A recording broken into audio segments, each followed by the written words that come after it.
Chapter 635. That day at the Black Gate of the Great Wall, in Dor God's divine domain, in order to break free from the restraints of the tornado, Dani had revealed the nine-colored vortex and the second soul in her sea of consciousness. When Dor God saw it, he exclaimed, "The Song of Ice and Fire." The Song of Ice and Fire that he mentioned was not the two meditation techniques. In fact, the ultimate goal of the nine-colored vortex was to condense the Song of Fire, and the second soul was the Song of Wind. At least at this moment it had nothing to do with ice. However, in terms of the power of fire, there were also mortal fire, wildfire, dragon fire, earth core fire, and true sun fire. In the world of the Song of Ice and Fire, the energy level of the above flames increased in order. Therefore, during the Valeglia catastrophe, the Megalosaurus was destroyed by the magma flames. In this fantasy universe where life comes from fire, and the world is born from fire, fire had another polarity. Life is created from fire. Similarly, the world was destroyed by darkness and the world was dead in ice. Ice had another polarity outside of the elemental attribute, death in ice. This was the true essence of the Song of Ice and Fire. The life and death in the natural world evolved into the love and hatred, sweetness and bitterness, women and men, joy and sorrow, summer and winter.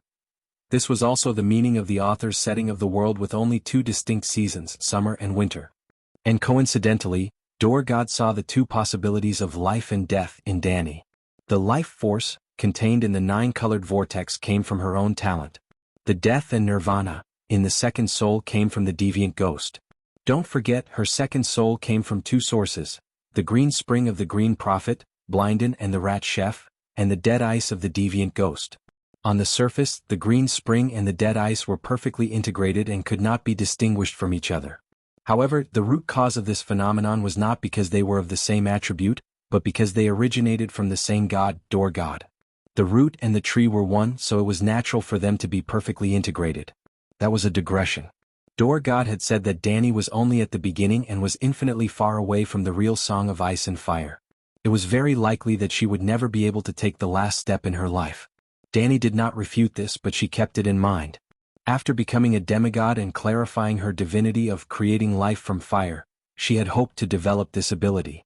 Ice death might be hopeless, but she didn't want to waste her natal skill. Therefore, when she returned to Myrene, she trained her body during the day and practiced her swordsmanship diligently. At night, she spent most of her time studying the Song of Laws. An Fu and the Great Fog were the main experimental subjects to develop the divinity of life in fire. Well, it was undeniable that Dani was experimenting on the two unlucky girls, but she really wanted to save them. Dani's flaming palm made the fog lose bits and pieces of her memories. Finally, the fog couldn't remember her own name. Finally, the fog couldn't recognize Dani and Ah Fu. Finally, the fog became an idiot. No, she became a blank piece of paper. Then, Dani was surprised to see that the fog couldn't even maintain the human and crow forms, burning into a transparent ribbon. Oh my God! She sensed it slightly and exclaimed, "Ah Fu, did you see it?" "I saw it." "You burned the fog away, and there's not even a trace of her soul." Ah Fu was 20% shocked, 20% expectant, and 60% confused. Of course there's no soul factor. This is a life imprint. The first trace of life, the birth certificate of the universe. Dani's eyes glowed as she exclaimed. Well, to use the technical terms of Eastern mythology, the fog's soul had been destroyed by Dani, leaving only a bit of her true spirit. "What do we do now?" Ah Fu asked. "Let me try." The nine-colored vortex sucked in the fog's life imprint. Information from the life imprint flowed into Dani's mind. She was surprised. This was a complete life imprint, but it wasn't in its original state. It was like cutting the horns of a deer, the head of a camel, the eyes of a rabbit, the neck of a snake, the stomach of a duck, the scales of a fish, the claws of an eagle, the paws of a tiger, and the ears of a cow to create a new species, the true dragon of Wuxia. The fog's life imprint was also pieced together by the child of the forest and the crow. This means that the life imprint can be modified. In that case, can I modify it a second time? Modify it into a new mythical life form? For example, a battle angel?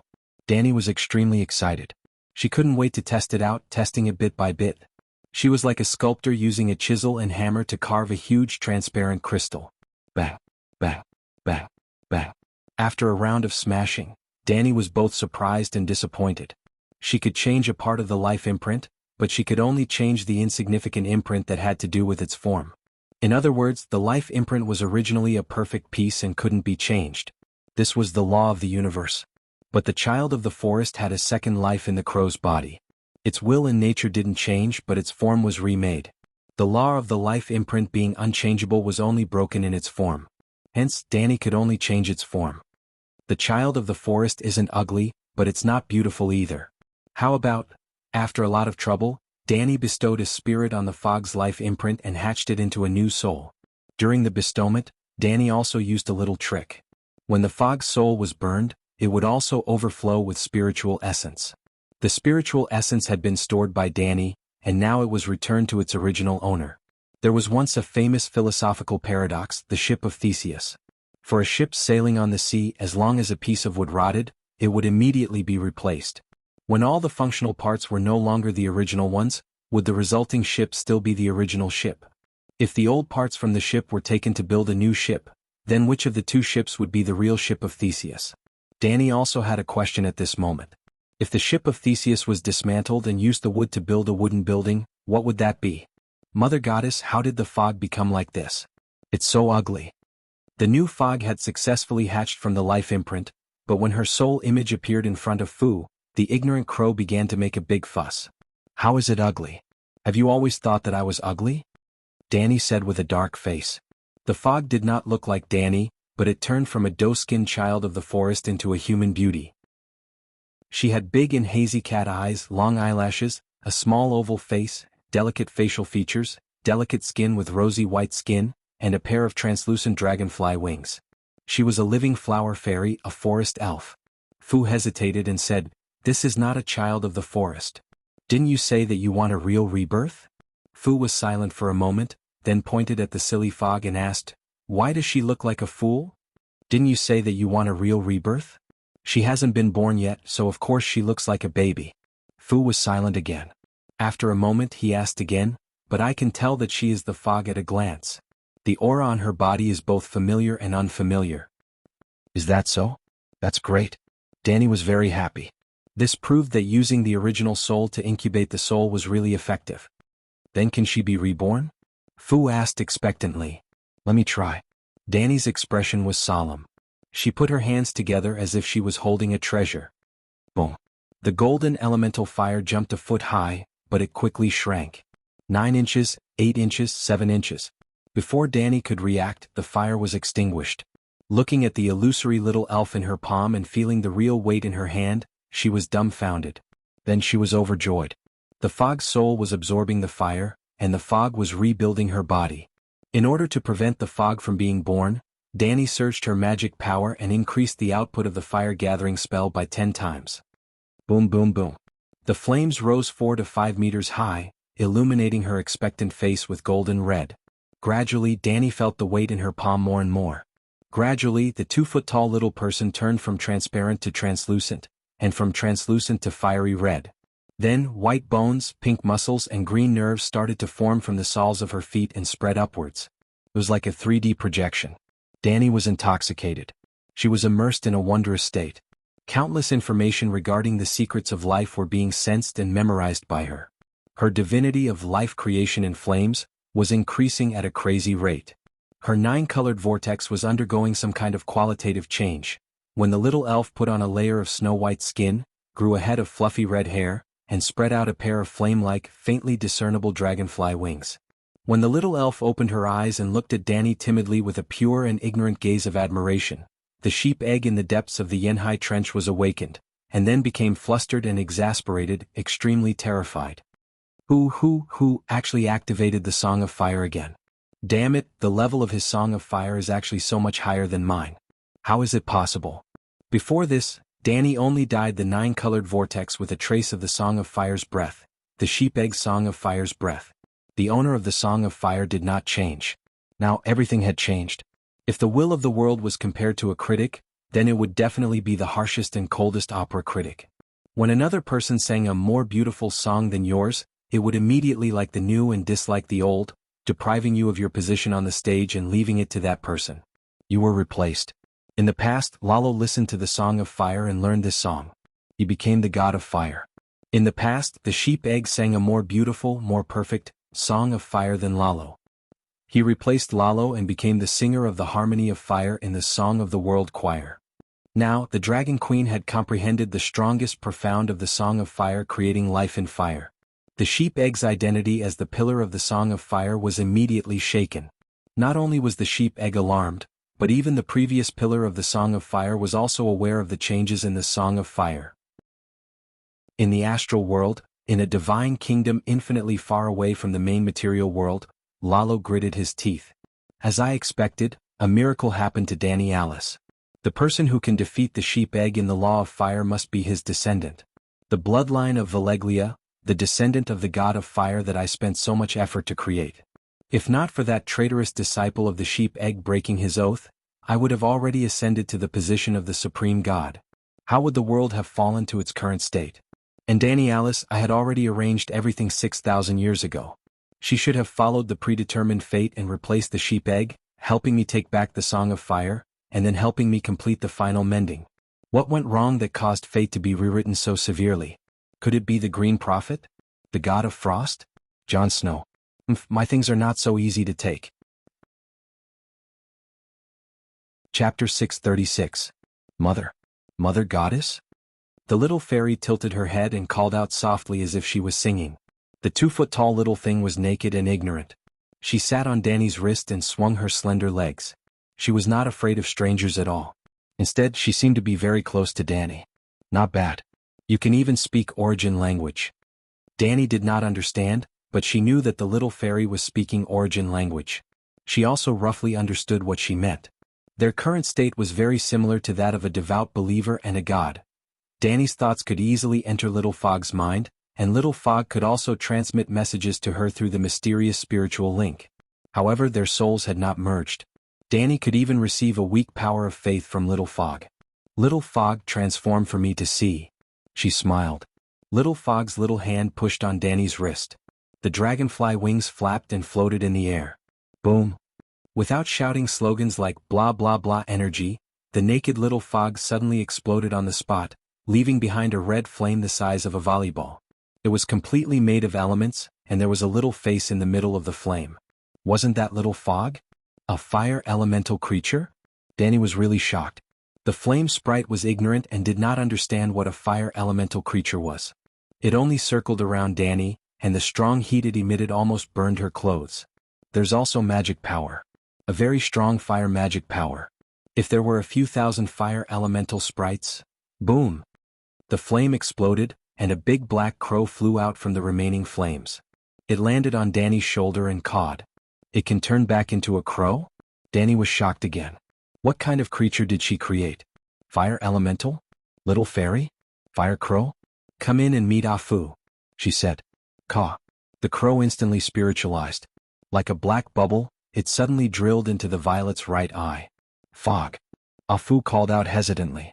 She wanted to get closer, but she felt an unfamiliar aura from the ugly person in front of her. There was also a terrifyingly strong pressure. Little Fog. Little Fog shook her head, then tilted her head and looked at Afu in confusion. Afu. Yes, I'm Fu. Have you recovered your memories?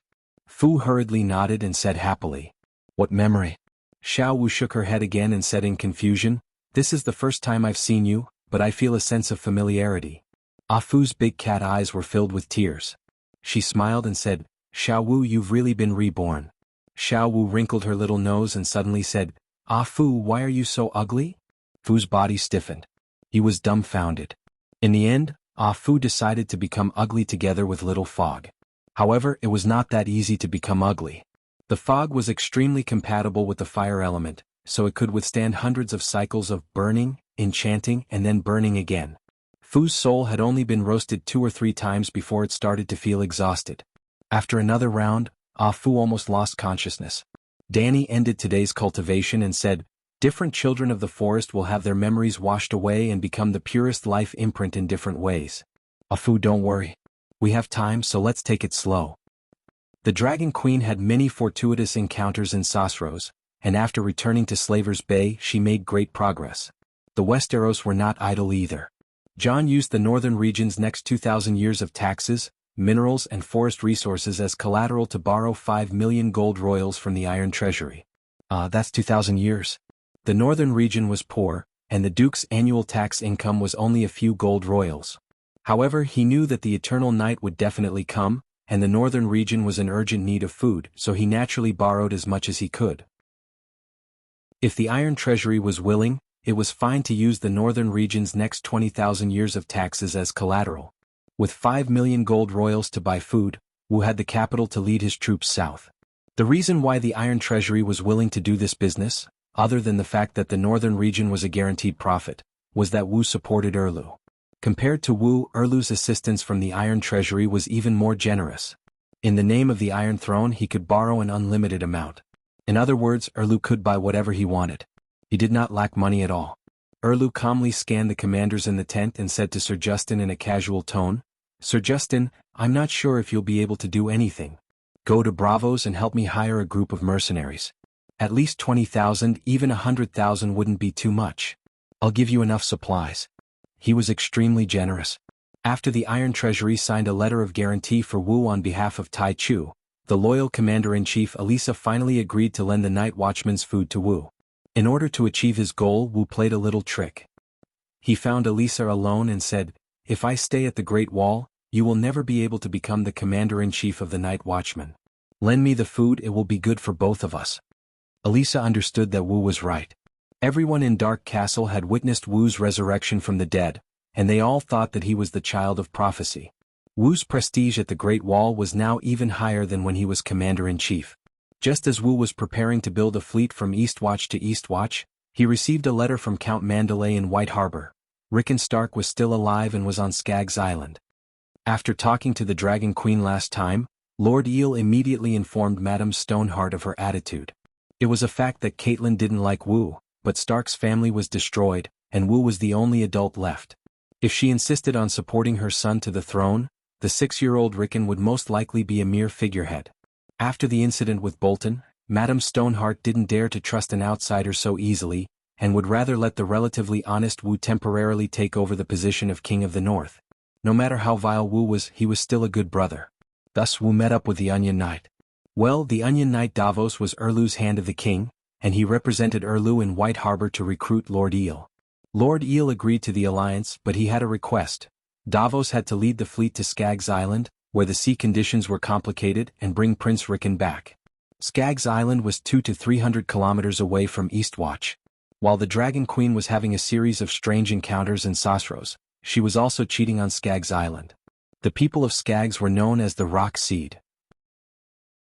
They were huge, hairy and rode unicorns. Every one of them was a powerful winter warrior. At this moment, Wu was showing the leaders of the clans the bravery and power of the King of the North, subduing the most violent unicorn king. If he succeeded, the clans would pledge their loyalty to him and join his army. Wu, the first male lead of the Song of Ice and Fire, finally had the treatment of a male lead. He rose to power. Palm-sized snowflakes hit his face, wetting the black hair on his forehead. Wu, who was riding the tall, long-haired unicorn king, had a carefree and proud look in his gray eyes. In the ghostly north wind, thousands of clans knelt in the snow and shouted, "Long live the King of the North, long live King John." In the foreseeable future, as long as Skaggs Big and Little didn't use cheats, Wu would definitely return. In the King's Landing, Cersei, who had entered the palace twice, also began to rise. Yuluen had taken care of hiding in Tyrell, so Cersei had to take care of the River Bend nobles outside. First, she had to take down Randall Tarley, the god of war of the Seven Kingdoms. This was almost impossible. Randall Tarley had a hard temper and an iron head, second only to Erlu. But Tywin, Kevin, Mace Tyrell and Little Rose helped Cersei persuade him. When Tywin was alive, he had fed Tyrell a piece of meat stained with poison, Brightwater. The 3 richest territories in River Bend were Tyrell's hiding, Hightower's Old Town, and Florin's Brightwater. Erlu's wife, Silas Florin, was the niece of the current Earl of Florin. But in the early days of the War of the Four Kings, the Florin family had followed Tyrell closely and joined Renly, not Erlu. When Renly died, some of Renly's vassals were taken over by Erlu, including Florin. After Erlu's disastrous defeat at the Blackwater River, Earl Florin had been mediating between Dragonstone Island and the Iron Throne. Erlu admitted defeat and acknowledged Tommen's rule, but Tommen had to marry Shireen. To be honest, this was a very good result for both the lion and the stag. However, Erlu's temper was stubborn. He directly burned Yu Clan's eldest uncle. Logically speaking, Earl Florin was dead, and his only son Ailken had long since expressed his willingness to surrender. Tywin should have accepted Aelin's allegiance, and then used Florin of Brightwater to attack Erlu's Florin. Tywin, who had once said, "When the enemy kneels and surrenders, you have to lift them up with your own hands," ignored Aelin's surrender and stripped Florin of his title and lands, and gave Brightwater to Garland Tyrell. But the question was, who was Ailken? He was Randall Tarley's brother-in-law, and also the brother-in-law of the old man in the old town. That meant that of Aelin's two sisters, one was married to Randall, and the other was the matriarch of Hyder's household. This background was powerful.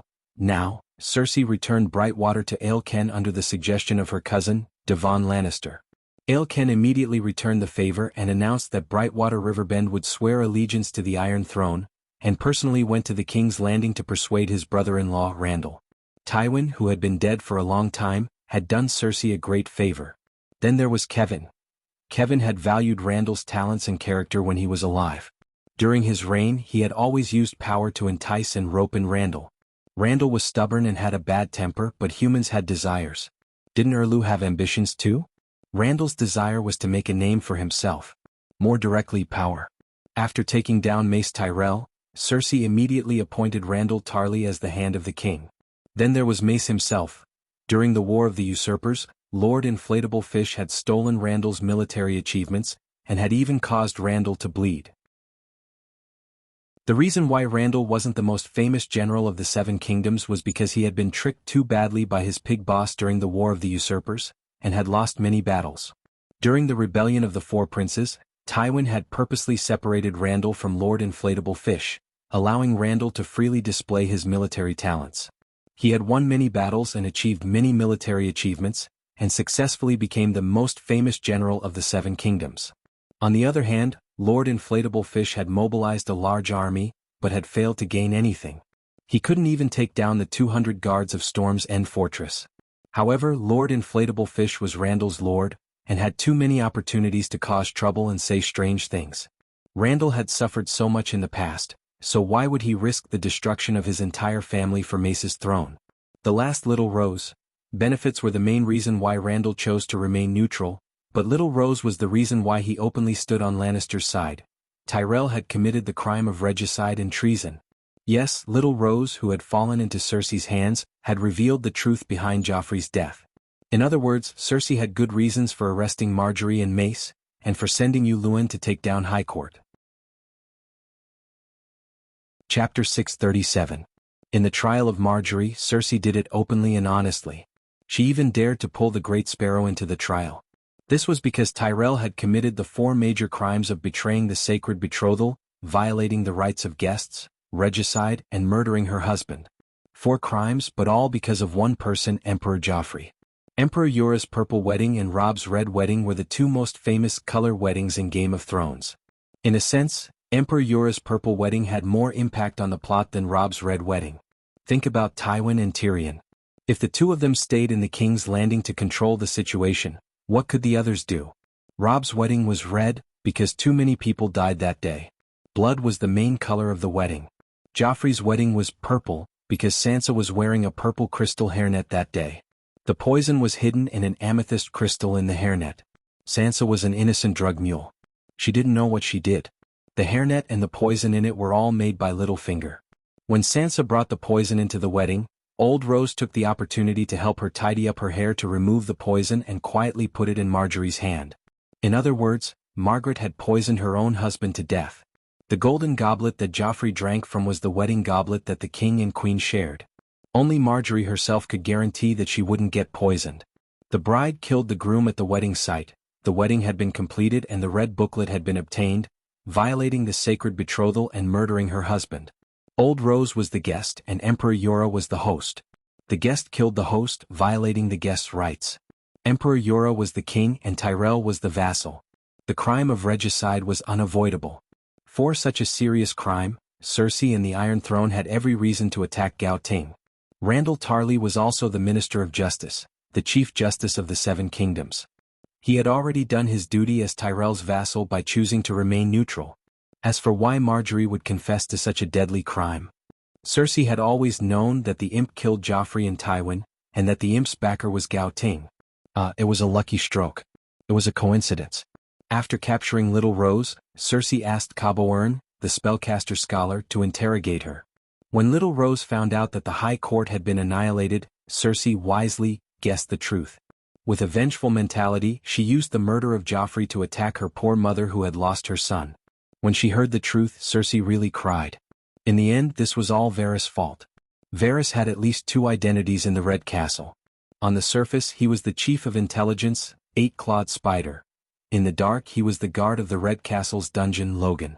Don't think that Logan's identity is temporary. Varys has been playing this role for more than 20 years. Don't underestimate the position of Black Head of the Red Fort. Throughout the year, the Black Prison was empty most of the time.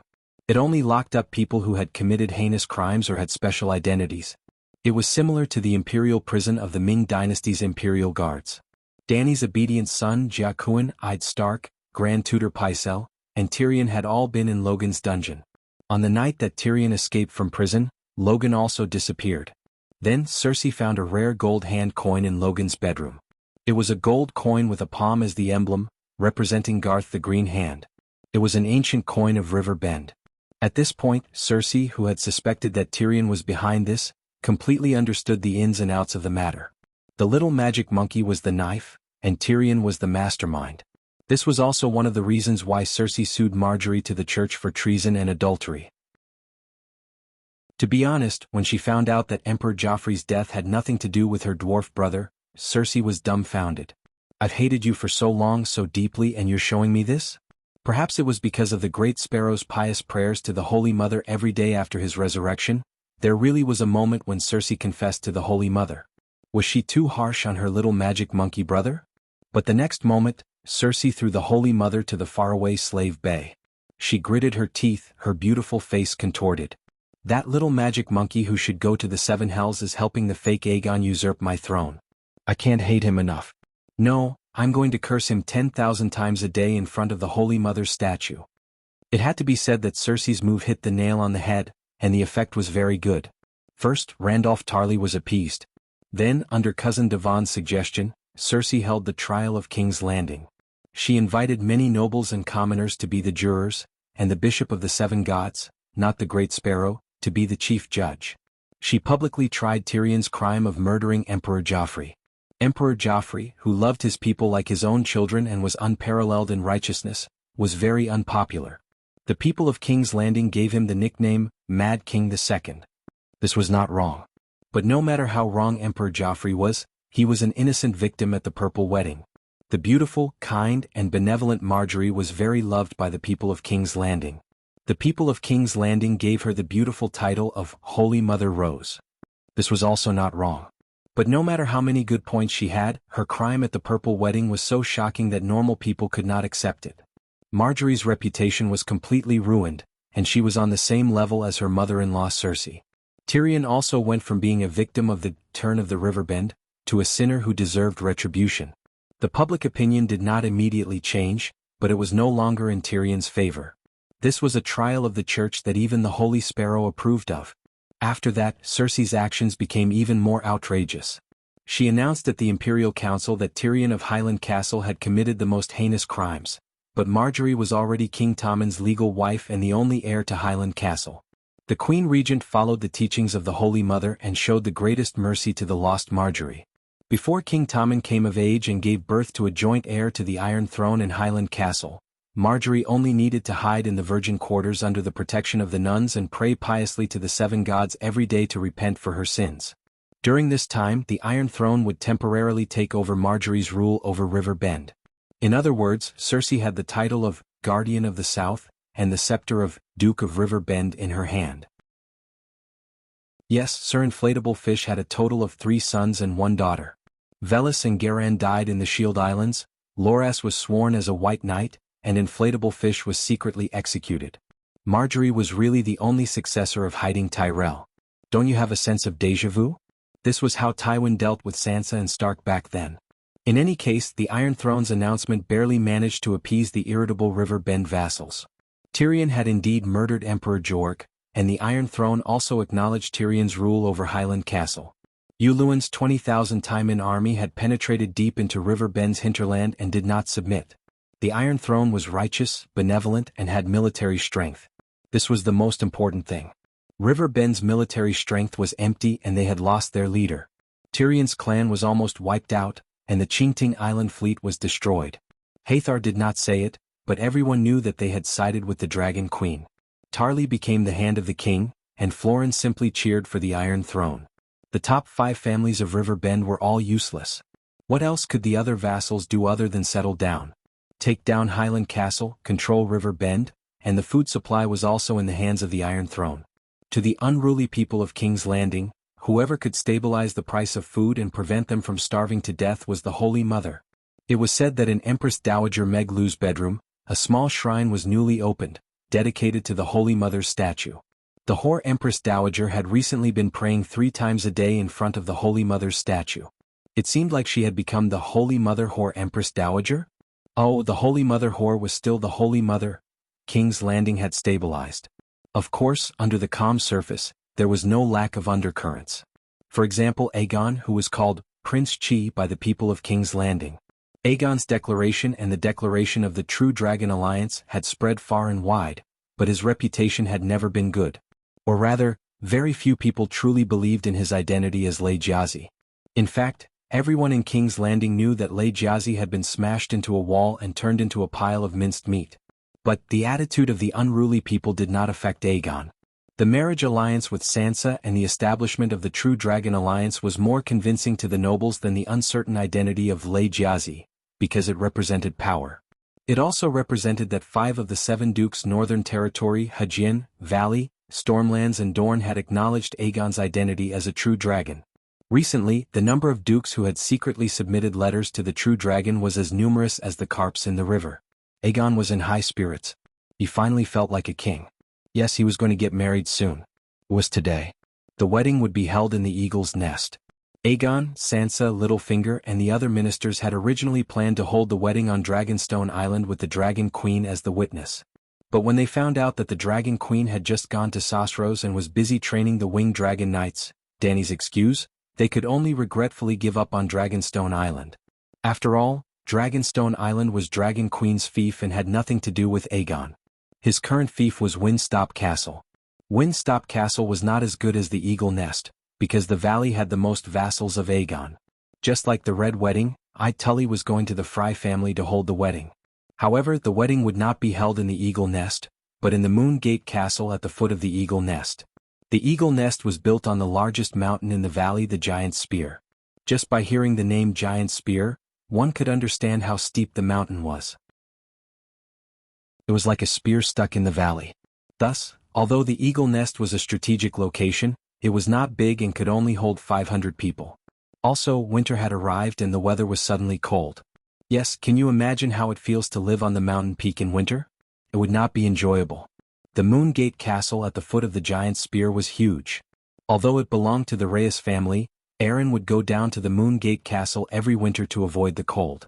It should be mentioned that the Reyes family and Stark were relatives 800 years ago. One of Ide's grandfather's younger sisters had married into the Moongate Castle. When Robb had set up the will of the King of the North's successor, Catelyn had firmly opposed letting Robb become the royal elder brother. Instead, she had suggested that her son choose a direct descendant of the Reyes family as the successor. What the hell? Could be seen just how stupid and hateful Catelyn was. Alright, I digressed. There was another important reason. The Great Cathedral was built in the Moongate Castle. The king's wedding had to be held in the Great Cathedral under the witness and blessing of the 7 gods.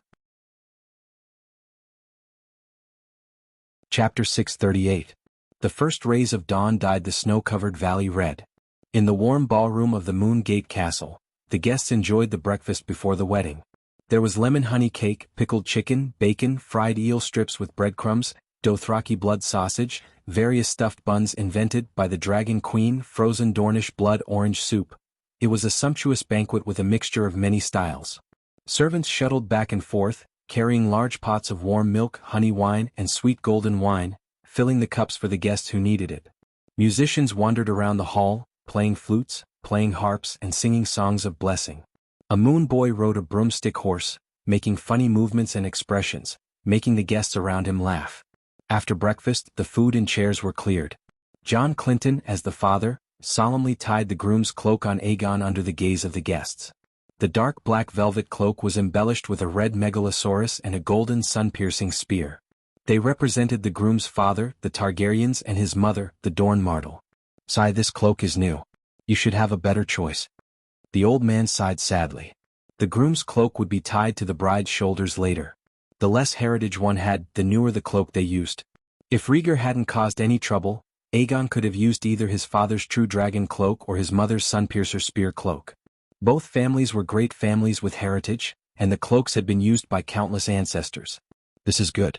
My family and future are all new, so I should use a new cloak," Aegon said. He looked heroic and spirited today. He wore a black coat with a lone three-headed fire-breathing dragon embroidered with rubies on his chest. The dragon claw held a black greatsword, imitating the dead Legger. Yes, the Targaryen clan's original emblem should have been a three-headed dragon with a black background and a red background. However, Aegon and Dany's clan could no longer use Aunt Dany's clan emblem, so they added a sword to the dragon's claw. The sword of the king, Black Fire. Although the change was small, any Westeros aristocrat with a clear mind would understand at a glance. Aegon and Dany Rise had split up. Aegon did this out of filial piety. It wasn't irony.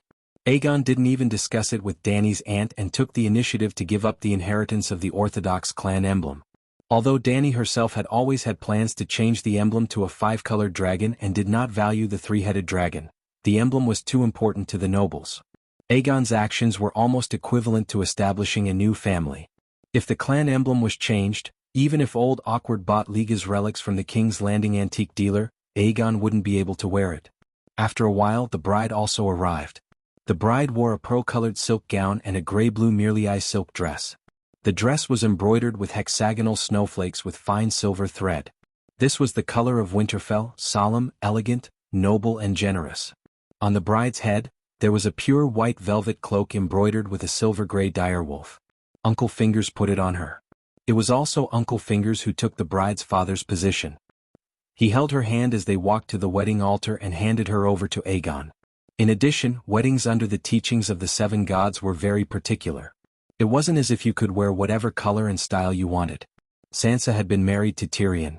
If Tyrion died, she couldn't break off the marriage. She had to marry as Tyrion's widow and wear the gold and red clothes that represented the lion. For example, when Cersei married Uluin, she wore the gold and black of Theon Byra. Now, she was wearing the white and gray of the House of Stark, without a single trace of the lion's color. This meant that she was pure, even a virgin. At least the seven gods recognized her purity and virginity. Blackie said that he wasn't the scapegoat. It was all Brother Merabad's fault. He was the one who broke off her marriage and also the one who officiated at her wedding. Aegon rode his dragon and went to Crabclaw Peninsula to invite him over. Don't think that it was easy to break off a marriage. The responsibility was great. This was also why Lynny's never divorced Big Bear. No monk was willing to break off her marriage. She only regained her freedom when Big Bear became a white knight.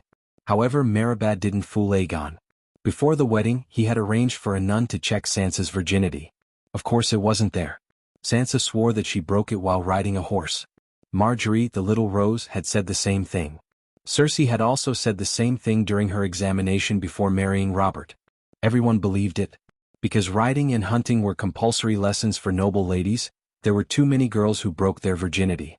The three queens had done the same thing, cheated and said the same thing. Sansa was lying because she only liked the ladylike things like music and poetry and singing and dancing and embroidery. If Arya had said it, it would have been most likely true. Marjorie might have been lying. She must have started early, but the high court nights were all too popular. Riding, hunting, and keeping hawks were all too popular. As for Cersei, she might have been telling the truth. She had been with Jaime before the wedding, but she might have really left her virginity to the saddle. Merabad believed in Stark's upbringing and had asked the dwarf himself. The dwarf shook his head in humiliation and said, "I regret it. I really do." He really did regret it. Sansa was only 13 when she married Merabad. Her period had come, but she was too young and had just gone through the tragedy of her family's destruction. She was too pitiful. On the night of their wedding, the two of them took off all their clothes and were naked to each other. Although Sansa was confused and frightened, she still carried out her duties as a wife with trembling hands. She even opened her thighs. The dwarf's eyes were red and his true desire was bursting, but he was a good person with a soft heart. When he saw the little girl's pale face and frightened expression, he immediately felt pity for her. He sighed and put away his spear. Because he pitied the others, he was the most pitiful of them all. Stark was honest, simple and well-educated, and the dwarf himself had admitted that he was useless, so everyone accepted the bride's purity. Well, after they found out about this, everyone secretly laughed at Tyrion's incompetence. Just like that day in King's Landing when Emperor Joffrey found out that Tyrion didn't touch Sansa, he mocked him and said that he wanted to help his uncle sleep with her. Because the others could not understand the dwarf's thoughts, just like how modern women could not understand how the older generation could be happy in a marriage without a house, a car, and $1 million in savings. On the other hand, Tywin seemed to understand Tyrion very well. Not only did he not mock him, he even advised him to eat the meat early to prevent any complications. The old lion seemed to have the talent to become a moon chanter. After breakfast, they did not leave for the Holy Church immediately. Next was the gift-giving segment. It was to chase away favors.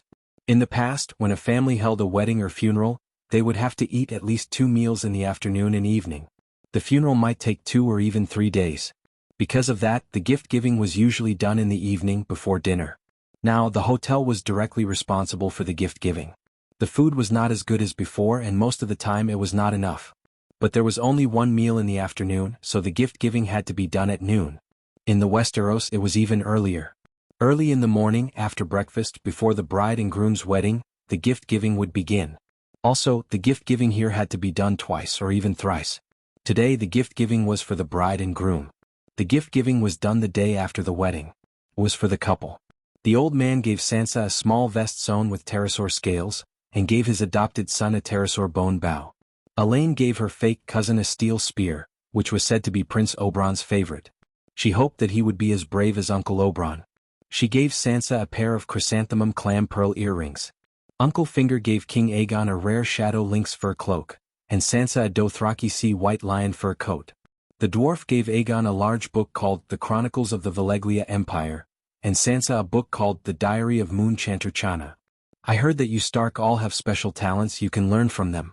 I thought that only Slaver's Bay was the battlefield of gods and demons, but I didn't expect the Westeros to be unfamiliar with it too.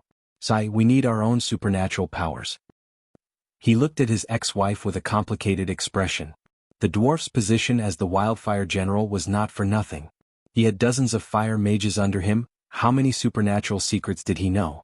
Taking advantage of his position, the dwarf dug out many good things from his subordinates. Unfortunately, he did not have the talent and could not learn. However, he had heard the Dragon Queen say many times that Stark's family is a bug. Sansa glanced at Aegon and saw her fiancé nod, then put the book away and thanked him. After that, the nobles of the valley came forward and gave them riding boots, saddles, brooches, spurs, silk tents. After that, Illyrio excitedly gave Aegon a 3-headed dragon king crown made of steel and red diamonds. The diamonds were inlaid in the dragon's eye sockets, and it was very lifelike. He gave Sansa a crown which was also very beautiful. Finally, the guests of Dragonstone Island came forward one by one. Bronn gave Aegon a dragon-tooth knife with a weirwood handle, and Sansa a pearl necklace. The old crabman did not come, but the little crabman did. He gave Aegon a cruise ship with 100 oars, and the queen a rare female cat with bright purple fur. At the very end, just when everyone thought that the segment was over, Old Awkward left the table again. He looked around and said loudly, Her Majesty Dany Rise has given Prince Aegon a set of refined steel armor, Lady Sansa a pterosaur, and a set of jewelry called Heart of the Ocean. Wow, pterosaur? So extravagant? Does the Dragon Queen have that many pterosaurs? Looks like the Queen really dotes on her nephew, but the Dragon Queen is not as smart as the legends say. She can't even tell the difference between real and fake. His voice got softer and softer until it was almost inaudible. Old Awkward was still talking, but the others started shouting when they heard about the pterosaur. However, even though everyone was shouting, Aegon and Sansa only smiled reservedly. The truth was, Aegon had gotten his hands on the Vajra armor a long time ago. He had even worn it in a duel once. Sansa had also met the striped dragon, and she was willing to change her faith. Actually, Sansa had been in contact with the 7 gods for a long time, because when I'd brought her south to King's Landing, he had already betrothed his daughter to Emperor Xiao. In the Northern Territory, no one cared about Sansa's faith in the Frost God, but after becoming the king of the 7 gods, She would be able to blend in with the nobles of King's Landing if she changed her faith. Even I did not object to it. Now that she was going to marry King Aegon, it was inevitable that she would change her faith. Since she was going to change her faith to the seven gods, how could she give the pterosaur to Brittany? Even though Brittany had already sworn loyalty to her, and would become Aegon's White Knight after the wedding, it was mainly to protect Sansa. After the gifts were presented, the crowd escorted the bride and groom to the Holy Hall. Uncle Finger held Sansa's hand and handed her to Aegon. Then the newlyweds walked up the altar with their fingers interlocked. Chapter 639. Under the gold-plated statue of the mother and father, Brother Meribad wore a crown made of crystal and gold. He wore a new white monk's robe and held the Seven Stars Bible in his hand. He faced Aegon and Sansa on the altar and chanted a prayer. The holy marriage ceremony had officially begun. Below the stage, a white mimic bird badge was pinned on his blue velvet suit. Uncle Finger was smiling, unable to hide his joy. Opposite Uncle Finger, the dwarf wore a crimson robe embroidered with a golden lion. He pulled at his bow tie with a complicated gaze. After Brother Meribad finished his prayer, the king and his wife swore 7 marriage vows before the statue of the mother and father. They also received 7 blessings from Brother Meribad, who represented the mother and father.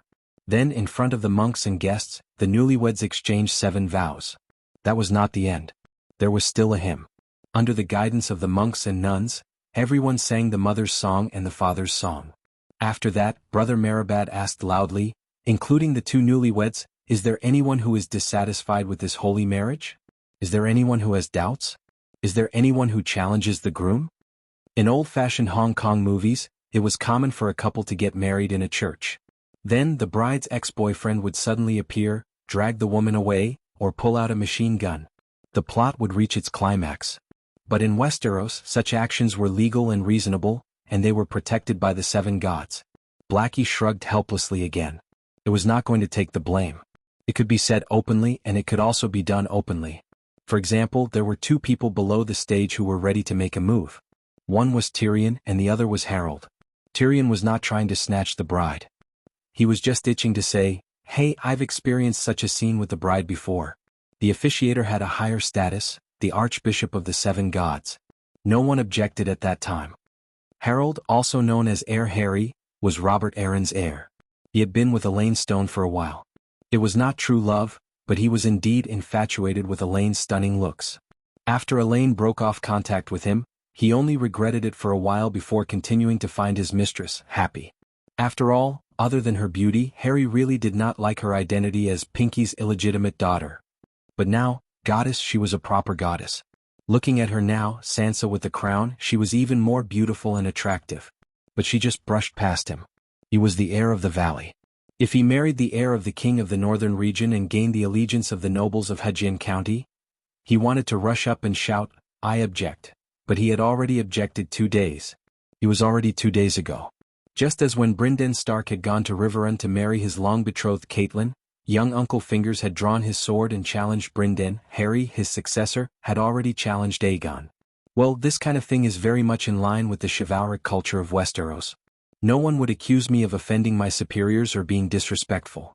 Both of them had received guidance from famous experts, and both of them had been trained according to the orthodox knight training method for more than 10 years. Was to his to his, us. His's was his. His as was to? At this moment Harry's right arm was still bandaged.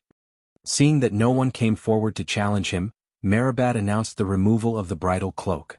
Uncle Finger, who claimed to be the best godfather of the 7 kingdoms, stepped forward and gently removed Sansa's bridal cloak.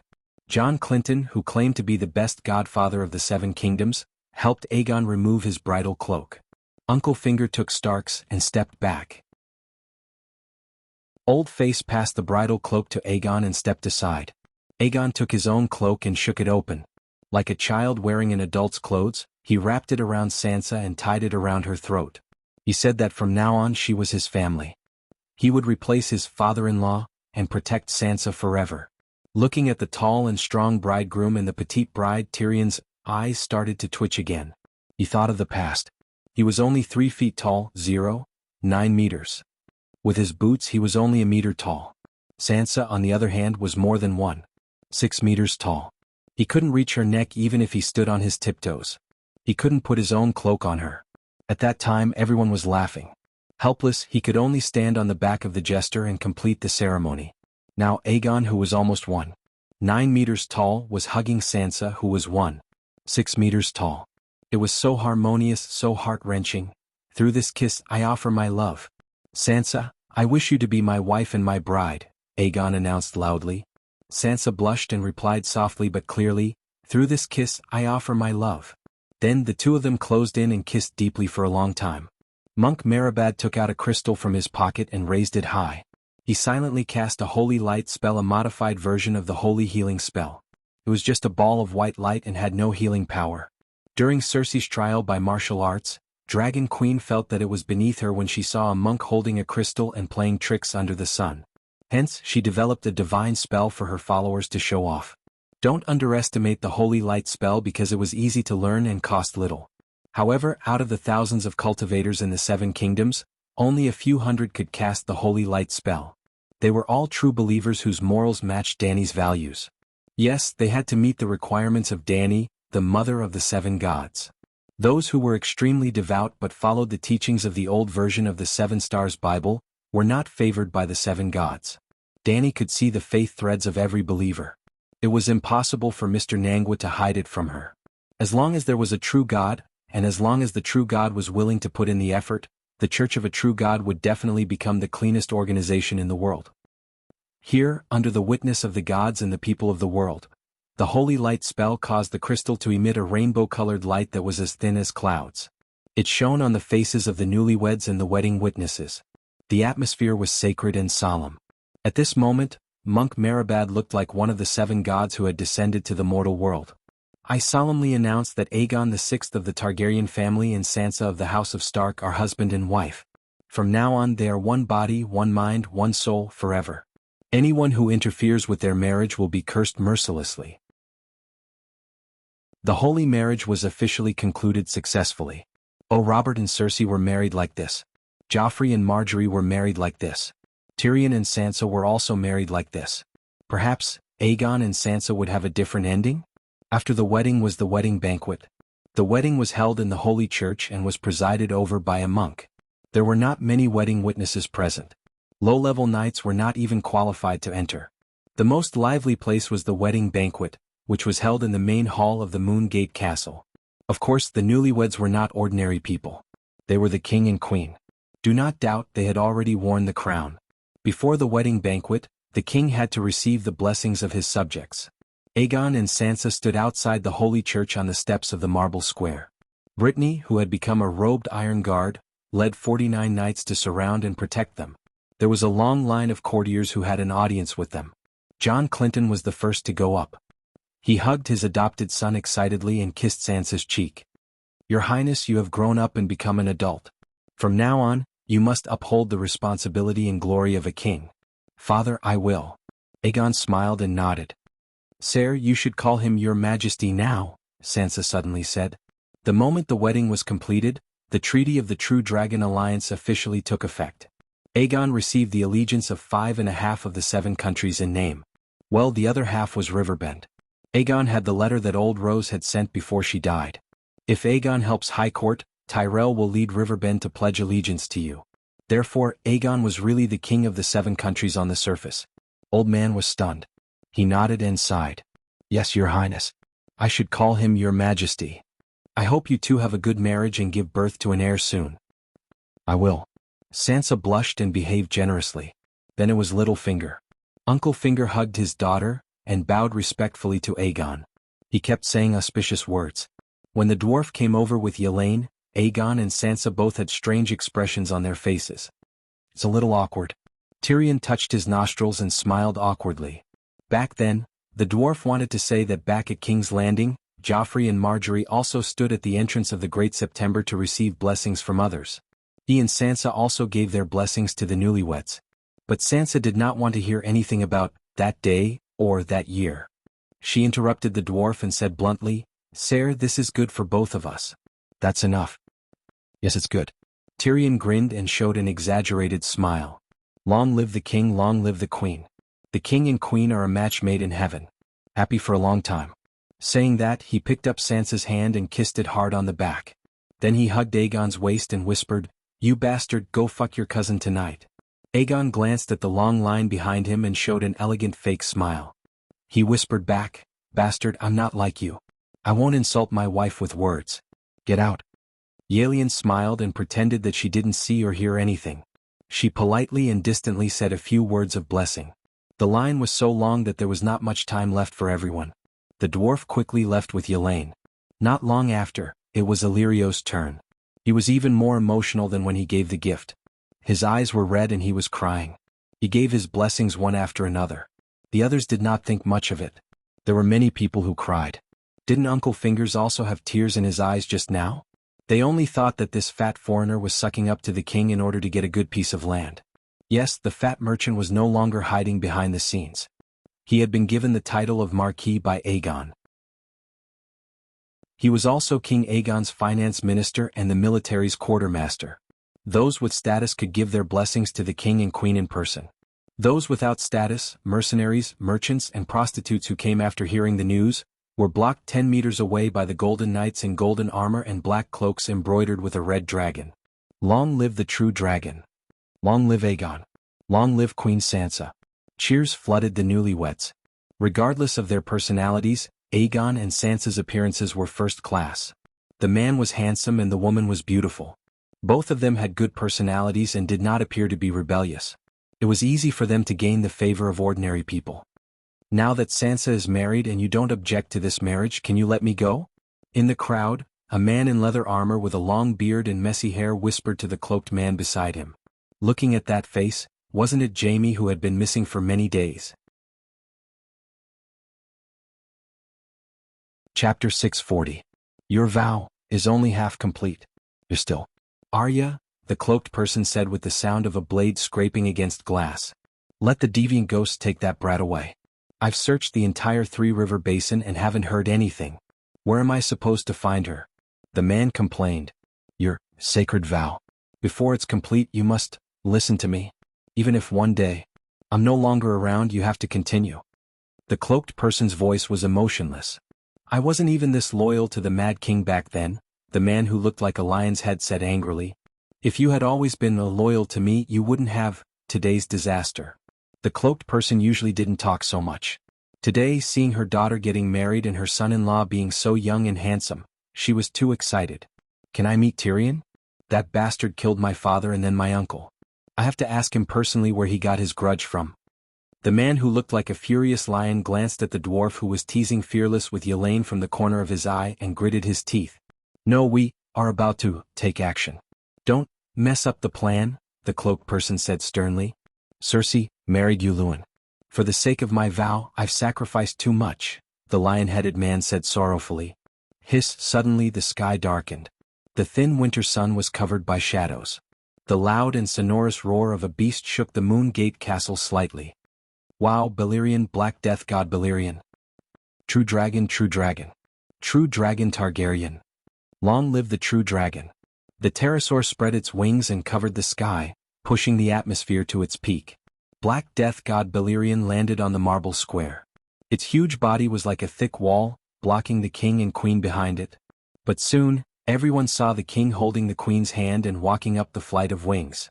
They sat on the dragon's saddle and fastened the belt. Whoosh, the huge leather wings stirred up a tornado near the square. The cloak of the cloaked person was blown off, revealing a dead person's scarred face.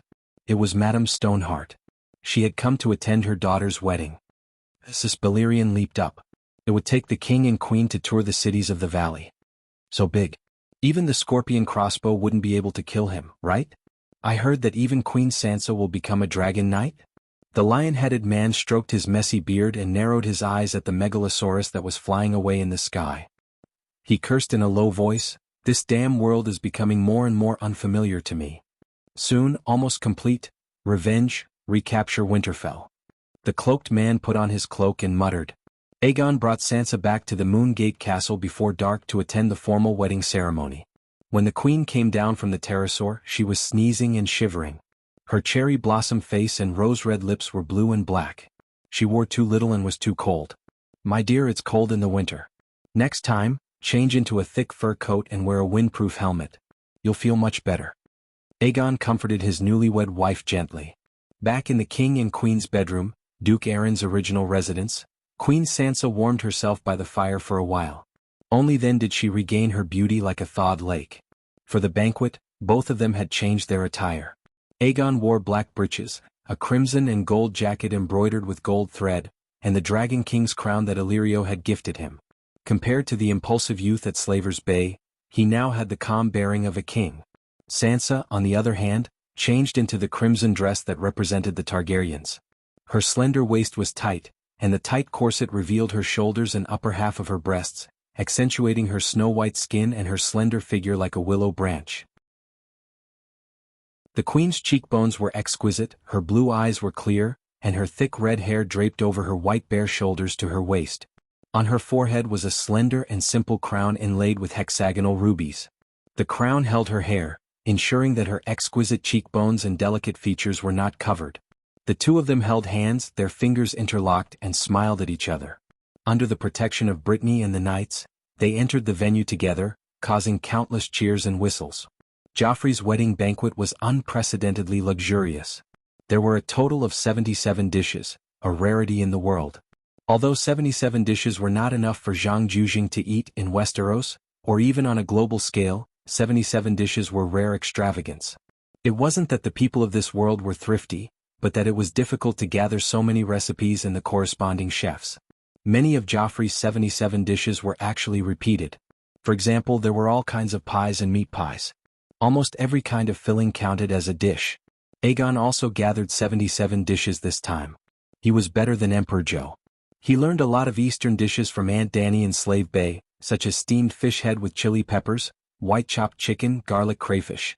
In a religious culture that worshipped seven dishes were too few. Even the Dragon Queen, the soul of China, found it difficult to gather all 77 dishes. Only 77 was the most suitable. During the banquet, there were naturally all kinds of entertainment programs, acrobatics, midget martial arts competitions, opera. The focus was on the opera. At the opening, Tom of the Seven Strings performed Winter Snow Rose, which praised the dire wolf, Corolla Night King, which flattered the Dragon Queen, and the Girl, the Virgin and the Crone, which pleased the seven gods, while My Beloved Temperament expressed the love of the king to the queen, causing the venue to be filled with the laughter and cheers of young boys and girls. In addition to these orthodox programs, there were also a large number of rural obscenities and novelty plays. Because the theme and content were relatively new, even appearing in front of people for the first time, they were far more popular than traditional operas that had been heard thousands of times. For example, Tavern Girl Rosie's Dream told the story of a pure girl's step-by-step depravity. The singer was a big fat man from Mill, a very famous tenor on the other side of the narrow sea. He sang in a mellow tone. That year, I went to the river of flowers and fruits. Under the peach tree, I saw a face more beautiful than the peach blossoms. I went forward in a daze, but saw under the apricot tree on the other side, a handsome young man looking at her from afar, love rippling between them like the sea. I was dejected and silently retreated. The music changed from the light and cheerful dream of lilacs to a soothing tune with melancholy and blessings. This year, I went to the river with golden ears of wheat. In the tavern, I saw a girl as beautiful as a rose. I didn't even have to go up to her. She wrapped her arms around my neck with a smile as sweet as honey and kissed me. The rhythm of the music suddenly sped up, with a kind of intoxicating atmosphere. After that, there were a lot of indescribable scenes of love, all kinds of moves, all kinds of tastes. The men couldn't control themselves, the women's cheeks were rosy and their eyes were watery. I awoke with a start and she asked me for a copper barley. She laughed and said she was once worth a gold royal. I asked, what about the young man? She stopped laughing. She told me a dream, her dream. The music became sad. The audience suddenly cooled down from their previous excitement. They gritted their teeth, sighed, slammed the table, slammed the plate with knives and forks, threw the wine glass, cursed loudly. Damn faceless one. In the end, all the sympathy and love for Rosie in the play turned into curses for faceless one. What? In Tavern Girl Rosie's Dream, 999% of the content was romantic stories, and had nothing to do with Faceless One, and the plot didn't even describe Faceless One positively. It only said, so he is Faceless One at the end, that's all. Even the wise Tyrion, the cunning Uncle Fingers, and the serious and rigid old face all scolded faceless one. They were sincere without the slightest reluctance. But the dwarf was not immortal. Half an hour after Rosie's dream ended, the boiling emotions in his chest gradually calmed down, his reason returned, and he murmured, "The style of the play, why do I feel a little familiar? The spiritual entertainment in this world is very poor, reading books and watching plays.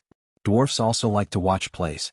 When he was in Slave Bay, he often hung out with the workers and peasants' arts troupe. Other than looking for female midgets, he also came to watch opera. With doubts, he called Mill over and asked, 'This is the first time I've heard Rosie's Dream. Who is the screenwriter?' The fat man replied, 'This is a recent hit from the South, another new work by the famous playwright Dr. Wargrave.'" Wargrave.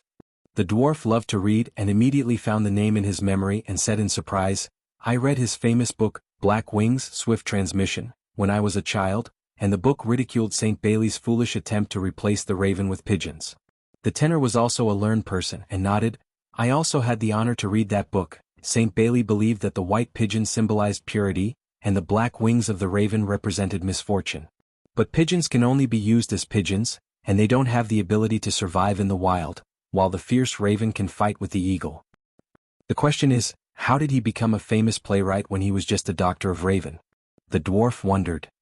"He is a doctor of raven, but his necklace can encircle my belly." The tenor patted his pregnant belly and said matter-of-factly, "Which doctor only knows one profession?" "That's true," the dwarf reluctantly agreed with the tenor and said hesitantly, "Don't you think the style of Rosie's Dream? Ha ha." Without waiting for the dwarf to finish, the tenor laughed and said, "It's like Dragon Queen." "Of course it is.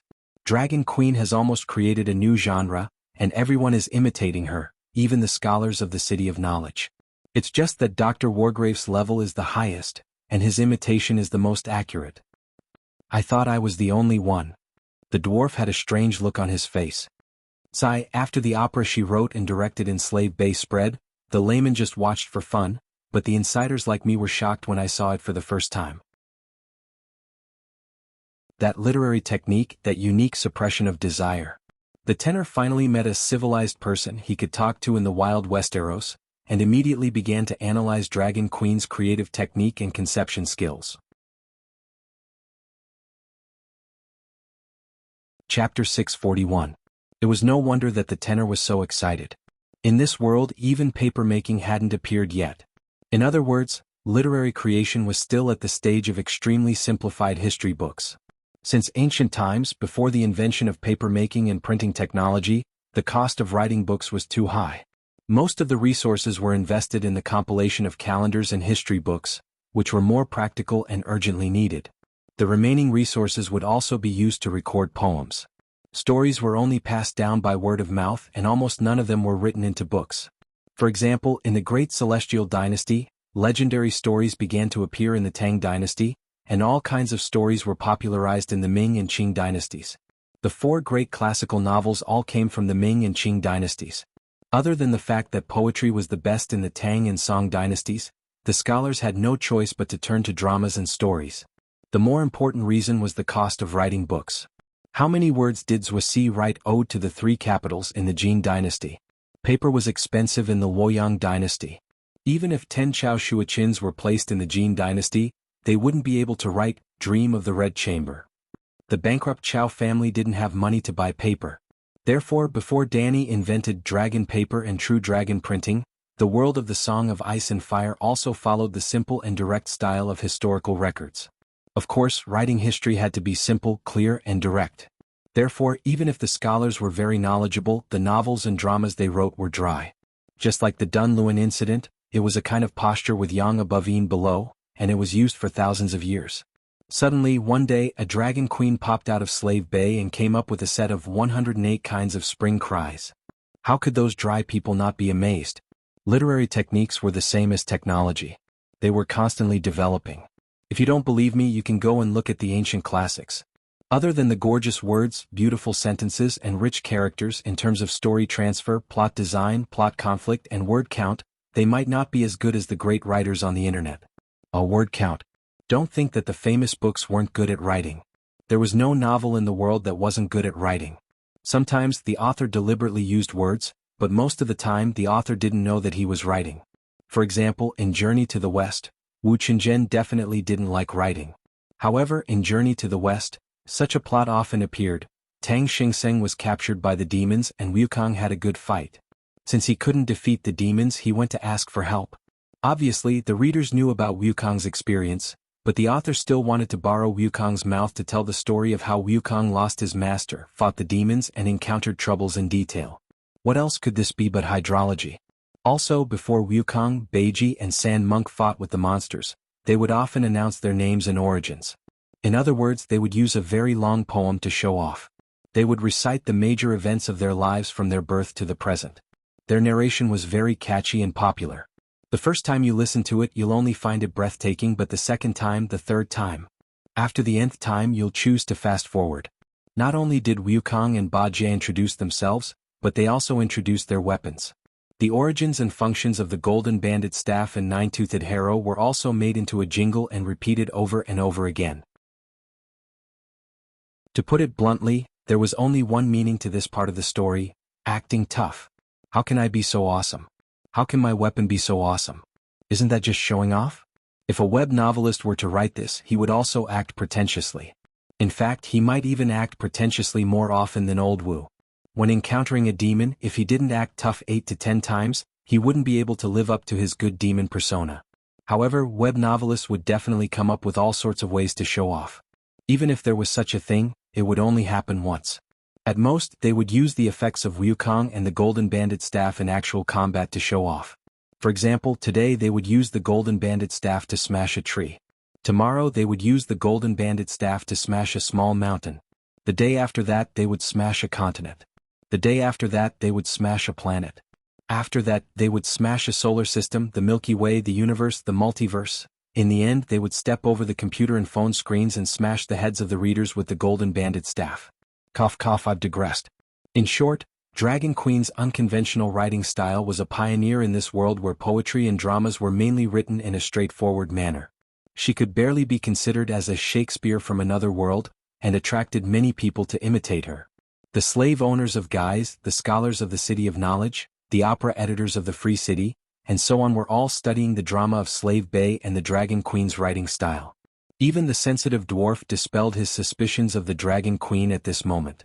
He only sighed and said, "Rosie's Dream is really well written." Throughout the whole story it did not say anything bad about Faceless One, but it made all the audience hate Faceless One to the bone. Yes, Dr. Wargrave has already surpassed his master. Rosie's Dream will definitely become a famous piece passed down through the ages. The tenor agreed. But why does the City of Knowledge hate Faceless so much? Making up stories to slander Faceless. The dwarf was puzzled. You don't know about the conflict between the City of Knowledge and Bravos? The tenor was surprised. I've heard a little about it. Tyrion nodded and said, that conflict isn't important. What's important is that both sides violate the rights of guests and want to wear the hat of second rat chef on each other's head. But it's been so long, why hasn't it stopped? It's hard to end. Dr. Wargrave even swore that, if Faceless is not disbanded, the Holy War will never stop. Why is it like this? The dwarf was dumbfounded. It did stop a lot before, but recently. The fat singer looked at the dwarf hesitantly and stopped. Today I'm just an art enthusiast. We talk about art, there's no distinction between identities. The dwarf said. Not long after your uncle died, the City of Knowledge swore that the Holy War would never stop and became very busy. Oh. The dwarf seemed to understand and nodded. So that's how it is. Those monkey bastards have a good plan. But Faceless are scarier than my bitch sister, right? The tenor glanced at the knight patrolling the corner with Astapor's dog and whispered, the City of Knowledge also has a lot of dogs. Everyone knows? Tyrion's ugly face twisted. Of course, the world has been suffering Faceless for a long time.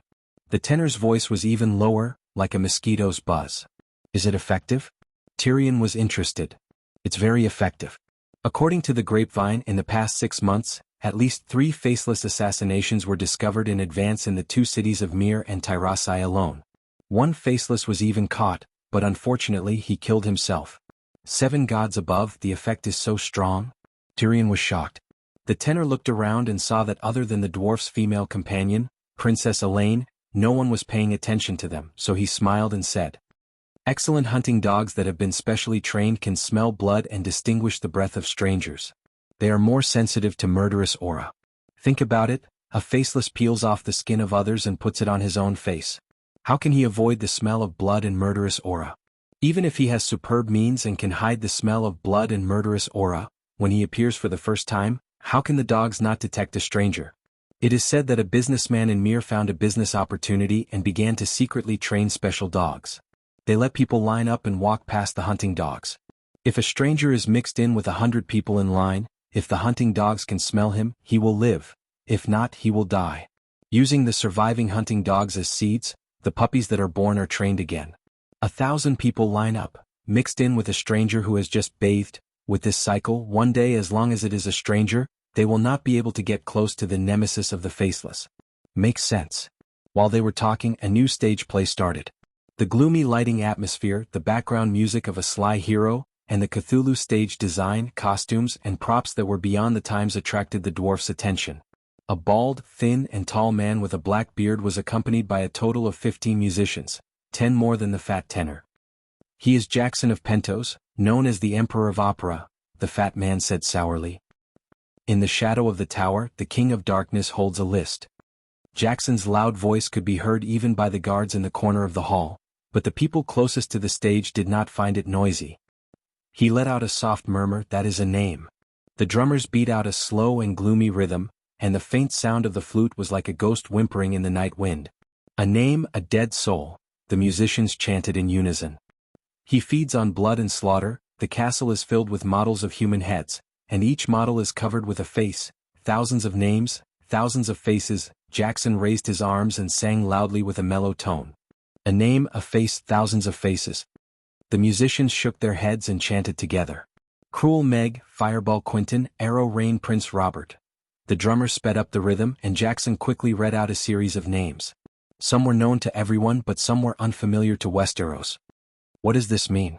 The dwarf was puzzled. "The name of this play is Death's List. Those names are all people who were assassinated by the King of Darkness, and they are all famous people. You have not heard of it because of the long history, or because you are a foreigner," Elaine said. "You have heard of it?" The dwarf was surprised. Elaine nodded and rubbed her arms. "They did not sing as well as the Emperor of Opera. I have goosebumps all over my body, so comfortable." "Didn't Meg kill himself? How did he frame it on Faceless?" "Meg killing himself is just a speculation. Think about it, he has Beleriand and he is so cruel. How could he be so cowardly as to kill himself? Someone must have invited Faceless," Elaine said. Before even the City of Knowledge thought that Meg killed himself, how did you?" Elaine interrupted him. Now the City of Knowledge has reversed the case for Meg, and Death's List was also scripted by Wargrave. Meg's death at the hands of Faceless was also just announced by the City of Knowledge. "What about Fireball Quinton?" the dwarf asked again. Quinton Bull, one of the two most important generals under Blackfire Daimon, the other was Cold Iron Igor, died at the hands of an archer in the river before the final battle. The problem was that Quinton was leading an army to the battlefield, and he was surrounded by his own people.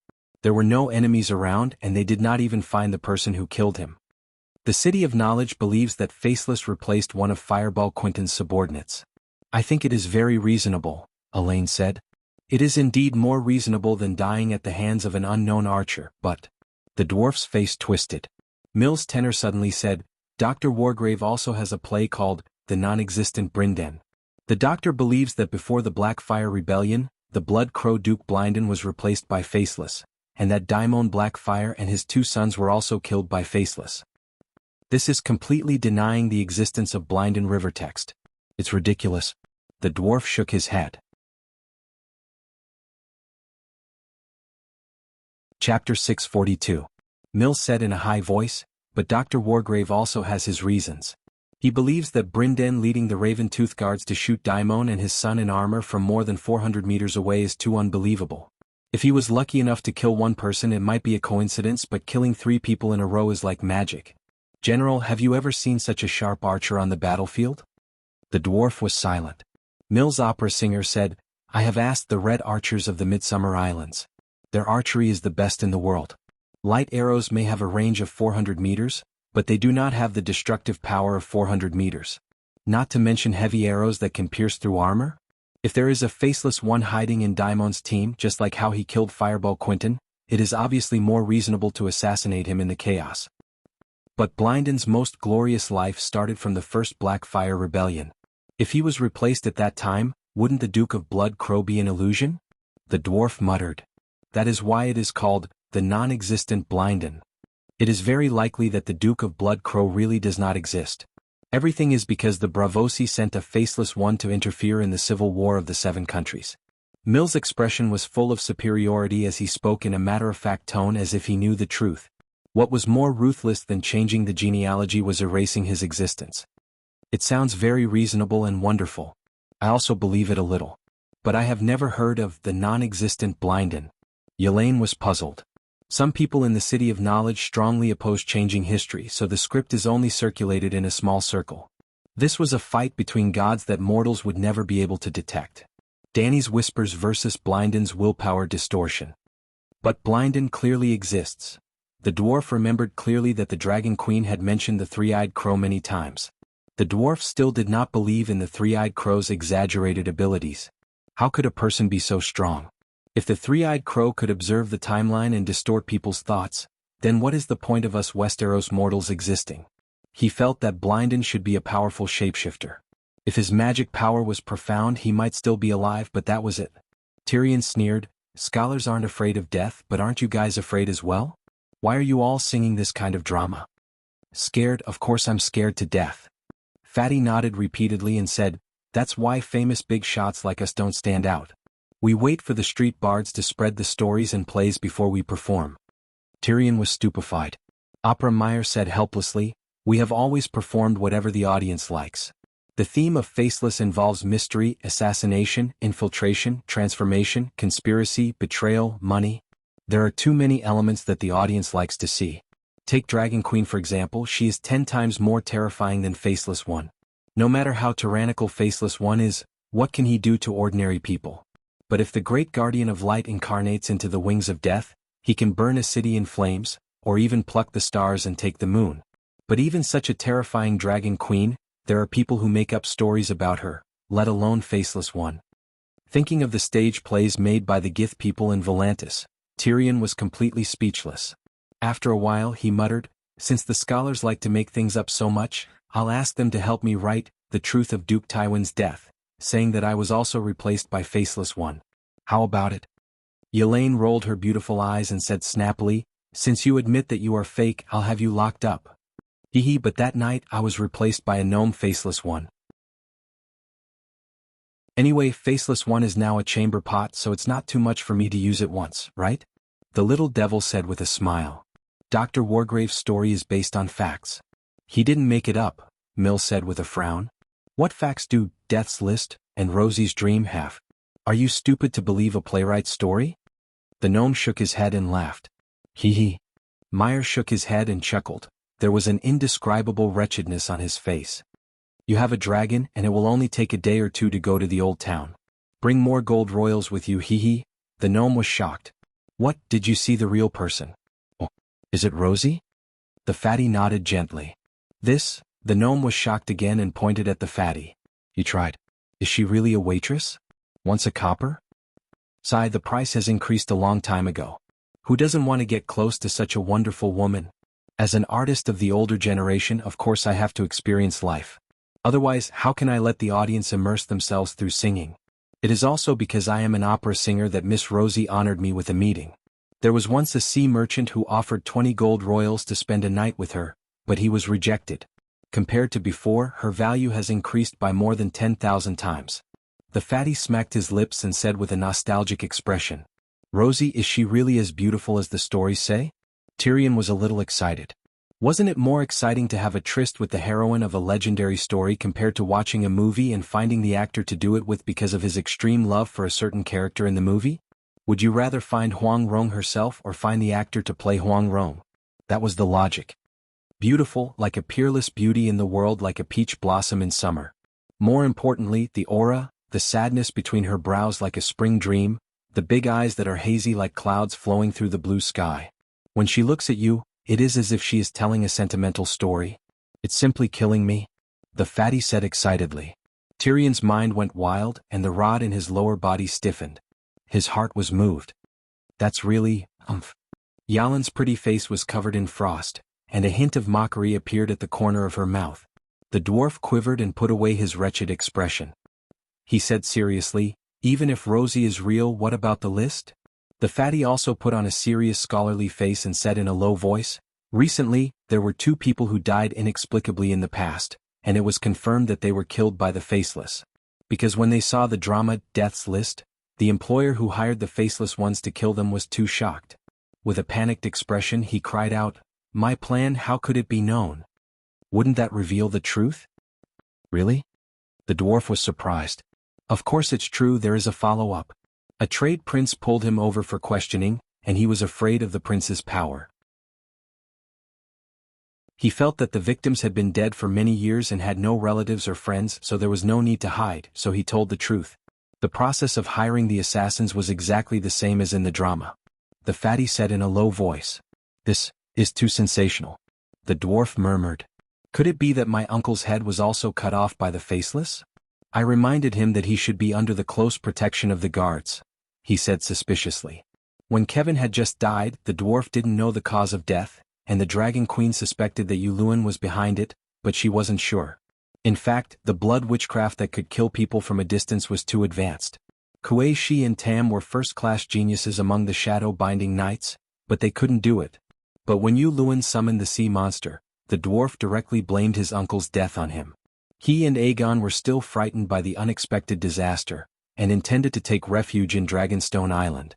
The Dragon Queen told them that blood witchcraft was hard to learn and easy to defend, so they could either stay in Wind's End Castle and close the door, or arrange for guards with steel weapons to guard the bed all night long. If they saw a shadow approaching, they would slash it with their swords. No matter how powerful the witchcraft was, it could be broken in one move, and it could even backfire on its master. When Aunt May killed Lon Lee, Caitlin, a mortal, could clearly see the ghost shadow, let alone the swordsman who was always vigilant. At that time, if Mother Wolf had a steel dagger and threw it out, not only would she be able to save Lon Lee, but she would also be able to kill Heir Lu in one move.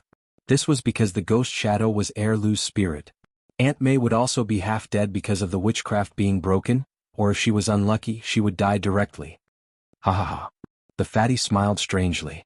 What? Tyrion looked up at him and said, you may not know much about supernatural power, but it's very difficult to kill people from a distance with blood witchcraft, otherwise this world would have been ruled by witches long ago. My lord, don't joke around, who knows better than you how Regent Kevin died? Faceless assassination is indeed 10,000 times more reliable than blood witchcraft, but there are some things that everyone knows, you can't deny. The fatty's mouth twitched. The dwarf's ugly noseless face twisted into a ball and said fiercely, how did the City of Knowledge know about the Faceless assassination list? The fat opera singer saw his expression and was really a little scared. Who wouldn't be afraid of a bastard who killed his father and uncle? So he quickly smiled and said, some people say that the Faceless team is not pure, and there are spies in the City of Knowledge. Just like the scholar disguised as a slave, entered the mill glass factory, and stole the secret recipe to make high-quality glass. Just like the scholar stole Kohler's forging technique. Just like the scholar sneaked into the immortal Hall of Queers to steal the secret of the witches. Just like. At the end, the fatty couldn't help but sigh and said, who hasn't had their knowledge and technology stolen by the scholar? I swear that in a few years the City of Knowledge will master the top secret techniques from Slave Bay, such as paper making and printing. Perhaps the City of Knowledge is secretly cultivating their own Faceless.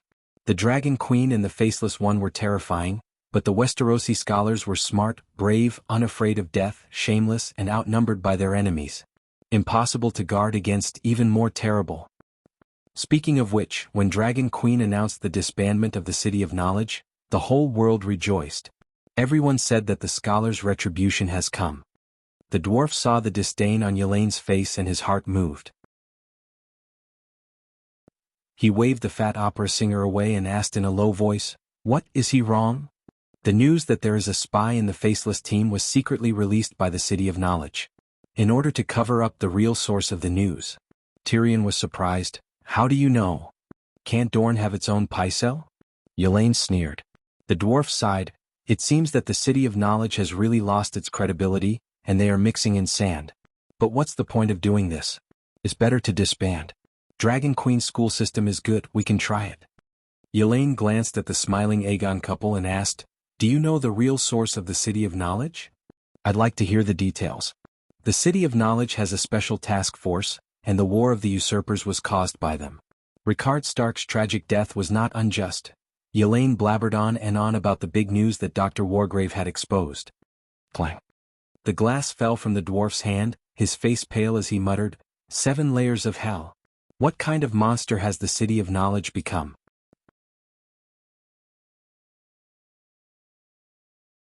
Chapter 643. During the banquet, in addition to the drama, there were also 7 fire masters that Illyrio had recruited. Originally it was supposed to be Aegon's wildfire, but today it was also performing on stage. It actually summoned 7 giant dragons with fire control, and they attacked each other with flaming claws and fangs, causing the audience to cheer. However, the climax of the banquet was the nuptials. Before the banquet was completely over, the newlyweds had to enter the bridal chamber. The guests at the banquet swarmed over, the women carrying Aegon, the men grabbing Sansa and carrying her on their shoulders. On the way to the bridal chamber, dozens of men ripped off Sansa's clothes while loudly telling dirty jokes. It was very barbaric. But this was the nuptials, a Westeros custom. Everyone had been through it. In the south, this kind of custom would be somewhat restrained and not too excessive. But in Hudgian and the north, even if you were the queen, you had to enter the bridal chamber naked. The women did the same to Aegon. These people wouldn't really touch the king and queen or take advantage of them. Their hands were disciplined, but their eyes were dishonest. The 2 groups took different paths and met in front of the bed in the bridal chamber, throwing the naked king and queen onto the bed. But they wouldn't leave. Many of them would stand guard outside, eavesdropping and suggesting interesting positions for the newlyweds. Here. Before the dwarf left, he secretly stuffed a small glass token into Aegon's hand. What is it? Aegon looked down and was immediately moved. Thank you. It was a small bottle of Emperor's Blessing. It was a gift from Slag to the dwarf, one of the few remaining divine medicines. Sigh. The dwarf shook his head with a bitter smile and left the bridal chamber. On the way back to the bedroom, Tyrion was very surprised to run into Uncle Finger again. Hey, long time no see. We 2 old friends should catch up. Uncle Finger's smile was still so friendly. You're forgetful? We've seen each other many times today. Tyrion wasn't easy to deal with either. His smile was even brighter than Uncle Finger's. What kind of greeting is this? We've been friends for many years. Perhaps there are some misunderstandings and I'm willing to explain them to you. Uncle Finger waved at Tyrion and walked towards the back door of the castle. The dwarf touched the steel dagger at his waist and glanced at Uncle Finger's thin and short figure. He had an idea and immediately followed. They turned left and right, passed through corridors and finally arrived at the labyrinth garden in the castle's backyard. The cold wind from the north made Uncle Finger tighten his cloak. He stomped the snow on his feet and said, We have the same goal now, which is to help His Majesty Aegon ascend the Iron Throne, don't we? However, Tyrion would not follow his rhythm. He sneered and said, Littlefinger, your courage is far greater than your size. Uncle Finger frowned but remained polite. He said, Old friend, I know you have some misunderstandings about me. Tonight, right now, I'm here for this. Tell me. Tyrion sneered. You know about my relationship with Sansa's mother, right? Uncle Finger said with a sorrowful expression. You said you broke her private parts. Uncle Finger nodded and said seriously, I really love her and am willing to do anything for her. That's why I can't tolerate Lannister playing with her daughter like a toy. I didn't want to hurt anyone at Joffrey's wedding. Joffrey's death is somewhat related to me, but my goal is not to kill the king. I only want chaos. Oh, I believe that, Tyrion sneered. Sigh, I know you don't believe me, but how difficult is it to take a living person away from the Red Keep? Coincidentally, Lady Olenna found me. She thinks that Joffrey can't give Marjorie happiness and needs me to provide some additional help. For Sansa, for Catelyn in the underworld, I'm willing to bear any sin. Uncle Finger's eyes reddened, and his words were solemn and nasal. Hee. Tyrion still sneered. I'm guilty, but I didn't want to frame you. You know better than I do that you're thought to be Joffrey's murderer because Cersei thinks you are. The garden is so cold. If you don't talk like a human, I'm leaving. Uncle Finger was sincere, but Tyrion's expression remained the same. He sneered. Tyrion, have you forgotten? We used to be so close. Whenever my brothel had new goods, I would keep them for you. We were even together. I only have friendship for you and never any hostility. Uncle Finger sighed. Tyrion was disgusted as if he had been force-fed 2 pounds of feces. His face twisted. You can deny what happened to Joffrey, but what about the Dragonbone dagger? Dragonbone dagger? Uncle Finger was confused. What's wrong with the dagger? I remember that it's Robert's, right? What does it have to do with you? Stop pretending. I almost fell off that building. How many nobles don't know that? Tyrion pointed at the eyrie under the cold crescent moon and sneered. Did you misunderstand something? Uncle Finger was still at a loss. Tyrion did not want to beat around the bush anymore. I was arrested by Lady Catelyn because of the Dragonbone dagger. You told her that the Dragonbone dagger was mine, and that I was the one who arranged the assassination of her son, Bran. After that, the War of the Lion Wolf and the Rebellion of the Four Kings started because of this lie. That was your goal. So, stop pretending in front of me. Sigh, what a huge misunderstanding. Uncle Finger's face turned pale. He waved his hands and stomped his feet. At that time, I only said in an uncertain tone that you might know where the dagger came from. I didn't say that you were the one who arranged the assassination of Bran. Think about it, what a huge loophole there is in that statement. No one in their right mind would give something as obvious as the Dragonbone dagger to an assassin. Can't a normal dagger kill someone? Catelyn isn't stupid either. If I said something like that, wouldn't she be able to tell that it was an obvious lie? That woman is so stupid. Her husband, Ide, is also stupid. He is so stupid that he would believe a bastard like you. But I'm not stupid, Tyrion said with a straight face. You came to me just to say this? Uncle Finger sighed. He knew that Tyrion had completely lost interest in reminiscing. If he did not bring out something useful, nothing would be accomplished tonight. We will be leaving the valley in a few days. I hope that you can support me in becoming the Hand of the King. Tyrion widened his eyes. He looked at the confident and humble man in front of him and felt that it was unbelievable. Is there something wrong with your brain? Do you think that's possible? The army is about to go south, but John Clinton left the Moongate Castle on the night of the wedding, which was just now, and went to Slave Bay. And your reputation? Old friend, as long as His Majesty is not crazy, he will not let you become the Hand of the King. Then let Prince Dowling be the Hand of the King. He is His Majesty's uncle. His status and talent are all suitable, Tyrion said nonchalantly. Ha, Tyrion, if you are smart, you will not say such things. Uncle Finger stepped forward and approached the dwarf. He whispered in his ear, I said that we are old friends. I know you. Didn't you go back to the Westeros to pull Lannister back from the edge of the cliff? But Prince Dowling joined the True Dragon Alliance because of the hatred in his heart. He wants to push Lannister into hell. But I am different. I have no ill intentions toward you. I have no hatred toward Lannister. You help me today and I will help you tomorrow. You reject my friendship today and tomorrow. Ha, Tyrion, don't let down our friendship of many years. Uncle Finger chuckled. Are you threatening me? Tyrion clenched his fists. His eyes, one green and one black of different sizes, flashed with a dangerous light. I am trying to use sincerity to awaken our 10 years of friendship. Uncle Finger laughed. Tyrion stood on his tiptoes and craned his neck to look around. What are you looking at? Uncle Finger asked, puzzled. I think I saw someone spying on us nearby, Tyrion said.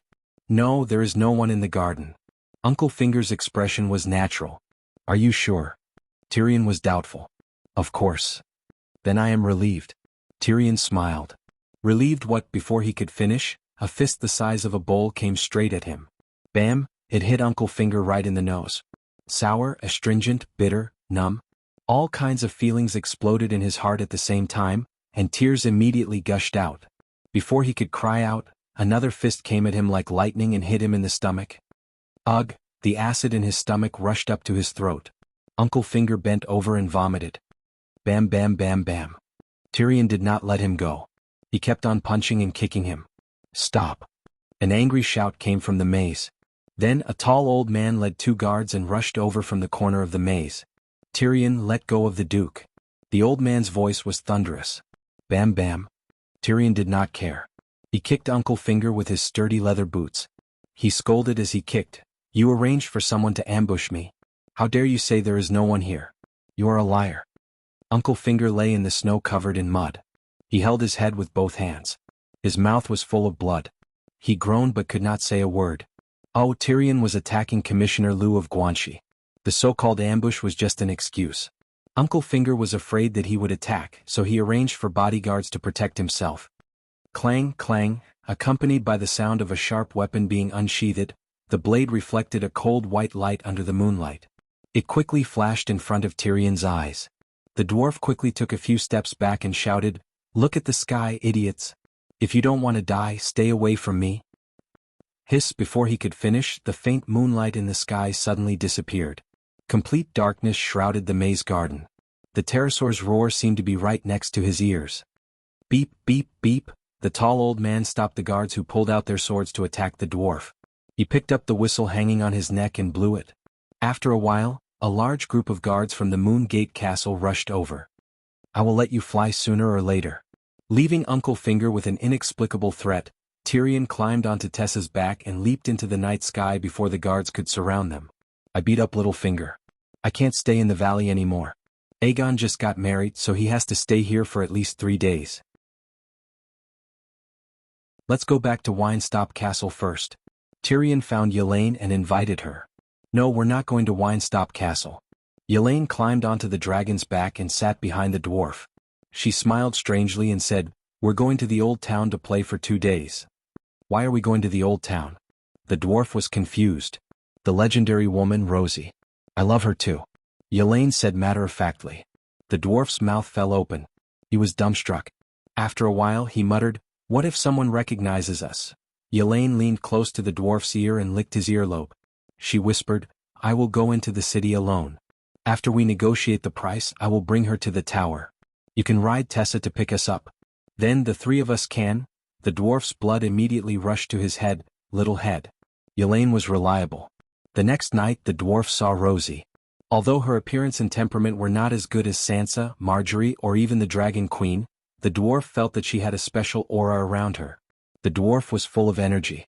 He had spent the most wonderful 2 days and 2 nights of his life. It was the same for Yelaine. The despicable man and woman returned to Winestop Castle with a lazy expression on their faces. However, the moment they landed on the training ground, Aegon led a dozen soldiers to arrest the dwarf. "No way. I only beat up that bastard once, and you want to lock me up?" The dwarf shouted in disbelief. "Duke Baelish is dead. He fell to his death. Just like you said he flew once," Aegon said coldly.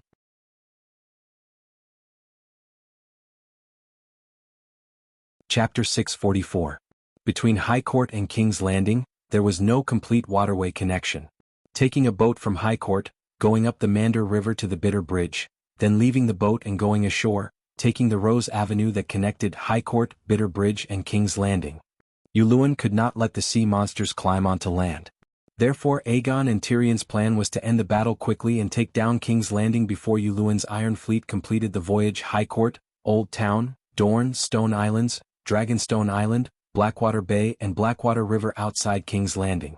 Also because of the sea monsters, Dorne gave up the plan of taking a boat from Sun Halberd City to Wind's End Castle, and then landing at King's Landing at Blackwater Bay.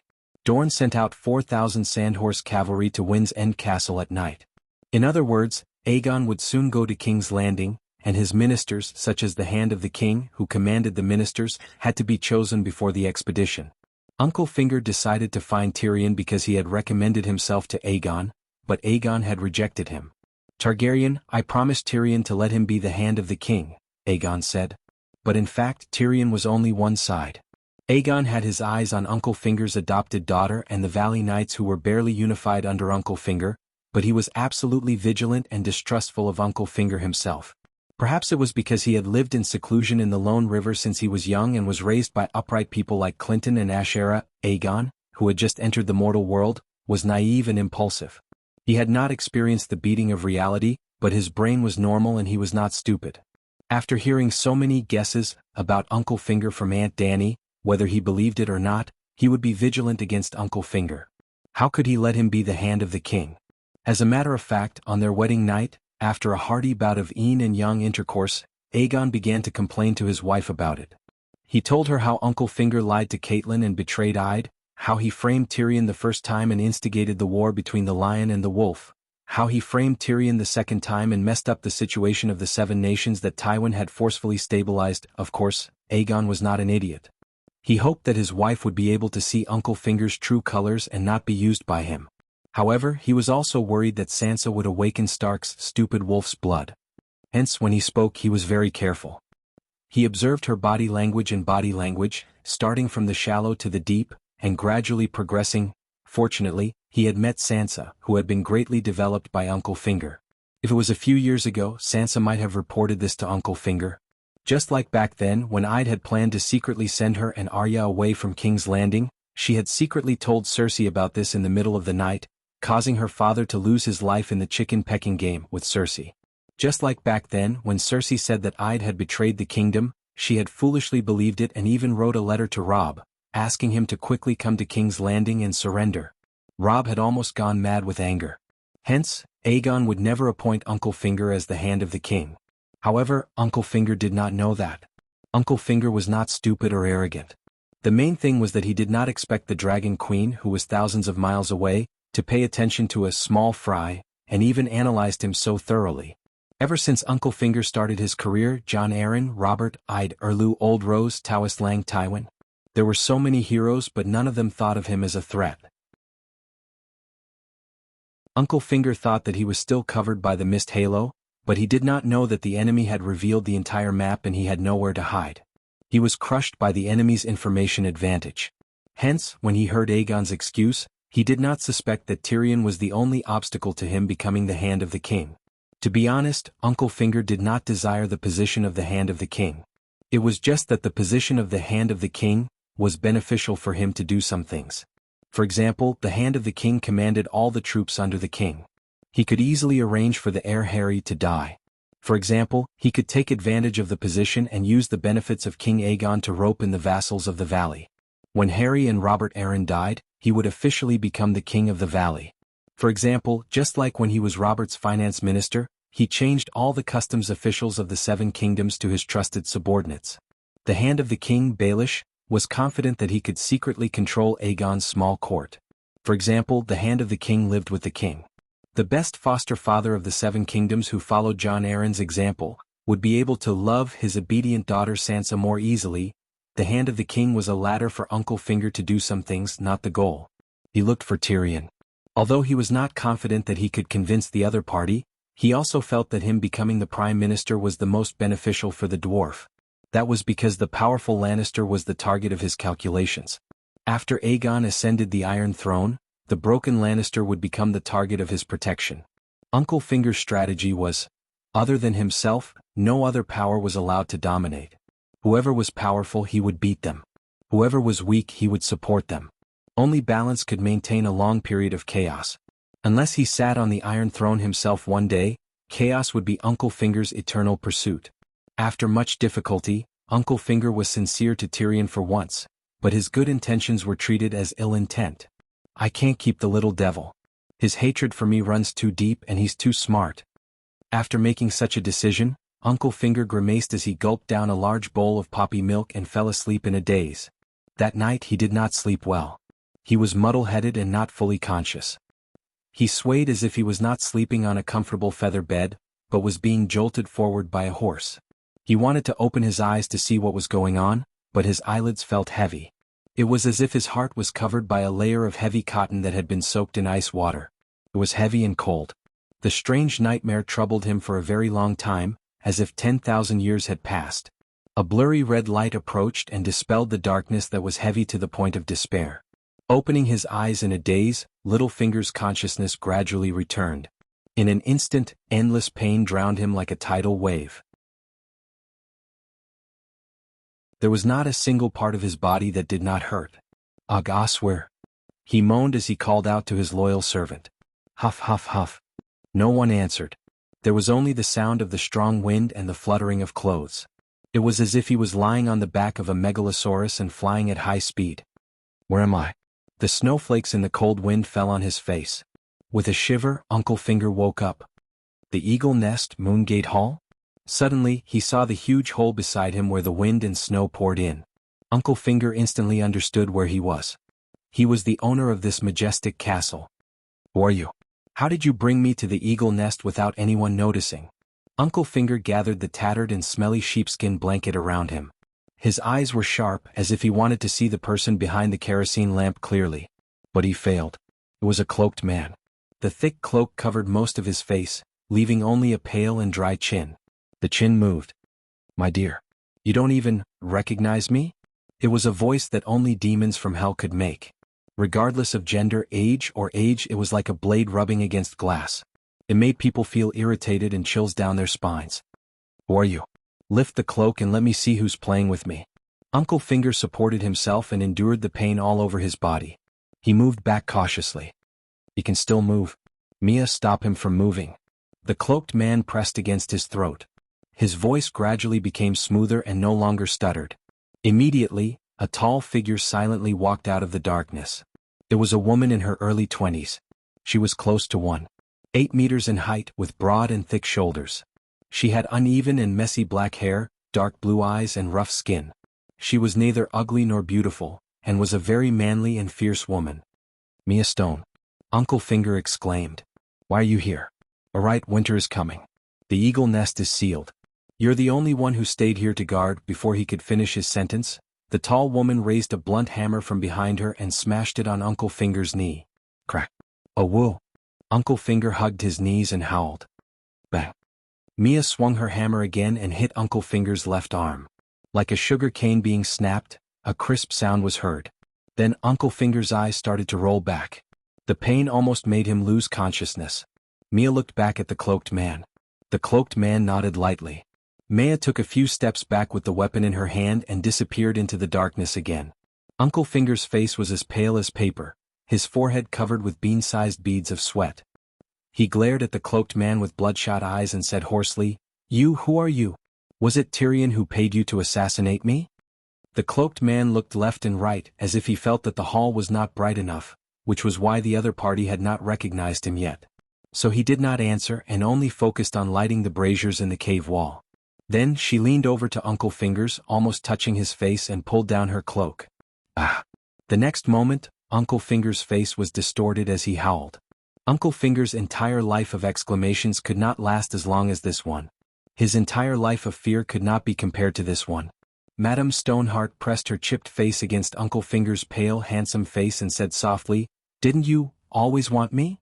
I want a 15-year-old virgin, Caitlin, not an old monster like you. You ruined my dream. Uncle Finger screamed and regained his rationality, and began to think like a normal person. Caitlin, why aren't you dead? He tried not to avoid the rotten touch and asked with a forced smile. Dead? I died once. I was soaked in the river for a few days. The fishes ate my flesh, the crabs pinched my hair. Fortunately, the great King of Light took pity on me and let me live again. Madame Stoneheart's voice was like a roundworm pulled out from the stomach of an old beggar on the street. It was sticky and stiff and it drilled into Uncle Finger's mouth. His stomach acid churned and he felt like vomiting. The vomit rushed into his mouth but Uncle Finger forced it down. That's great, Caitlin. You're alive. That's great. Uncle Finger cried tears of joy. Sobbing, real sobbing. He was crying on the surface but he was also crying in his heart.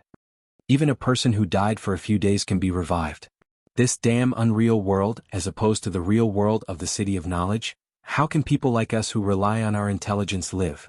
Uncle Finger's scientific worldview, built by reading the famous books of the City of Knowledge, was collapsing. Yes, it's great to be alive and see you again. Madame Stoneheart sighed. Caitlin, listen to me. His arms and knees were broken. No matter how shrewd Uncle Finger was, he did not think that he could fool her with a few nice words. There are some misunderstandings between us. I'll explain them to you one by one, he said hurriedly. I wonder if Lalo increased her intelligence when she was revived. If not, as long as I give him a chance to speak, I might be able to fool her today.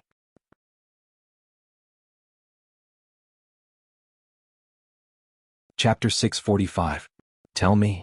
Madame Stoneheart really let him speak. I'm saved. Uncle Finger secretly heaved a sigh of relief, and his expression became calmer. The matter of the dragonbone dagger was my mistake. It belonged to Robert but he never used it. I thought that Tyrion had taken it. I swear, other than this matter, I have never done anything to let you down. Look at Sansa, I was the one who saved her from Lannister's evil clutches. I was also the one who went back and forth and paid a huge price to make Aegon give up on Princess Elaine of Dorne and marry Sansa instead.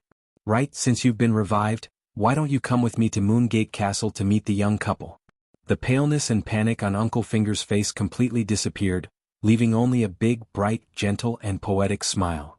I've met Aegon before, Madame Stoneheart said. Haha, that's a handsome young man, isn't he?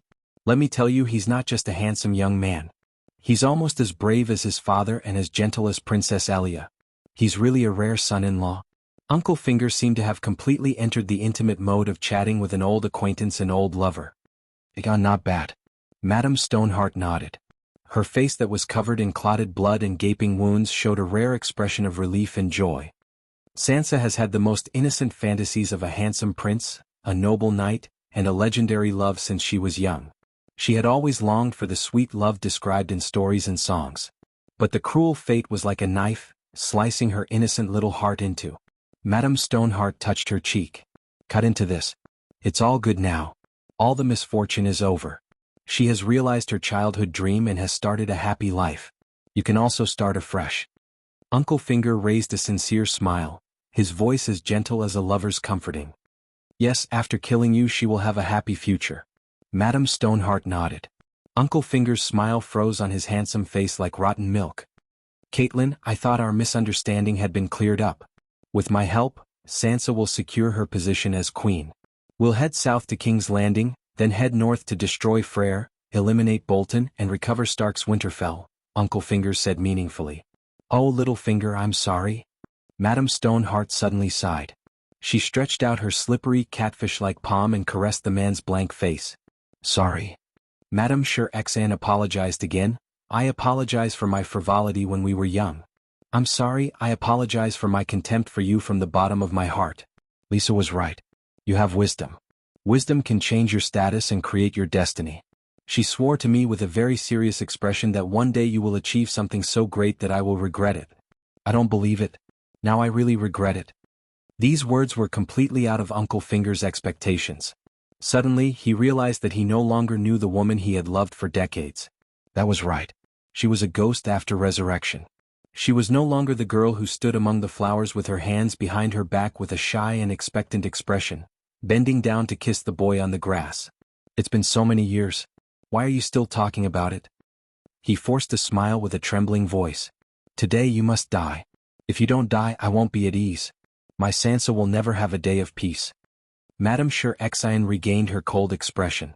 She looked like a ghost that wanted his life. If you want to kill me, you have to give me a reason, right? Uncle Finger felt so wrong that he started to cry. You betrayed Ide. I didn't. Uncle Finger immediately denied. Who told you? He's lying. Who in the Seven Kingdoms doesn't believe Sir Barristan's words? Madame Sher Xan sneered like an owl. Barristan? Uncle Finger was confused. Isn't he at Slaver's Bay? Did you get the wrong person? There's no need to quibble. Sir Barristan is the captain of the Kingsguard. No one knows better than him what happened at King's Landing that day. You betrayed Ide. This is another big misunderstanding. Uncle Fingers pouted and cried, I want to help Aida. I made an oath to you. Have you forgotten? But he didn't listen to me. Besides, I didn't betray him. It was Sansa. Sansa told Cersei about Ide's intention to send her and Arya away from King's Landing. That was why Cersei was sure that Ide wanted to fight to the death with her. That was why she made the first move. I promised to help Ide bribe the gold-robed man. I kept my word. But the man I bribed could be easily bribed by the enemy. Who could be richer than Lannister? That was why I tried my best. It was fate. I had no choice. Lady Stoneheart stared at Uncle Finger's aggrieved face. She found it unbelievable that he could make such a logical argument in such a situation. You poisoned Jon Arryn, she said. Uncle Finger was about to deny it out of habit, but suddenly he thought of Barristan who appeared out of nowhere. Maybe Caitlin had gotten solid evidence from one of the bastards. He could not deny it. Sigh. Uncle Finger sighed sadly. I love you. I love you madly just like Lisa loves me madly. I confess to the seven gods. I am guilty. I could not refuse Lisa's love. I am guilty. I did not cheat on her. I loved you. She is your sister. You two look alike. I always thought of her as you. That was the truth. What was Uncle Finger thinking? Lisa's looks were not inferior to Caitlyn's. Her love for him was even more. Let's put it this way. Excluding the ancient people like Prince Flair and Jenny from the city of Barrenstone, Lisa was definitely the most infatuated woman in the world of power. However, Uncle Finger only placed his true love on Caitlin, who subconsciously looked down on him. When Uncle Finger was at King's Landing, He often claimed that he took the Tully sisters' virginity. He was not lying. When he did Lisa, he really thought of her as Caitlin. You disgust me. Lady Stoneheart was also disgusted. Alright, Caitlin was not wrong. Uncle Finger was a bootlicker, but she did not treat him as a spare tire. He was not a spare tire either. His status was too low. At least a duke's second son like I'd was qualified to be Miss Tully's spare tire. I'm sorry to disgust you. Uncle Finger smiled bitterly and said, I cheated on Lisa too many times. I exposed myself in front of John. Lisa had no choice but to. Uncle Finger was too awesome. He could come up with all kinds of perfect lies easily. Lady Stoneheart was actually skeptical. The truth was not like that at all. Uncle Finger first lured Old Guy to discover Cersei and Jaime's secret affair. When Old Guy was halfway through the investigation, he poisoned him. Then he used the same method to let Ide discover Joffrey's identity as a bastard, and let Ide discover it himself. Old Guy died in the middle of investigating the bastard. This way, Ide would be 100% sure that Lannister killed his good foster father to silence him. The war between the wolves and the lions would be inevitable. You killed Lisa. Lady Stoneheart said. You met Sansa? She betrayed me? Uncle Finger's pupils contracted as he hissed in disbelief. When Lisa was pushed down the moon gate, other than Littlefinger himself, only Sansa and Marillion were present. Well, Marillion was a handsome bard. When Uncle Finger was not around, Lisa used him to comfort herself. Marillion was driven mad by Uncle Finger. He confessed his crime to the nobles of the valley. Because Lisa was cold to him, he killed her out of jealousy. Uncle Finger's teaching skills were not inferior to Big Sparrow's. In other words, only he and Sansa knew the truth of Lisa's death. Now there was a third person who knew. His little sweetheart, his little cotton-padded jacket, betrayed him. You think my daughter is a fool? Lady Stoneheart sneered. Uncle Finger was stunned for a moment before he suddenly raised his head and laughed maniacally. Ha ha ha, she finally finished her apprenticeship. My perfect successor. No wonder I was brought here without anyone noticing. It turns out that Her Highness the Queen helped. Lady Stoneheart looked at him coldly without any emotion. You've been hiding in the dark for too long. You can only see the bright world. But you don't know that in a darker place behind you, someone has been watching you. I've been watching you for more than a year. It is no wonder that you have today's outcome. More than a year. Uncle Finger put away his maniacal attitude and said in disbelief. Aegean is in chaos. The rebels either went to the King's Landing or went to the valley that was not affected by the war. The Eyrie has taken in many servants from Aegean in the past year, right? 7-string Tom, who sings and plays the piano for you, is my spy. The kitchen helpers, the washerwoman in the laundry, the servant in the stables, and even your bodyguards are all my men. It is no harder for me to kill you than to kill a dog, Lady Stoneheart said. If that is the case, why don't you kill me? Instead, you watch me fuck your daughter every day. She is pregnant because of me. Are you planning to use her to make up for what you owe me? Littlefinger laughed. Uncle Finger was not an ordinary person. Knowing that he was going to die, he completely let go. Lady Stoneheart stared at him and said, I don't owe you anything.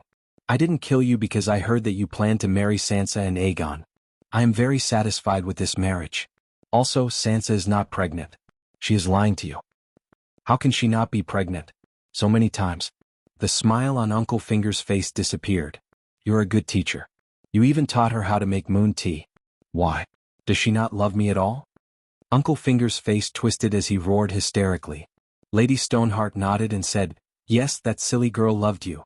She was willing to learn from Cersei and give birth to a bastard child for the king. But she loved her mother and her family more. Stark and Tully's family cannot be tainted by your bastard child. I will not allow that bastard to haunt Sansa for the rest of her life like a nightmare. She deserves the best in the world. She should have a husband who loves her wholeheartedly and have children with her lover. She should not be burdened with guilt and live in fear for the rest of her life. Uncle Finger said sadly, Is my bloodline that lowly? But who in the 7 kingdoms is smarter than me? I still fantasize that she can give birth to a beautiful and smart son. I will let you know when you die. Dany Rise has seen through all your thoughts and actions. Lady Stoneheart told him what happened in the cave that day. Even if it is only for Sansa's safety, I will not let her lie to the smart Dany Rise. Is that woman a devil? Uncle Finger muttered. Perhaps the onlooker sees more clearly, Lady Stoneheart said. But I did not do anything to her. Why did she expose me everywhere? Uncle Finger complained loudly.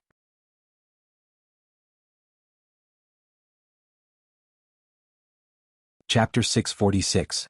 Back then, when Robert wanted to eliminate Danny Rise and Pycelle suggested hiring a faceless one.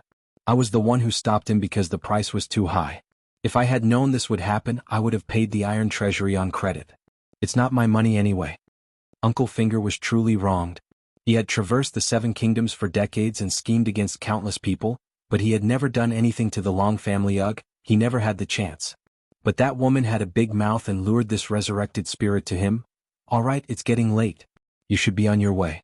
Saying this, Madame Stoneheart turned around and said to the tall woman guarding the door, Maya, leave this to me. You can go now. Yes, madam. Maya bowed and left the hall with her hammer. Maya Stone East was the illegitimate daughter of Robert and Ide when they were still foster children in Arran Valley. She only remembered her father's appearance and knew that she was an illegitimate daughter. Since her surname was Stone East, of course she was an illegitimate daughter. But she did not know that her father was the king. Other than her, everyone else knew. Due to her special identity, Maya's position in the valley was also special. If there were guests visiting the Eagle Nest, she would be the tour guide and lead them through the steep stone steps carved into the wall. Because of this, Maya had the chance to get to know Caitlin and build a good relationship with her. All the fresh food in the Eagle Nest was brought up from the valley by Maya's mule. Therefore, Uncle Finger was stuffed into a sack and placed on a mule like a big pumpkin. He passed through several checkpoints and did not attract the attention of the guards. Of course, the more important reason why Uncle Finger could be brought into the main hall of the Eagle Nest was that winter had arrived. Most of the servants in the Eagle Nest had moved to the Moon Gate Castle. Only a few old people were left in the castle at the top of the mountain to guard the treasury. There was not a single person in the main hall of the castle. No one could hear him even if he screamed himself hoarse. Uncle Finger guessed that he would be thrown down the Moon Gate by the spirit in front of him. He said angrily, "It's fine if you let Maya kill me. Why do you have to do it yourself and use such a cruel method? No matter what I've done, my love for you is so deep and true. Is your heart made of stone? Don't you feel anything?" Madame Sher-Exian's lips curled into a mocking smile. She took off her cloak and said, "Your love for me is so deep and true. You even told everyone you met that you stole my virginity. Today I will repay your love and make your dreams come true." Uncle Finger, who was yelling in anger, suddenly felt a chill down his spine. He widened his eyes and looked at Caitlin, whose clothes were disappearing. He said in fear, What are you doing?" After taking off his clothes, there was no enchanting woman in the hall, but instead there was a monster. His skin was as pale as frozen milk, without a trace of the luster of a living person. Half of his once thick red hair had fallen off, and the few strands of hair that remained were as dry as grass, grayish-white like the bones of a dead person. Although she had been resurrected, the wounds on her body had not healed. It was like biting off an apple. The remaining wounds would not grow back, leaving only dried blood clots. Even the green fascia and white bones under the muscles could be seen. She had been soaked in the river for a few days, and her body was full of holes from fish and prawns. She was like a mandrill in human skin, but that skin was peeled off from a rotting female corpse that had been dead for many days. Uncle Finger was so scared that he almost fainted. He shouted, "No, Caitlin, you are not such a person. Don't." Madame Sher-Exian did not let him have his way. She even held an oil lamp and showed her beautiful body to Uncle Finger. Uncle Finger supported himself with one hand and retreated with all his might. Madame Sher-Exian made a sound as if she was laughing. She followed him easily. "Caitlin, don't be rash. Think of Sansa. You are the noble young lady of Riverrun, the elegant Duchess of Winterfell." Uncle Finger was completely flustered. He tried to provoke her with words as he moved toward the Moon Gate. The area spanned across 2 mountains, so the main castle in the center was suspended a few hundred meters in the air. The builders of the castle had even chiseled through the center of the hall to build a door, which was the Moon Gate. Jumping down the Moon Gate was like jumping off a cliff that was a few hundred meters high. Uncle Finger would rather kill himself. However, Madame Sher-Exian had left her kindness and tolerance to Lalo. She could even kill an innocent person, let alone an enemy who had destroyed her family. She lifted his broken knee and dragged him back while Uncle Finger screamed like a pig being slaughtered. Then she tore off his clothes and blanket. Ignoring his fierce struggle and pleas, she fed him a bottle of low-quality aphrodisiac concocted by the forest witches. After a while she sat down on him. "Oh no," Uncle Finger cried like a cuckoo or an old ape. He could only accept it helplessly. He closed his eyes and cried bitterly. The heat below could not warm Madame Xian's heart. She looked coldly at his pained face and said, "Isn't this what you want? You are Ide's wife, don't be like this." Uncle Finger broke down completely as he was pinned down by a demon who had crawled out from hell. He cried like a child. I'd. Madame Xian's dry eyes could not shed any tears, only dark red blood oozing out. She laughed in despair and said, "Open your eyes and look at me. How can I meet Ide with this demonic appearance? My Ide, haha, he is enjoying the glory and honey wine in the heaven of the gods, but I can't even go to the 7 levels of hell. The 7 levels of hell belong to the 7 gods, but I have to go to the hell of an alien god that I have never believed in. It's all your fault." Madame Xian moved with all her might. Uncle Finger felt like he had fallen into a swamp made of worms and poisonous snakes. It was cold, sticky and rotten. His body sank uncontrollably until it was above his head. Countless long worms burrowed into his skin, through his pores, into his muscles, into his soul. He lay on the ground like a dead man, staring at the ceiling with his dull eyes. He muttered, "The scholars are right. We mortals need a real world without magic, megalosaurus and gods." Seeing him like this, Madame Xian laughed strangely. She was happy after getting her revenge. But it was like a bottomless pit had opened in her heart. No matter what kind of happy feelings were poured into it, they would immediately flow into the hole and flow to an unknown place. Instead, it was hatred, resentment, jealousy, and other negative emotions that stayed in her heart and filled it to the brim. She could never be happy. Every second of her time in the human world was torture. Sigh, I should go back to hell. Sansa, goodbye. Rickon, I'm sorry. Bran, where are you? Arya, where are you? Madame Xian bent down and hugged Uncle Finger tightly. Their bodies rolled, and the two of them rolled into the moon gate together. The cold wind howled, and the moonlight was bleak. The two entangled bodies were smashed into a pile of meat paste. The mountain peak was tall and seemed to hold up the crescent moon in the sky. On the west side, Alicia's tear was like the Milky Way. It poured down from the peak of the mountain, creating a cold river that ran through the valley plains. The waterfall rumbled and the surface of the water shimmered. The moonlight shone like a silver ribbon that fell from the sky. Not far from the river, on a barren hill made up of rugged rocks and black soil that was dotted with snow, a few people squatted and chatted under a limestone rock that had been ravaged by the cold wind. "Perhaps you still have a mission that you have yet to complete." "Mir," Soros said in a low voice as he tightened his fur. "Like king, what do you want me to do?"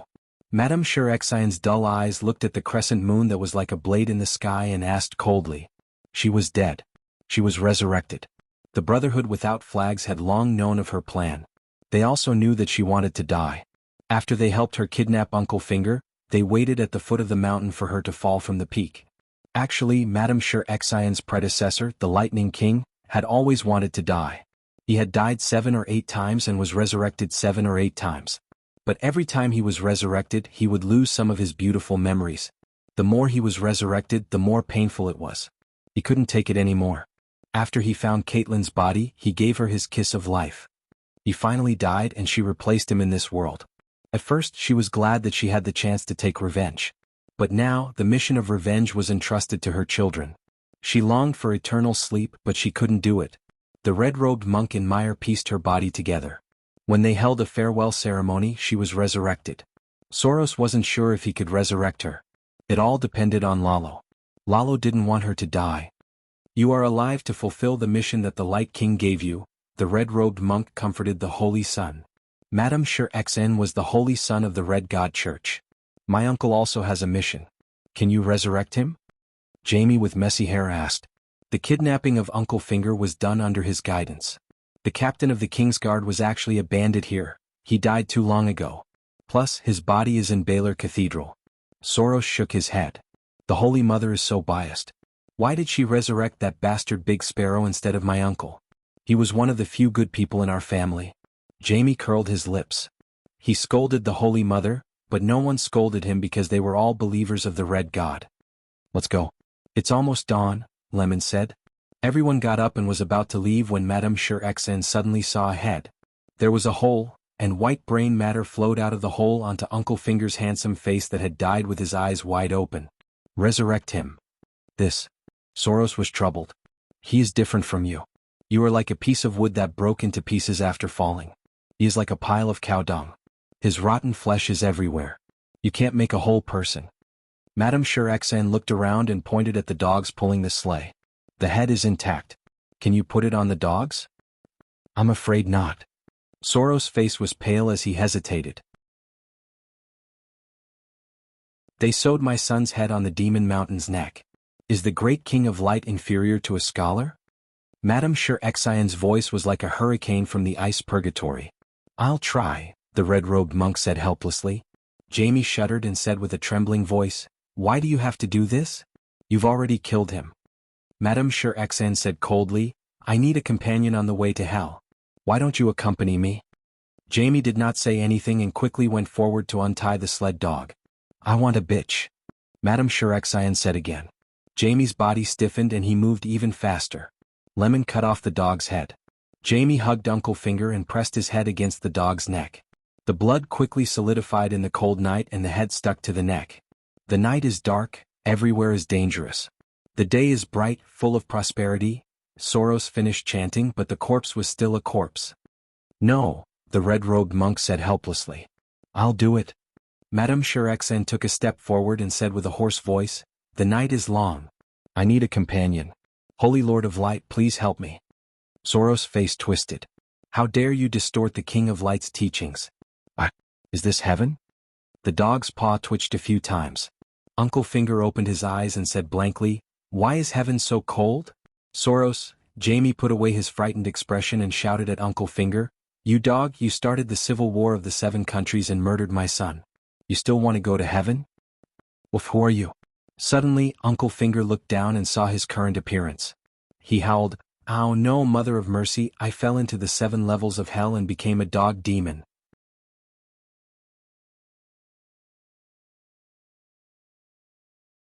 Chapter 647. Littlefinger is dead? Tyrion was confused. Aegon saw that his shocked and confused expression did not seem fake. He frowned and said, You really didn't do it? Then who did it?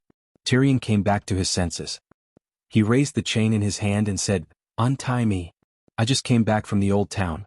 Princess Elaine has been with me all this time. Aegon glanced at his cousin. Seeing her nod, he said, Where at first? The vassals of the valley are furious. They are all shouting that they want to put you on trial. Soon, the dwarf Elaine and Aegon flew to the valley and landed at the Moongate Castle's drill ground. Just like a few days ago, the main castle was packed with nobles and knights. The former venue of the wedding banquet was now the trial hall. Because of the special relationship between the dwarf and Aegon, King Aegon wanted to avoid suspicion. The judges were Queen Sansa, Bronze Yohn, and a few other vassals of the valley. The midget entered the hall and observed his surroundings. He was surprised to see that among the people in the valley, there were many who were laughing and chatting, followed by those who had solemn expressions. There were even fewer people who were glaring at him angrily, and there were 0 people who were heartbroken. Oh no, there was still one person who was mourning for Uncle Finger's death. Queen Sansa was dressed in plain clothes that hugged her graceful waist. Her pink cheeks were filled with grief. Her eyes were red and swollen like pink peaches. Her hazy blue eyes were filled with tears. She looked like a little white flower swaying in the spring rain. She really looked like a young widow. Oh no, she had lost her father, not her husband. For some reason, second brother, who had been working tirelessly for 2 days and 2 nights, looked up at this moment. The dwarf quickly looked away from the queen's full breasts and bowed. Tell me first, why do you think I killed Littlefinger? He was calm and took the initiative. In the past few years he had been put on trial twice. Catelyn had captured him, and Lisa had tried him for sending assassins to kill Bran at the Eyrie. At King's Landing, Cersei and Tywin had tried him for murdering Emperor Joffrey. Both trials were extremely unpleasant. The judges were all crazy women who wanted to put him to death. In the end, the trial changed from a civil trial to a martial trial, a trial by martial arts. This time, even if Sansa went crazy, he was not afraid. First of all, on the way here, he had already figured out Aegon's attitude towards Uncle Finger's death. We all know what kind of person he is, so we won't have to worry about his death. Secondly, he had witnesses. No one could ignore the testimony of the Dornish princess. Bronze John glanced at Sansa. After seeing her nod, he said, First, you have a motive. King Joffrey seems to have been the one who framed you. And on the night of King Aegon's wedding, you had a conflict with Duke Baelish. You beat him up, and before you left, you told him to fly once. In fact, Duke Baelish fell from the Moon Gate and flew once. Ah. Tyrion shook his head and chuckled. When I said fly, I wasn't talking about the moon gate. Throwing from the moon gate wasn't enough to vent my anger. I have a pterodactyl. I can lift that bastard up a few thousand meters and throw him down onto my sister's balcony. Her beautiful face will be covered in Littlefinger's filth. That will be the real pleasure.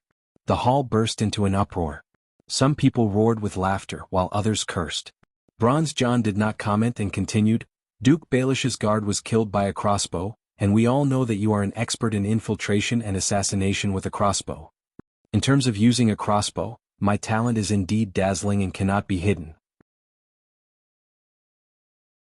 How many allied dragoons have died under my Tyrion pterodactyl crossbow? For this, the queen even rewarded me with tens of thousands of gold royals for the invention patent. Even King Aegon said that it was good when he used it. Cough cough, so you admit it? Jon glanced at the embarrassed King Aegon and felt a little awkward. Admit what? I haven't been in the valley for the past few days. Princess Elaine can testify for me. The dwarf pointed at Princess Dornan and said. Under everyone's gaze, Elaine looked hesitant. Your Highness? Tyrion asked nervously. You can't drop the ball at a time like this. Elaine glared at him, and her expression became even more conflicted. Why are you hesitating? The dwarf shouted. Just as he shouted, he suddenly realized that Elaine was the heir of Dornan, the unmarried virgin princess. If she announced that she had a threesome with the dwarf in front of everyone, it was true that the people of Dornan liked to fool around, but they also believed in the seven gods. They could fool around without being afraid of others saying anything. However, it was a little insulting to admit that they were fooling around in front of so many nobles. Thinking of this, the dwarf immediately shouted, Elaine, tell us. Let's go to the old town to find Rosie, the real Rosie in Rosie's dream. On the sunny beach of Green Pavilion Island, the three of us had a perfect 2 days and 2 nights. Tell them. Rosie? 7 gods above. Rosie, it's so convenient to have a dragon. I've always wanted to. Sigh, not to mention Rosie, even Princess Elaine is a top-notch beauty. She actually had a threesome with such an ugly and deformed little devil monkey. Holy Father, why is this world so unfair? What's unfair about it? The dwarf has a pterodactyl. Just like on normal days, no matter how ugly or old we nobles are, we are still more loved by women than the handsome commoners. A pterodactyl knight is obviously of a higher level than us ordinary knights. Sigh. I also want to become a pterodactyl knight. Harry thought in his heart. I'm thinking, isn't it impossible for a dwarf? How is he going to deal with 2 women, even though they are more stimulating to any man than an aphrodisiac? Sigh, you don't understand. The Dornish people are very, It must be Princess Elaine and Rosie. Then the dwarf rubbed his penis and cheered them on. I see. The hall seemed to have exploded. The knights and nobles were all excited. They didn't care where they were and discussed loudly. Hearing everyone's words, Elaine's face turned pale and then red. She glared at the dwarf who was looking at her guiltily. Then she shrunk her neck and lowered her head in shame. Silence, silence. Bronze John shouted with all his might. There was no table or hammer. After a while, the hall changed from a noisy market to a quiet library. John said angrily, Everyone here is a noble gentleman. Why are you talking like a street bumpkin?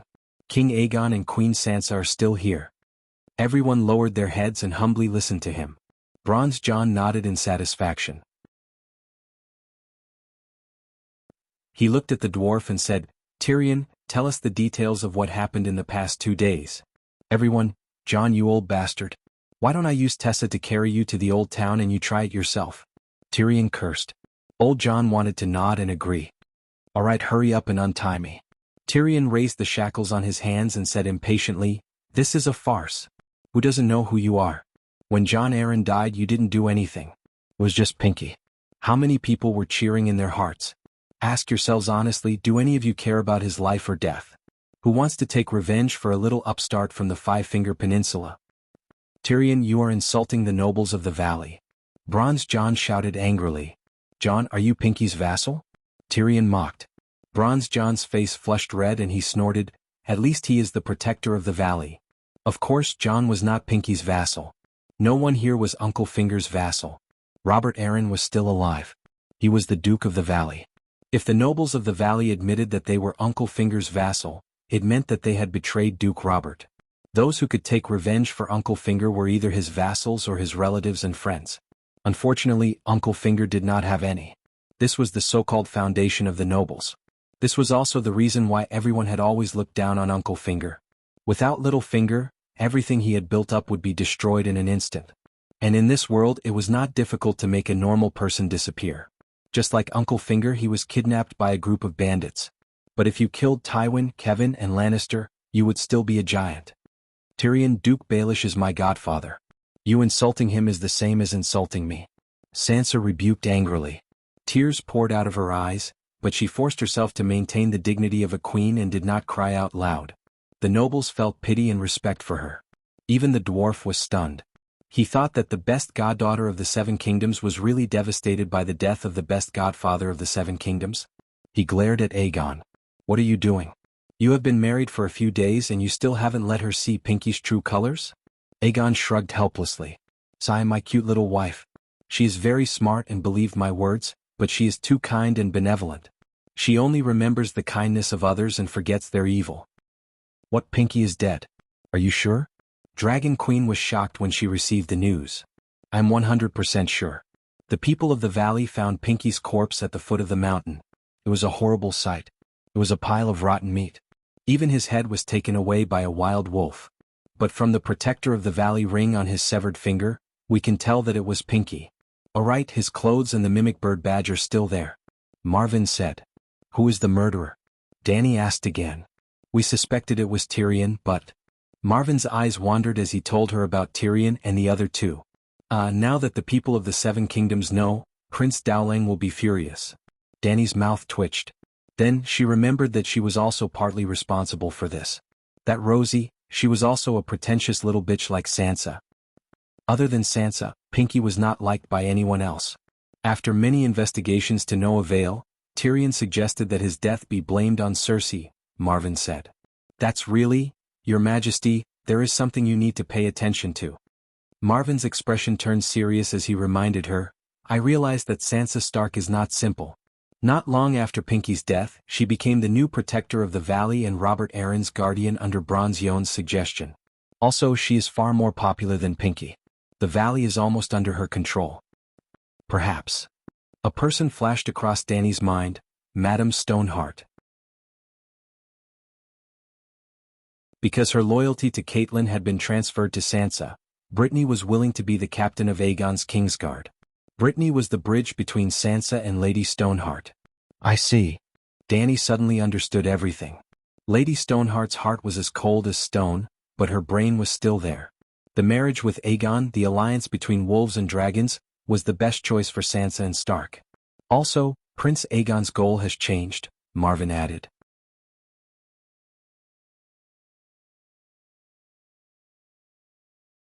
Chapter 648. In the plan that Aegon and Tyrion agreed upon, after the marriage, the Knights of the Valley would immediately head south to King's Landing and help Aegon obtain the Iron Throne.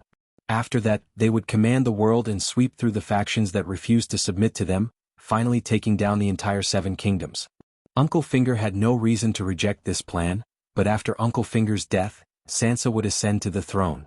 As the Queen, the Protector of the Valley and the Queen of the Northern Territory, she would have a huge say. Moreover, Aegon was still young. He was not an experienced and decisive king who had been on the throne for many years. He would be easily swayed by pillow talk. Sansa wanted revenge. The valley and the River Jian lands were neighbors.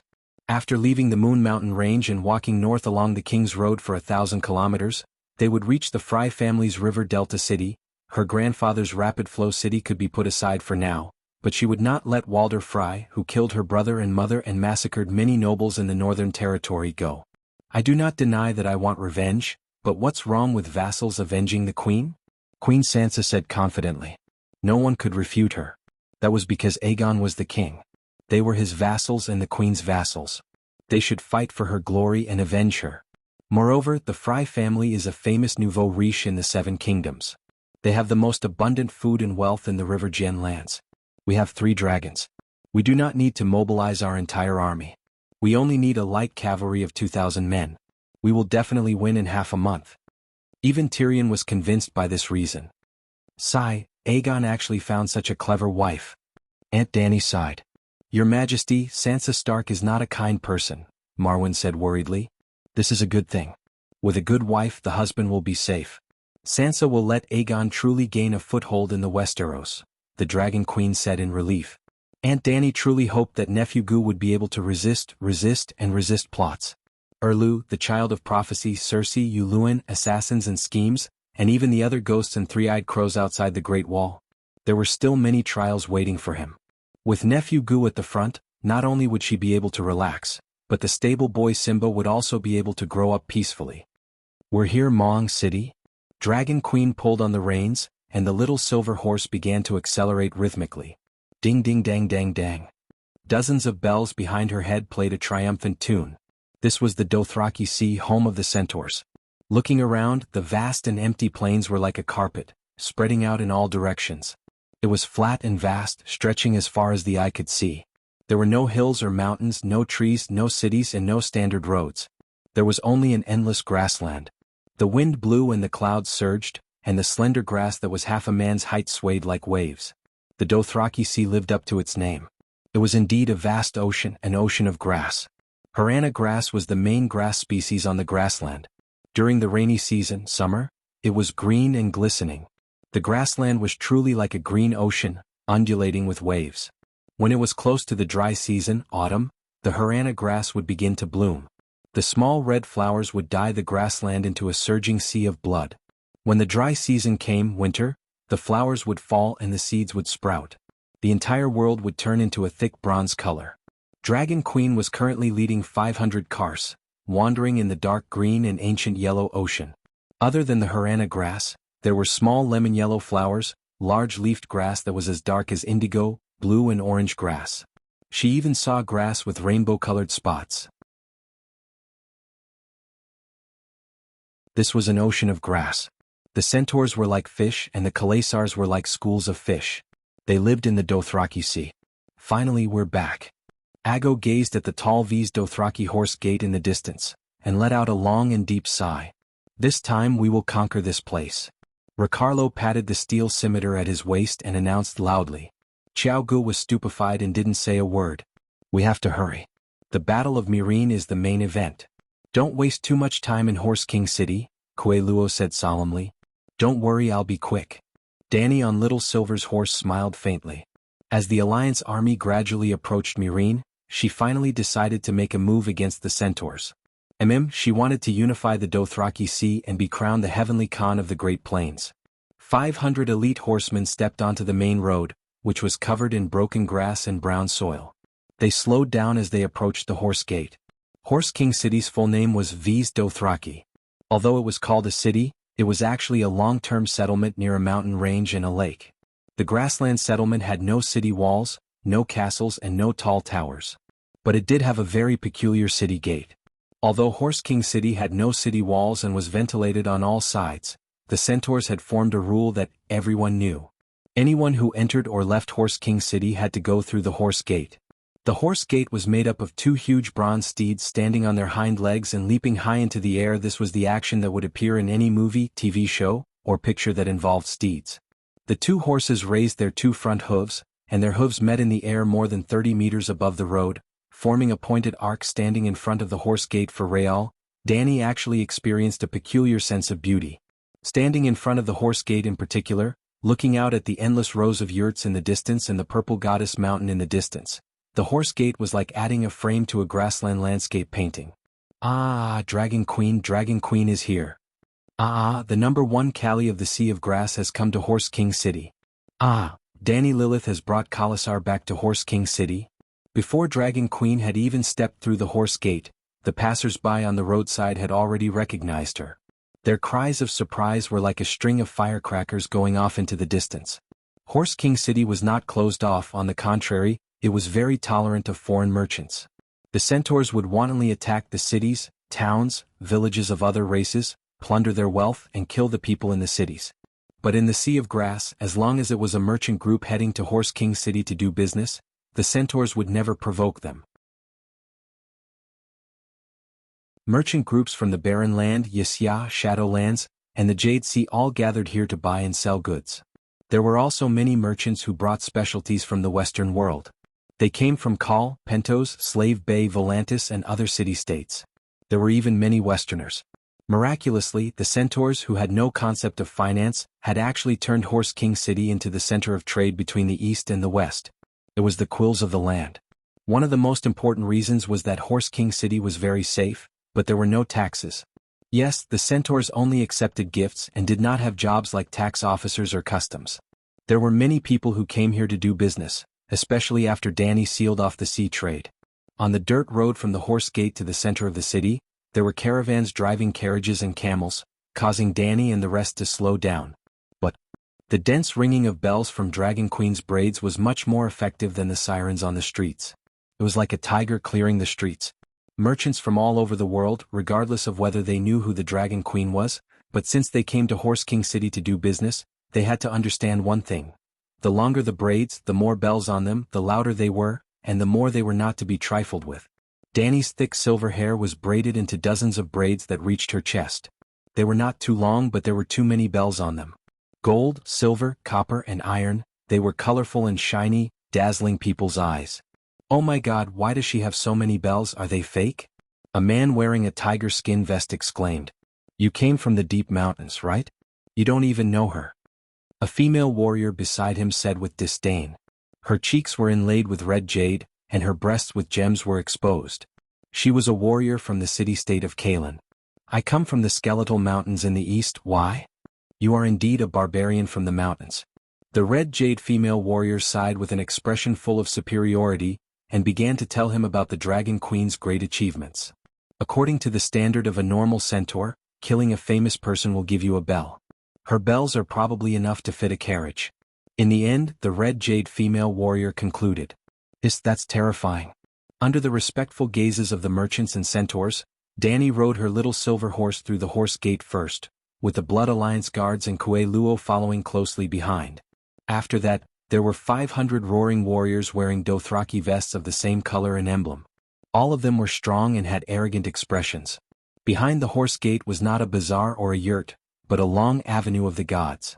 The so-called Avenue of the Gods was a road full of ruts and withered grass. On both sides of the road were statues of gods and heroes that the centaurs had plundered from various city-states. There were statues of gods that had been worshipped by the declining cities but had long been forgotten, as well as stone statues of kings sitting on thrones. There were also all kinds of monsters from the Shadowlands, black iron dragons with jeweled eyes, griffins with ferocious roars, scorpion-tailed beasts with lion bodies and scorpion-tailed beasts with raised tails. There were even devil statues that were deformed and terrifying, yet extremely lifelike, causing the timid to be intimidated by them. Most of the statues were made of stone and metal. The faces of the people had been battered by wind and rain for thousands of years, and had long become broken and blurry, making it impossible to identify their origins. Where's my steel statue? It was still there the last time I saw it. Danny suddenly asked in surprise. Go ask Dosh Kaling. It's very likely that the news spread and it was dragged away. Kue Luo looked around and comforted her. But don't worry, it's always the centaurs who rob others. It should still be hiding somewhere in Horse King City. Speaking of Dosh Kaling came. Before entering the bazaar, a large group of people walked along the Avenue of the Gods to welcome them. They were Dosh Kaling, the overseers of Horse King City. Some of them were as old as rotten wood and carried long carved crutches. Every step they took seemed to be the last of their lives as they struggled and trembled. There were also tall and strong middle-aged women who strode forward with their heads held high and without the slightest hint of timidity, as if they were all female calls. There were also young women in their teens and 20s who looked curiously and enviously at the Dragon Queen who was on Little Silver's horse and smiling faintly. There were 45 Dosh Kaling in total, followed by several times as many eunuchs and slaves. They had all been Khaleesi at one time. When their husbands died and the new Khal elected a new Khaleesi, they would be sent here to be in charge of the vast Dothraki Sea. After the Khal died, his wives wouldn't be tainted by any centaurs, and would stay in Horse King City as wise men.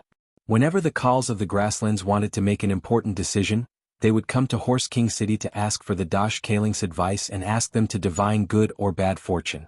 Apart from the fact that they couldn't leave Horse King City, the Dosh Kaling still had a lot of status and power. Danny Liz, have you come back to join us? The oldest of the old women shouted sternly as she stepped forward. No, I've come back to rule over you.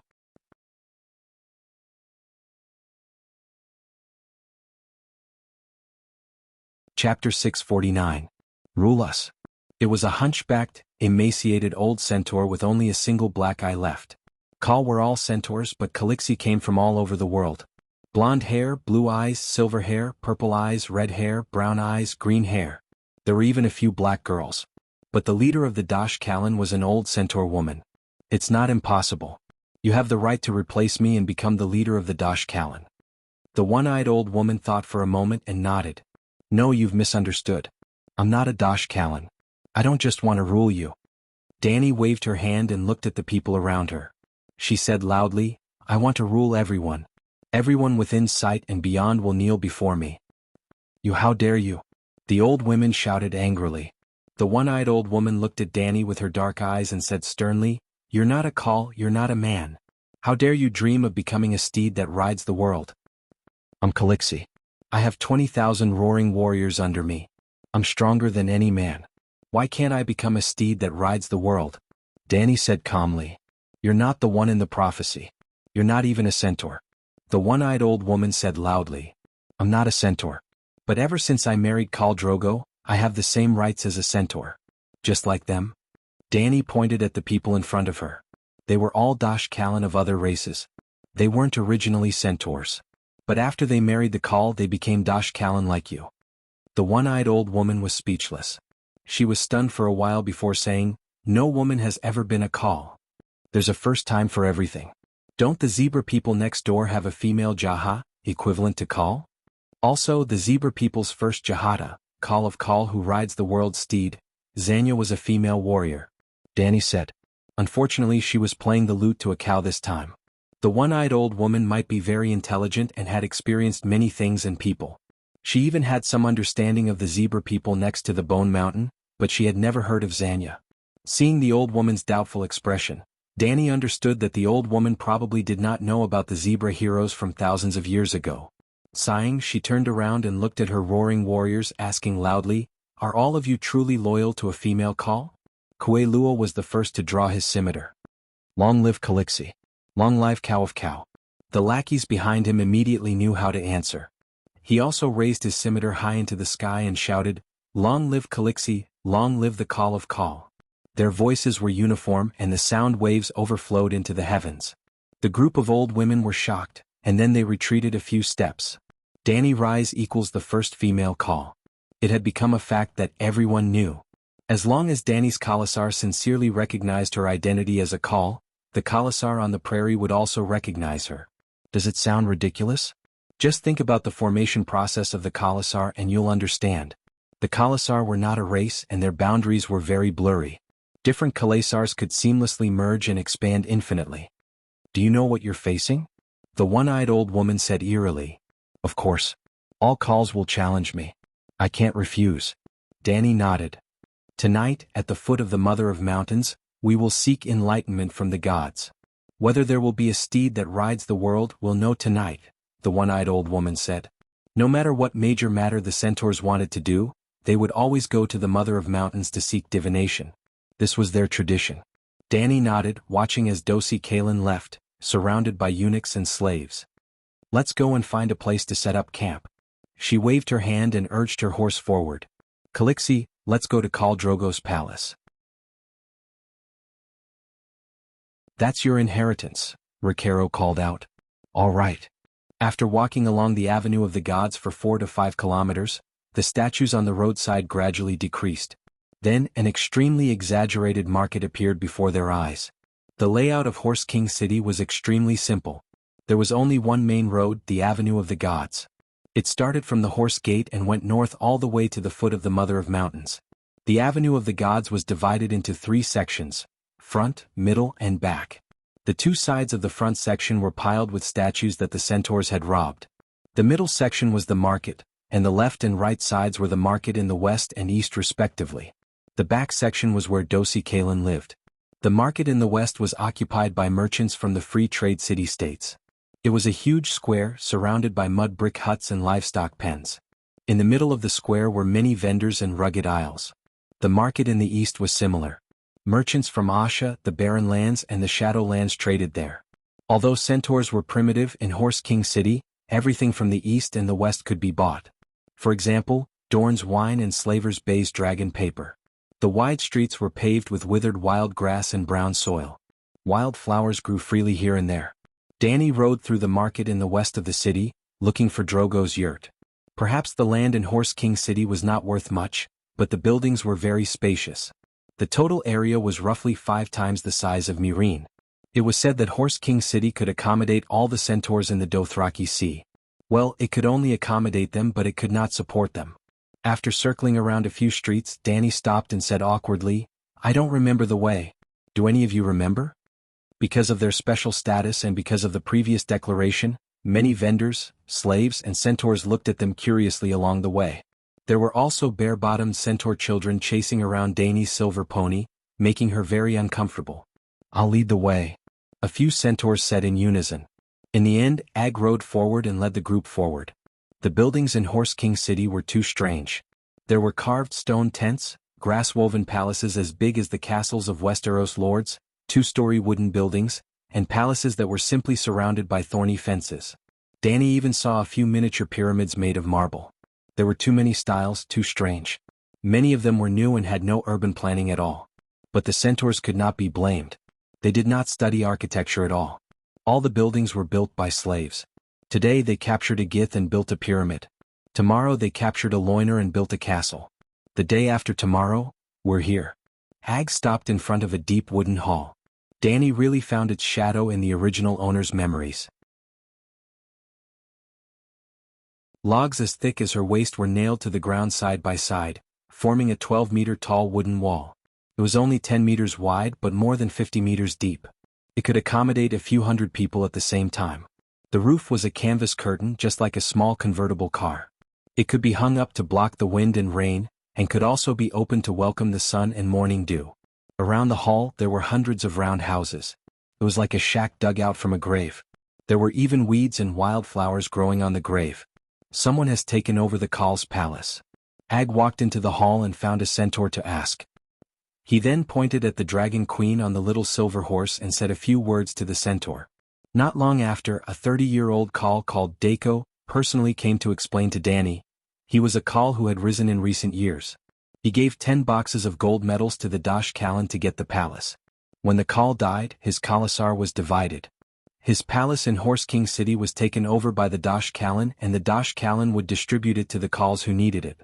If Danny had obediently returned to Horse King City back then and joined the old Dash Khalan, she would have received a large portion of the demolition fee. "I know you, Drogo's Kali she, Slave Bay's Dragon Queen." Khal Dako looked at Danny with a serious expression and said, "You don't have many people, so I can invite you to my palace to rest. But if you want me to move, you have to get the Dash Khalan to give me a new palace." "Alright, give me a place." Danny nodded and said. After all, the entire Horse King City would be hers in 2 days. Seeing that the Dragon Queen was so easy to talk to, Dako also let out a sigh of relief. He arranged for people to give Danny more than 20 tomb rooms. Then he invited Danny and her Blood Alliance guards to the wooden palace to drink. If 2 Khalasars met in the sea of grass, one of them would definitely fall if one of them didn't take the initiative to avoid the other. But in Horse King City, all the centaurs were blood brothers. They belonged to the same Khalasar and were of the same race, so there would be no conflict or vendetta. With the Megalosaurus in the sky and the shapeshifter's animal companions on the ground, she wasn't afraid that the centaurs would learn from the Westeros and lose their moral integrity. However, Danny didn't want to sit on a brick bed and drink with a centaur, so she declined and said, "I still have to give the Dash Khalan some gifts later." Dako nodded and said, "Your declaration at the entrance of the market has already spread. I also know about it." Danny's interest was piqued. She sent the centaur minion to set up camp while she and Dakota chatted in the shadows of the wooden hall. "Do you think I'm qualified to become the steed that rides the world?" she asked. Dako didn't directly answer this question. Instead, he said with a complicated expression, "I thought you would never come to Horse King City again. Only centaurs would come back. I thought that even if you came back, you would ride a dragon and flaunt your prowess to the Goddess Mountain. I didn't expect you to follow the rules like all the other Khals. You rode a horse with a Khalasar and passed through the Horse Gate, taking the path of the gods. If you want to break the rules, you have to follow the rules first. I know the rules very well." Danny smiled faintly. "Yes, you know the rules very well, so you have a chance to become the steed that rides the world. Those who don't follow the centaur's traditions, no matter how strong they are, will never be recognized by the centaurs. Only a chance. Danny raised her eyebrows. Daiko raised his big fist and shook it. He smiled coldly and said, "Actually, the biggest rule of the centaurs is this: you are the wife of a Khal. You didn't marry anyone else. You have owned and nurtured the purest Khalasar from the start. You follow the centaur's traditions. All of this can only give you the status of a centaur and the status of a Khal. In Horse King City I will recognize you as my brother. Because of the number of bells in your braids, I will invite you to sit at the best table, drink the strongest horse milk wine, and eat the crispest roasted horse meat." Danny opened her mouth. She really wanted to say, "Don't take advantage of me. How can a normal person be qualified to be called my brother?" But if you want to become the Khal of Khals, you must defeat all Khals, their blood alliance guards, and their heirs without relying on any external power. You must not use any dragons, magic, witchcraft, or powerful steel weapons. Under completely fair conditions, you must defeat all Khals, their blood alliance guards and heirs. Khal Daiko shook his head and sighed. "If you want the centaurs to be convinced, you must defeat us using the centaurs' methods. But you obviously can't do that. Hearing you say that, I have an idea." Danny raised her small white fist and shook it at the centaurs, saying, "I don't lack this."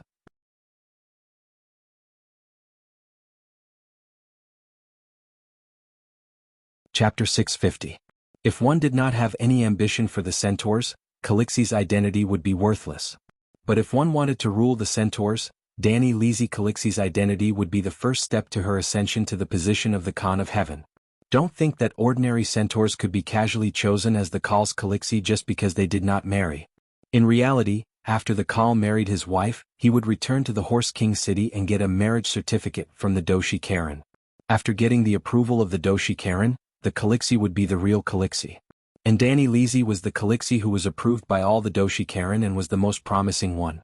Especially when she had accomplished a feat that few centaurs could do, eating a wild horse's heart alive. The heart that had just been taken out of the wild horse's abdomen was still beating. It was full of strong muscles. She had to bite it with all her might until her cheeks hurt. Then she had to chew it slowly before swallowing it. With every bite, her face would be covered in hot horse blood. That taste, Danny was rejoicing. Fortunately, all the hardships were eaten by her predecessor. Now she had picked up a big bargain. When she brought the gift to the one-eyed old woman, she received her without any hesitation. Yes, Danny Lisi and the old woman were old acquaintances. Leg's prophecy and Drogo's decision to lead Khalasar across the narrow sea to attack the Westeros were all approved by the one-eyed old woman. This was an empty tent made of blue canvas. It was about 100 square meters. There was a huge fire burning in the center. There were 4 to 5 eunuchs busily working in it. Just as she opened the leather curtain, Danny smelled a strong, strange smell of blood and herbs. She raised her head and looked around. She saw various herbs placed on the boards nearby. There was myrrh, saffron, acranthes, diospyros, sour grass leaves, mugwort and so on. Obviously, this old woman also held the position of true Mongolian doctor. The old woman used her one eye to size up Danny and her Blood Alliance guard's waist and back. She nodded and said, "Very good, you have taken off your weapon." Mother Goddess Mountain was the holy mountain, and Horse King City was the holy city. Under the Mother Goddess Mountain, Horse King City strictly prohibited metal weapons. After the newly returned Khal reached his palace, he would unload his weapons and give them to the slaves in the palace to store. Only then would he be able to move about in the city. Before Danny saw Dosi Kaling, she also followed this rule and left her sword and dagger in the camp. "I'll go bring the gifts in." Danny smiled and turned to the Blood Alliance guard. Soon, the centaurs lined up and walked in with large wooden chests on their shoulders. Danny's 500 centaur roaring warriors set off first and headed straight for Horse King City. When they got close to Horse King City, she rode on a megalosaurus while her Blood Alliance rode on a pterosaur and chased after them. At the same time, the megalosaurus and the pterosaur were carrying gifts that weighed several tons. Kacha. The box opened, and the golden light and the bright red bonfire reflected each other. The one-eyed old woman remained calm and unmoved. After the centaur left, another centaur came in and placed down a wooden chest the size of a luggage bag. When it was opened, another wave of golden light shone out. Box after box. The entire curtain seemed to be draped in a layer of gold. The old woman was finally moved. Almost 10 boxes of gold, 500,000 gold royals. It was equivalent to half of the old woman's life savings. But this was not the end. Immediately, another centaur came in carrying 10 boxes of orbs, 10 boxes of different colored gems, 10 sets of jewelry made by famous masters, 10 colorful diamonds the size of egg yolks, 10 bundles of the finest silk, 10 thick dragon bones, pterosaur, 10 rolls of pterosaur skin the size of bedsheets, 10 jars of pterosaur medicine that could cure the gray plague, and 10 jars of fine wine from the world's top 10 wineries. A total of 100 centaurs came in with 100 gifts. They started to place the gifts in front of the bonfire in the old woman's tent and spread to more than 10 meters outside the tent. Every time the centaurs placed the gifts down, they would loudly announce the names and approximate value. The one-eyed old woman who thought she had seen the world was shocked and her mouth was wide open. The eunuchs and other dosi kaling who were alarmed also came out to watch the show. Every time a gift landed, the crowd would let out a series of exclamations. In terms of wealth, the Dragon Queen was definitely not as rich as the Iron Treasury. But in terms of extravagance, if she claimed to be second, no one would dare to claim to be first. Other people were extravagant because they took out their money to show off. She was extravagant because she did not treat money as money. In fact, Dani never let go of any opportunity to use her money. For example, buying food to save the world or bribing the old dosi kaling. Well, centaurs did not have the concept of bribery. They accepted gifts openly. Receiving gifts was a centaur tradition. In the end, the Dragon Queen even personally brought out a tin box the size of a tea box. There were a total of 10 boxes on a tray and they were all filled with cinchona bark. The one-eyed old woman was almost dizzy. She looked around at the other dosi kaling who had quietly gathered at the entrance and loudly said, "This is a divine medicine found in the island of immortals, Calixi's blessing. It can drive away many kinds of demons including the pale mare." After verification, Dani was surprised to find that perhaps it was because she grew up in Sosros, known as the home of plagues. The cinchona tree in this fantasy world had also started to become fantastical. It had a powerful effect on all plagues with symptoms of malaria. Wow. Is it true? It can even cure the pale mare? It shouldn't be wrong. She even took out Calixi's endurance to cure the gray plague before. The gray plague is said to be incurable. The blood plague can at least be endured. If it can cure the gray plague, it can definitely drive away the pale mare. Oh gods, is she the medicine goddess? The appearance of Calixi's blessing almost made the crowd explode. Centaurs were actually not afraid of the gray plague. Because the symptoms of the gray plague were too obvious, they could run and leave the victims far away. But the blood plague was like an influenza. It was very difficult to detect and it followed them like a nightmare. Many times, if there were not a large number of deaths, it would be impossible to confirm that the pale mare had entered their tribe. The one-eyed old woman recovered from her daze. She first ordered the eunuch slaves to move all the boxes to her treasury, a private house next to the tombs. Then she waved her hand to drive away the onlookers who had gathered around. When everyone left, she sat back on the first seat by the bonfire and sighed, "If you have the ability, it's not impossible for you to become a steed that rides the world." Did she relent? The effect of giving gifts was so good. No wonder it was impossible to stop people from going through the back door. Even Tang Xuanzang had to give the purple gold alms bowl to Ananda when he went to the Western paradise to obtain the Buddhist scriptures. Even Buddha was like that. What can mortals do? I have the ability. Dani immediately said. I have heard of your deeds at Slave Bay. To be able to go against the world, you do indeed have the ability. But to become a steed that rides the world, you need more than just the ability to command troops and govern a country. The old woman slowly said. Don't worry, I have the ability to fight a war, I also have the ability to govern a country. I don't lack the ability to fight against 100 people. Even my ability to earn money, have you seen it just now? It's my specialty. Dani said confidently. The one-eyed old woman's wrinkled face was a little distorted. If you are willing to make 2 solemn oaths to all centaurs, I will lead the Dashikal forest and issue a summon to all cars. What kind of oaths? Dani asked. First, according to the custom of the centaur cars, they will use swords to fight with blood and flesh. There will be no magic, dragons, or cowards' armor during the competition. No problem. Dani nodded and agreed. Are you sure? Otherwise, why would I come all the way to Horse King City? There is a world war waiting for me in Mirin. Dani said. The old woman stared at Dani's face with her dark eye for a while before reminding, Do you know why the zebra people always have female Jaha, but the centaurs never have female cars? Because the zebra tribes are connected by blood, the eldest daughter of the family naturally has the advantage of being the successor. But we use the strength and wisdom of the cars to gather our people, forming a huge khalasar that does not differentiate between bloodlines. The zebra tribes are small, but there are many of them. Our population is larger than theirs, but the number of cars in each generation is less than half of theirs. The khalasar is several times larger than their single tribe. The zebra people are bullied by the natives, but only the centaurs bully others. The centaurs roam the continent and no one can bully us. If you have the guts, go and say that to the Valeglia people. Dani complained in her heart. Before the Age of Bleeding, a century after the great cataclysm of Valyria, the centaurs had never set foot in the Khal forest. They had always been obediently herding around Horse King City, and at most they would go east and bully the small countries in the mountains. But Dani had to admit that the centaurs were indeed more domineering than the zebra people. Looking at the statues on both sides of the Avenue of the Gods, there were thousands of them. This meant that thousands of cities and towns had been destroyed. Tywin had once despised the free cities for being too cowardly, and even offered tributes to the centaurs every year. He believed that as long as everyone worked together and gave the centaurs a ruthless blow, destroying one or two khalasars, the centaurs would naturally not dare to take another step towards the west. It seemed reasonable, but Tywin did not understand the centaurs well enough. It was not that the centaurs never lost and they had been wiped out many times.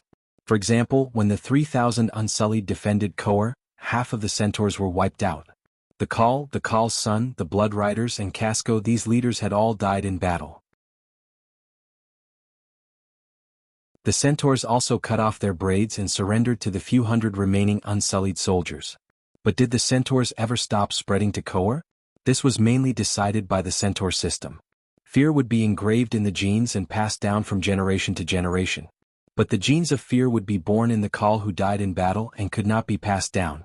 The newborn Khals were the bravest and most fearless of death, and his khalasar would definitely be brave and fearless as well. If everything went according to Tywin's plan, the free cities would be the first to collapse, because fighting in the wild with the centaurs was much cheaper than defending a city. The old woman continued, "Perhaps the Khal will not always be the strongest among the khalasars, but to become a Khal, one must defeat countless strong challengers. Even the Khal's son has to go through dozens of life and death battles to inherit his father's position. A woman's blade skills may be stronger than 10, 100 or even 1,000 men, but there will always be 1,001st men who will defeat her. Therefore the centaurs have never had a female Khal, and the strongest warriors will only be men. Today I will change this." Dani smiled faintly. The old woman sighed and said, "The second vow, unless you marry another centaur or find a centaur lover and give birth to a centaur bloodline child, you cannot pass the position of Khal to your son. The centaurs acknowledge you because you are the Khal's wife, but your child?" At this point the old woman's ugly face trembled and she said with great regret, "What a pity, what a pity. If Drogo did not die, if he could successfully send Leg to Horse King City and hand him to me, everything would be so much simpler."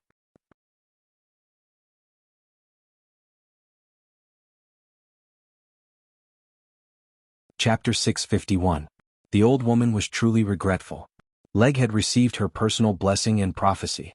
Yes, the prophecy that Leg would ride the steed of the world was made by this one-eyed old woman.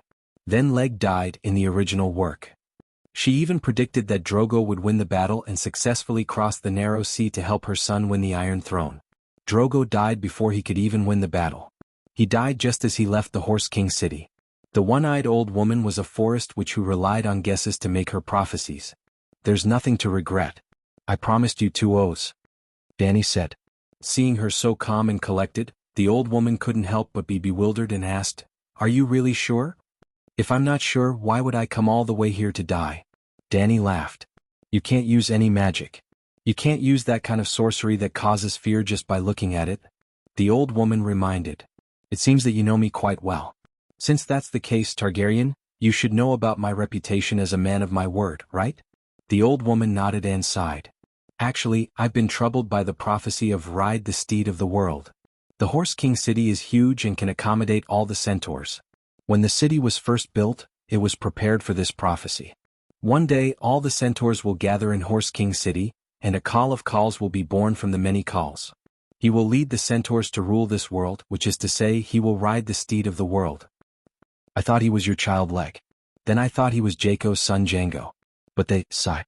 Because of the blood plague, almost all the centaurs have returned to the Horse King City to seek refuge. It seems that half of the prophecy has come true.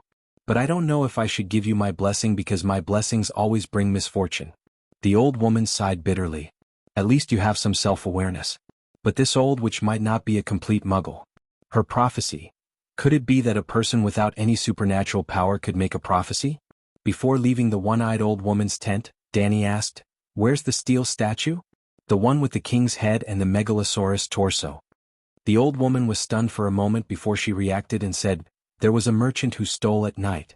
His hands and his servant's hands were chopped off by my servant. However, there were still people who stole it the next day. The third day, the fourth day. I had no choice but to move it here and bury it under my tent." Danny lowered her head and looked at the solid mud on the ground with a strange expression. "If you want it, then go ahead and dig it out. Steel weapons are definitely more practical than statues," the old woman said nonchalantly. "I thought you would treat it as a treasure," Danny said strangely. "I've asked all the blacksmiths and none of them could do anything about it. Otherwise they definitely wouldn't give it to you," the old woman said honestly. After bidding farewell to the old woman, Danny led the centaurs to deliver gifts to all the Dash Kalins. It wasn't as much as the one-eyed old woman, but everyone still had a share. In just one afternoon, Danny had given out at least 8 million gold royals worth of gifts, and that didn't include Calixi's blessing and Calixi's tenacity. The centaurs had to be direct. The more rustic it was, the easier it was to remember, and the easier it was to let them understand Calixi's capabilities. Just like Old Godmother, it was easy to understand and easy to promote.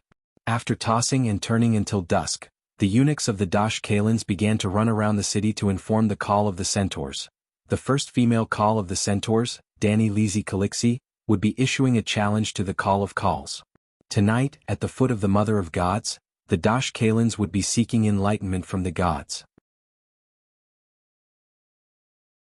Also, the centaurs believed in the horse god, but the horse god was only in charge of the Night Kingdom. To put it simply, the horse god was only one of the gods, just like how the Chinese believed in Yama, but Yama was only one of the gods that the Chinese believed in. But then again, the gods that the centaurs believed in were not systematic, they didn't even have proper names and titles, which was equivalent to the simplified version of the 7 gods. There weren't any real gods either. Just think about Drogo's death and you'll understand. There weren't any priests with supernatural powers in Khalasar. Well, there were many priests who healed people and divined for the calls, but they were all fakes. But like the followers of the 7 gods in Westeros, the centaurs were also very devout. After receiving the news from the Dash Kalins, all the calls brought their wives, children, Blood Alliance guards, and Khalasar bandits to the foot of the Mother of Gods.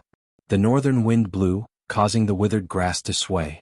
A full moon hung in the sky like a silver plate, spreading a layer of white frost over the grassland, causing the surrounding stars to dim. The night sky was exceptionally lonely. Fortunately, there were tens of thousands of torches on the ground like brilliant stars, making up for the lack of stars in the full moon. In the vast centaur city, there were countless torches lit up everywhere. Then, the torches converged into streams on the streets of the market, and the streams converged into a surging river at the Avenue of the Gods in the center. The river of torches was vast and mighty, mixed with the shouts of people and the neighs of horses, gushing into the foot of the Mother of Gods. The Dash Kalins had built a sacrificial altar at the foot of the mountain specially used for sacrifices and prayers. But unlike the Wuxia people, the centaur's sacrificial altar did not have high stairs. Instead, it was dug into a pit that was even lower than the ground. It was about 20 meters in diameter and 2 meters deep. The priests held the ceremony at the bottom while the centaurs watched from above. The rules of the centaurs were very simple. The hierarchy was orderly and the strong were respected. The number of bells represented the strong and weak. Whoever walked like a string of wind chimes in the wind would occupy the best position. Danny had more than 70 bells. She had no idea how each bell came about, it was all calculated by the 2 centaur maids. Because Calixi had too many bells and they were all colorful, they looked very gaudy. When she sat at the best position at the side of the sacrificial altar, there were centaurs who objected, saying that the bells on her head were fake. Including Danny, there were a total of 27 calls today. They went down to the pit with their Blood Alliance guards and sat on the high-back rattan chairs. The other centaurs were on top of the pit. According to the length of their braids and the number of bells, they were either standing or squatting. Inside the sacrificial altar, the so-called center position was just a chair that was placed on a small slope, half a meter higher than the others. Beside the calls, only the Blood Alliance guards were holding torches. But because her position was facing the entrance of the sacrificial altar, there were 2 large pots of burning whale oil beside her. The red light illuminated the sky, the smoke and the smell of burning was very strong. She was not afraid of the heat, but her white and tender face was already blackened and oily from the smoke. Even so, it still attracted the jealousy of the Kauls. But, looking at the situation now, on a full moon night in the wilderness, there were 27 chairs under the mud wall. Every chair was occupied by a bandit leader with a tilted head. Beside the bandit leader were 3 ferocious-looking men holding torches. Danny sat at the head of the table, beside her were 2 burning whale oil torches. It was really like the classic scene of the Devil's Night gathering in old Hong Kong movies, and her position seemed to belong to the Devil's sect leader. At this moment, a group of white-clothed chivalrous men would suddenly fly into the sky and shout, "Devil, die!" and stab her with their swords. No wonder a group of little devils coveted her position. So, it was the sect leader's throne. She is very famous, but she has only risen for 2 to 3 years. How can she have so many bells? Mozokul complained. The old Kaul was in his 60s, almost 70. Among the Kauls who were changing rapidly, he could be considered as one of the best. But he had been a Kaul for close to half a century, and he did not have half of Danny's bells, so he started to say weird things. Yep, after losing a battle, only the braids would be cut, but the bells would not be removed. So, age was also an advantage. You said that Calixi's bells are fake? If this was not the foot of the goddess mountain, even if you grew 10 heads, they would not be enough for me to chop off. Kalalo was furious. A Kaul has to have a Kaul's identity. You can't be like a normal centaur, casually killing someone and giving yourself a bell, right? Pono, who was on Danny's left, sneered. Ever since they parted at the Raza River, this was the first time Danny saw this great enemy of hers. His braids were longer and he had more bells. There was a domineering aura around him. Other than that, he did not change much. He was a muscular man in his 30s, almost 2 meters tall. Danny only glanced at him and the Blood Alliance guard beside him as if she was looking at a dead man. She did not say anything. Yep, it was enough to have underlings to talk. After not seeing you for a few years, Pono, you have become ignorant. Ago said with a gloomy face. He is a frog at the bottom of the well. He can only see the grassland. Jianghu said blankly. Little bastards, you are courting death. Pono's Blood Alliance guard reached for the scimitar at his waist, but he touched nothing. Just as he was about to roll up his sleeves and walk forward, he saw the old woman walking down from the opposite side. Thus he was unable to advance or retreat. He could only stand there with a red face and shout, "Little bastards, just you wait." They called him little bastards because in the past Drogo Kalasa, their age and status far exceeded Ago, Ricardo and Jianghu. At that time Ago and the other 2 were only 14 years old. They could barely be roaring warriors. A cold killing intent flashed across Pono's eyes. He gritted his teeth and said, "Tell me, how am I a frog at the bottom of the well?" Ricardo glanced at Danny. After receiving her signal, he immediately took 3 steps forward and shouted with his loudest voice, "Khaleesi's bells are made of different metals. Do you know why? She is a woman.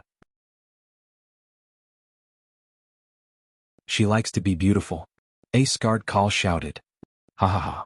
The Kauls in the pit, the Blood Alliance guard, and the centaurs above the pit roared with laughter. Ricardo did not get angry. He waited for them to laugh. When the laughter stopped, he laughed coldly and said, "Only a winged dragon knight is worthy of a gray iron bell. A small-scale battle is worth a bronze or silver bell. Only by conquering a large city like Mireen, New JS, or Tolos is worth a gold bell. Killing a god is worth a black iron bell. Think about it. What level are you at? An old fellow like Mozo is barely worth a gray iron bell. Pono, you are now the strongest Kaul on the plains. You can add a silver bell. As for the others..." Ricardo waved his hand and rounded up the remaining people. He said with disdain, "I am not targeting anyone. I am saying that everyone here is trash in front of Khaleesi. You are only given a bronze bell because you are Kauls and cannot embarrass the centaurs. As for the rest of the Blood Alliance guard, they are barely enough to give us a string of bells of different colors. Little bastard, how arrogant. I want to break his neck. Dosi Khaleesi, did you hear how this little bastard insulted us? Swords and blades are not allowed at the foot of the Mother of Saints mountain. Blood cannot be spilled. I want to smash his head into a shit door." Centaurs had explosive tempers.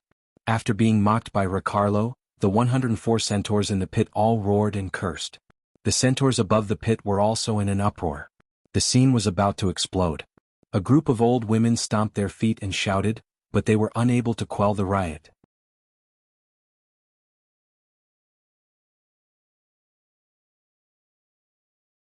Chapter 652. Whoosh whoosh whoosh, a gust of wind blew from the ground, and the hundreds of torches at the bottom of the pit suddenly burst into flames, almost touching the braids of the centaurs who were looking down from above. After a series of exclamations, the flames shrunk down and twisted into a lasso, wrapping around the Blood Alliance guards who were cursing out loud. However, the ring of fire moved with the centaurs, so they only felt a burning sensation, but it did not burn them.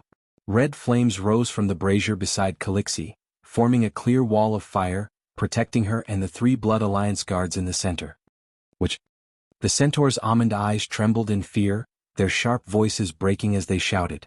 The tip of Bono's nose was only an inch away from the ring of fire, and his thick nose hair seemed to have been burnt. A drop of cold sweat slid down his forehead, and he did not move, growling, "Danny Alice, this is the Horse King City, the holy land of the centaurs at the foot of the Mother of God mountain. What are you doing?" Dash Kalin also looked over with a sharp gaze, as if he was about to scold her. Danny did not want to argue with the old woman, so she snapped her fingers before they could do anything. All the bright red rings of fire turned into green smoke and dissipated into the night sky. She smiled and waved her hand, "Don't be so agitated, but my Blood Alliance guards have spoken the truth, and the truth is always so hard to accept."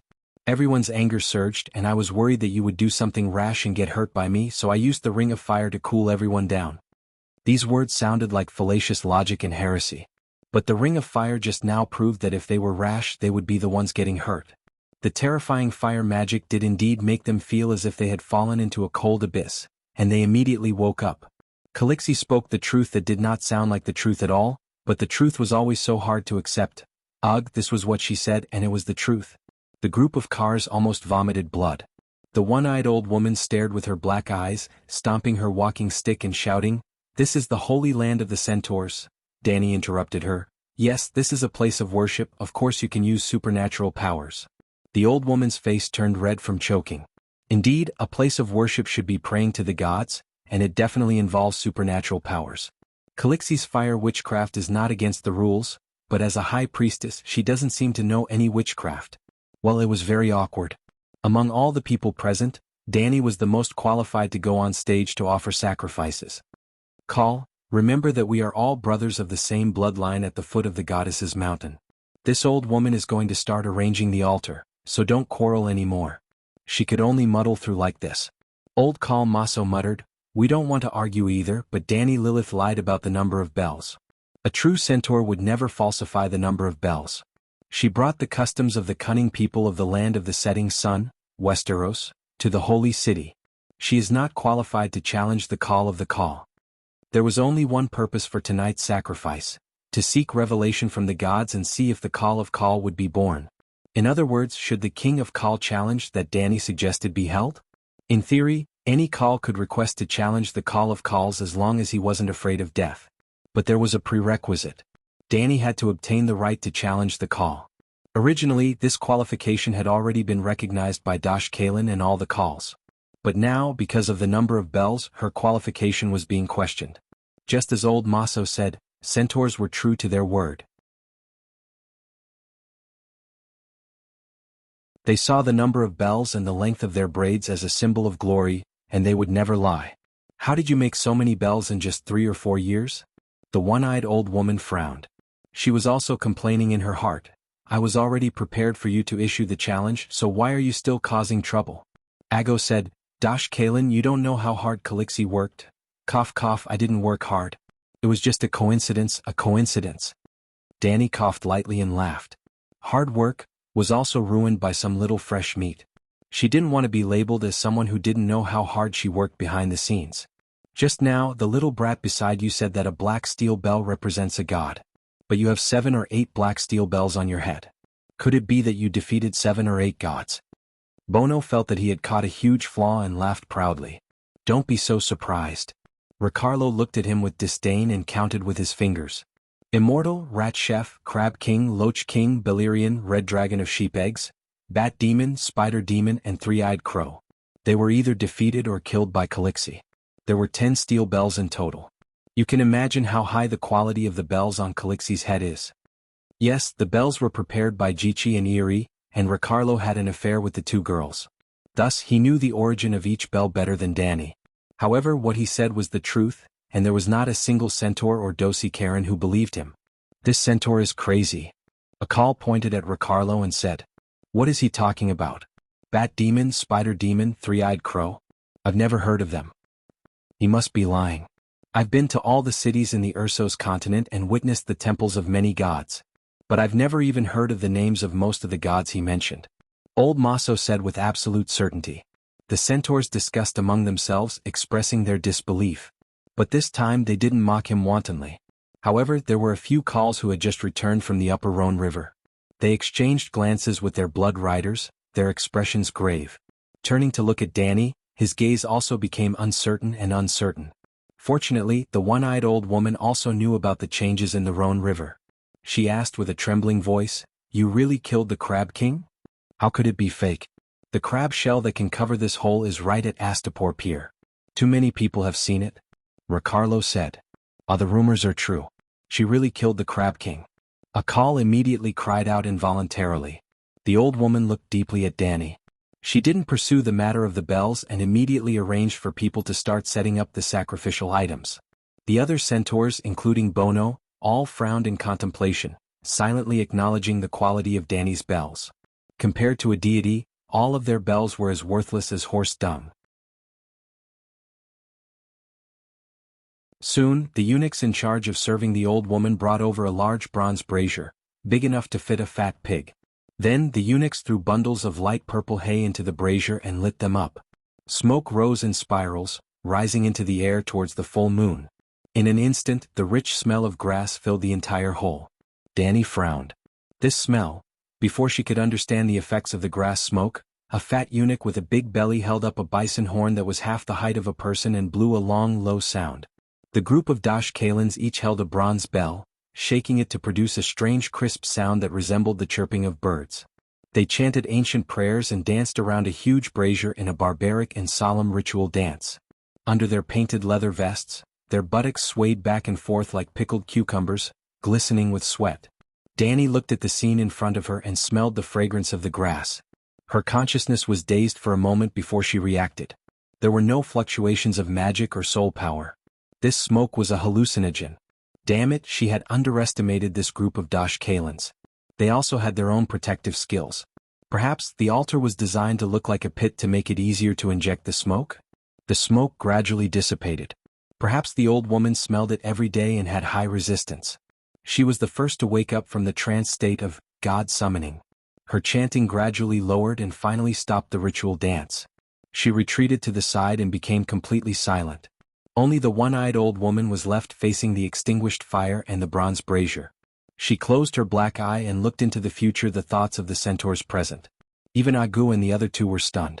They widened their almond-shaped black and white eyes, holding their breaths as they waited for the old woman's prophecy.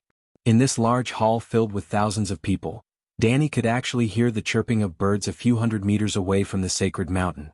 She could also hear the soft sound of the Womb Lake lapping against the embankment. She raised her head and looked around. Even Bono and the old fox Mozo were clenching their fists, looking nervous.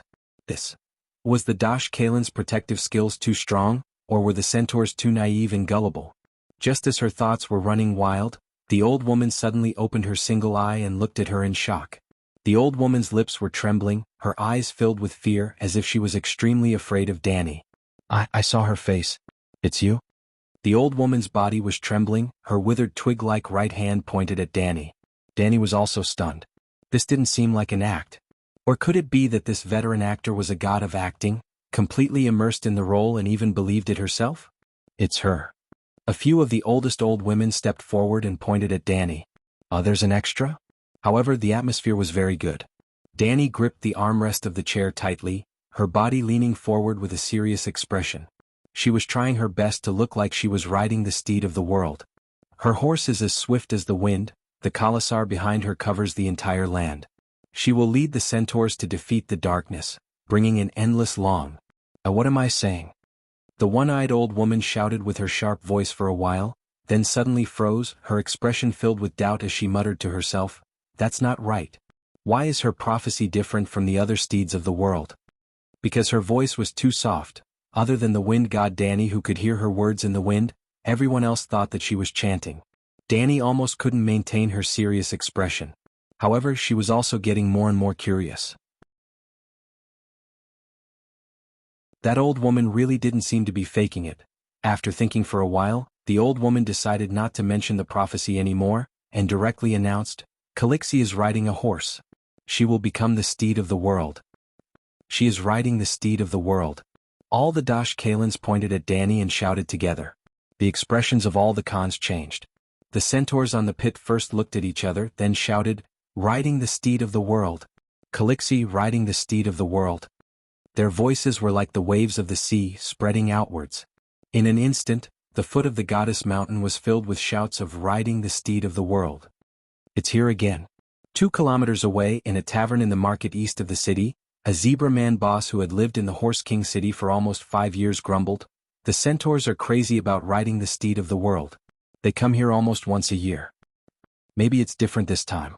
I heard that it's the Dragon Queen." A customer beside him said, "I saw her a few years ago." At that time, the centaurs were all cheering for her unborn son, calling him the steed of the world. But now, the zebra man boss said disapprovingly, "Rumble." At this moment, there were horses galloping in from outside the door. Countless knights were galloping along the street, shouting, "Tomorrow morning by the palace lake, the first female call will challenge the call of calls. The sacred lake will be open to everyone in the Horse King city."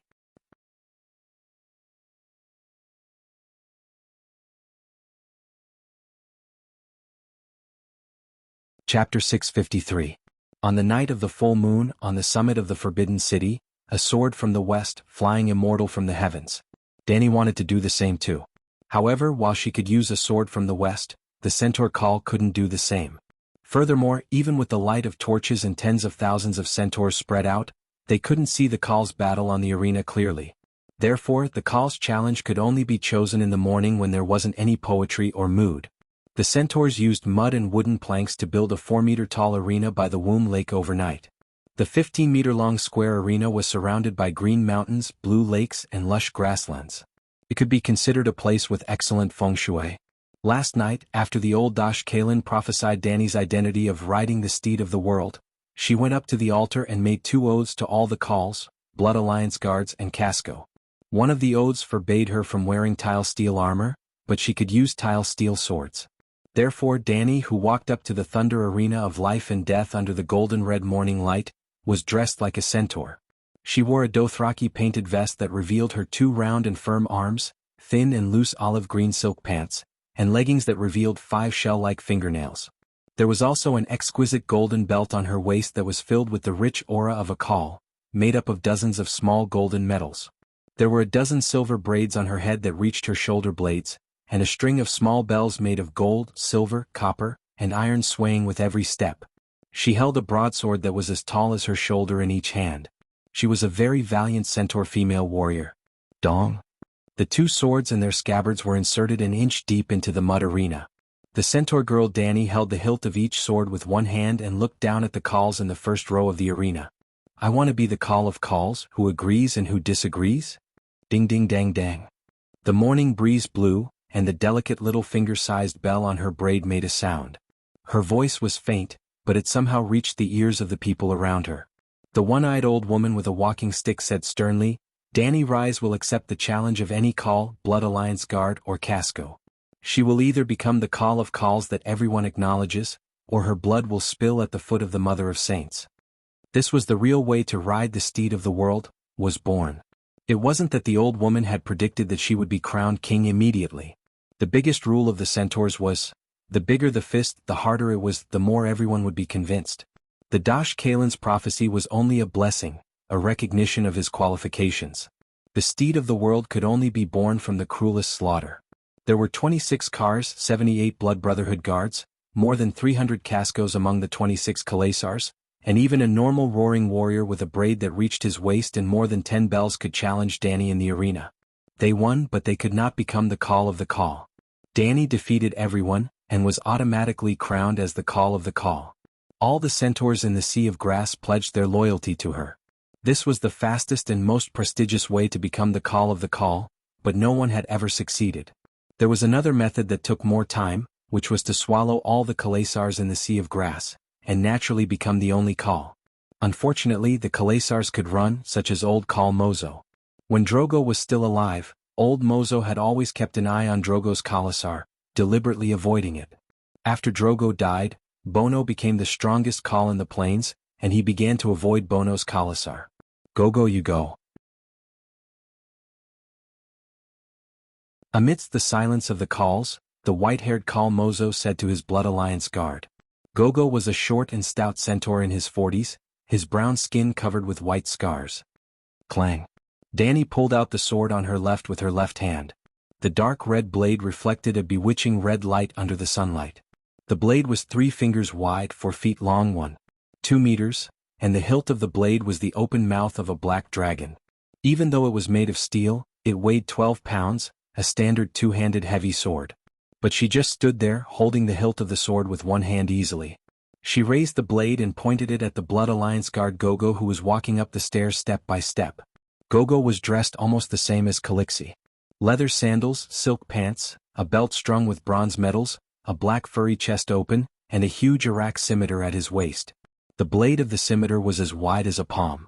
It followed a cruel arc for 4 feet, and the blade of the scimitar gradually narrowed.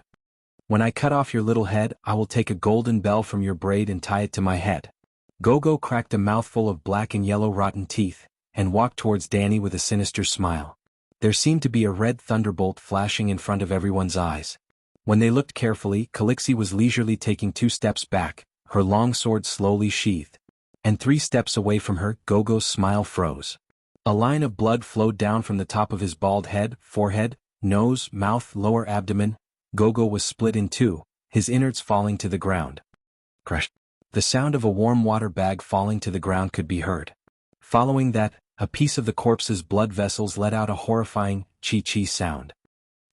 The centaurs below the stage let out a suppressed cry. Centaurs were used to seeing life and death, but Gogo was a Blood Alliance guard. He died too quickly. Masu, your blood of my blood is already dead. Why aren't you coming up to accompany him? Dany shouted. The old centaur's face paled, then turned red. He did not look at Calixi's starry eyes and only gave a signal to his left and right. The remaining 2 centaurs immediately pulled out their blades and cautiously walked up the wooden platform. They followed the rules and did not rush up together. The tall and skinny centaur guarded the last step of the platform, and a large middle-aged man with dark red braids of a different race went up first. With Gogo as an example, the red-haired centaur was much more vigilant. His eyes stared at Dany's shoulder without blinking. He slowly approached and then increased the speed of his slash. The curved blade brought out a snowy white ribbon under the sunlight.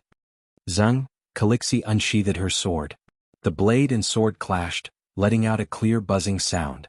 Oh gods! This time, the centaurs below the stage reacted even more intensely, as though a bucket of cold water was poured on boiling oil. They widened their almond-shaped eyes, looking at the place where the blade and sword clashed in disbelief. The shiny curved blade forged from Coer steel had a bean-sized dent. This was nothing. The centaurs also knew the power of Valeglia steel. But the dark red braid's Blood Alliance guard slashed with both hands, while Calixi used one hand to block with her milky white greatsword. She pulled out a milky white greatsword with her right hand. It was also 4 feet long, but it was wider, close to 4 fingers. The sword hilt was the mouth of a white dragon head. Obviously, the white sword was heavier, but she still used one hand to block the violent slash of the Blood Alliance guard. What did this mean? All the centaurs present knew. The strength of her one hand was stronger than the opponent's 2 hands. But the centaur's almond-shaped eyes widened in doubt, looking back and forth between the dark red braid's Blood Alliance guard and Calixi.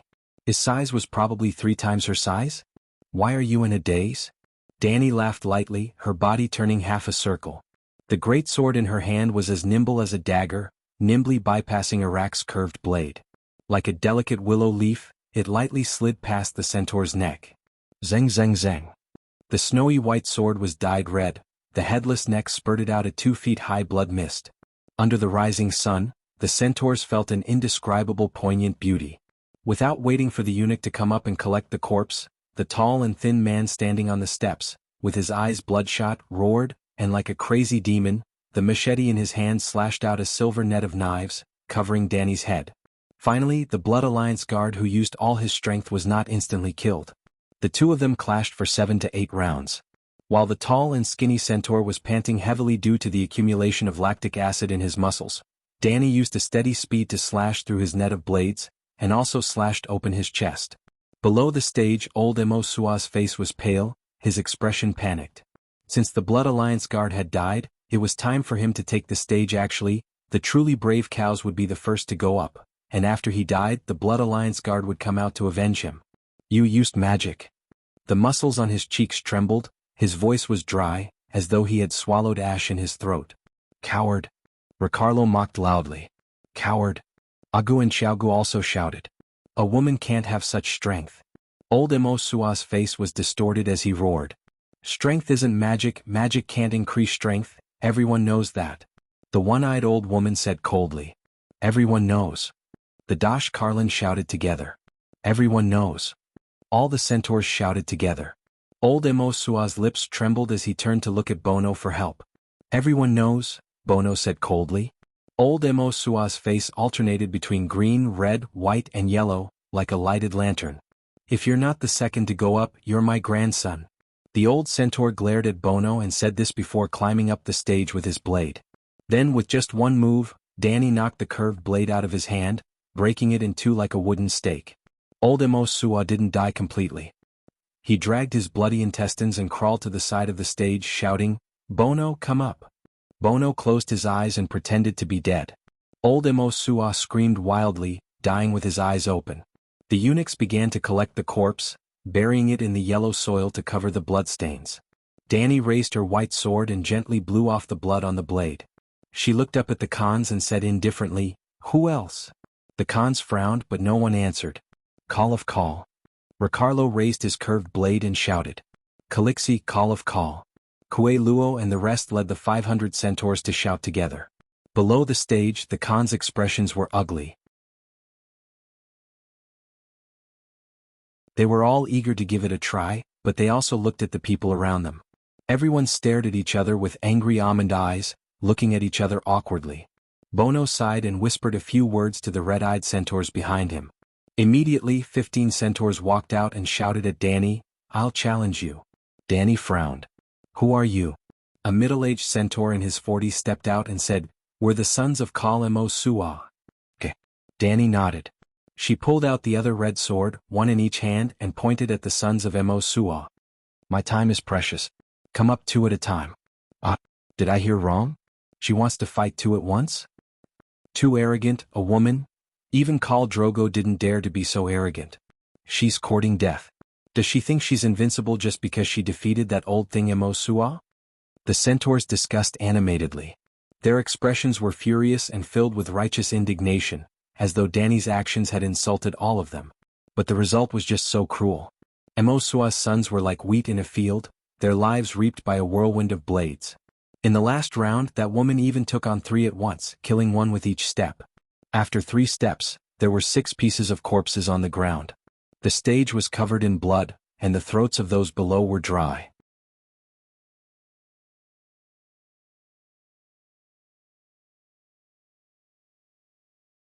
Chapter 654. How can she be so strong? She's only one person and such a petite woman at that. Bono also lost the calmness of having everything under his control and cried out in disbelief.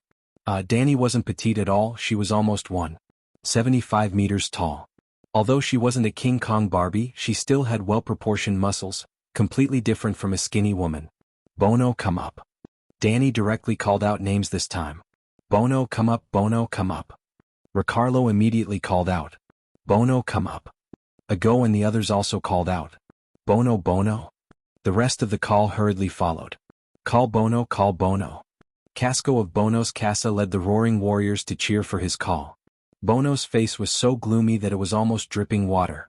Taking a deep breath, he took a few steps forward and stepped onto the first step of the stage. Crack, crack. He gently twisted his neck and moved his joints a few times, which actually made a series of crisp sounds. An inexplicable pressure emitted from his body that was as strong as a lone wolf, causing the cheers of Call Bono to abruptly stop. Did you know? That time at the entrance of the Red Wasteland, Your action of letting Kaholo send Leg to Horse King City was really out of our expectations. Bono walked up one step at a time, and as he walked, he sneered at Danny, who was on the stage. There has never been a Calixi who secretly sent Karakaka away the night before the Kal's death. You set a precedent. Your plan was almost perfect. No matter how much we feared that little bastard of yours, as long as he didn't leave Horse King City, the centaurs couldn't harm him. Unfortunately. Bono had already walked up the stage and stood in front of Danny. Looking at the faint mocking smile on her face, he didn't know what was going on, but he still laughed arrogantly. It was me who sent people to keep an eye on Drogo's movements. It was me who discovered Kaholo leaving the camp at night. It was also me who personally led people to stop Kaholo. It was also me who completely killed the 500 elite knights protecting your son. In the end, it was me again. I called Jake to clean up the mess because I didn't want your son's blood to stain my hands. Bono laughed maniacally. Bono, you're courting death. LaCarlo's eyes were about to pop out of their sockets. He wanted nothing more than to charge up and hack down with his blade. Agu Kue Luo, and the hundreds of roaring warriors brought by Danny were all agitated. Their faces were red and their eyes were blazing. Only Xiaogu remained expressionless. Not bad. You even know how to use psychological warfare. Danny nodded. Her lips gently opened and closed, and her voice traveled along with the wind into Bono's ears. She was the wind god, and this kind of skill could not be considered as witchcraft. It was like a fish swimming in the water, and it was an instinct of the wind god. Therefore she did not violate the oath of not using magic. Idiot, you bunch of brainless centaurs, how would you understand the despicable and filthy nature of us Westeros? Do you remember whose tent Jake's wife Lilith gave birth in? Danny said to him. Bono was one of the rare wise centaurs. Upon hearing this, his expression immediately changed. He exclaimed, Impossible, you, Tisk? A red line seeped out from his sturdy neck. Idiot, you dare to play tricks with us Westeros. Danny, who was beside Bono, mocked him lightly. Just as Bono was thinking about the possibility of swapping children, Danny appeared beside him like a bolt of lightning, as if there was wind beneath her feet. With a swing of the great sword in her hand, a sword light as bright as the moonlight streaked across his throat. The strongest Khal in the Sea of Grass, who had been acting tough for such a long time and had even used psychological warfare, lost his head before he could even make a move. Westeros, good, treacherous, he spat out his last words with difficulty. The scene before Bono's eyes changed. In the end he saw Dragon Queen's crystal-clear feet, and then his own legs and butt. He saw his own torso falling down. The head that fell to the ground blinked twice. With a heart full of resentment and regret, it fell into the deepest darkness. The centaurs who were watching let out an unclear cry of surprise, followed by earth-shattering boos. He shook his neck, twisted his waist, moved his wrists, and even said a bunch of words that they didn't understand. In the end, after so much preparation, he only appeared for a second. The centaurs who were looking forward to an unprecedented battle were disappointed. Bono, that idiot, in a battle of life and death, he's still daydreaming. Khal Moro cursed. Perhaps that woman said something to him. Khal Jumo frowned. No matter what she said, wasn't Bono the one who spoke first? He's a disgrace to the Khal. Khal Zek shook his head with a bitter smile. Moro, Jumo, Zek, you three come up together. On the arena, Danny first took care of Bono's 3 blood guards. Then with 1 slash or 2 slashes she cut all of Bono's adult sons into 2 pieces. After wiping off the blood on her sword, she began to pick her opponents again. This time, for the first time, she was going to challenge 3 Khals at once. Not the sons of Khals.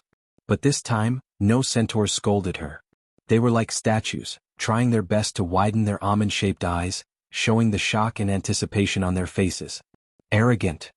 You're looking for death. Even Drogo doesn't dare to say that to me. The 3 Khals who were called out seemed to have suffered the greatest humiliation in their lives. They were all furious. Even if 2 Khals met on the battlefield, if one had a blood guard and the other didn't, they would still fight one-on-one, Khal against Khal. Or the Khal would let his blood guard fight in his place while he stood on the side to provide support. This was the Khal's honor. Danny Liz, are you humiliating these 3 Khals? Even the one-eyed old woman couldn't stand it anymore and scolded loudly. No. Danny smiled and shook her head. You have a high chance of success. Don't underestimate your opponents. The old woman advised. No, you're mistaken. Danny held a large sword in each hand that was disproportionate to her body. She waved the sword in front of the Khals below the stage and said, I'm not targeting those 3 calls. I'm humiliating all 24 calls here. They're like weak little hens hiding below the stage and clucking. They don't dare to stand on the stage and have a glorious battle with me.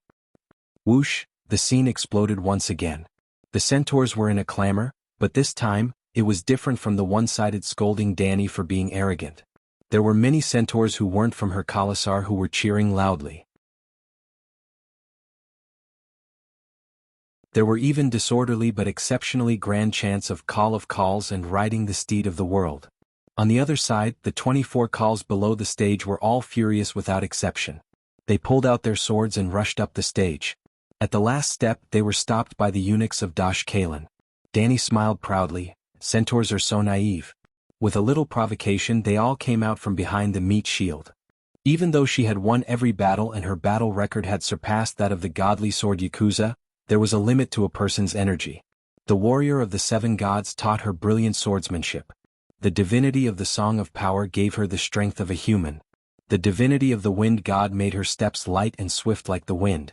However, her stamina didn't exceed that of a god. She was a demigod. Her stamina was much stronger than a normal person, but there was a limit to it. If a demigod had unlimited energy, why didn't Aunt May go to the docks to carry bags? Normal people would be out of breath after swinging their swords 10 times with their maximum strength. She only felt a little tired after cutting more than 30 people in half. And this was the demigod of this world. After eliminating 2 calls, Mozo and Bono, Dani had already killed 35 people. 2 calls, 6 Blood Alliance guards, 2 of their sons, and the ambitious Casco in each of their Khalasar. If the adult Call's son didn't stand out to avenge his father, how could he win the loyalty of the centaur warriors in the Khalasar? There would always be Calls in the Khalasar. If they couldn't inherit their father's Khalasar, would the new Call let them go? The Call's wife was usually safe. If the Call died, he would only be sent to the Horse King city to be a Dash Khalasar. However, the Call's sons, other than the young ones, usually wouldn't survive. They would either become kings, new Calls, or ghosts. The Call's son was really the most dangerous job in this world. After all of Bono and Mozo's adult sons died, their Casco in the Khalasar stood out again. Casco was the Call under the Call. Leading a Casco tribe meant that he had the right to challenge Dani. Just like Bono and Jacko in the past, they were ambitious. They hoped to inherit the Khalasar of the previous Call and become the new Call. Defeating Dani, who killed the Call, was the fastest and most effective way.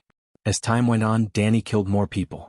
Everyone was sure that she was exhausted and the number of Casco and non-human warriors who stood out to challenge her would increase. There would be hundreds or even thousands of them, until she was defeated and died. This was also the reason why it was difficult for this steed of the world to appear. Therefore, she provoked the remaining 24 Calls into the arena. If they didn't lie down horizontally, they wouldn't be able to leave. With the Call challenging her, Casco and the other normal centaurs had to queue up and wait. Wait until they were completely terrified. Because the following battle completely shattered the centaur's worldview. The 24 Calls were chosen by her like concubines, 3 at a time. Her 2 swords danced like the wind. The red and white sword radiance shone brightly, as though they had transformed into a red and white dragon under the sunlight. As swift as shooting down the 9 sunsets, as graceful as a deity riding a dragon. The blades of the 3 Calls were also sharp. Whenever their blades clashed, there would be a crisp sound similar to that of a dragon's roar and a tiger's roar, shaking the surroundings and lingering at the foot of the Mother of Saints. Unfortunately, not only did Dani's swordsmanship combine speed and strength, her swordsmanship was even more extraordinary. Every move was like an antelope's horn, every style was like a heavenly steed soaring across the skies. Every time the trio entered the arena, including Agu and the rest, they were all worried for Dani. This was because she was at a disadvantage in the beginning. Her 2 swords were almost unable to block the swift attacks from 3 different directions. But every time after she blocked 5 or 6 moves, she would use her superior swordsmanship to kill one of the Calls. The encirclement was immediately broken. Even though it was 2 against 1, it was as though she was attacking 2 people with her 2 swords. When the 24 cars fell into pools of blood, Dani held her sword and looked around at the foot of the Mother of Mountains at noon. The centaurs were either depressed, hateful, fearful, or respectful, but not a single one of them made a sound. Now I am the Call King. Who dares to object? She laughed loudly, her laughter wild. Call of Call. The one-eyed old woman was the first to shout loudly. Call of Call. The old woman of Dash Kaleen shouted together. Call of call. Danny's Khalasar shouted excitedly. Call of call, call of call. The continuous shouts were like waves, surging violently in the endless sea of centaurs.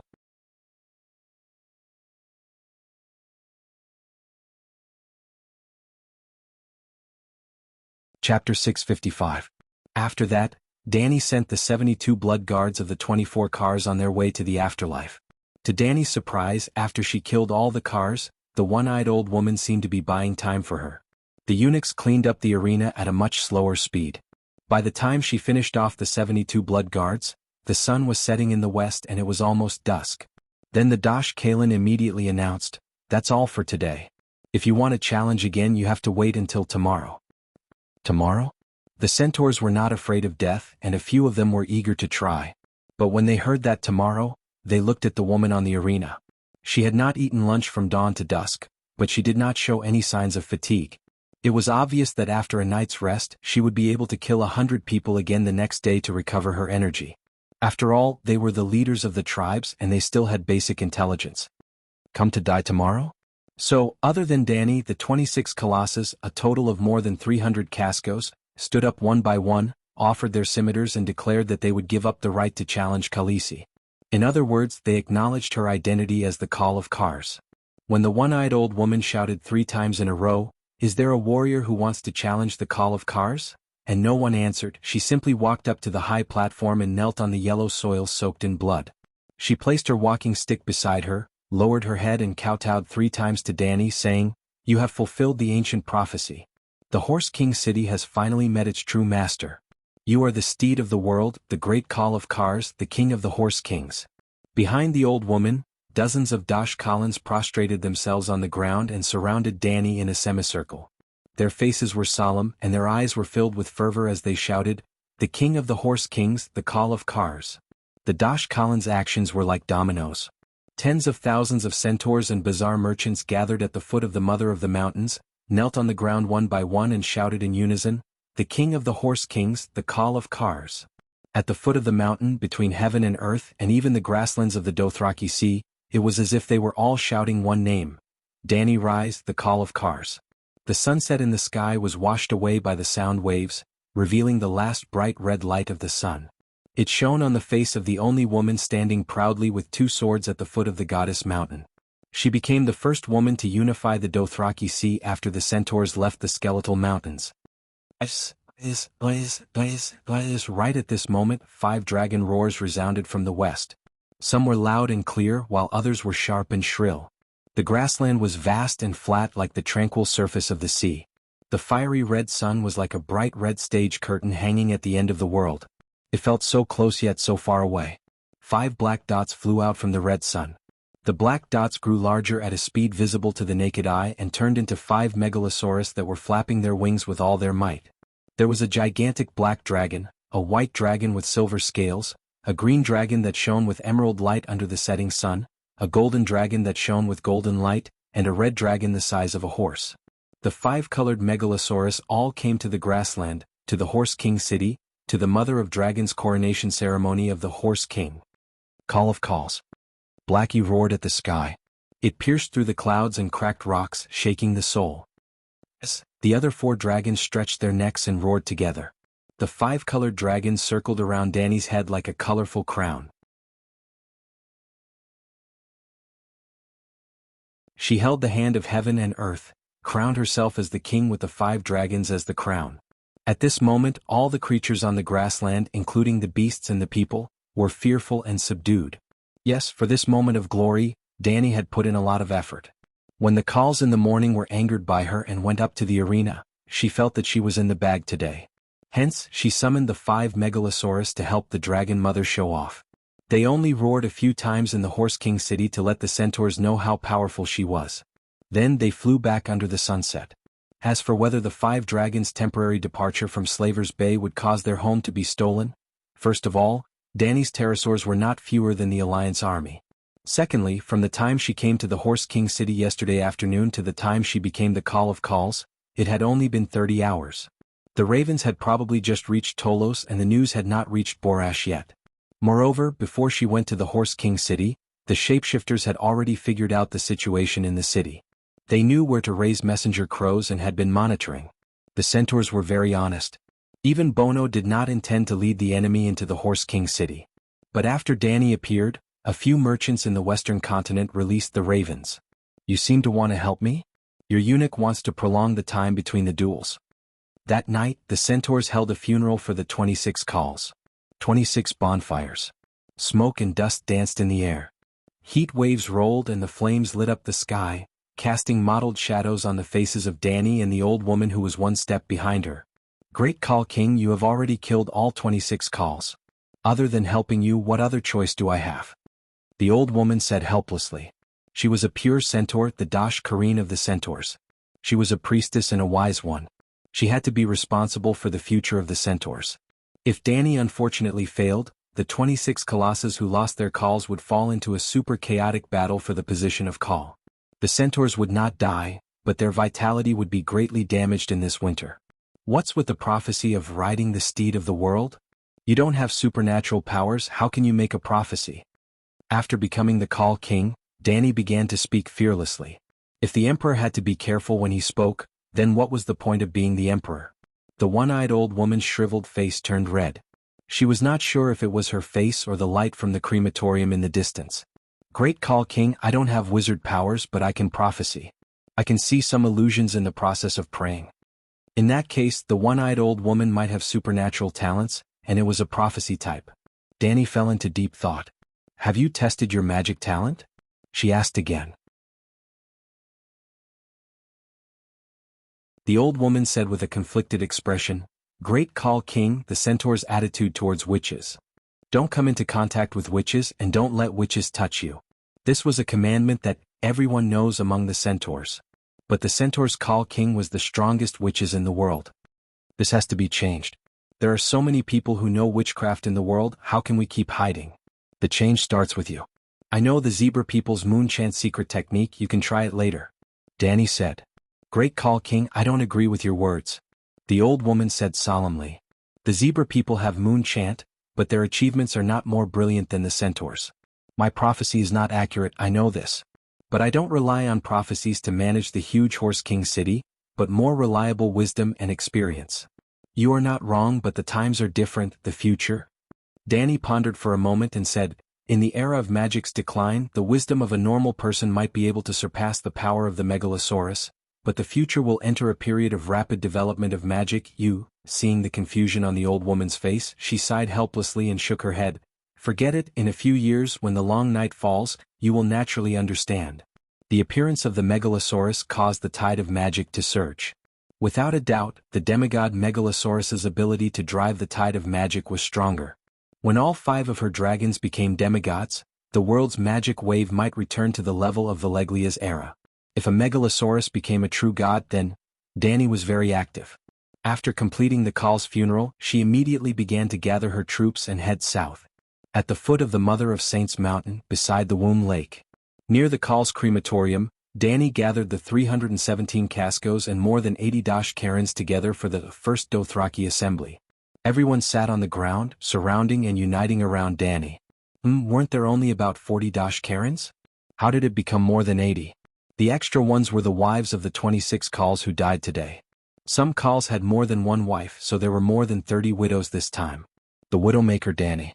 It was quite awkward to talk about it.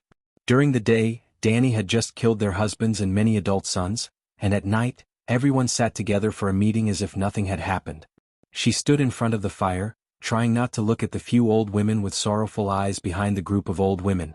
She faced the Cascos and said, I can tell you clearly that the long night is coming, and Horse King City is too far north, it is not suitable for winter. We will go south in winter. If it wasn't for the war at Slave Bay, we would be at the lower reaches of the Rhone River, or in the vast land of strife, said a Casco. In the past we could go south to avoid winter, but not this time. Danny shook her head and asked, Do you know about the long night? The one-eyed old woman said, That is the prophecy of the red-robed monk and the Asian wizard. If the long night comes, what plans do you have for winter? Danny asked again. What plans do the centaurs have? If it's cold, we will go south. If we lack anything, we will rob.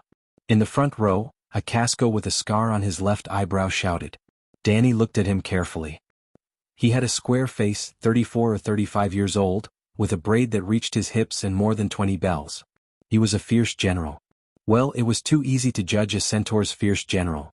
As long as he was in his 30s with long braids and many bells, he would definitely be a fierce general with both intelligence and courage. Without intelligence he wouldn't be able to live to 30 years old. Without strength he wouldn't be able to grow such a long braid and earn so many bells. I have a plan. Danny decided not to guide him patiently.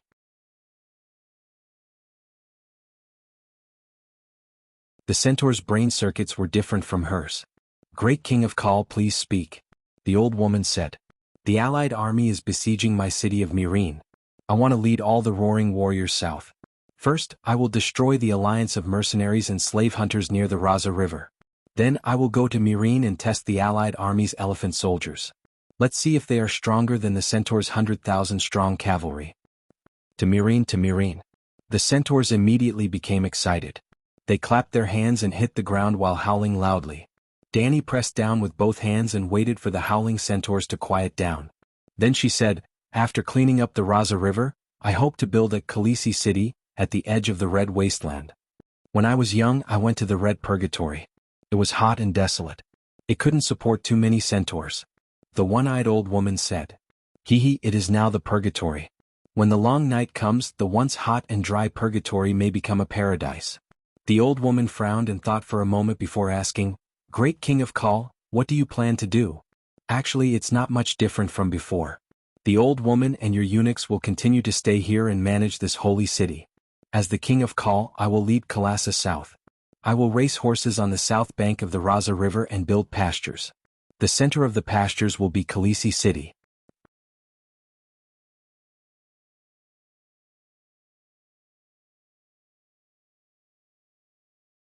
Chapter 656. After listening to Danny's plan to build the city, the one-eyed old woman immediately advised, Great Cow King, centaurs cannot stay in one place for long. The life of the milk people in stone houses is too comfortable. It robs us of our courage and wipes us of our strength. When the long night comes you will not say that. The Cow King had a lot of power. Once Danny made the decision, the centaurs immediately took action. First, she had to count the population and establish a household register. Then Danny found that she was invincible. Counting only the 26 colossus around Horse King City, there were about 500,000 centaurs and 200,000 roaring warriors. The ratio of soldiers to civilians was frighteningly high. Almost every citizen was a soldier. 200,000 howling warriors. Danny could sweep the world with them. Then she ordered that according to the size of each colossus, a quarter to half of the people would be offered to the Cow King.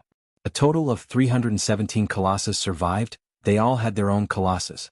Using a country analogy, a colossus was equivalent to a country, and colossus were the counties that formed the country, while colossus were the judushi of the counties.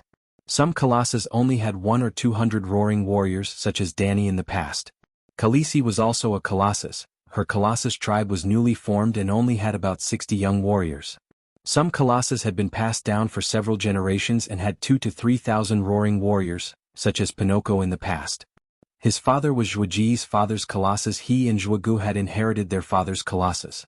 He himself was the strongest colossus under Jianghu. With 3,500 roaring warriors, he was stronger than many of the colossus in the prairie. In Slave Bay, in Danny's colossus, the colossus system was replaced by the Chiliarch system. The title of colossus was still retained, but their status was greatly weakened. Every Chiliarch was considered a colossus, but they only had 50 direct guards. But Danny was able to complete the reform because her colossus were too small, and there were too many centaurs in Horse King City. It was difficult to complete the reform in a short period of time, and she had to take her time to conquer the south. It was also a centaur custom to take people from the colossus to fill the colossus. In every battle, Kal would lead the roaring warriors to charge at the front. His caste would definitely suffer the greatest losses. If there were no reinforcements, after a few times, Kal would become a commander without an army. Similarly, if a certain cozy caste suffered too many losses, Kal would use newly captured centaurs to replenish his losses. Now, King Cow had taken a quarter of the people from Kosh Jr. and half from Kosh Sr. In just one night she had about a third of the centaurs. In other words, there were an additional 70,000 caste people. She had brought 500 roaring warriors from Slavers Bay, all of them reserve centurions and Chiliarchs. 200 of the youngest warriors with the longest braids and the most bells were chosen from the 70,000 caste warriors. 700 centurions were in charge of 70,000 roaring warriors. Among the 700 centurions, there were 70 acting chiliarchs. They were temporary and could be replaced by braver and smarter centurions or even decurions at any time. Among the 70 acting chiliarchs, there were 7 captains. Danny, Agu and Kue Luashi were captains, while Ricardo and Jogo were true captains. The remaining 2 10,000-men squads were temporarily represented by King Cao. If there were centaurs who were promoted based on their contributions, Danny would personally bestow them the position of captains. Afterwards, Danny chose the weakest 27 out of the 317 castes. Casco was old and frail while Cass was the weakest. Of the 27 castes, 10 were left behind in Maong City to carry out King Cao's mission of digging deep, accumulating food, storing charcoal for firewood. Even if they knew that the night was coming, Maong City could not be given up. The other 17 castes were scattered across the grasslands, informing the other colossus about Danny becoming King Cao. Although 26 colossus came to Maong City, the grasslands were vast and there were still an unknown number of tribes. Just like that, Danny brought a total of 360 castes to the south, plus the 70 chiliarchs under her, making up the number of heavenly cycles.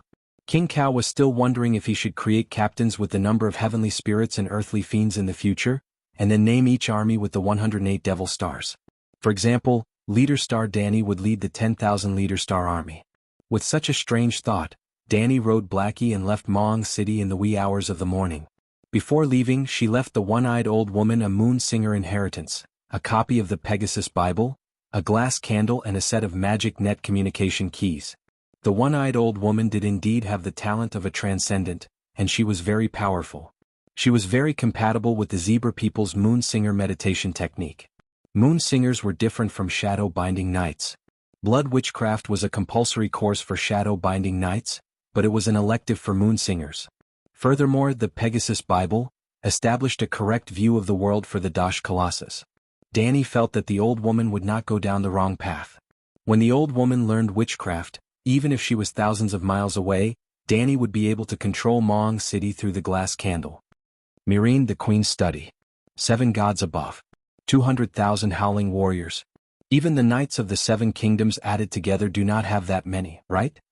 Old Yamant was on the verge of collapsing, as if he was about to faint again. Now I am completely at ease. With this world-conquering force, the Alliance is bound to lose. The old man's face was glowing, completely free from the shadow of the army approaching the city. Danny lowered her head and flipped through the documents and intelligence she had accumulated in the 2 days she was gone. She said absent-mindedly, "I told you long ago that we will win this war." The God Turtle Dam had been completed and was beginning to store water. Even if the Alliance could invite a true God to descend, they would not be able to escape this disaster. The 200,000 howling warriors were only trying to expand their victory by wiping out the hundreds of thousands of Alliance soldiers who had surrounded them. She wanted to make everyone suffer in one go or even beat them half to death. This was the first time the countries of the world had formed an alliance to encircle Slave Bay. It would also be the last time. You have only been gone for 2 days and you have already become the Cow King. Is it so easy to be the Cow King? Old Yamant calmed down and asked with a frown. Easy? Chui Luo shook his head repeatedly. His face showed a complicated expression of respect and disbelief. He recounted the process of Danny becoming the Cow King in detail. You challenged 143 centaur warriors in a row, and most of them were the strongest cow and blood guards in Colossa. Other than Khaleesi, who else could have done it? He asked in the end. Old Yamant was once again dumbfounded. Your Majesty, you are too rash. 1 against 3, and you did not even wear your armor. The old man walked around the desk in a panic and went to Danny's side to check carefully. He even asked repeatedly, Danny, are you injured? This is the most terrifying part. Khaleesi's skills are amazing. Her 2 swords are like thunder, unstoppable. Her defense is like a giant shield that covers the sky, and not even water can get through. She fought dozens of battles with fewer people and she was not injured at all. 2 days had passed, but when this matter was brought up again, Chui Luo's expression was agitated, and his voice was trembling. Your Majesty, you have reached the highest level of swordsmanship, divine transcendence? De Xiong asked in shock. No, I am the same as Hatter, the whip of Dugu. I have broken through divine transcendence and entered a divine realm. Danny looked up at the golden sunlight shining in through the window and said softly, "You can call me Sword God." Sword God? Isn't that a little too exaggerated? Old Yamant looked conflicted. He began to suspect that Danny was bragging out of habit. It's not exaggerated. Danny shook her head and said seriously, "Previously, I was indeed only at divine transcendence. But think about it, who were the 100 or so centaurs that I killed? They were the strongest of the hundreds of thousands of centaurs on the prairie. Did I not gain anything from fighting them to the death? Actually, it was because I broke through on the spot and consolidated my divine transcendence realm that I asked to fight 1 against 3. After the battle, I directly condensed the divinity of Sword God." Danny really was not bragging this time. Every generation of Sword of Dawn had almost reached or directly reached divine transcendence realm. Otherwise, they would not be able to become Sword of Dawn. Not every generation of Dayan had a Sword of Dawn. Only people with extremely strong swordsmanship were qualified to use the Dawn sword and receive the name Sword of Dawn. After thousands of years, how many Sword of Dawn had appeared? And Westeros worshipped the path of knights. The Dayan family was not the only family of knights with good swordsmanship. Among the 7 divine positions of the 7 gods, only warrior lived up to its name and was close to perfection. In the state of warrior, Danny gained countless experience as a swordsman. Her swordsmanship theory had already surpassed the limits of mortals. More than 100 Kars, Blood Alliance guards, Ko and Kal's sons were all experienced babies that helped her turn her theory into real strength. She was also a demigod and could condense divinity. Divinity was equivalent to the deification of a certain profession. Was swordsmanship not a profession? Naturally, Danny could be called Sword God after condensing the divinity of swordsmanship. What kind of realm is Sword God? How many can you take on alone? Cora asked curiously. Danny thought for a moment and said, "If 3 Kars work well together, they can already injure me. But after every battle, I use holy healing to secretly heal my injuries. Against 4 Kars, I'll be heavily injured. I might be able to win against 5 Kars, but against 6, I'll definitely lose unless I wear tile steel armor. Even if I wear tile steel armor, 8 Kars can still hurt me." Armor prevents piercing, not blunt blows. Seems not too strong. De Xiong frowned. Very strong. Those are Kars, not normal soldiers. Kue Luo glared and emphasized. Not extraordinary enough. Old Yamant said softly. Indeed, she was not extraordinary enough. She was already a sword god, but she still could not take on 10. Unfortunately, the gods of this world were not extraordinary at all. Arthur Dayan, known as the best swordsman in the world, was beaten to death by 3 people. If she could really be like the sword gods in Eastern fantasy novels, with sword aura, sword light splitting, and sword will splitting the air, why would she specially create a pair of white and red swords? Her magic black sword from before was left in Mirene. In Wuxia novels, having no sword was better than having one and everything could be a sword. But in this world, 2 swords were better than one, and a sword was better than being empty-handed. A sword god without a sword might die at the hands of a normal person with a sword. That was the reality that was so awkward. That's because I didn't use magic. With tile steel armor and a magic sword in hand, I'm truly a match for 10,000 people. That's right. You still have magic. De Xiong nodded. Then he seemed to have thought of something. With a hesitant expression, he asked softly, "Your Majesty, about that mist in the garden upstairs, the raven transformed into a little elf. Can my father be resurrected into a fire elf?"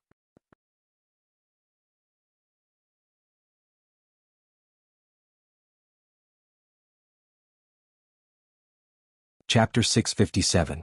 Little Fog was a new life. She was full of curiosity and desire to explore everything in the outside world. Therefore she was different from Ah Fu, whose heart was dead. She did not want to be a corpse in Danny's sea of consciousness. She needed sunlight, she enjoyed the feeling of bathing in the breeze, and she enjoyed playing with flowers even more. In the morning she woke up on the top of an apple tree. When the Dragon Queen practiced her swordsmanship, she stood on the persimmon tree and sang a gentle and moving song. In the morning Little Fog's crystal-clear little wings flapped quickly in the sun. Like a diligent little bee, she carried a small apple-sized kettle and watered the flowers and weeds. When she encountered pests, she would also point her finger at them and shoot out a thin line of fire, accurately hitting them. At noon, she would leave the pyramid and chase the birds and butterflies in the sky. In the afternoon she turned into a raven and joined the army of shape-shifting animal spies. She circled above the marching army of the Western Allies. In the evening she returned to the Great Pyramid. Little Fog was like a little sparrow, chattering about her day's experience and the intelligence of the Allies to the Dragon Queen. At night, she would patrol around the pyramid before returning to the small wooden house hanging on the treetops in the garden to rest. Many times, Danny needed to pass a message to her subordinates or issue an official order. Little Fog would also act as the Queen's messenger, dictating the Queen's orders, or holding a scroll of imperial edict to the target person. Not to mention Korra, even the people in Myrene City knew that the Dragon Queen had caught a tree elf on the opposite side of the Sosros continent. Except for those close to her, no one else knew the true origin of Little Fog. Sosros even had King Kong, so it was not surprising that a tree elf appeared. At first, everyone was amazed by Little Fog's delicate appearance and cute image. But in this world where Megalosaurus and giants were common knowledge, the fantasy of the little elf had not only grabbed the headlines for 4 or 5 days. Everyone was used to it, except for those who really knew the details of Little Fog. For example, old Yimon had always suspected that Danny was bragging. Little Fairy was not created by her at all. It was a pet found in the rainforest when she was looking for the pterosaur, just like how she said she had a 30-meter-tall gorilla as a pet. At first, Dexiong had the same doubts as Yimon. However, Dragon Queen was able to take on 26 cons by herself. Creating a fire sprite didn't seem to be any harder than that. The souls of the children of the forest are different from those of ordinary people. If our souls do not enter the divine kingdom, they will quickly disintegrate and dissipate into the world. But in a strange way they are preserved forever. At this point, Danny looked hesitant, and her tone became uncertain. Perhaps eternity also has a time limit. Otherwise there wouldn't be only 3,000 crows left. But your father's soul is definitely not as resilient as a child of the forest, there is no doubt about that. Unless my fire creation ability is upgraded a few more times, otherwise, your father's soul might really be destroyed by me. How long do we have to wait? Will my father's crow die of old age? Big Bear asked nervously. Your father's crows won't live as long as the children of the forest. They'll only live as long as normal crows. John's raven father was lucky to have met John before his consciousness dissipated. Otherwise he would be no different from an ordinary raven. When will your life creation ability be upgraded? Will it be too late? Big Bear asked worriedly. I'm not sure. Danny could only guess that there were 2 ways to upgrade her fire creation ability. One was to find more children of the forest crows and turn them into fire sprites, increasing her experience and understanding through practice. The other was to kill Sheep Egg and sing her song of fire. Fundamentally speaking, fire creation was an attribute of the Song of Fire. Comprehending the Song of Fire would definitely enhance this attribute. Even Danny herself could vaguely guess why Lalo and Sheep Egg coveted her body, bloodline. To obtain the special Song of Fire attribute of fire creation. Yimont looked skeptical. He asked tentatively, if you can even revive the dead, then you're no different from the Holy Mother, right? Isn't the Holy Mother me? Danny complained in her mind, but her lips curled into a smug smile. The Holy Mother can only revive devout believers who have just died and whose bodies are still intact. I, on the other hand, can make souls start a new life. In theory, I'm more advanced than her. Danny, you're the chief bishop of the 7 gods. Don't blaspheme the Holy Mother. Old Yimont's mouth twitched a few times as he advised her nervously. Old man, I'm also a deity now. Danny grinned. 200,000 roaring warriors, in groups of 40,000, went down the Raza River from the south of Horse King City. The Alliance army was not blind, deaf, or stupid. Everyone knew what this meant. 400 kilometers west of Myrene City, in a narrow man-made cave on a hill near the sea, the highest commanders of the Alliance army's east and west armies were gathered together. Jenny was sitting at the head of an oval conference table near the inner cave. War god Yuan Kai, commander of the East Army, and triangular-faced Sibirio, commander of the West Army, were on her left and right. Under the 2 commanders of the East and West armies, there was the Prince of Ragged Clothes who had changed into steel armor, the King of Long Nose who commanded 5,000 elephant soldiers, the commander of the Three Sisters Alliance Fleet Chui Gu, the commander of the 3rd Fleet Zero, the commander of the 2nd Fleet Zanetti. There were about 20 people here, and they were all here for one thing. Maddie Danny. Everyone, Danny Rise has been crowned the King of Call. The centaurs who should have been our helpers have been subdued by her. 200,000 troops are approaching the Raza River. What do you think? War god Yuan Kai asked first. 200,000. That's more than the Alliance army. How are we going to fight? Zanetti said in despair. We've lost. There's no hope. Chui Gu sighed and said helplessly, before the centaurs arrive, let's disband the Alliance army and go back to our homes to stop our losses. And then? Zero raised his eyebrows and asked in return. And then what? Chui Gu was confused. Why did we form the Alliance army? Zero straightened his back and stared sharply at Prince Reese, who had accused him of being a spy. He said sternly, this war has nothing to do with glory or money. It's only about our survival. Quills, Volantis, Reese, Mir, Tarosai, and the cities of the Jade Sea are all slave countries. It's not just for the slave trade. In these cities, the ratio of slaves to free citizens is as high as 4:1. Our wealth, rule, and superior living conditions are all built on the bones of the slaves. Without slaves, it's like a house losing its foundation, a forest withering its roots, and a river losing its source. Our glory will become a thing of the past. Either Danny Rise swears to give up on the plan to free all the slaves in the world, or we give up our current position as rulers. Otherwise, our conflict with her will never be resolved. Escape? Where can we escape to? If we don't get rid of her this time, when Slave Bay regains its breath and leads the Mother of Dragons guards to sweep through the cities, what city walls can stop the Megalosaurus? How many guards can stop 200,000 roaring warriors? When that time comes, what will happen to us? Are you willing to be like the nobles of Guise in Myreen's labor camp, losing your wealth and status, going to the mountains to mine and cut wood and planting potatoes in the fields every day? Chui Gu said helplessly, I understand what you're saying. Otherwise, I wouldn't have spent millions of gold to participate in this war. But against 200,000 roaring warriors, tell me, how do we win? Yes, we don't have the advantage to begin with. Now that we're weaker than them, our chances of winning are close to zero. Prince Chui Ji's words hurt our morale, but it's our only choice. The others were like loofah vines exposed to the sun in June, listless and without any fighting spirit. War god Yuan Kai also frowned. He was the commander of the East Army, and should be overseeing the Raza River. The reason why he traveled thousands of miles to participate in the Alliance meeting was because he was the main target of the 200,000 roaring warriors. He looked at the expressionless prince in rags and king with long nose, then carefully checked Jenny's expression. Her clean little face was solemn, but there was no trace of panic. She seems to have a trump card? With a thought, War god Yuan Kai said softly, Lady Jenny, the vanguard of the centaurs will enter the Raza River in 20 days. And the East Army is made up of the Jade Sea slave hunters, pirates, bandits and mercenaries. The composition of the soldiers is messy and weak. Plus, there are only 40,000 of them, and they won't be able to withstand a single charge from the roaring warriors. On the night that Danny Rise became the Cow King, a group of pirates ran out of the camp. I noticed them in advance and caught them and beheaded them in public. Only then did I manage to stabilize the morale of the army. Even so, I can feel that the people in the camp are anxious and the mercenaries are looking at me strangely. The closer the centaurs are to the Raza River, the higher the possibility of a mutiny. I wonder if Lady Jenny has a solution? Prince in Rags glanced at Jenny and said, give up on the East Army's plan, either go down the river and force their way into Slaver's Bay, or go through the secret passage in the mountains and meet up with our West Army at Myreen City. Grazdan's pupils contracted. He was sure that Jenny still had a trump card. Then what was the trump card that could deal with 200,000 centaurs? None of the people present were fools, and like Wargot, they guessed that Valeglia still had a trump card. Chui Gu was about to ask, but he suddenly saw Jenny's cold and inhuman eyes.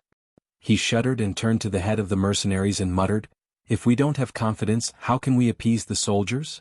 You guessed right, I am hiding something from you. Jenny finally spoke. Her expression was cold, but her attitude was honest. I have a secret method to deal with Danny Rise, and I can even kill her in one strike. But there is a condition: the secret cannot be leaked out. Zanetti frowned and looked at the mercenary leader, asking, does Prince in Rags know? He is a believer of the great Balerion, and is completely trustworthy. Jenny said indifferently. Everyone's expression was complicated. They were happy that Valeglia had such amazing methods, but also annoyed that their status was not as high as a mercenary's. Lady Jenny is right. Trigri glanced at Zero from the corner of his eyes and sneered. Some people are in the Allied army, but their hearts have flown to Myreen. No matter how careful Lady Jenny is, it is not excessive. As expected, a bite from a dog will bite into the flesh. Zero could not suppress his anger, and the ruby on his nose trembled. He growled, "You are the one who betrayed the alliance, but you maliciously accuse me. Last time, when New Guys fell, your wife personally confessed that you were the one who leaked the secret." Chui Ji's expression was ferocious as he interrupted. "That was Danny Rise's scheme. She wanted me to be the scapegoat. Luckily, I asked Zanetti to help me collect the letters of the Alliance's commanders and New Guys, and through the comparison of the handwriting, I was able to confirm that you were the traitor." "Idiot, shut up!" Jenny shouted angrily. "I already said that spies are the animal companions of shapeshifters. Danny Rise purposely schemed to cause internal strife between the two of you, and now you are really doing as she wished?"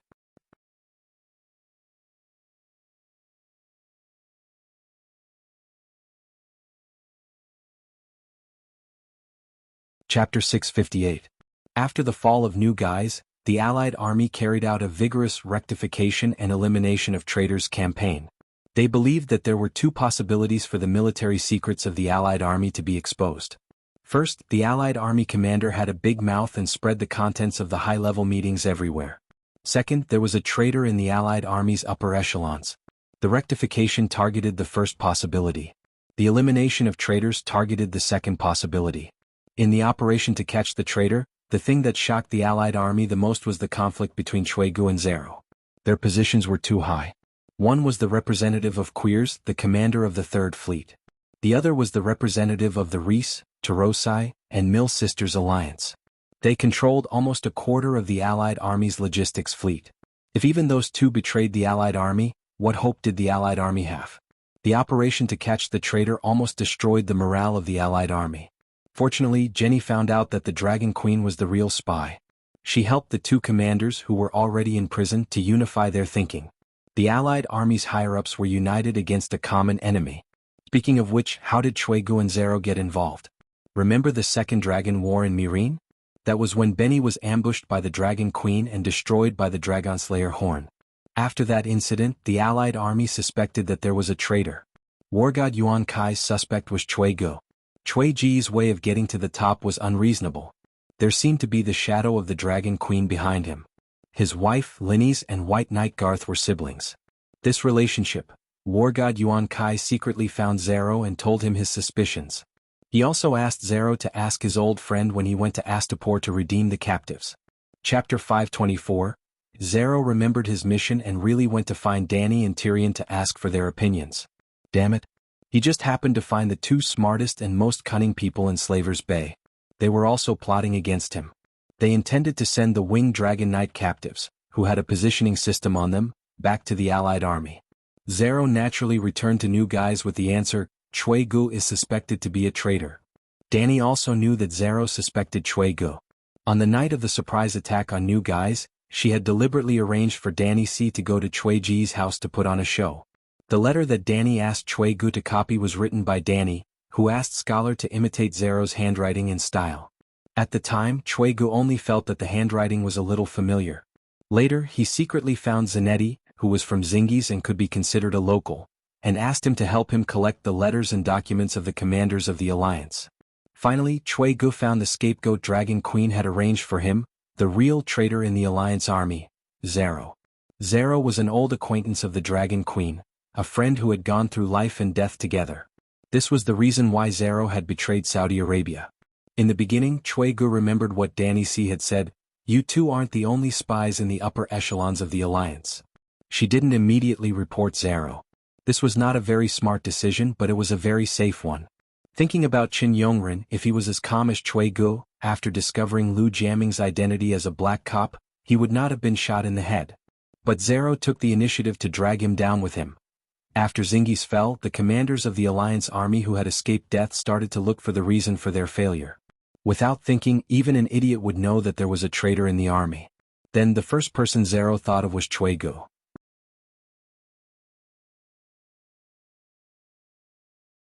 He only needed to find Linny's to scare her, and Chuegu was exposed.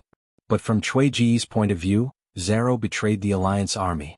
Now that he was worried about being exposed, he naturally used him as a scapegoat. How could he tolerate this? He showed his cards. He directly revealed the cause and effect of the matter to the public. Dragon Queen framed him and made him fill in the hole for the real traitor. Speaking of which, it was quite logical. So he and Zero were both arrested. Then war god Yuan Kai was implicated from Zero, and Zanetti seemed to be Cui Ji's accomplice.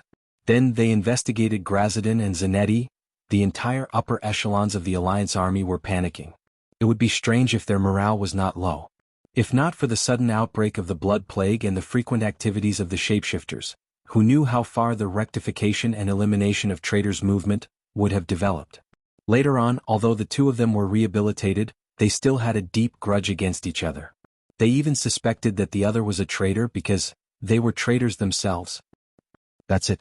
Jenny did have a trump card, but she didn't trust US and didn't say it in public during the meeting. But don't worry, Your Majesty, I will continue to follow up on this matter. After the meeting, they returned to the flagship of the Third Fleet. Zero was in the captain's room. He spoke softly to the petrel that landed on the table. The Ragged Prince is a believer of Beleriand. He knows Jenny's secret. The long-nosed king seems to know something as well. I suspect that it has something to do with the elephant soldiers. I suggest that Your Majesty invest more espionage resources in the elephant soldiers. Also, the East Army is about to make a strategic shift. After the meeting, they returned to Jean Island. Without telling his wife, Cui Gu spoke to a raven in his study. They weren't traitors, but after being locked up as traitors for a period of time and being coerced by Danny multiple times through the raven, they really became traitors. First of all, they were both wronged and had resentment in their hearts. They blamed the Dragon Queen for being cunning, and secretly hated their allies for not trusting them. Secondly, Danny had both of them on the hook. Cui Gu was able to rise to the throne because the Dragon Queen rode a dragon and burned Prince Reese to death. But the Dragon Queen was able to accurately locate the locations of the princes because of Linus' guidance. Linus was Cui Ji's wife. Cui Gu benefited the most from the deaths of the princes. Zero didn't have anything on him, but the Dragon Queen knew his house number. Last time when she went to Cure's Raging Flame City, she purposely avoided Zero's mansion and the warehouse at the docks. If he didn't agree today, she might correct her mistake tomorrow, burn Zero until he was penniless. Lastly, and most importantly, benefits. The Dragon Queen promised them wealth and status. When the alliance was first formed, the Dragon Queen's promise wasn't worth a single copper coin. Because in the beginning of the war, in everyone's hearts, she was bound to lose. What was the use of a loser's promise? But the Battle of Tauros, the Battle of Myrine, the fall of Zingis, the blood plague of the Eastern Army, the departure of the centaurs of the Northern Army, and the daily attacks of the Dragon Queen, the alliance wasn't made of iron, and it was even more impossible for everyone to have an iron will. After going through this series of events, how could they not be discouraged and depressed? How could they not be shrouded in a shadow? Horus. Outside the Holy Church where Danny received the inheritance of the Great Wizard. In the sea of lava, black pillars of smoke rose from the endless dark Red Sea. The seawater boiled and white steam rose from the surface. I understand that there is a traitor among the higher-ups of the Alliance, so I only told you the secret. At the edge of the cliff, the hot sea breeze mixed with the smell of sulfur fluttered Jenny's cloak. Her porcelain doll-like face was illuminated by the red light surging from the bottom of the sea. What do you want to do? The prince in ragged clothes was drenched in sweat as he asked with a hoarse voice. He was an old noble of Pentos, a descendant of Veleglia, and even a branch family of Belarus. After the Great Calamity, he still believed in the ancient god of Veleglia Beleriand. So, after seeing Jenny, he completely gave up on all contact with the Dragon Queen. But he was still a normal person, and he was not used to the high temperature and high magic radiation of this cursed land. Under this sea, there is still the earth fire of the 14 fire peaks. Jenny opened her arms and embraced the entire world. Her voice was loud and her expression proud. Do you know what this means? It means that I can rebuild a core of the magic net at any time in Horus, in the Holy Church by the sea. Its power is 100 times, 1,000 times greater than on Dragonstone Island. Core of the magic net?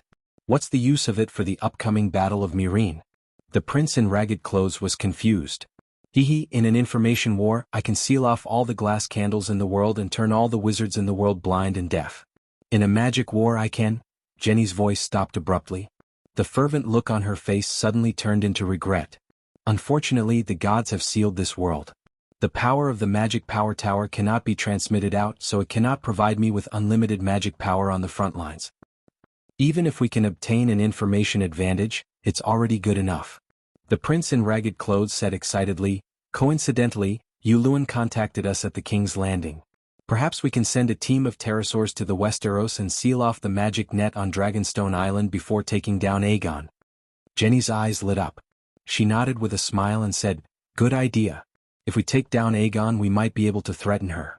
Even if she wasn't threatened, sacrificing him before the final battle would still cause her to go crazy, and then my little baby will be able to make a grand entrance." Boom. Before she finished speaking, the steaming sea of smoke suddenly exploded with a splash that was 40 to 50 meters tall. The gray clouds in the sky seemed to have been blown away, revealing a thin layer of sunlight. The prince in ragged clothes widened his eyes and knelt on the ground. He muttered with a trembling voice, "Balerion above, so big? Big? No, this is still in its infancy. Wait until I build the magic crystal tower and inject magic power into its body. At that time, even Dany Rise's 5 little worms will not be enough for it to chew on. Ha! Valeglia is indeed powerful, and Balerion is indeed powerful. She actually has such a powerful weapon.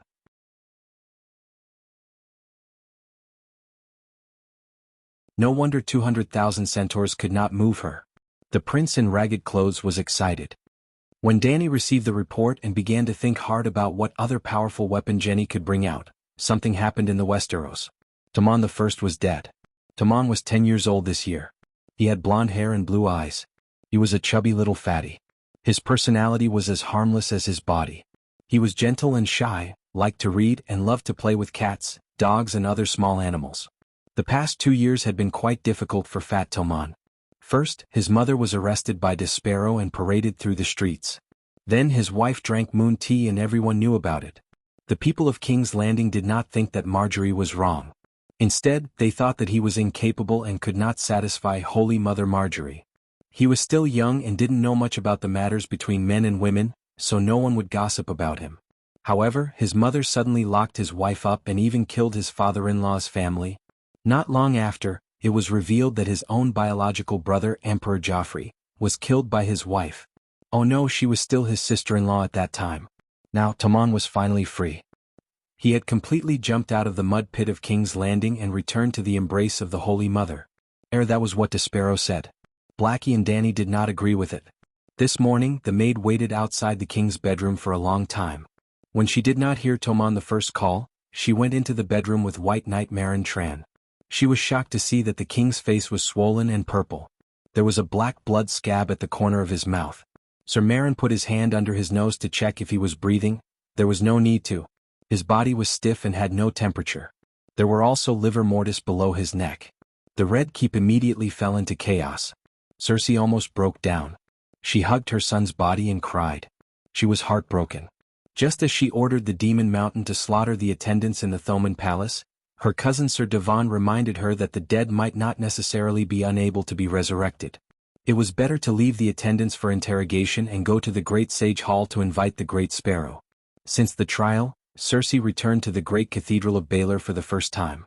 When she arrived at the Great Cathedral, she found that there were more believers praying to the 7 gods. There was also a long queue in front of the marble square. There were people in gray clothes, nobles in brocade robes, and knights with swords on their waists. Cersei had just woken up. She was still in her pajamas. Her clothes were messy and her hair was loose. She was barefoot. She carried Tommen and galloped over on her horse. She only stopped when she reached the stone steps of the podium. She did not wait in line. She carried her fat son, who was almost 100 pounds, and squeezed through the crowd like a crazy woman. She shouted, "Chief Archbishop Despero, help!" Despero was at the door of the Holy Mother. She pressed her hand on the head of a sick little girl and treated her. She did not know what illness it was. Anyway, the holy healing spell did not have any side effects. "Your Highness." Cersei's face was distorted like a crazy demon. Despero was so scared that she almost could not recognize her. "Chief Archbishop, the Holy Mother is merciful. Please save my son." Cersei no longer had her usual fierceness and pride. She knelt in front of Despero. She was as fragile as a reed flower in winter, crying and begging. "Ah, King Tommen, King Tommen." Despero did not see the person in Cersei's arms. They also saw Tommen's bruised and swollen face. Hesitation flashed across the old sparrow's face. He was about to ignore them, but when he saw Circe's miserable state, he remembered the doctrine of Mother of Mercy. He sighed and said, "Let's go to the inner hall." Despero saw a few white knights coming from afar. He said coldly, "Demons are not allowed to enter the sacred place." In the end, only Circe and Sir Marin entered the great cathedral. Dani then knew that Tomon was dead. Despero did not fool Circe. Despero prayed to the Holy Mother. Although Tomon I was a bastard, he was usually obedient and kind. Every month during the festival, he would come to the great cathedral to pray, hoping that the Holy Mother would show him mercy and give him a miracle. Despero was not just being kind. If the 7 gods could resurrect a king, it would mean, however, the Holy Mother could not resurrect a dead person whose soul was nowhere to be found. Tomon might believe in the 7 gods, but he did not even have the 50 faith points of a devout believer. He was far from the 200 faith points of a saint. In other words, he could not open the gate of faith. His soul could not enter the space of faith of the 7 gods. This is fate. He has been dead for too long. Despero said regretfully.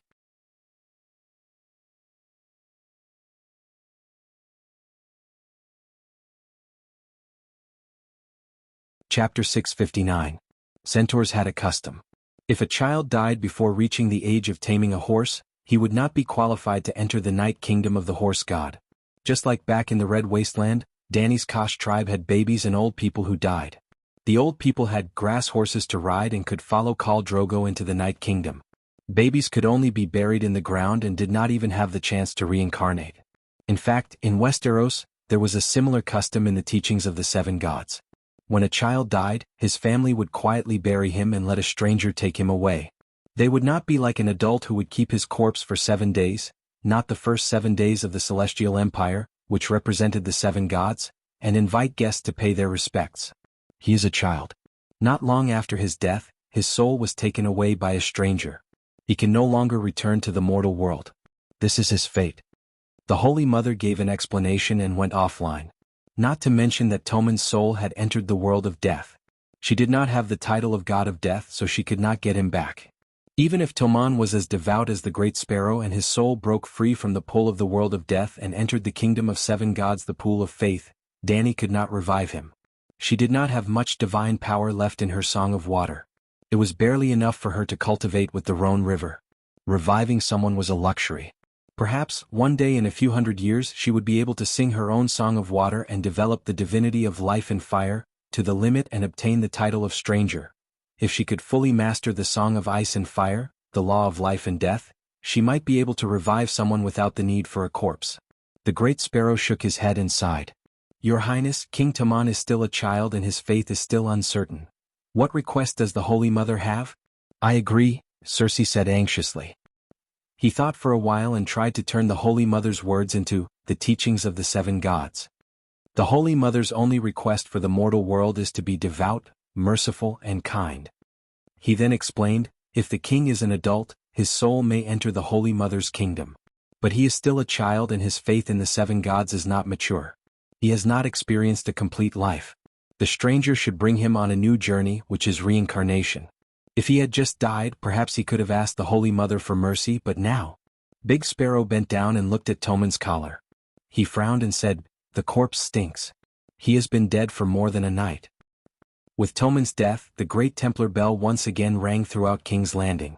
The people of the 7 kingdoms were first shocked, and then they began to guess who had murdered their king.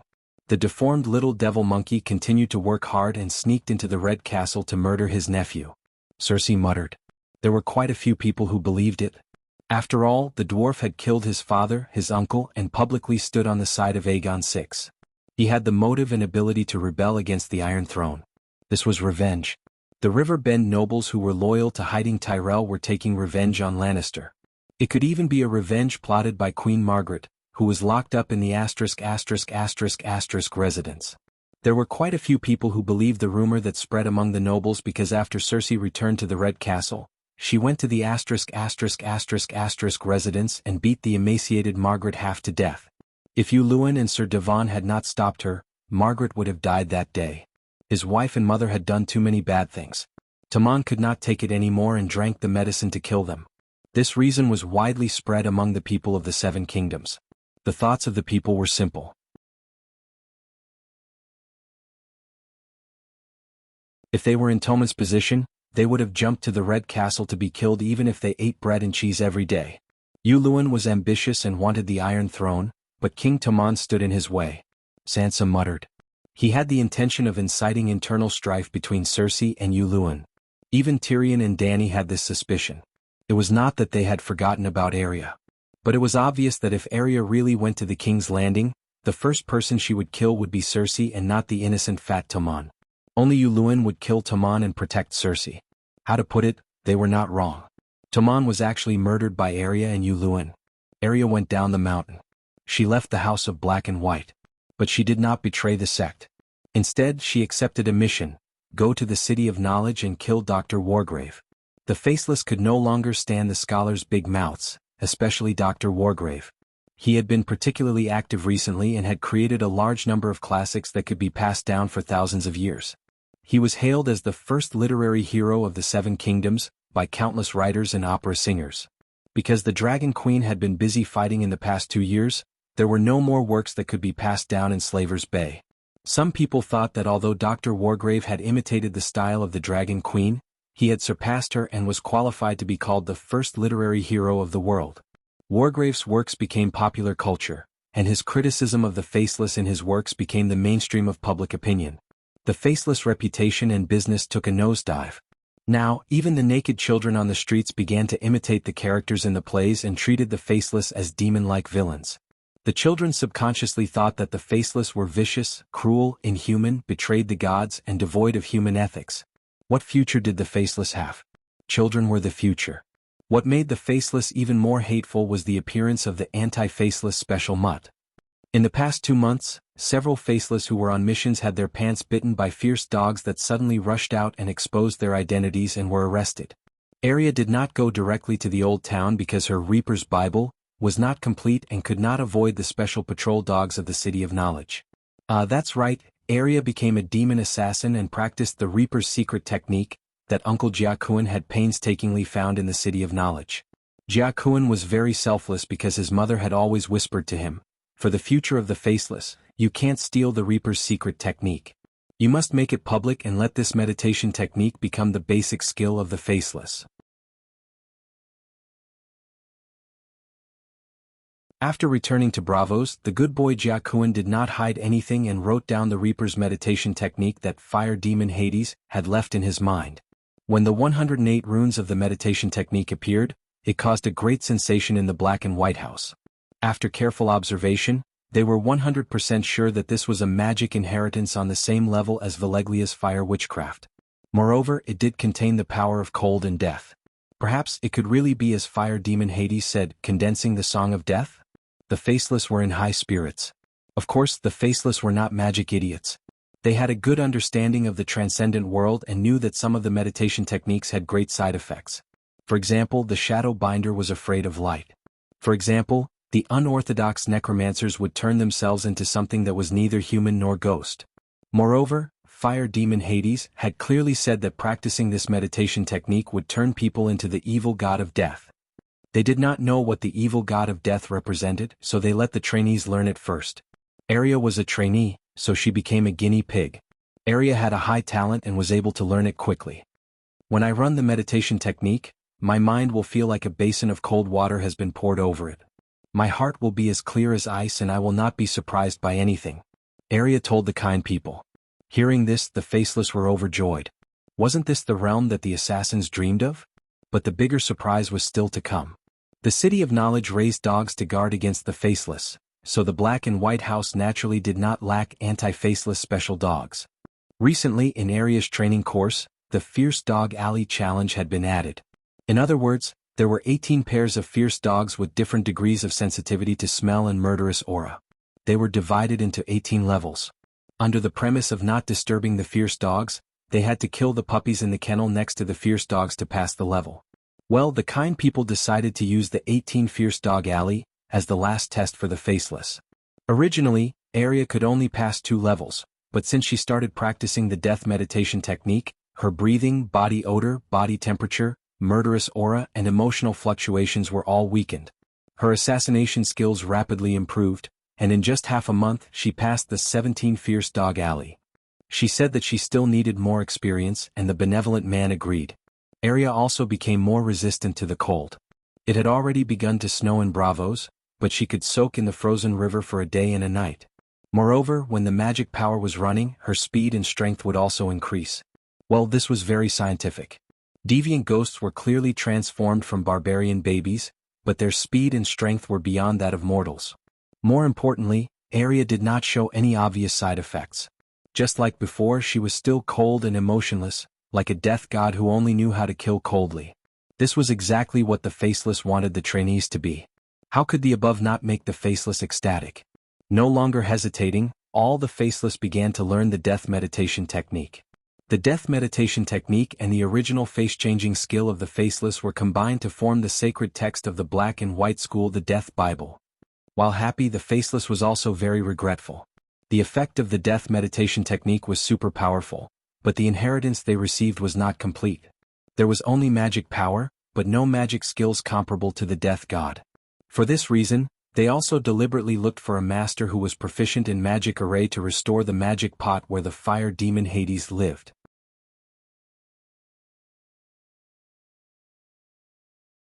The array master not only did not find any flaws, but also marveled at the unusual seal runes in the magic pot. He only said, "This kind of array was passed down from ancient times and has been lost for thousands of years.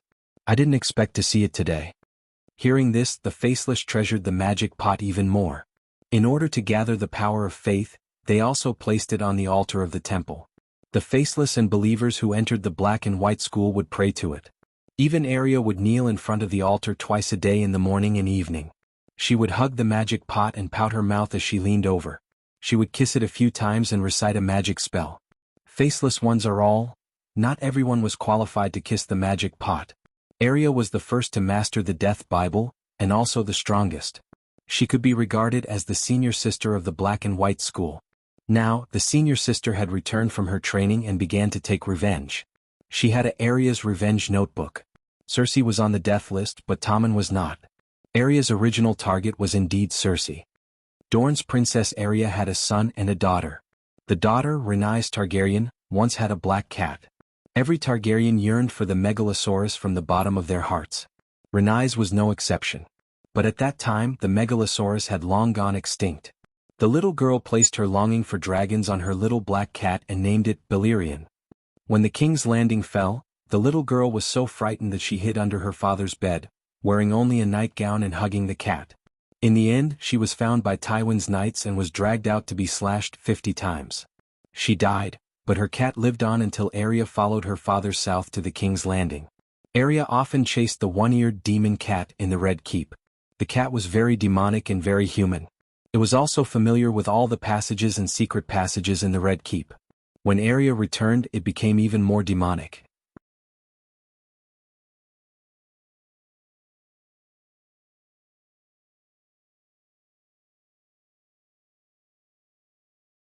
Chapter 660. An ordinary cat only had a lifespan of about 10 years, but the one-eared black cat had lived for a long time. Some of the older guards of the Red Keep called it an old fart, because he had seen it during Aerys' reign. According to the lifespan of a human, the black cat was at least 120 years old, but it was still as fast as the wind. Some people jokingly called it the real king of the castle, because it ran wild and did whatever it wanted. Once, when Robert invited Duke Tywin to a banquet, the black cat jumped on the table and snatched a roasted quail from Tywin's hand. The one-eared black cat had done many things like jumping on the king's table, bullying Tommen's pets, and scaring the maids in the middle of the night. But other than Arya, who practiced the water dancer, caught it for a while, no one could do anything to it. This year, Arya returned from her studies. When she got close to the Red Keep, she saw her old friend again. This time Arya caught it with just a thought. Arya easily returned to the Red Keep. When Ide was the Prime Minister, Arya lived with him in the Red Keep's Prime Minister's tower. She skillfully found the Queen Dowager's palace. But when she opened her poisoned claws and was about to send Cersei on her way, a pair of dark eyes with extreme malice stared at her. She had been discovered. She saw him. The husband of the Queen Dowager Regent, Luwin Greyjoy. She saw him staring at her with a cold smile. She felt a great terror that made her soul tremble from his eyes. She stepped back in fear. Then she saw his eyes change. The cold, murderous intent and piercing sarcasm disappeared and turned into a meaningful look. "Get out, this is the Queen Dowager's palace." He roared at her, then turned his head and said to the Queen Dowager, "This is the one-eared black cat that always bullies Tommen's kitten. It usually goes to the king's palace in the east, but today it seems to have taken the wrong path and came to our bedroom. Maybe I should tie 2 anti-faceless dogs to the fireplace. At least they can keep this annoying black cat away." Queen Cersei glanced at her indifferently and muttered. She then continued to remove her makeup in front of the mirror. "You Luin must have seen through my disguise just like the Dragon Queen, and he seemed to be able to heavily injure me, so why did he let me go?" With a head full of questions, the one-eared black cat jumped out of the window. Then she remembered Yuluin's words. Tommen was in the east. Cersei, Marin Tran, Island Pine, Rafe Sweetmouth. Meow, the cat's cry was filled with sinister killing intent. Because the soul of the cat was muttering a list of names of the Grim Reaper.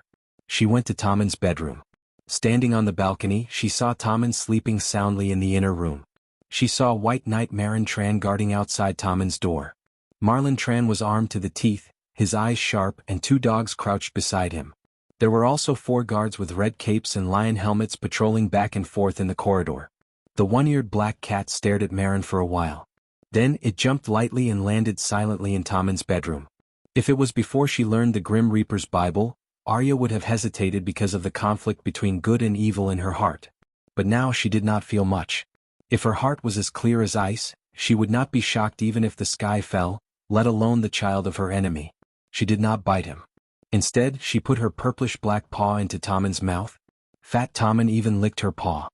Meow, seeing Tommen's red face slowly losing its color, the black cat's mouth cracked open as if it was smiling. This was just the beginning. Tommen was dead, and Marin Tran, who was responsible for protecting him, was thrown into prison by the furious Cersei. That night, Arya stood in front of Sir Marin, who was wearing a prison uniform with another face.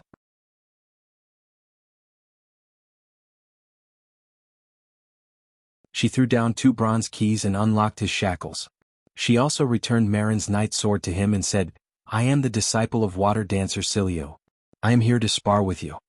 Cilio was once the chief swordsman of the Sea King. He died under Marin's sword. It was not that his swordsmanship was bad. It was just that he was Arya's swordsmanship instructor at the time. He only had a wooden sword for practice. But Marin was wearing a full set of white knight armor. In fact, Cilio's wooden sword had killed a few golden robes in a 1 versus many situation.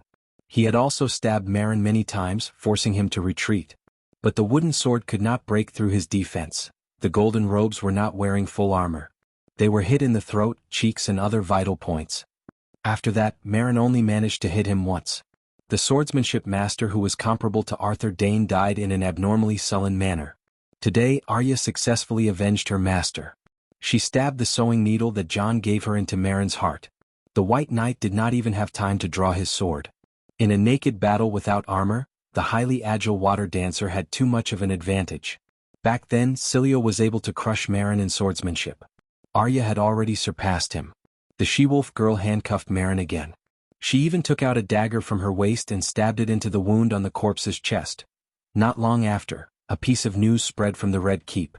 For failing to protect the king, Sir Marin Tran was killed as an apology. Arya continued to work hard and prepared to kill Cersei. She was not afraid of Yuluin. As long as she was not in the animal form of a shapeshifter, she was not even afraid of the Dragon Queen. Because she had cultivated the Reaper's Bible, her strength and mentality had changed. Then Arya hit her head on a metal plate. After Tommen died, his body was placed in the Great September of Baelor. Cersei had a mournful expression. She held the coffin in a daze for the entire night. On a side note, the Great Sparrow did not refuse to treat Tommen's wounds. He also did not refuse to collect Tommen's body as a king. Because the one who crowned Tommen as king was the Great Sparrow himself. In the middle of the night, the king's landing was plunged into the deepest darkness. In the Great September of Baelor, only a few candles on the altar burned quietly. Under the statue of the stranger, Archbishop Matthew led a few nuns to recite the Book of the Stranger, praying that the stranger would treat the underage King Tommen well. The hall was vast and empty. The candlelight was not enough to drive away all the shadows. The one-eyed black cat sneaked in the darkness outside the candlelight. Its footsteps were light and silent. It was already close to Cersei's coffin. "Bastard, how dare you?" Archbishop Matthew suddenly turned around. His eyes were shining with golden light. The dark and empty great September of Baylor was filled with white light in an instant.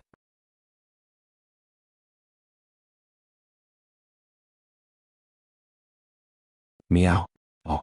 The black cat seemed to have been electrocuted. Its black fur stood on end and it fell backward. At that very moment, Arya, who was inside the black cat, felt a tremendous divine presence. It was as if a gigantic palm was crashing down on her. The pressure was even greater than that of the dragon queen she had met at the River of the Trident. Back then, Blackie had just learned magic and it was still far from its current level. The next moment, her soul shattered and she left the cat spirit state. Cough cough cough. In a small inn on Steel Street, Arya, who was sitting cross-legged on the bed, felt like she was hit in the face by a wooden club. She fell backward with pain in her 7 orifices and blood in her throat. In an instant, her ruddy face turned sallow. She was severely injured and fainted in a daze.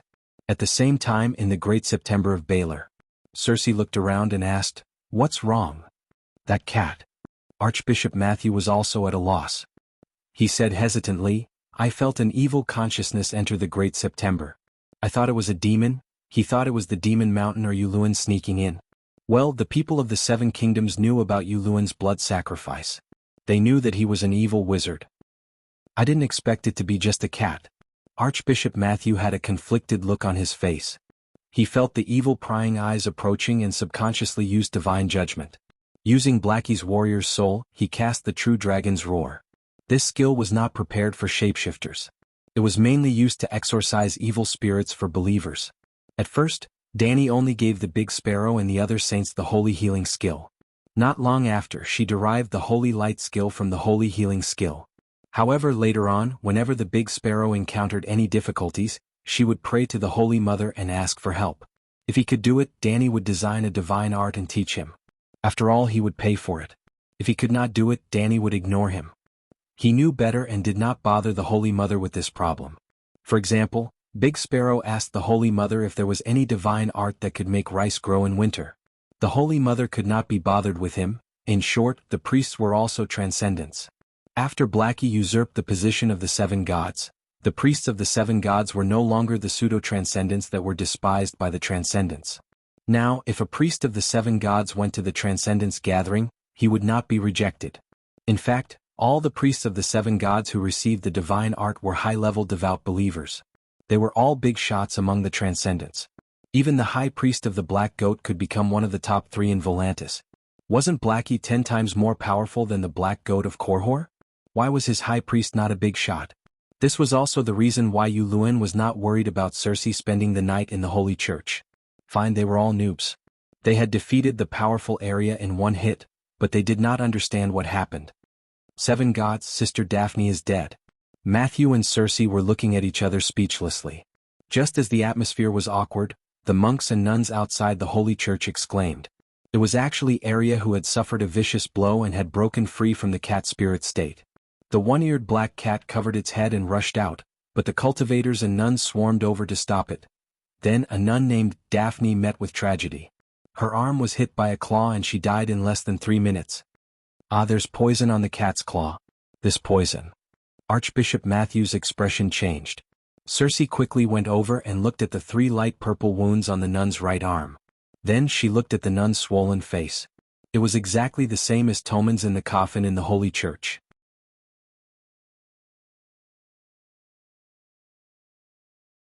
This, Tyrion's Cersei's beautiful face twisted into a demon's. She gritted her teeth and said, "The one-eared black cat killed Tommen and now it wants to kill me. That dwarf is so ruthless."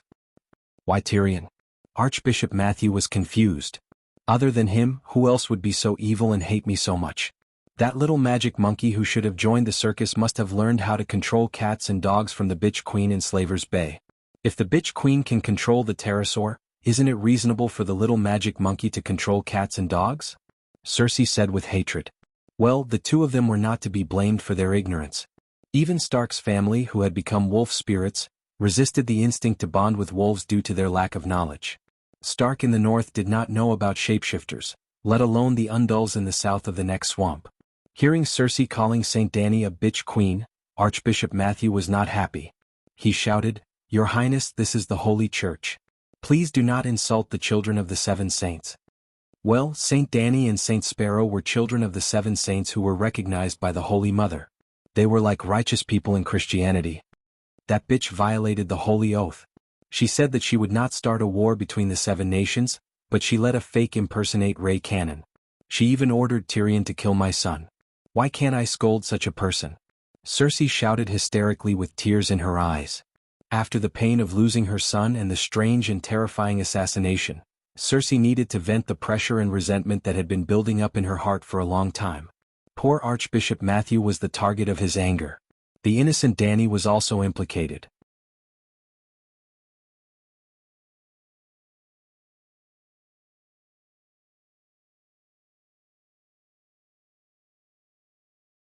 Chapter 661. Time flowed like water and another month passed quickly. In this month, the situation in the Westeros changed drastically, and the battle at Slaver's Bay gradually reached its climax. Let's talk about the Westeros first. Tommen's death did not affect Dany at all. Whether Arya came out of retirement or Yuluen wanted the Iron Throne, what did it have to do with her? But the king's death had a great impact on the people and the political situation of the 7 kingdoms. The King's Landing fell into a new round of turmoil. Cersei wanted to be crowned as the true queen of the 7 kingdoms, and the Great Sparrow did not allow it. To this day, the fact that Lannister had stolen the throne of House Baratheon was as clear as day, and everyone knew about it. Everyone knew that Emperor Joffrey and King Fu Tommen were lions wearing Theon's clothes, and they were the bastards of Cersei and Jaime. Because Tommen was young, his political presence was weaker. The people and nobles did not like Cersei, but they were used to her troublesome rule. Therefore, it was not impossible for Cersei to be crowned as queen in Game of Thrones. Anyway, she was the regent for the past few years and Tommen was Lannister. Anyway, the royal family was so rotten, and Cersei being queen did not make the country worse. This was a common view among the people and nobles. Therefore, when Cersei was crowned as queen, it did not cause too much of a stir in the King's Landing. But there was a custom in the Westeros. Only the king who was recognized by the church and had the archbishop put the crown on his head was the true rightful king. If Dany took the Iron Throne, she would have to kneel before the Great Sparrow, and then the Great Sparrow would put the crown on her head. Even Aegon the Conqueror had to kneel. Usually, the king, queen, princess, prince, and the 7 dukes would have to kneel and kiss the archbishop's hand when they saw him in the basilica. Dany could not stand it, so she made herself an archbishop. When faced with an unacceptable rule, one could either change it, abolish it, or change oneself to become the beneficiary of the rule. Obviously, it was easier to become the beneficiary. However, Cersei was a native of the world of ice and fire. She often knelt. She was used to kneeling since she was young. She was happy to kneel under the big sparrow and let him put the lion crown on her head with ear-length blonde hair. However, even if she wanted to kneel, the big sparrow would not allow her to kneel. Ordinary people were not qualified to kneel. Aegon also wanted to kneel. Back then, when Tommen's identity was in doubt, the Great Sparrow, who had just ascended to the throne, was unwilling to crown him. It was Cersei who personally found him and offered to restore the church's armed forces in exchange for the Great Sparrow to crown Tommen and waive the royal family's debt of 1,000,000 gold dragons. Don't think that the coronation is as simple as putting the crown on the king's head. Why would the king kneel to you? Why did the royal family kneel before the archbishop? Did he really think that they were lowly and liked to kneel? He was the king. There was only one reason: it was profitable. The archbishop represented the 7 gods, recognizing and protecting the legal system of the king. In other words, the monarchical power was bestowed by God, and the king was the destined person. Under normal circumstances, if someone wanted to rebel against Tommen, the Great Sparrow should stand up and call on the believers of the 7 gods to resist the rebels. Even if Aegon was suspected to have Saint Dany's shadow behind him, the church had never opposed Tommen's rule. The fact that they did not openly oppose Tommen's rule was the greatest support. Because Yuluen had lost his mind and worshipped evil gods, Cersei had betrayed the teachings of the 7 gods and raised demons, Demon Mountain.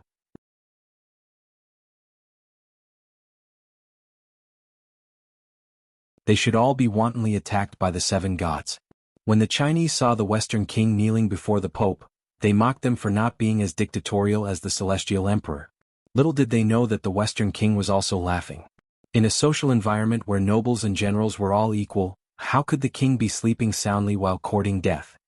Cersei had lost all her children. In her heart, Messai in Slaver's Bay was almost tortured to death by the Dragon Queen, and had nothing to fear anymore. She was already known as the Mad King III, and now she could surpass her predecessors, becoming crazier and more ruthless. The Great Sparrow had always been firm in his beliefs. Recently, he was favored by the Holy Mother and became the child of the 7 gods. He had even died once. To be honest, he missed that heaven where he could cleanse his heart of filth. Thus, he became purer and was not afraid of death. How could they allow a woman who killed her husband, king, committed adultery, blasphemed, raised demons, and engaged in blood sacrifices, Yuluan's sins were also on her, to become the king of the 7 kingdoms? The conflict between the church and the royal family was about to erupt. Back to Aegon's True Dragon alliance. Due to Sansa's request, Aegon changed his strategy and decided to send a cavalry to take down River Delta City. When they were only 2 days away from River Delta City, news of Tommen's death came. Tyrion was grieving over his nephew's death and guessing who the murderer was. He immediately suggested that Aegon turn around and head south, ignoring Wade Freyr. With Tommen's death, King's Landing will be in chaos. Furthermore, Tommen is the last legitimate king of Baratheon's dynasty. If you attack King's Landing now, you will meet with the least resistance. Tyrion advised Aegon. Just as Aegon was hesitating, Sansa said, "River Delta City is just in front of us. It will only take a few days. Since we have dragons, we can fight on both sides. The winged dragons are not invincible. I have already said that the enemy might ambush us with dragon-slaying crossbows. They might also invite the winged dragon knights to capture us. We cannot leave the main force and have to reduce the time we fly alone. Furthermore," looking at the unhappy Sansa, Tyrion wanted to say something but stopped. "Furthermore, taking down River Delta City is just the beginning. You will definitely ask for more. For example, the nearby Winterfell or the Rapid Flow City." However, she was no longer the lonely and helpless little girl in King's Landing. Now she was his queen, the protector of the valley, Robert Arryn's guardian. The tens of thousands of troops in the valley followed her lead. She had Brittany and Blackfish, Blinded, by her side. Her wings were fully grown. The best uncle in the 7 kingdoms, eyed Tully, was not as bad as he was described in Game of Thrones. He was not fooled by Jaime.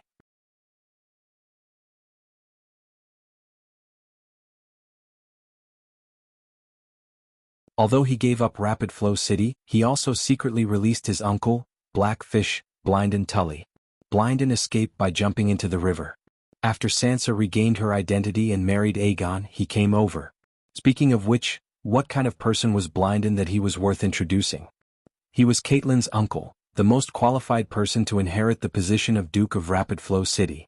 He was Robb and Sansa's second grandfather, one of the top 5 generals in the 7 kingdoms. He also had the resume of the Knight of the Blood Gate, served as the young Wolf Master's military advisor, and was the Grand Marshal of the southern border. The Knight of the Blood Gate was the title of the valley. He was responsible for leading the troops to guard the entrance of the valley. He was usually the most trusted person of Duke Arryn. With his help, Sansa was barely able to command the nobles of the valley. He was also the one who persuaded the nobles of Hajin to pledge their allegiance to King Aegon. He was also the one who served as King Aegon's cavalry commander and military advisor. If he did not have supernatural powers after Aegon married Sansa, he would have connections, generals, soldiers, and territory. The 3 kingdoms of the valley, Hajin, and the northern border had unlimited territories. His Iron Throne was basically secured. It did not matter if Dwayne and Dany's aunt were willing to help. In the king's study in the Moongate Castle, Aegon rejected Tyrion's suggestion to immediately head south to King's Landing. "We'll split into 2. One will head north to River Bond City, and the other will head south to King's Landing. Our attack on River Bond City will not affect the movement of the Southern Army," he said. This was the plan from before. However, the situation has changed. We should give up on the slow approach of the main army. We'll directly head north to King's Landing with 3 horses per person. 3,000 Valley Knights will head north to Blood Gate and 2,000 Gold Knights, Tyrion explained. There are 15,000 lions in King's Landing. 10,000 River Knights are stationed outside the city. How can we win with only 5,000 cavalry? Aegon asked. The Great Sparrow will help us. There are also thousands of church forces in King's Landing. Moreover, I'm also a Lannister. I can convince some of the defenders. Why would the Great Sparrow help us? I'm not Cersei. I won't allow the church to intercept the treasury's tax revenue. I won't tolerate the monks seizing the royal family's gardens, mines, and other property, Aegon said seriously. You think my sister can tolerate it? I swear on my father's bones that she can't tolerate it. She can't tolerate the church seizing the royal family's benefits. She can't tolerate the church's humiliation of her. She can't tolerate the Great Sparrow refusing to crown her. The Great Sparrow is helping us not because he likes you, but because he wants to choose the lesser of two evils. You only want his money, but my sister wants his life, Tyrion said helplessly. I don't believe Cersei is that crazy. Everyone saw the Holy Mother's descent. She dares to blaspheme the seven gods? Aegon shook his head. Even he, a foreigner who grew up in the Rhone River, went to the Holy Church to pray every week. He was very devout. Would Cersei dare to risk the world's condemnation? One day later, around 2 in the morning, Tyrion, Aegon, and Sansa left Moongate Castle quietly. When the sun rose the next day, they landed in Blackfish Blindon's camp. Yes, if Uncle Finger could think of inviting the Alliance to ambush Aegon, Tyrion would have thought of it too. His response was to follow the main group and move out late at night. The time was random. The army had crossbows. Even if 10 winged dragons chased after them, as long as they entered the range of the crossbow formation, they would win.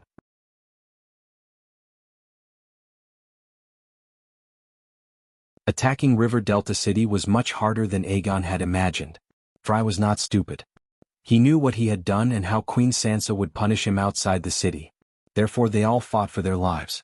If not for the 2 winged dragons constantly throwing kerosene bombs, Blackfish Blindon's army of 3,000 valleys and Hajin might not have been able to take River Delta City. They took a day to break through the city gates and another 2 days to clear out the 2,000 defenders in the city. When 1,000 captives were brought to the drill ground outside the city, Sansa rode on Lady's back and coldly declared, "Their hands are stained with the blood of the northern soldiers. None of them are innocent." Yes, Lady was the name of her striped winged dragon. In the end, River Delta City was bathed in blood. Other than the elderly, children, and women, even the coachmen did not escape. About 5,000 people lost their heads. More than 20 Frey's direct family members and more than 250 Frey's collateral relatives, regardless of whether they were old or young, were spared. Only 2 newborn babies named Dany were hanged and then fed to the pterosaur. Sansa forgave the babies but did not spare the Frey children. Was it cruel? At least it was more merciful than Robert and Tywin. Aegon and Tyrion only frowned and did not object. Just because the Reyes family was disrespectful to Lannister, Tywin wiped out the entire Reyes family. Instead, the singer wrote Castim's Reign to praise this matter. The people of the Seven Kingdoms only respected Tywin. They did not criticize him for his cruelty. Because he admired Tywin's ruthlessness and decisiveness, Aerys even specially invited him to King's Landing to be the Prime Minister. Later, Tywin also gave him Castim's Reign, as proof of their 20 years of friendship. However, Frey's family was not wiped out. Walter Frey also did not die. Frey had more than 20 direct descendants.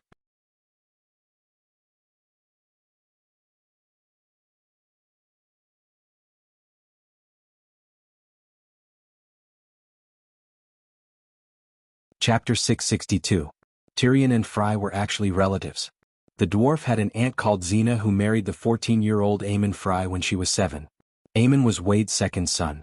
Xena was Tywin's sister. Aemon and his wife had always lived in Casterly Rock City. They did not marry into the family and their child's surname was Frey. They lived in Casterly Rock City because Tywin's father had left a large inheritance for Xena. Aemon was the second son and did not have the right to inherit Casterly Rock City. Logically speaking, Wade Frey was close enough to the Lion, right? But in the early stages of the War of the Four Kings, Wade stood firmly on Robb's side and even sent a large number of his direct descendants to fight for the young Wolf Master. Xena and Aemon had 4 sons, but they were all working for Lannister. This meant that on the battlefield 2 Freys could fight for different allegiances. In fact, Xena's eldest son fought with Jaime and was captured by his uncle and cousin. The reason why Wade Frey did not help his in-laws and stood on Robb's side was not because of the bullshit Frey-Tully relationship. It was because Catelyn represented Stark and made a sacred oath to satisfy the Frey's interests. Kinship was only useful when the interests were aligned.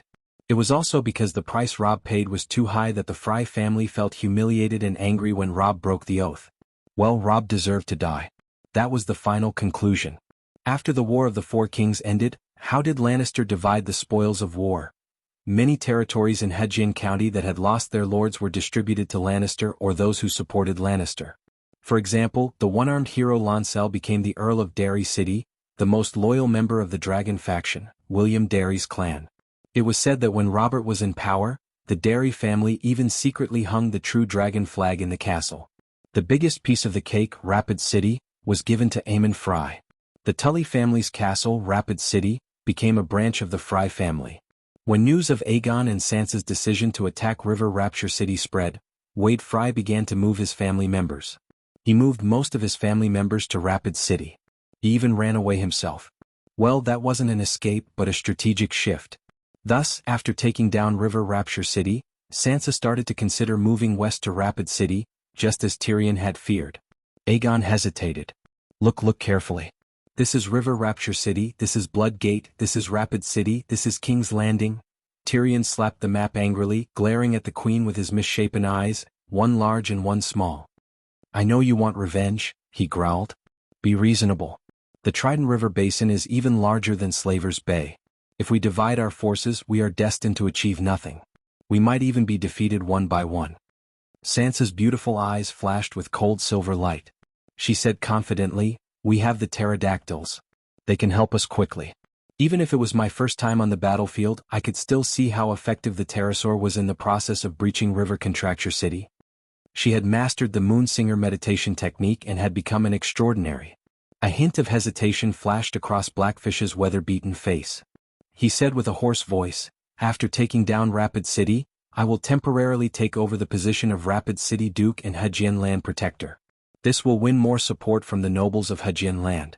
If I have enough time, I can even make the whole of Hejian Land support His Majesty. As one of the famous generals of the Seven Kingdoms, he deeply understood how correct Tyrion's suggestion was. However, he was not only a general under Aegon's command, but also an avenger. He was the last hope of the extinct Tully family. Tyrion wanted to protect his family, and the motto of the Tully family was family, responsibility, honor.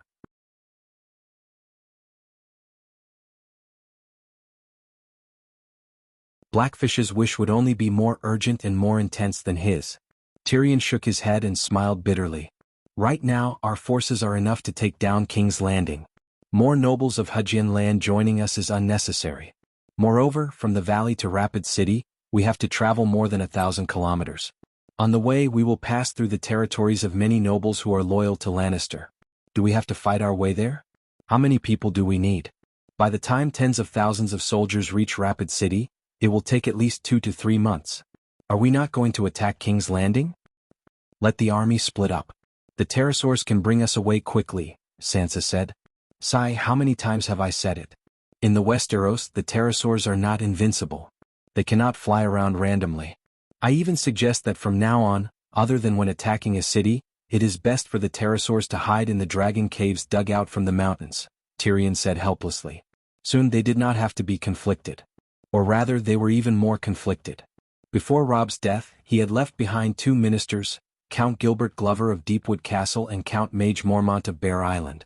When they received news of Aegon's northern expedition, they rushed all the way to River Delta City. When she saw the 2 old ministers of Stark, Sansa was extremely emotional. Her eyes turned red on the spot. After the salute, the 2 nobles of the Northern Territory immediately expressed their admiration for Sansa's vengeance. They even looked at Aegon with gratitude and acknowledgement in their eyes. Then, Sansa brought them outside the city and circled the 3 pterosaurs twice. Seeing the pterosaurs gnawing on Frey's corpse, Count Mage clapped her hands and laughed heartily. She laughed so hard that tears flowed out of her eyes. She thought of her eldest daughter, Daisy Mormont, who had been stabbed in the back by Fry. After rekindling their old feelings, the 2 counts of the Northern Territory explained their intentions to Sansa. First of all, Robb, the King of the North, did not choose you as his heir but Jon Stark. Second, Rickon Stark wasn't dead. Jon had brought him back from Skaggs Island.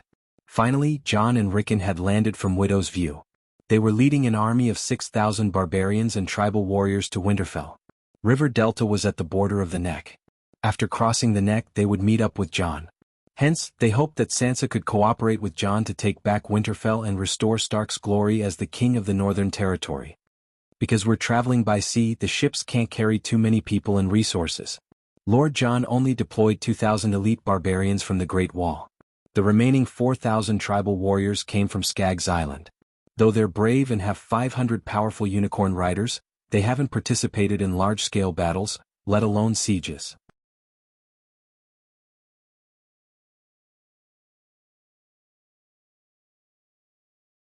Bolton and Frey's allied army numbered more than 15,000.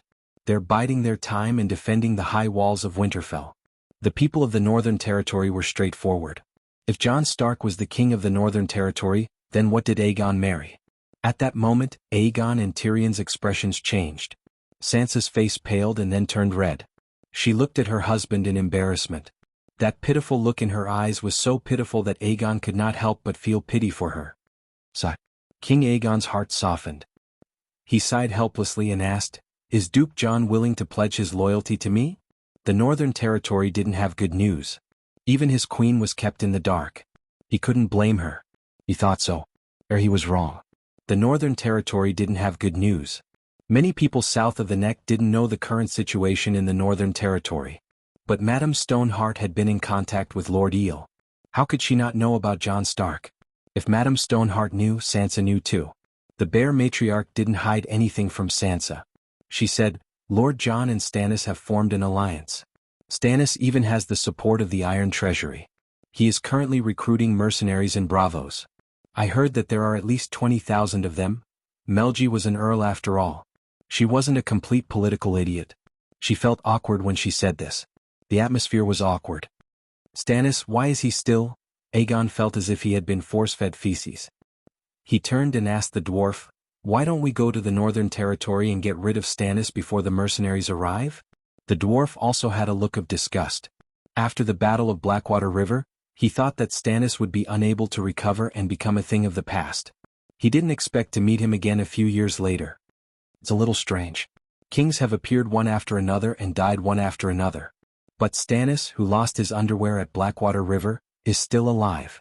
"It seems like he still has a chance to turn the tables," Tyrion muttered. There were actually a total of 5 kings in the Battle of the Four Kings. Erlu, Renly, Joffrey, Robb and Balon. Lonley ate the peach but died before he could achieve victory. Let's not talk about this.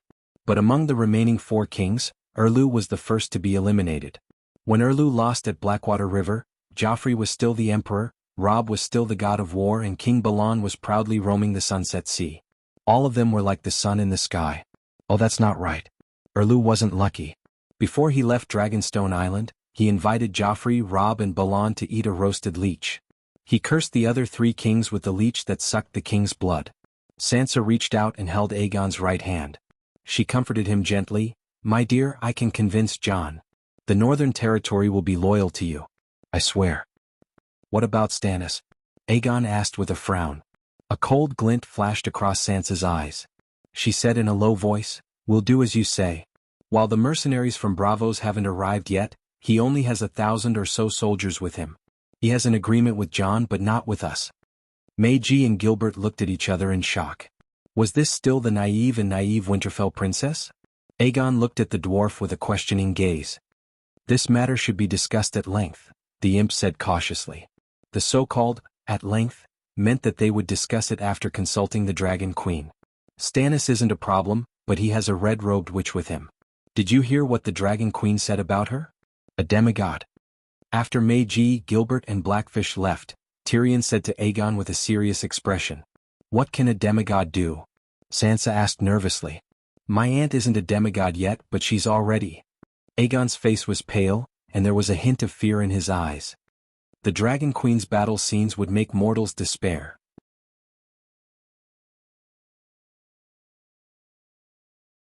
"Well, I'm already in despair," the dwarf said dejectedly. "Perhaps Melisandre isn't as strong as my aunt. Their magical specializations are different. My aunt is proficient in fire witchcraft, while the red-robed witch is proficient in curse magic." Aegon's face was even paler and his voice was even softer. "Do you think she's already cursed me?" He looked at the dwarf and asked in a trembling voice. "She hasn't even seen you. How can she curse you?" Sansa asked, finding it ridiculous. Aegon thought for a while with a conflicted expression. He said, "My aunt once said that the red-robed witch is related to the deaths of Balon, Joffrey and your brother Robb. That can't be right. They..." Sansa glanced at the expressionless Tyrion and said with certainty, "At least my brother and Joffrey didn't die from the curse." "I'm not sure. Ask my aunt," Aegon said helplessly. Sansa was very talented. She had only been practicing magic for a month, but she already had 1/3 of Marwyn's wizard power. The bull-necked magician blushed in embarrassment, and then his expression dimmed. He sighed repeatedly about how different people were. This was the first time Danny saw Sansa in person. She was indeed an elegant little beauty.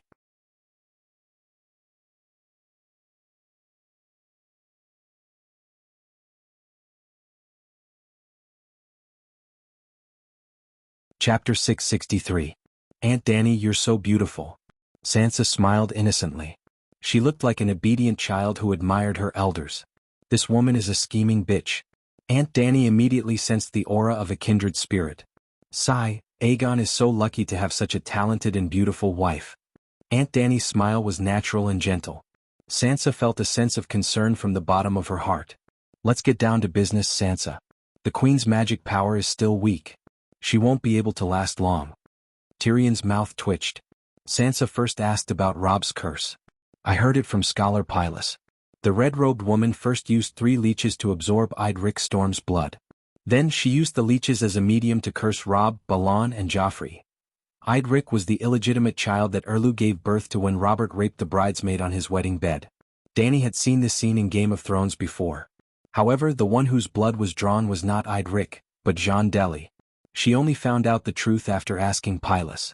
Pylus had served Erlu before and taught the Onion Knight how to read and write. The two had a good relationship. The red-robed woman kept asking to burn Idrik to awaken the dragon in the stone. However, the Onion Knight did not want his respected and righteous king to kill his own kin. So, he worked with some righteous people on Dragonstone Island, Erlu's followers who believed in the 7 gods, to steal Idrik and send him to Lys. Scholar Pylus was one of the righteous people. He helped Davos and knew about the leech's curse. But my brother and Joffrey didn't die from the curse, Sansa muttered. Maybe the curse weakened the king's luck. Dany said uncertainly. After all, the people who were cursed all died within a year. Could it be so coincidental? The king's blood in Idrik's body was also real. The king's blood had power and Aunt May had real skills. Well, Idrik's king's blood wasn't thick. It was drained after 3 leeches, and the rest of the blood no longer had any magic power. Aunt May had originally planned to use the king's blood to hatch a dragon, but Erlu was a hypocrite and didn't want to kill his own kin. He successfully hypnotized himself, so the king's blood was wasted. If Erlu had agreed to Aunt May's plan back then, the mystic dragon would have been almost 2 years old by now, provided that Aunt May could really hatch a dragon. What is destiny? Aegon was puzzled. Just think of it as luck. When one's luck is gone, they will be unlucky. Even their spiritual senses will be blinded, and they will do stupid things that they would never do normally. Joffrey and Robb really are.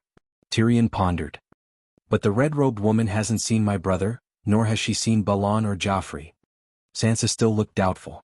Dany laughed and said, Have we met before? How far apart are we now? Sansa was stunned. She had met the Dragon Queen for the first time, and they were thousands of miles apart. Aegon glanced at his wife, whose expression was uncertain.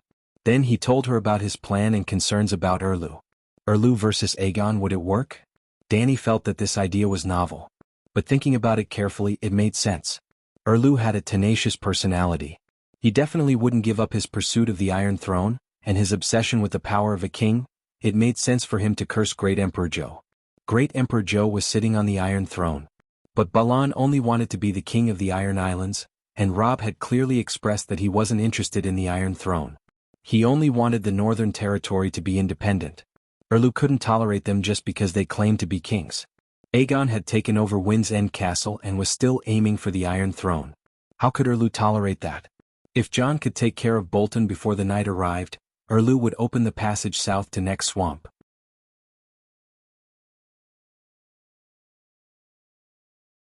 He and Aegon would have to fight sooner or later. Melisandre's magic power is growing rapidly every day at the Great Wall. I'm not sure what level she's at now, and I'm not familiar with her moves and the limits of her abilities. After all, she's not only a demigod shadow binder, but also Lalo's priestess. She can borrow Lalo's power. I think we should avoid provoking her as much as possible. Dany gave a more pertinent suggestion. Aegon was shocked. Auntie, you're afraid of her too? Dany smiled faintly and shook her head. You've misunderstood. To you she's not to be provoked. To her, I'm not to be provoked either. Aegon was stunned. He said carefully, Then can you help? Impossible? Dany's face showed some displeasure and her tone became impatient. Do you know what's going on at Slaver's Bay? The vanguard of the Alliance has already set up camp 50 kilometers away from Mirin. I have to stay in Mirin every minute and every second. Also, I swore a long time ago that the Eternal Night was coming. I wouldn't start a civil war between the 7 nations. Besides, Melisandre is an important force against the other ghosts. But what if she curses me?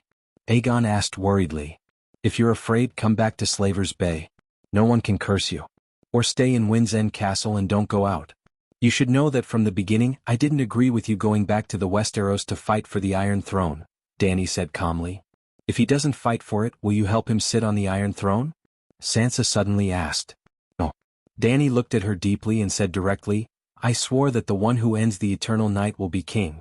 Even if Stannis fulfills his oath, I will still support him to sit on the Iron Throne. So, Aegon will never be king of the 7 nations if he stays at Slaver's Bay. Sansa frowned. The time is not right. Winter is coming, is the motto of your Stark. Don't you understand the meaning of the Eternal Night? Aunt, you're the only one who's worried about the Eternal Night, Aegon said irritably. The Westeros now, the former commander-in-chief of the Night's Watch, has given up his responsibilities and swore to avenge his family. Stannis is called the Savior. Why isn't he at the wall? Why is he fighting for the Iron Throne? Luwin and Cersei at the King's Landing. Who cares about the Eternal Night? Even among the nobles of the 7 nations, how many of them are truly worried about the Eternal Night? Soon you'll complain that I don't care enough about the Eternal Night. Dany laughed coldly and turned off the communication. Sansa put down the glass candle and looked at Tyrion, who was deep in thought. Then she looked at Aegon, who was embarrassed. She suddenly said, It seems that she doesn't care about you as much as you said. Aegon's expression became more and more unnatural. He stuttered, She's a true knight who cherishes her honor and keeps her oath. So let's not go to Winterfell.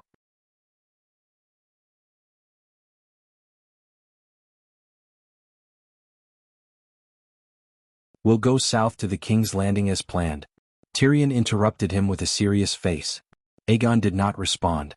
Sansa said unhappily, Are we going to run away forever? Stannis has the support of the Iron Treasury and is recruiting mercenaries in Bravos. If we don't get rid of him now, are we going to wait until he leads tens of thousands of mercenaries to the neck? Mercenaries won't do anything. Tyrion shook his head and sighed. If Stannis leads foreign mercenaries into the Westeros, the nobles of the 7 kingdoms will unite and oppose him. Sansa glanced at Aegon and said, Didn't His Majesty use the Golden Legion to take down Storm's End Castle? The Golden Legion is very special. The core members are mostly descendants of Westeros nobles. In fact, many of them are recognized as proper knights by the nobles of the 7 kingdoms. Knights were conferred by the knights. The first generation of exiled knights would confer the title to the next generation, and the next generation would confer the title to the next generation. Therefore, after 100 years, the core members of the Golden Legion were still the most proper knights. After a pause, Tyrion said, Even so, I've been trying to reduce the influence of the Golden Legion and try to win over the nobles of the 7 kingdoms for His Majesty. Stannis can also use mercenaries as support to win over the nobles of the 7 kingdoms, Sansa said. Tyrion looked impatient and said unhappily, Then tell me, how do we deal with the red-robed woman beside him? If we can get rid of Melisandre, I'm all for going to the north to kill Stannis right now. Sansa blushed and said angrily, What kind of attitude is that? Don't forget I'm your queen. You were my wife before this. Tyrion walked up to the queen with his deformed short legs and bowed. With a helpless expression he said, My apologies, Your Highness. Although the little devil is rude, his words are very reasonable. Aegon said something fair for his old friend. If the red-robed woman is so powerful, why would Stannis be defeated at King's Landing? Why would he be trapped in the Wolfswood and almost have his entire army wiped out? Sansa said angrily. Aegon was stunned when he heard this. He turned to Tyrion and said, You were the one who defeated Stannis back then. How did you do it? Tyrion's ugly face twisted and said, To tell you the truth, I dared to fight Melisandre alone back then. Now that I think about it, I'm scared. The ignorant are fearless. The key is that you won despite being outnumbered, Sansa said with a complicated expression. She was at the Red Keep the night Tyrion won the battle at the Blackwater River. Cersei lost her fighting spirit and sat on the Iron Throne with Tommen in her arms, ready to drink the potion and kill herself. Sansa, who was only 12 years old, was strong and brave. She took the queen's place and comforted the frightened noblewomen in the palace. If you can win once, why can't you win a second time? she encouraged him. The more I know, the more I see, the more cowardly I become. Tyrion touched his nose and said dejectedly, the king might hide his secrets from the council ministers, but he would not hide them from the captain of the Kingsguard. Therefore Brittany stood behind Sansa and listened quietly. Seeing that they seemed to be in a stalemate, she stepped forward and knelt in front of Aegon on one knee. Your Majesty, I'm willing to solve this problem for you. How do you want to solve it? Tyrion frowned. Clang. Brittany drew the Oathkeeper sword from her waist. The dark red ripples on the blade flickered coldly under the candlelight in the room. You said that steel weapons can kill any evil beings? Aegon shook his head with a bitter smile and said, not to mention evil beings, even demigods can be killed. Steel is the nemesis of all supernatural powers.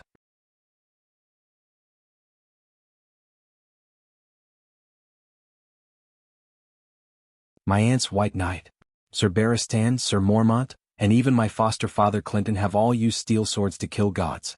But they didn't do it alone. My aunt and the Megalosaurus were the main forces. Brittany, it's good that you have the heart, but I can't let you die for nothing. Kill gods? Really? Sansa's eyes widened and she stammered, How? How can there be so many gods? My aunt is still Khaleesi of the Grasslands. She has the same bells as the centaurs. Jichuli prepared them for her. There are several steel bells that represent the killing of gods. There shouldn't be any mistake. Back then she was only 15 years old and didn't know magic. Didn't she also kill immortals? Oh, I almost forgot. She recently became the Cow King, 200,000 roaring warriors. Aegon's eyes flashed with envy, and his tone was full of reverence. Sansa was also shocked for a while. She glanced at her husband and said coldly, She won't help you. Aegon's expression changed and he said in an unnatural tone, One family has two branches. I announced it as soon as I came to the Westeros. It's natural that she won't help me. Your Majesty, I'm willing to try. Brittany's rough round face was full of determination, and there was deep hatred and determination in her eyes. I swore to avenge His Highness Renly. For him, for you, for Queen Sansa, I'm willing to take the risk. Tyrion glanced at the red dragon armor on Aegon's body, and a glint flashed in his eyes. He said, Maybe there's a chance.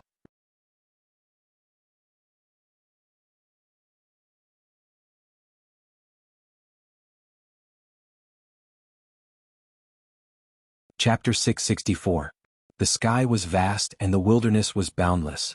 The northern wind swept across the land, and the bronze grassland rippled with gentle waves. Crunch, crunch, crunch. The wheels rolled over the grass, snapping it and pressing it into the black soil, leaving behind a shallow rut. This was a huge caravan with more than 20,000 people. There were mercenaries holding flags, black-clothed slave hunters in a loose formation who laughed without restraint and reeked of blood, and most of them were slaves with numb expressions and tattoos on their faces. The mercenaries and slave catchers rode on horses, while the slaves led cows and pulled horses. They drove more than 1,000 carriages. On the carriages were barley, turnips, cheese, butter, bacon, and other military provisions. There were also tents, dragon-slaying crossbows, swords, and other weapons. There were also carriages with gorgeous curtains, leaving behind the sweet fragrance of cosmetics and the laughter of women. The procession formed a long black line. Looking down from the sky, it looked like a snake wriggling over the bronze sea. Suddenly, the grass swaying in the wind trembled slightly, and there was a low rumble of thunder in the distance. Then the scout disregarded everything and galloped away from the torrent. He even ignored the reprimands of his superior and charged through the slow-moving carriages amidst the cries and curses of the crowd. His face was contorted as he charged forward with his head covered. The mercenaries and slave hunters were puzzled at first, but soon the earth began to tremble, and the rumbling of thunder came from afar. The black mass of cavalry rushed towards them like a flood. Centaur, the centaur is coming, quick, run. The mercenaries guarding the caravan threw down their flags and hurriedly fled. The formation of the slave hunters was even more disorderly. They trampled on their own slaves and attacked the carriages full of goods. It was a mess. Kill everyone with weapons. Kill everyone standing on the ground and riding on horses. Dany raised her black magic sword. Under the effect of wind song, her voice resounded throughout the wilderness. Even though she was shouting loudly, even though she was leading the charge with her sword raised high, there was still no trace of her. She was still wearing a full set of steel magic armor, but there was a layer of brown silk cloth on the outside of the armor. It looked no different from the Dothraki armor of other centaurs. At least the colors were the same. It was very camouflage. Kill. Mahdi rode his big silver horse and took the first kill. He waved his long sword and chopped off half of the head of a mercenary who didn't have a horse. Buzz buzz buzz. At this time the centaur released the bowstring and released the arrow. The clear blue sky dimmed in an instant. The rain of arrows was like a thin layer of silk that covered the sky and earth. Slaves, mercenaries, slave hunters, and even the women hiding in the carriages were attacked indiscriminately. Miserable cries filled the air. After a wave of arrow rain, Mahdi was the first to rush into the caravan. The roaring warriors followed closely behind. They were like a mold that quickly covered the land. Horse riding, killing, fresh blood, stained grass stalks, blood-soaked black soil, and rolling human heads as well as the sorrowful eyes on the heads that had died with remaining grievances. This was the steed of the world. Behind her, Khalasar covered the entire land. The magic sword in his hand was as sharp as grass. She attacked like a storm. Her enemies would tremble in front of her. Her enemies' wives would weep blood and weep in grief. The bells in her hair sang of his coming, and the milkmaid who dwelt in the stone tents feared his name. She was the Khal king of the Sea of Grass. This was not the first allied army that she had killed.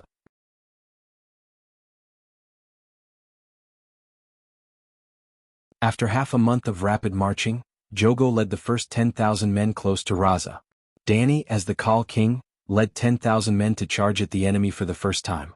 Her attacks were as fierce as fire. She cut the enemy as if she was cutting grass. This kind of real killing on horseback did not make her feel uncomfortable at all. Instead, it was very satisfying. After the incident, Dani wondered if she had been controlled by the Targaryen killing gene in her blood and had become a pervert. But when she thought about her ambition to reform the old world, so be it. There was nothing wrong with being a pervert. At least her will and swordsmanship were honed in the killing. Her sharpness was revealed and unparalleled. It was not a bad thing to reach such a state of mind before the final battle. Dani's 200,000 centaurs moved separately. 10,000 men were like 20 rakes with sharp teeth, combing back and forth on the sea of grass. Every time they encountered an enemy army, Blackie would carry Dani and her little silver horse and move over. Then the horse would lead the charge. In the past half a month, the Eastern Army of the Allied Army was completely crippled. The commander-in-chief of the Eastern Army, Graz, Dan, lost before the final battle and became a general without an army. To be honest, this had nothing to do with war god Yuan Kai's strategy. There was a traitor in the army. His East Army to West plan was known by the Dragon Queen in advance. The mountain paths and rivers between Raza and Meereen were sealed. If the Eastern Army wanted to go west and meet up with the Western Army at Meereen, they could only take a detour and go through the Dothraki plains. Then, just like now, the troops that carried out the strategic shift were slaughtered like pigs and sheep by the Khal King. No one could escape. Now that the Sea of Grass was filled with Dani's men, where could they escape to? In just 10 days, Dani had killed 50,000 people and captured 8,000. It was cruel. Of the 50,000 people who died, half were slaves from the Jade Sea. At first, Dani felt pity for them and wanted to treat them differently. However, the slave hunters were more cruel than she thought. When they saw that they could not escape, they used the slaves as meat shields and formed a human wall to block Dani's charge. The slaves who were used as meat shields were also more numb than expected. Dani called Blackie over and told them to attack. The Dragon Queen immediately led the centaurs over. However, the slaves stood there with a sad expression. Some did not know what to do, some cried and begged, but they did not listen, did not move, and did not cooperate. There were even enemies who pretended to be slaves and shouted for Dani to leave. In any case, the Dragon Queen would never admit that the slaves who asked her to leave were real slaves.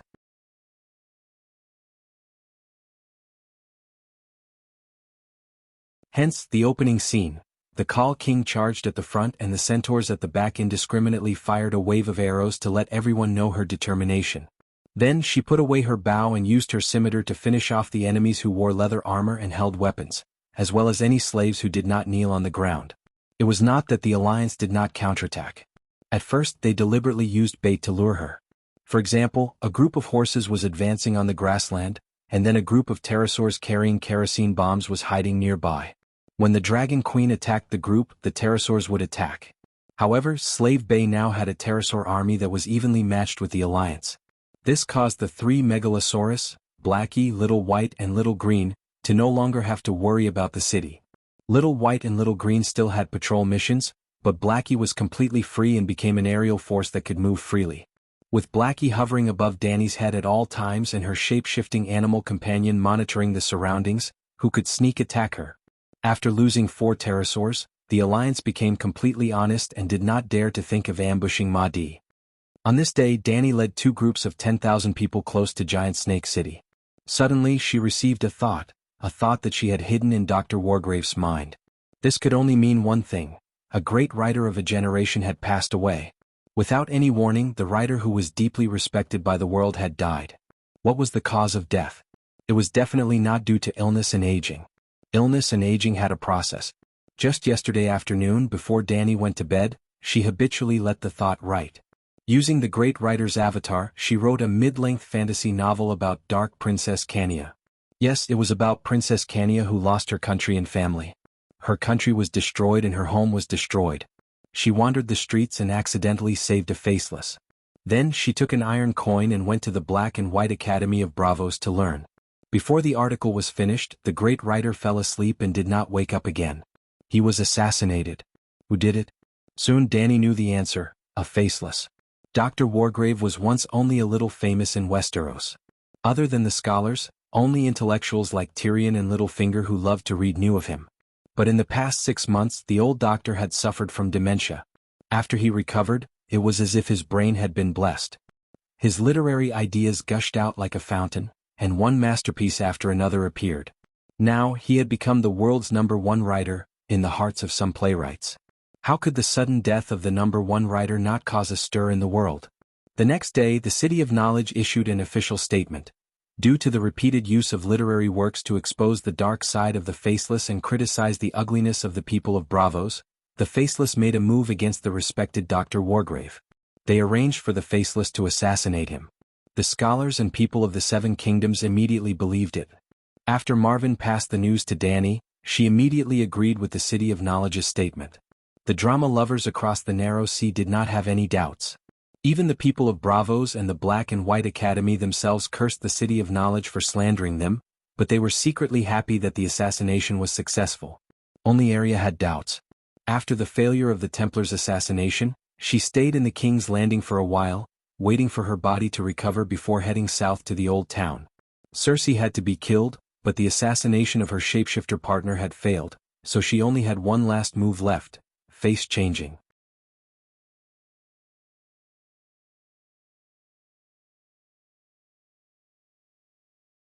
But her Reaper's Bible was not complete yet, and she was not 100% sure that she could avoid the hounds of the Red Keep. And the City of Knowledge was not as well guarded as the Red Keep, so she could easily retreat if she was discovered. So she thought, why not practice with the scholars first, increase her experience and then come back to kill Cersei? But as soon as she stepped into the Old Town, she saw the people of the Old Town filled with righteous indignation, together with the singers and poets on the streets, cursing the faceless to go to the 7th level of hell. A great writer of a generation who had just risen was killed tragically. This was a long night in the history of human literature. Dr. Wargrave died at the hands of a faceless a few days ago? Arya was dumbfounded. The Black and White Academy would also send multiple faceless to attack the same target at the same time, but they would always give notice in advance. Otherwise, there was the possibility that a faceless intended to replace another faceless who had changed identities. Who killed Wargrave? The mission was completed inexplicably, but Arya did not immediately leave the Old Town. While she was gathering information in the tavern, she also heard many operas by the great writer Wargrave, one of which, Rosie's Dream, caused ripples in the heart of the ice-cold assassin. The villain in the story was her dear uncle Jianghu. She had to see what Rosie looked like.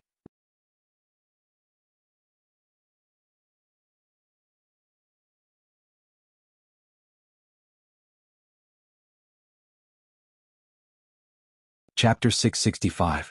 Danny, like everyone else, cursed Faceless One for Wargrave's death, then went back to her work: take down Serpent City.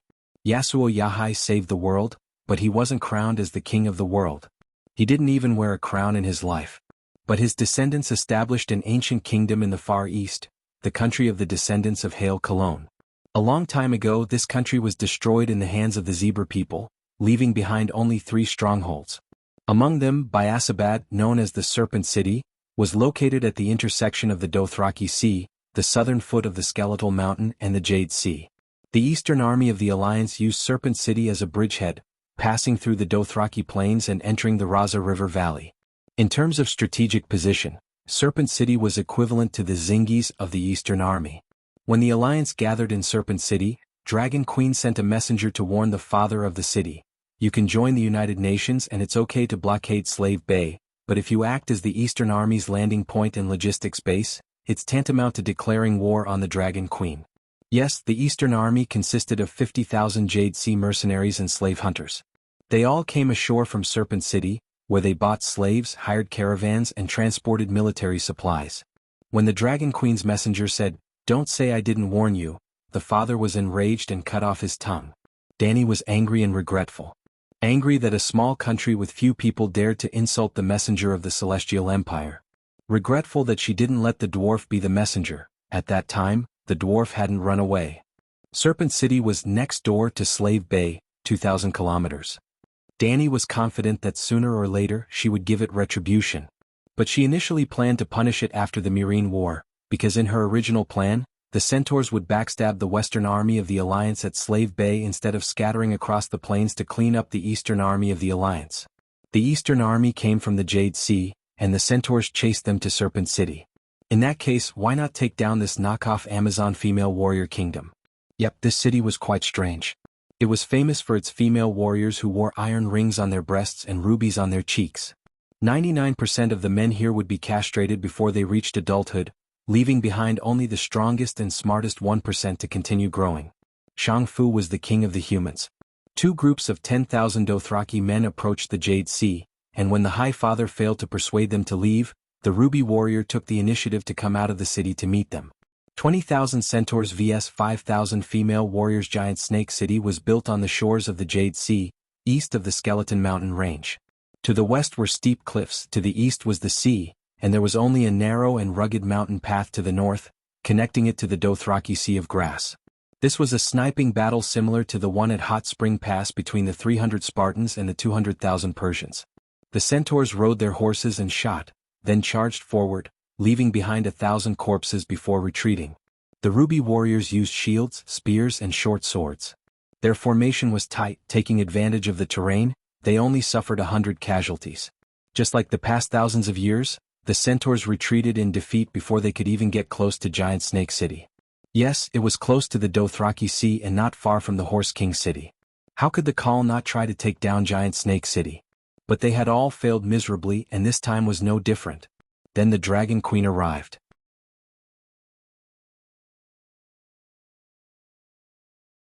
Amidst the Dothraki's deafening cheers of Khal King, and riding the steed of the world, Dany descended from the sky on her black dragon. That scene, on the dragon's back, Dany felt despair for the female warriors whose cheeks were embedded with rubies and who raised their heads to look blankly at the sky. The Alliance had provided them with a few hundred scorpion crossbows, and they played a crisp melody on Big Black's belly armor like raindrops falling from the eaves. There were also a few crossbow bolts that pierced through Big Black's bull-like wings, leaving behind 7 or 8 transparent holes the size of wine glasses. Boiling dragon blood spilled out. That was all. The rugged mountain path turned into a fiery hell, and the tall and strong female warriors struggled and howled in pain under the fiery red dragon flames. Their skin and flesh melted like candles, and their bones were ignited like firewood. 70% of the 5,000 ruby-jeweled female warriors were burned to death, another 20% jumped into the sea below the cliff, and the rest retreated into the city. The horses' hoofs trampled over the charred, twisted and shrunken corpses, emitting crisp crackling sounds. The centaurs endured the charred stench in their nostrils as they passed through the steaming hot stone path. When they arrived at Giant Snake City, they saw Jianghu surrounded by eunuchs standing on the city wall and shouting at the megalosaurus soaring in the sky, "Mercy, mercy! Great Khal King, I am willing to offer you wealth and handsome men to redeem my sins." Jianghu was 1.9 meters tall and handsome, with distinct facial features, shiny black hair that fell over his shoulders, and an olive-colored, muscular body. He was a good horse. The megalosaurus landed among the centaurs, and Dany called out to a centurion who understood the advanced Valeglia language, and urged his horse to approach the city gate, shouting, "The Khal King has orders, open the city gates, all female warriors to kneel and surrender, all citizens of the city to lay down their weapons, and we can take whatever we want from Giant Snake City." This was a request for the other party to surrender unconditionally. Jianghu hesitated and then made a request. The centaurs were not to enter the city, and they would give whatever they needed. Honestly speaking, Jianghu's concerns were reasonable. Everyone in the world knew what kind of people the centaurs were. Countless cities had sent gifts to Kal, but none of them were willing to let Khalasar enter the city. The centaurs were barbaric, cruel, and bloodthirsty, representing destruction, disorder, and destruction. When Danny had led Cash Jr. through the Red Wasteland and arrived at Kila's city, there were less than 100 warriors, and the city representatives were wary, unwilling to let the centaurs in. Zero and the great wizard Haya were her guarantors, and the Kal horde was indeed too small, so Kila's opened the city gates.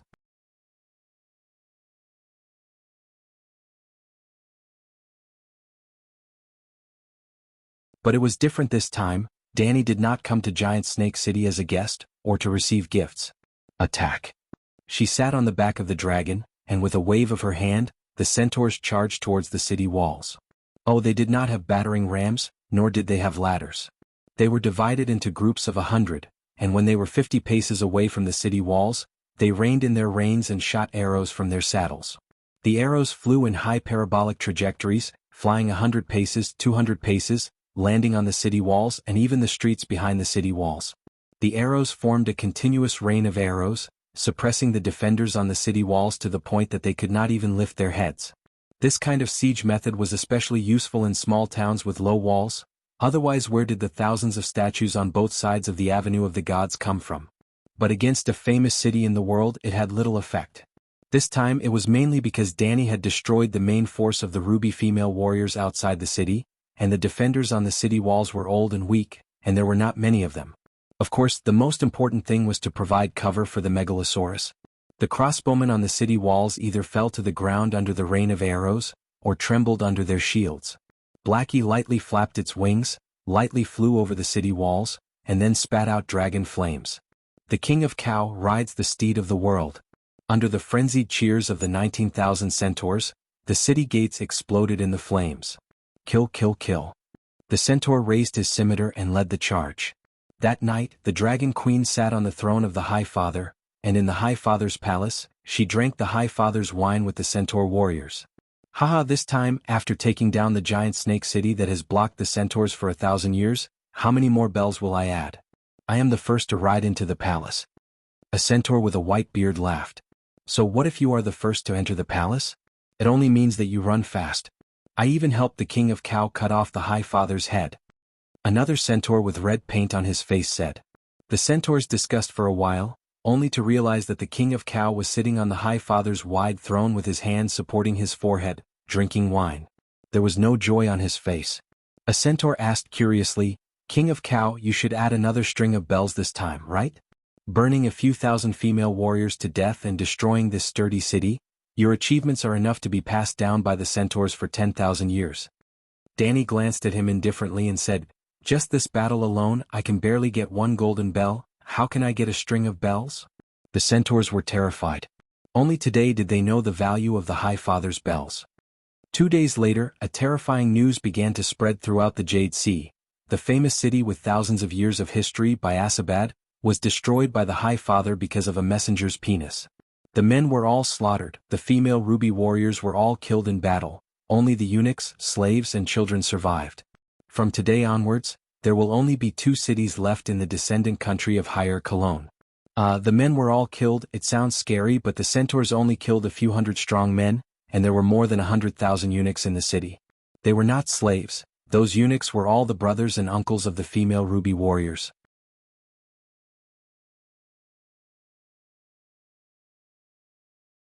Danny skillfully freed the slaves, distributed the land and houses, established the Mother of Dragons guards, established the household registration system, and arranged the officials and the acting city lord. By the time she leaves, there will only be old people, eunuchs, new freedmen, a large number of prisoners from the Alliance army, and 1,000 centurions to maintain order in the city. The centurions and kiliarchs are all familiar centurions from Slave Bay. The familiar centaurs led the wild centaurs to strictly abide by the rules set by Danny in Slave Bay. The adult women, young children, and children were all taken away to build Kalishi City, on the south bank of Raza. The women would be married to centaurs or shepherds, the boys would no longer be castrated, The girls would take off the rubies on their faces and the iron rings on their thighs, dressed and educated according to the customs of Slave Bay. They had to give up the god of darkness, P.S., that they once believed in, and convert to the glorious 7 gods. Those who disobeyed beheaded. Danny destroyed their kingdom, executed their royal family, destroyed their ancestral temple, moved their citizens, changed their customs, and snatched their hero's statue. The Cow King also abided by the centaur's customs, and arranged for 1,000 men to transport the tall hero's statue from the city's central square back to Horse King City, and place it beside the Avenue of the Gods. The statue of Yesor and Ahai holding the light emissary, roaring with their heads held high. From now on this city would be renamed Fury Howl City, and Biasabhard would completely disappear.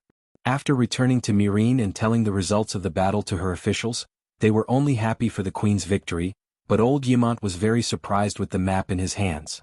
Fury Howl City's geographical location is very good, easy to defend and hard to attack, close to the mountains and sea, rich in resources and located on the Jade Sea's Golden Sea route. We can't let the centaurs ruin it.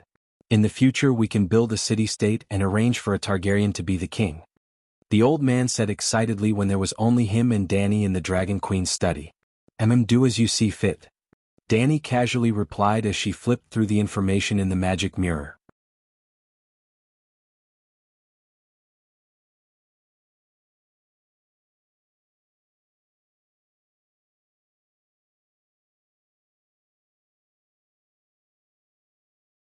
Chapter 666.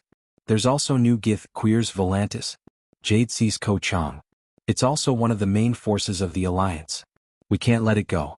7 gods above, how many kings have there been? Old Yemont said agitatedly. Danny was puzzled. You didn't seem to care about this before? Sai, you weren't even married in the past and I'm old. How long can I live? How can I consider your children and grandchildren? Now Simba is behind the pyramid. He'll be married and have children in a few years. Of course I have to plan for him. Simba looks big but he's only 4. Danny said strangely. In Westeros, there are too many nobles who get married at the age of 12 or 13. Danny pointed at the empty purple-black surface of the magic mirror and said, Simba's child is still too far away. Aegon is really going to be a father. What? Old Yemont looked away from the map and raised his head in surprise. Sansa is pregnant? Whose child is it? Whose child is it? That's a good question. Aegon thinks it's his. I don't think Sansa needs to. Danny looked conflicted and said uncertainly, Littlefinger is dead. If it's not true love, she doesn't need to give birth to a child for a dead man. I still have some doubts. Yemont frowned. After Queen Cersei and Queen Marjorie's actions, the Queen's reputation was on the verge of collapse. Now, the people of the 7 kingdoms would unconsciously label the Queen as someone who murdered her husband, stole men, and raised bastards. In recent years Westeros have really lost their humanity and etiquette. In the past, who would suspect that the prince wasn't the king's son? The old man shook his head and sighed. Danny smiled playfully. Aegon swore that he wouldn't let the child's mother lose her home. He would go north to Winterfell and kill Roose Bolton. It's still uncertain who the child is, but it's certain now that Sansa has Aegon under her control. Forget it, let them be. Westeros. Maybe it's not suitable for the Targaryens to settle down. Old Yemont said despondently. Taking down Furious Howling City meant that the eastern army of the Alliance was completely finished. Danny stayed in Maelin City, practicing magic and martial arts while waiting for the arrival of the final battle. She no longer wandered around the grasslands. However, even though she was in the Great Pyramid of Myrene, the centaurs on the grasslands did not cease their activities. The centaurs did not need to provide additional rations, and grazing on the grasslands was enough to satisfy their basic needs. However, if the 200,000 roaring warriors were to gather together, even the mud would be eaten clean. Therefore they were still scattered, with the 10,000-strong colossus as a unit. At the same time the 20 brigades were divided into 3 large armies. The first group, about 40,000 people, stayed in the Raza River Valley, migrated the natives of Furious Howling City, and built Khaleesi City to hide from the long night. The second group of 80,000 people began to move towards Myrene in a net-like formation. They would participate in the cleanup work of the Battle of Myrene. The third group was also made up of 80,000 roaring warriors. They led their own colossus to engage in animal husbandry. They gave up on fighting and expanded their herds, hoarding beef, mutton, cheese, fur and other supplies for the long night. The location of grazing was not limited to the Dothraki Sea. 8 groups of 10,000 people represented 8 colossus. The Dothraki Sea, the core forest, and the Lone River Valley were all their herds. However, the long night might fall before they could even reach the Lone River area, and they would have to run back again.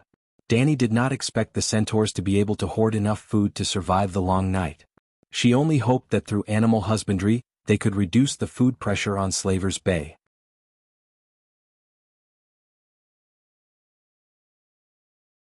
Slaver's Bay did not lack food, but Dany was not sure how long the long night would last. She was not afraid of 3 to 5 years and she could hold on for 8 to 10 years. However, if it really lasted for a generation, 15 years or even 20 years, on this day, Dany meditated under a persimmon tree and entered the state of Song of Wind, slowly but effectively perfecting her meditation technique. Suddenly, she opened her eyes and stood up in confusion. She looked towards the northwest and muttered, "This feeling? Blinden has completely disappeared? He has become a part of the Green Prophet's will of inheritance." Dany caught a glimpse of Woonie holding a small water bottle, flapping her dragonfly wings at a high frequency as she hovered in the air and looked towards the Westeros. She asked curiously, "Little Mist, what do you feel?"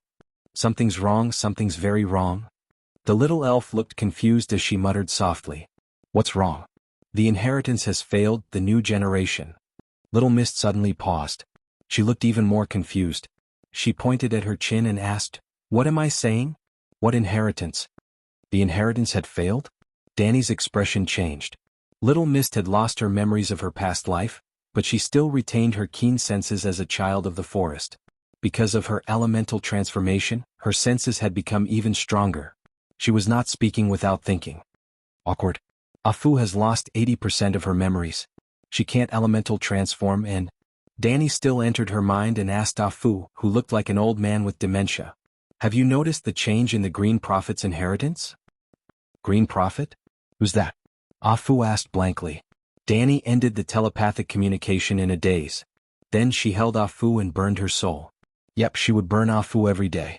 Perhaps in another half a month, she would be burned into a piece of white paper and reincarnate. Westeros, the land of eternal winter beyond the Great Wall, the shelter of the ancient races. The roots of the weirwood hung down like the tail of a white snake from the top of the cave. They formed a natural curtain in front of a narrow cave. Inside the cave, a 1-meter-tall man hugged a skinny girl tightly as if he was hugging a child. The two of them were very close to each other. They were panting heavily, unable to control themselves. Their clothes were falling off. Bran, be gentle. Adu.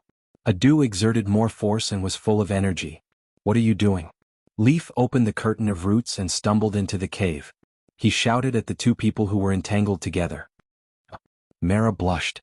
She buried her face in the man's chest and said in a muffled voice, "Leaf, are you here?" Adu. The man wanted to move but could not. He hugged Mara with his back facing the squirrel man. He shouted impatiently, "Adu, get out. Evil creature." Leaf's cat eyes burned with fury. Mara's face paled.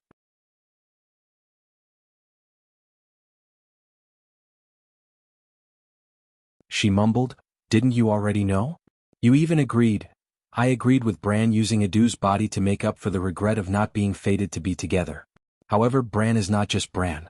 He's also the three-eyed crow of this generation. However, he rejected the Green Prophet's seal because of his personal desires." Leaf shouted. Adu ignored her and moved gently. Mara moaned and asked, "What? What are you talking about?" Leaf ran over and clenched her small fists. She hit Adu's white buttocks hard and shouted, "Lord Blinden has completely disappeared. Bran should have immediately fused with the Green Prophet's seal and become the next three-eyed crow, but he didn't." After being hit a few times, Adu lost all interest. He let the swamp girl struggle out of his arms. The thin and short flat-chested girl picked up her clothes to cover herself and asked, "Why do you say that? Didn't Bran become a three-eyed crow a long time ago?" Leaf glared at the swaying loofah under Adu's body and said angrily, "If he was a three-eyed crow, he wouldn't be fooling around with you here." "What?" Adu lowered his head and looked at Mara affectionately. He said, "A three-eyed crow has no personal feelings. He's like the most selfless god. However, I don't want to leave you and I don't want to waste my love for you." "Bran, my prince?" Mara was so touched that she hugged his arm and called out her lover's name softly. "Bran, you're still a child. You don't understand anything. I shouldn't have listened to the Dragon Queen. I shouldn't have encouraged you to use Adu's body to fulfill your final wish. Leaf's golden cat eyes were filled with tears, and she started crying sadly. I was once a child, but after spending hundreds and thousands of years in the tree roots, I'm older than you and I'm also more mature than Danny and Rise. I understand what I need. Adu's brown eyes, which were once pure and ignorant, became wise and experienced. Leaf shook her head and sighed. You don't understand. The Green Prophet's seal contains a great will, and it's difficult for an ordinary person to control it.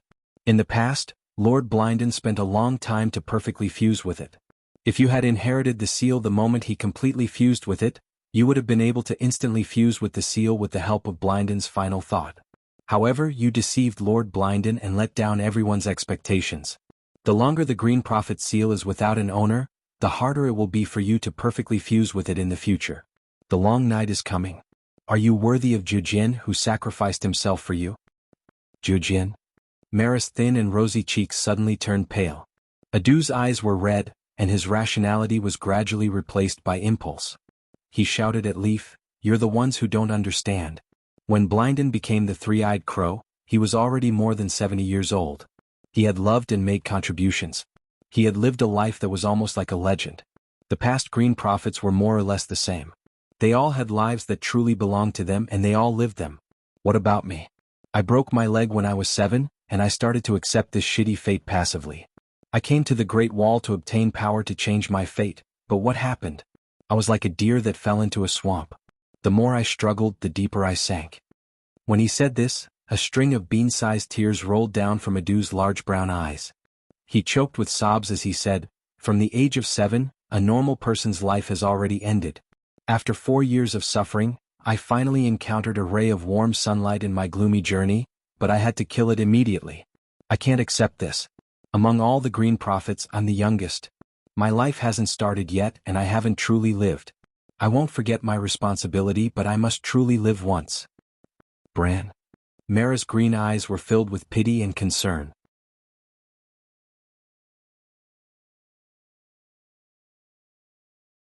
"If you don't immediately fuse with that seal, isn't Bran a three-eyed crow?" she asked. "No, he is." "If that's the case, why are you still arguing? Isn't this good?" Mara was puzzled. Without the Green Prophet's seal, his power is only equivalent to the first-generation three-eyed crow. What's the difference?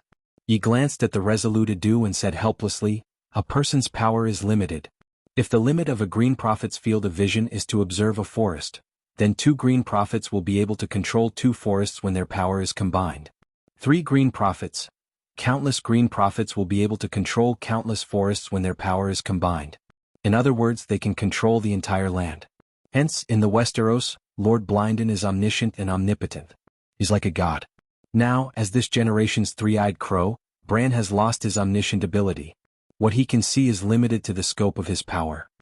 With the Green Prophet's seal, Blinden could receive and deal with everything that happened in the Westeros. Bran was a human, and a human's field of vision was limited. His brain could not handle an infinite amount of information. If he wanted to understand something, he had to personally enter the roots of a certain place and examine the tree's memories. "Bran, is that true?" Mara asked worriedly. Adu patted her head lightly and said with a smile, "I still have a flock of crows. Thousands of crows are my eyes."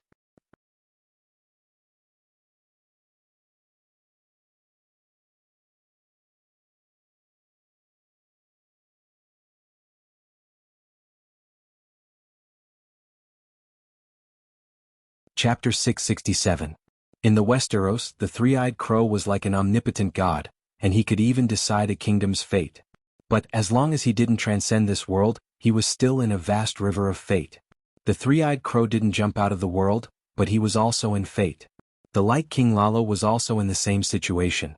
On this day, the Laurel Wind, which had drifted on the sea for several months, finally docked at the old town's pier. The night watcher Sam held the savage Gilly's hand and stepped into a dazzling and flourishing world. There were rows upon rows of ships at the pier, and the streets were filled with people. Tourists walked shoulder to shoulder, and the shops on the streets were all open. There were many strange goods from all over the world. The female savage couldn't see anything. Wow! What a tall castle! She covered her forehead with her hand and looked at the towering tower under the sun. She couldn't help but exclaim in surprise. I didn't expect that the Southerners' king lived in such a tall stone house. It's even taller than the Dragon Queen's castle. A gray-robed scholar walked down from the carriage and passed through the crowd of dock workers. He arrived in front of Sam and sized up Sam with a pair of mean, small triangular eyes. He then turned his head and stared at the female savage.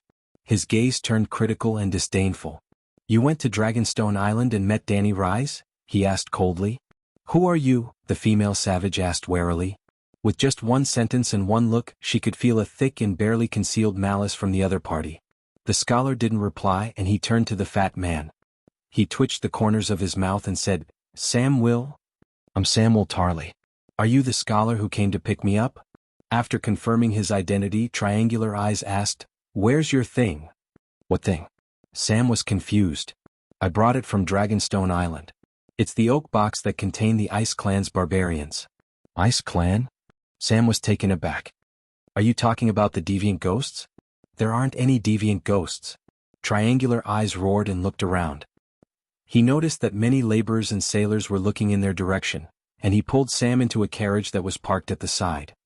"Didn't you read The Truth of History and the Ancients' Lies? Deviant ghosts were a lie made up by the Northerners to exaggerate the achievements of their ancestors. They were actually the Ice Tribe, an ancient tribe from beyond the Great Wall. They had the talent to use ice magic. Just like the fire magic talent in Valeglia's bloodline, and the water magic talent in Guloy's people." Sam's oily fat face twitched a few times as he mumbled, "Deviant ghosts are indeed transformed from human babies, but they are not human at all. You will understand when you see it later." The triangular-eyed man pulled up the red copper chain around his neck, representing history, and sneered, "Look, a mere apprentice dares to be impudent in front of me, a history major? Master Paristan even has a doctorate in history." He also said that Professor Fomas, who wrote Lies of the Ancients, tricked everyone, Fatty said indignantly. The triangular-eyed skinny man's facial muscles twitched a few times as he said angrily, "Where did this Professor Paristan come from? He was killed by Danny Alice a long time ago. The one at the Great Wall is fake." Slap. Fatty couldn't help but slap Triangle Eyes. "Wake up, don't deceive yourself. I didn't bring deviant ghosts from thousands of miles away to the City of Knowledge to argue with you. The eternal night concerns the safety of millions of people in the Seven Kingdoms. If the City of Knowledge can't fulfill its duty to warn the people, then there is no need for it to exist," he roared angrily. "You hit me and you still dare to say such things." The scholar was furious and his triangular-eyed eyes almost turned into circles.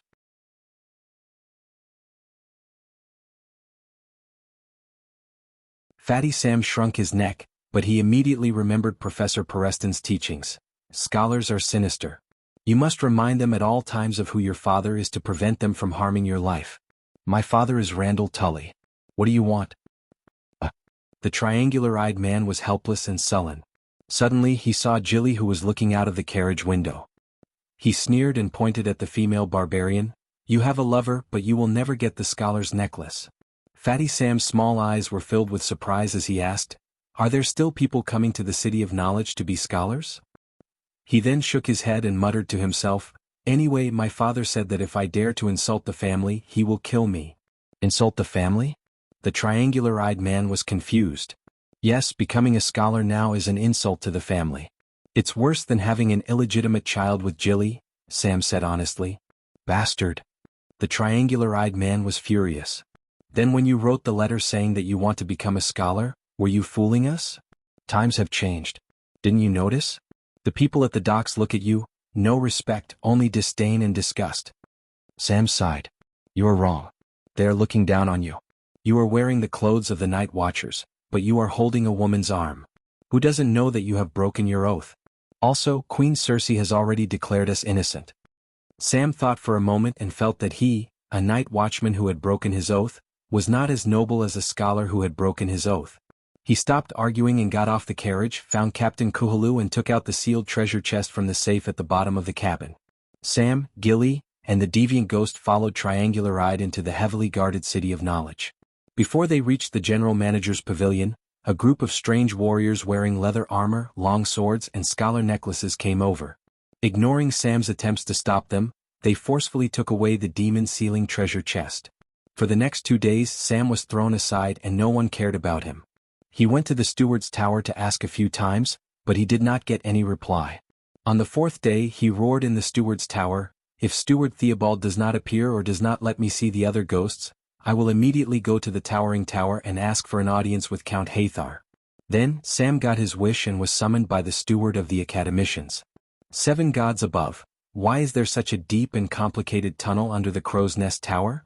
After walking for almost half an hour in the 2-meter-high tunnel, which was crowded even if 2 people walked side by side, Fat Sam was exhausted and had difficulty breathing. His brain was lacking oxygen and he was a little dazed. He leaned against the wall of dry mud and gasped for air.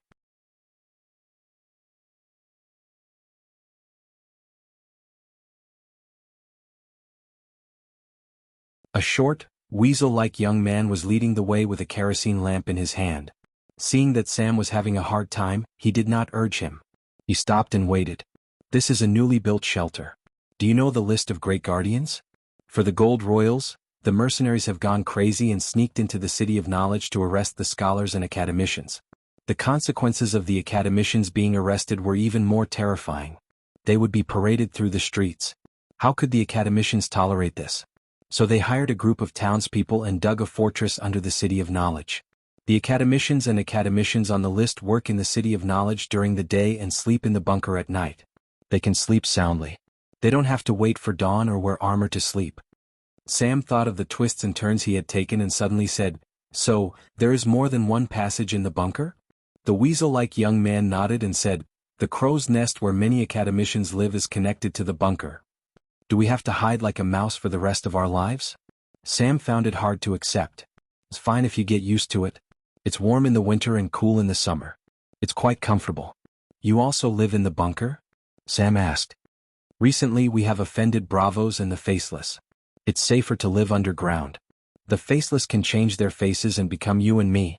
What's the use of the bunker?" Sam disagreed. "You will understand in a while."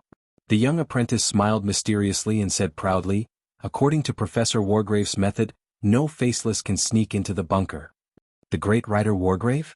Sam was surprised. He had been drifting on the sea and did not know this newly risen great writer.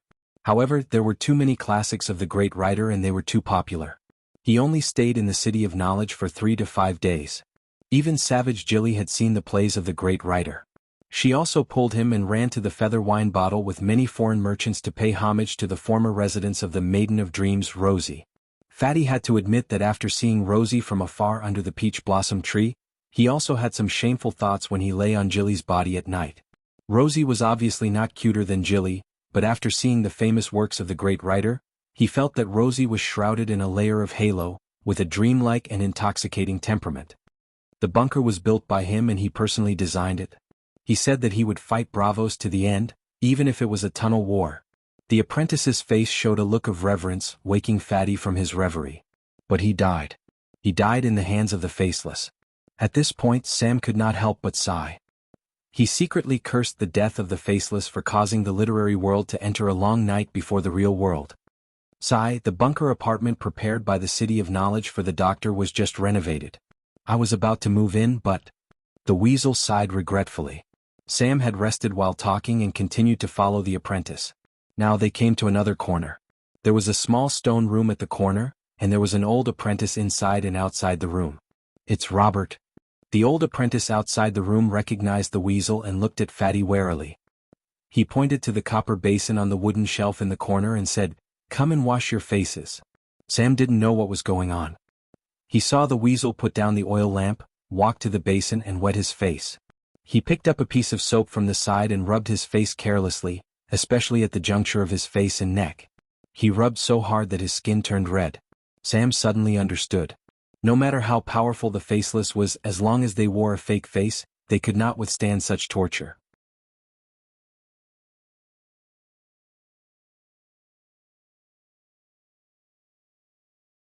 Fatty also went to wash his face and he actually felt much more refreshed and relaxed. Dr. Wargrave said that washing your hands and face often can reduce the incidence of diseases. It's both safe and hygienic. After leaving the checkpoint, the weasel said. Sam nodded and asked curiously, "You're Robert?" "Yes, I'm Rega's son, Robert Fry." He also had a grandfather called Eris. Lord Eel's Fry faction used his father Rega to make meat stuffing and gave it to his grandfather Eris. "Oh, so it's River Delta City?" Sam understood. In a basement of more than 50 square meters, Fatty met the representatives of the City of Knowledge and the other ghosts locked in the stone room next door. The basement was only 4 to 5 meters deep. After all, they only hid from assassins and thugs, not nuclear bombs. 10 copper pipes as thick as a bowl went through the mud, bringing fresh air and soft light to the basement. Sam found that it was neither stuffy nor dark.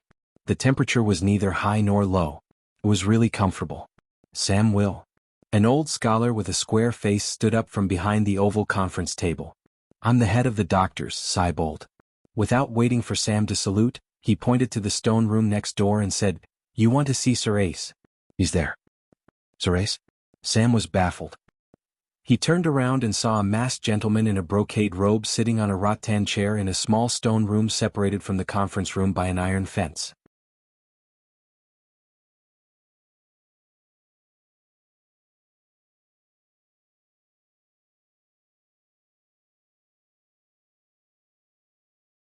Chapter 668. He was wearing a dark purple mask that looked like a gas mask, revealing his pale and wrinkled forehead and a pair of pale blue eyes. There was a thin layer of thin and fragile white hair on the top of his head.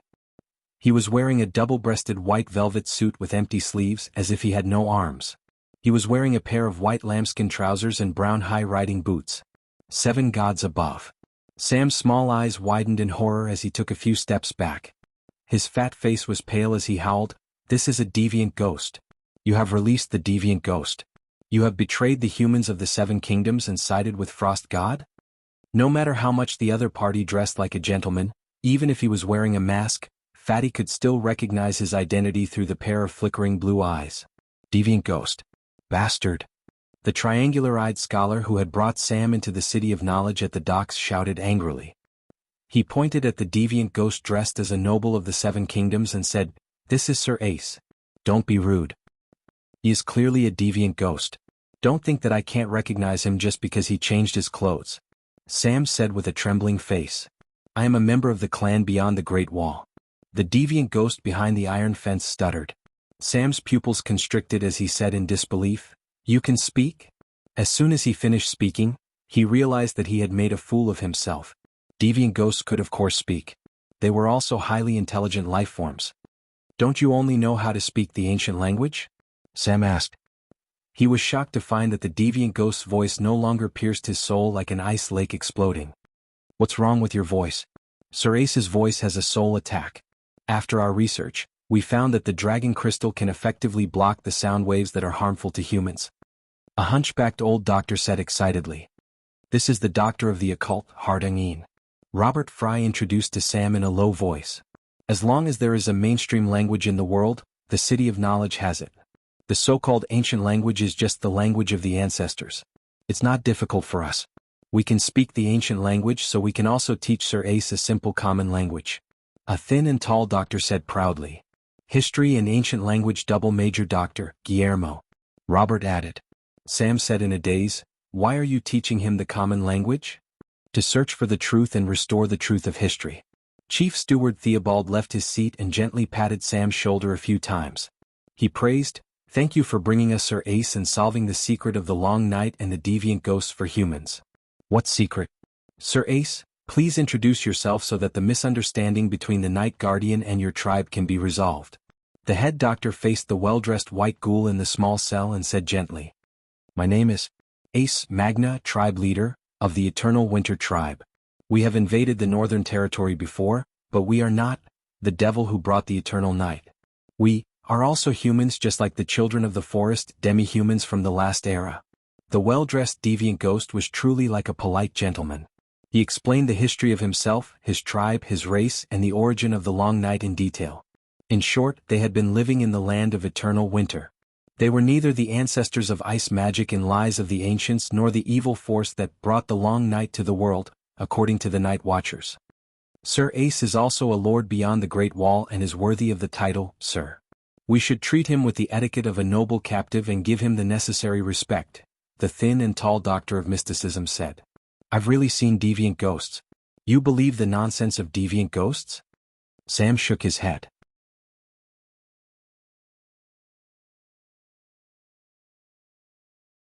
At least they didn't bring the long night. Now that Sir Ace has come to the old town, it only lowered the temperature in the basement a little. The long night didn't come. And in the past few thousand years, Sir Ace's people have been living in the land of eternal winter in the far north. They believe in the old gods. Although they aren't ancestors, they aren't much different from them, the doctor said. You haven't seen deviant ghost babies before. They turn human babies into deviant ghosts. Can the ancestors beyond the Great Wall do it? Sam said excitedly. Even if what you said is true, what can you prove? Legend has it that the deviant ghosts even steal human children. It's not rare to see cannibals among the barbarians. At most, Sir Ace was an enemy of the Northern Territory. But it was too much to let them bear the crime of bringing eternal winter to the world. I don't want to discuss the reason for the long night with you, Sam shook his head and said seriously. The Great Wall is threatened by deviant ghosts. I only brought deviant ghosts to the City of Knowledge for one purpose: to use the Scholars Network to call on the nobles of the 7 countries to end the civil war and fully support the Great Wall.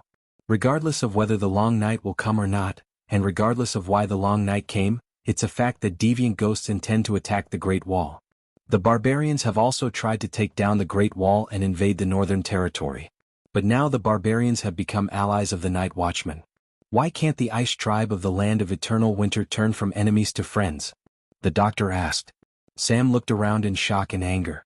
Seeing that the doctors either nodded in agreement or remained silent, he couldn't help but say angrily, "You're all crazy.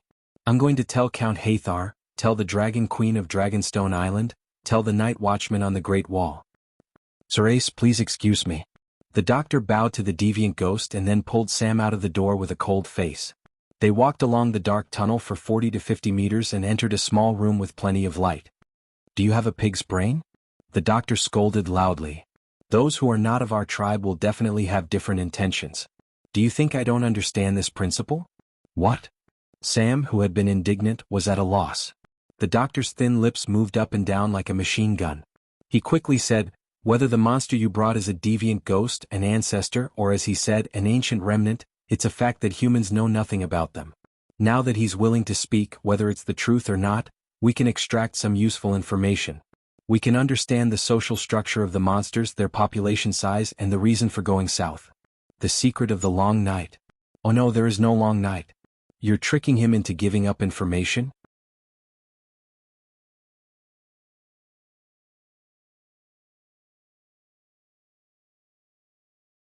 Sam suddenly understood and then admired the doctors in the City of Knowledge. The older the ginger, the wiser it was. He didn't see it at all before. Will the deviant ghost be fooled? He asked doubtfully. Natural selection, survival of the fittest. Since we humans are the protagonists of the world, it means that humans are better than other species. We are either stronger or more intelligent. That monster was born with powerful ice magic and is stronger than humans. Therefore, it must be less intelligent than humans. Furthermore, the scholars are the smartest among humans. Isn't it natural for smart people to trick fools? The doctor's square face was filled with arrogance. Sam nodded repeatedly. He looked at the long chain around the doctor's neck. He really lived up to his name. His analysis was so reasonable and logical that he couldn't find any loopholes. Dr. Theobald, you have to be careful. The deviant ghost's ice magic is powerful. A steel cage won't be able to hold it, Sam reminded. Don't worry, it's foolproof. There's more than 50 kilograms of wildfire buried in the ceiling. Theobald said confidently. What? Sam was shocked. In the conference room we were in before? Of course, other than wildfire, there's also kerosene and gunpowder. Once it's activated, it's guaranteed that he'll die. But before Sam felt a lingering fear. If the deviant ghost went berserk and the doctor activated the trap, the deviant ghost would definitely die, but wouldn't he? 7 levels of hell. When they were talking earlier, the doctors all looked natural. None of them even glanced at the ceiling. What kind of mental fortitude was that? As expected of the ruthless person who designed the Blood Dragon's wild dance, murdered the Dragon Queen and hardened the Faceless. Fat Sam suddenly felt true respect for these doctors. Ignoring their character, who could compare to their fearless spirit of seeking death. Doctor, did you get any useful information? Sam asked. Of course, Ace is only a minor feudal lord. Above him there's a king of monsters. All feudal lords listen to the king of monsters. Dr. Theobald's expression became unprecedentedly solemn. He slowly told them the information he had obtained. It wasn't necessarily accurate, but it was very organized. It was obvious that the doctor had targeted the problem and was very purposeful in obtaining information. To be honest, the doctor had indeed wanted to destroy the corpses and evidence to prevent the deviant ghost from reaching the old town. Admitting the deviant ghost was equivalent to admitting that the real world, that the city of knowledge had insisted on for thousands of years, was a joke. If the threat of deviant ghosts always existed and only supernatural powers could resist them, then the act of destroying human magic power was akin to castrating oneself. If the real world was a joke, then the blood dragon's wild dance led by the scholars would be a complete sin. This sin was enough to shut down the city of knowledge. But when the deviant ghost personally appeared before them, some of the scholars remembered their responsibility. When the scholars received the chains, they swore a sacred oath to serve the people, the nobles. Moreover, as scholars they had the spirit of seeking the truth. Was this contradictory? It wasn't. The scholars of the city of knowledge were a unified title, but they were also divided into two generations, past and present. The experiences of the two generations were different, and so were their perceptions. In the past, deviant ghosts did not appear, and the long night was illusory. Without reality to slap them in the face, the scholars could take it for granted that deviant ghosts were fake, and magic was just a tool for people with special bloodlines to do evil. To the human race as a whole, supernatural powers did more harm than good. To build a world without magic and gods, it was like heaven for ordinary people.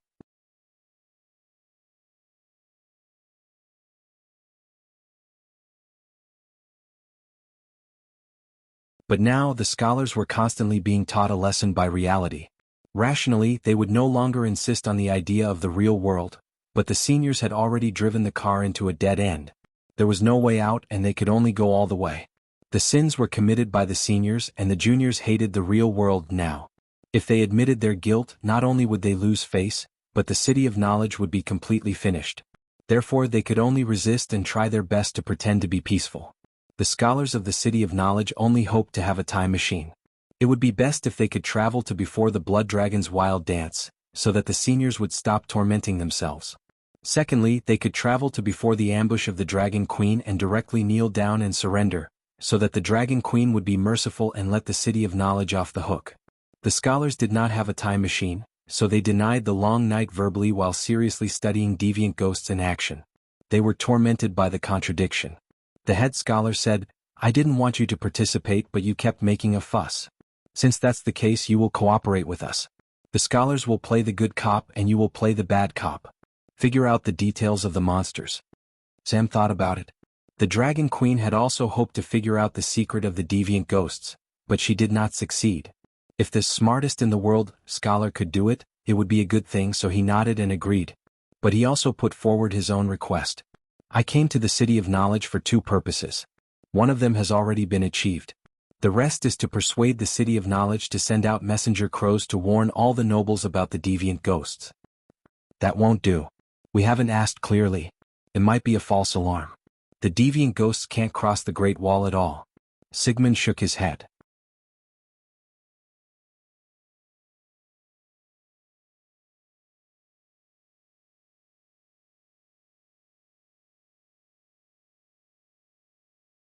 Chapter 669.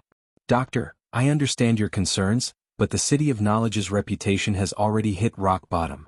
Admitting your mistakes can at least prove your courage and reduce your psychological pressure," Sam advised. "Pressure? What pressure? Don't spout nonsense. Everything we do is for the people of the 7 nations." Theobald pulled a long face and tried his best to straighten his slightly hunched back to make himself look indomitable and magnanimous. "We have a clear conscience. We eat well, sleep well, and stand upright," he emphasized again. Sam raised his head and pointed at the ceiling, the muscles on his fat face trembling. "Why live in a bunker if there's no pressure? The deeper the bunker is, the more complicated the tunnels are, and the greater the pressure in your heart." The fatty's words were like a jack that had been supporting the doctor's back. The doctor's body collapsed, and his back became even hunchier than before. Then he flew into a rage out of humiliation. His square face was distorted, and smoke seemed to come out of his nostrils. He scolded, "Bastard, you're just a little apprentice. How can you talk to the doctor's manager like this?" Sam was scared. He shrunk his neck and said in a panic, "My father is Randall Tarley. Randall Tarley is nothing in front of Danny Rice. I even dared to murder Danny Rice. My name is first on the Mystic Dragon's list of sinners." Theobald said sinisterly. Sam was no longer afraid after being threatened. He only said helplessly, "If the City of Knowledge doesn't want to cooperate, then forget it."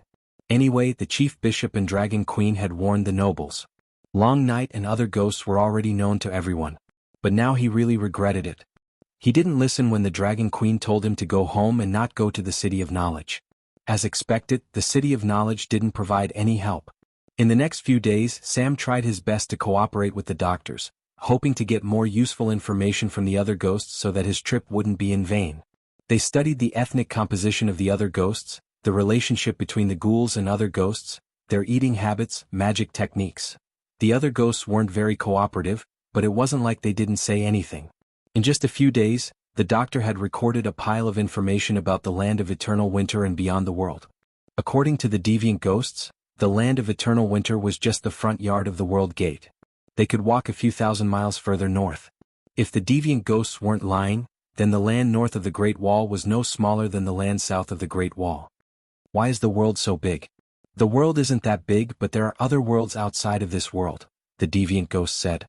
Then the scholar became more and more afraid of deviant ghosts. Even the deviant races in the world had ulterior motives. How could the strange races and civilizations outside the world have good intentions? Even the deviant ghost king that Danny had been very curious about officially appeared in the mouth of the deviant ghost. The king of savages is not permanent. When the ancestors beyond the Great Wall are unable to survive the winter, the various tribes will gather together and elect a king of savages. The king of savages will lead all the savages south. It was the same for the eternal winter tribe. When there is enough food, we live in small tribes. When the king of ice and snow is born, we will submit to him and go south to find prey. In the past thousands of years, the king of ice and snow did not appear. 5 years ago he came. He's here? Professor Gaile, who looked like a bamboo pole, chewed carefully. Suddenly his expression changed. He said in shock, "Your king came from another place. He was originally human?" Sam didn't hide the information he knew about deviant ghosts from the scholar.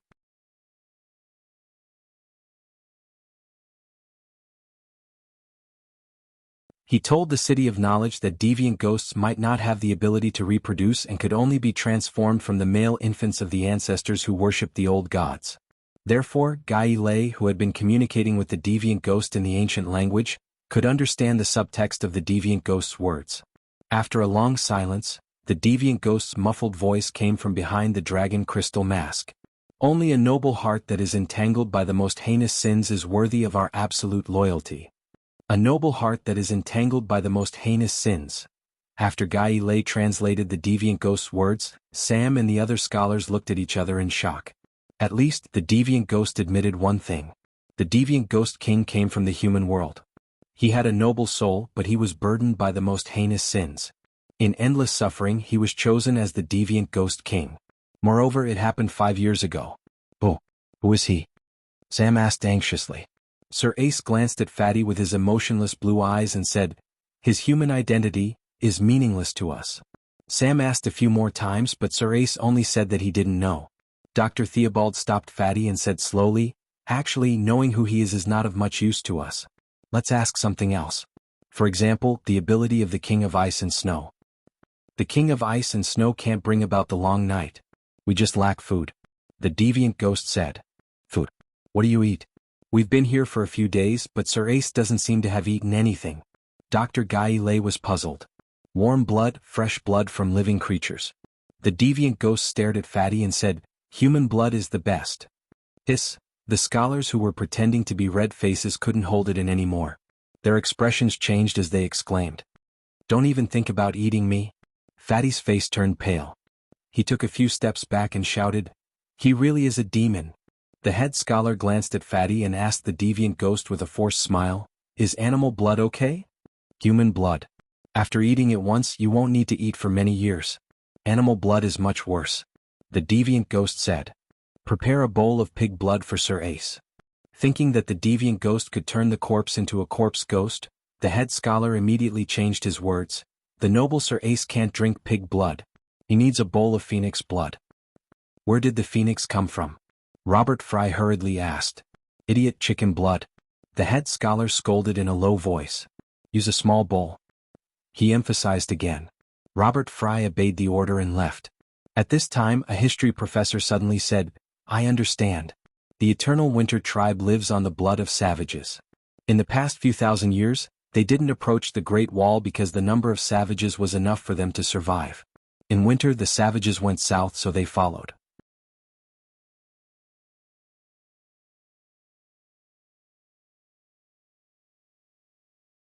The long winter lasted for several years. The savages had no food reserves and died out. The Eternal Winter tribe could only invade the north. That makes sense. This is the truth about the long night and deviant ghosts. The head scholar immediately nodded in agreement. After waiting for about half an hour, Robert walked in with a large bowl full of warm blood. However, before he could enter the door, a trace of anger flashed across the head scholar's face. He hurriedly rushed out of the door and pulled Robert to the corner of the corridor.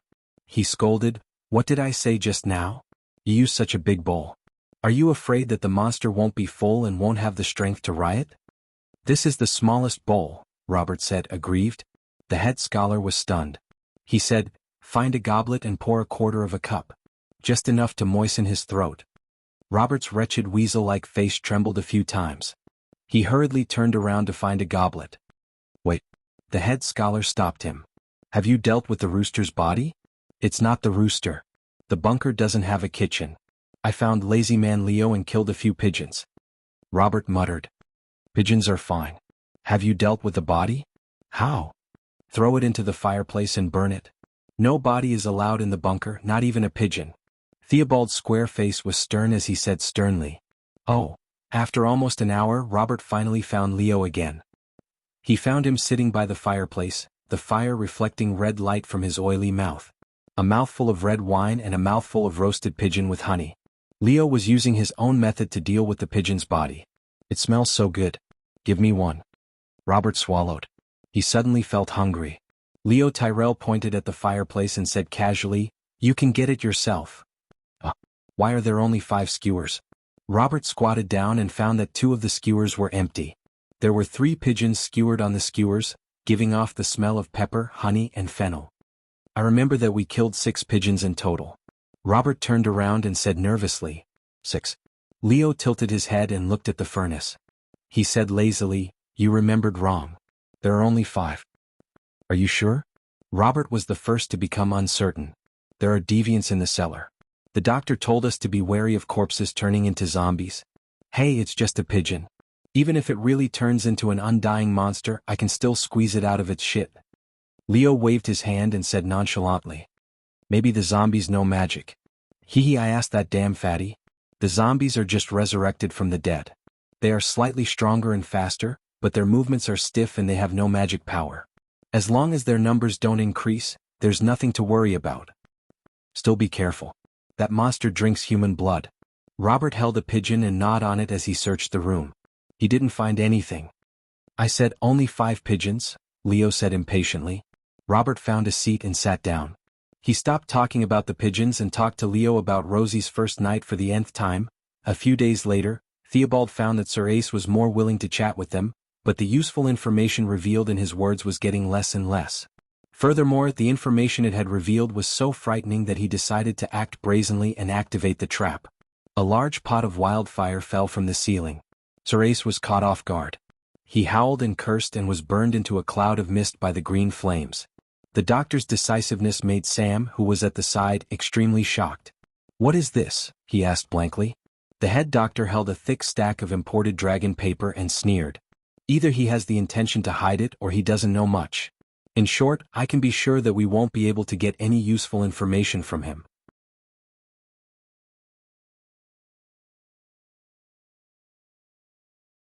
"Since that's the case, of course we have to kill him immediately to prevent future trouble." "But..." Sam's fat face was conflicted. "I think we should put him on display to let the people and nobles know how terrifying other ghosts are."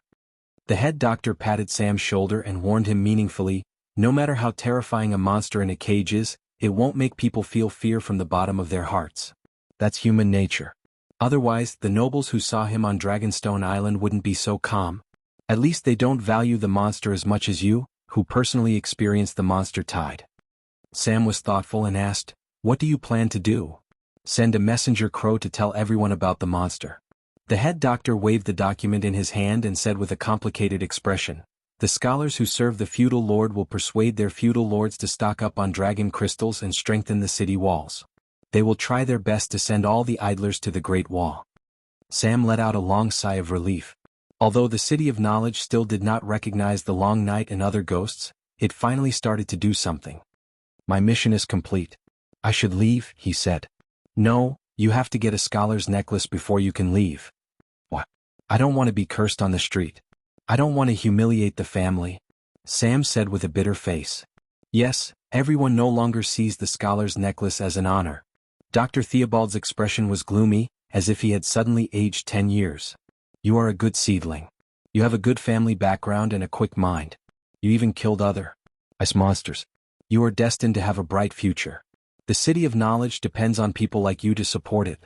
The head doctor was sincere, but Sam planned to run away in the night. When he returned to his residence, he immediately asked Jilly to prepare a bow.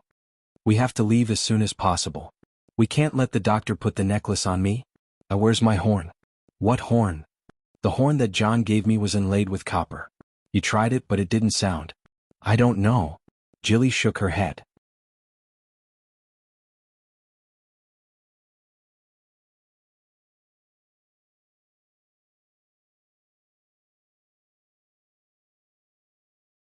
Chapter 670.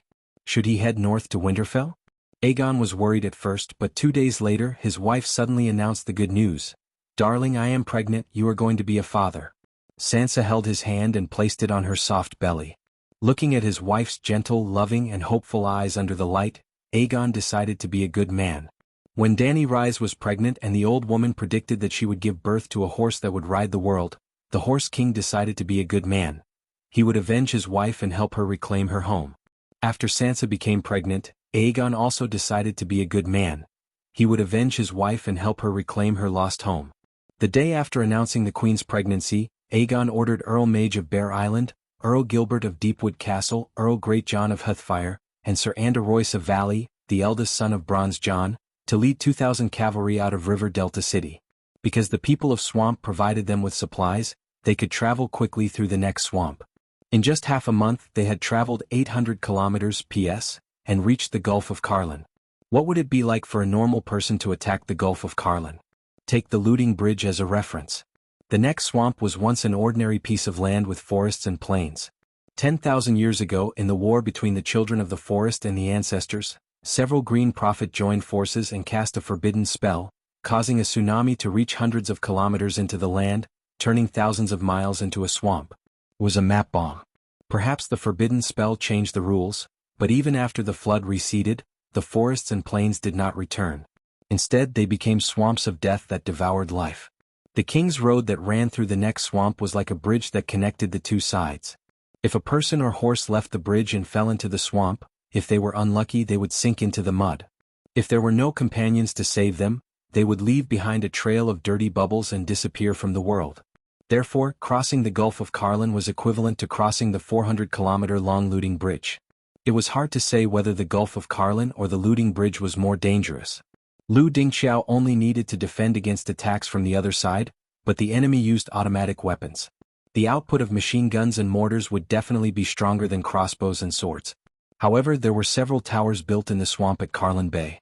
Apart from the one man holding the pass at the front, there would be a rain of arrows and ballista fire from the left, right and even behind them. Bolton had arranged for 200 men to guard Carlin Bay. In theory they should be able to defend against the combined attacks of all the vassals south of the next swamp.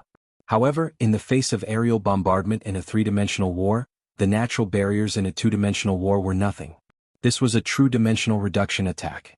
They did not even need the help of the swamp people. With just Tyrion riding on Tessa's back and throwing kerosene bombs, it only took them 5 minutes to clear the third perilous pass of the Seven Kingdoms, which had once stopped the Undulls for decades and Lothbolton for 2 years. Continuing north, Aegon's cavalry and Jon's barbarians met up at the barren grave of the ancestors. It seemed that the heavens were also on Stark's side. Today winter had arrived, but there had been several months of sunny days. At the foot of Winterfell, the Dragon Wolf Alliance met Erlu, who was leading a group of defeated soldiers. Erlu had a tenacious heart, a steel like will and a brain like iron. Even when he was attacked by Danny, the matter of the child of the prophecy, he did not give up on his goal.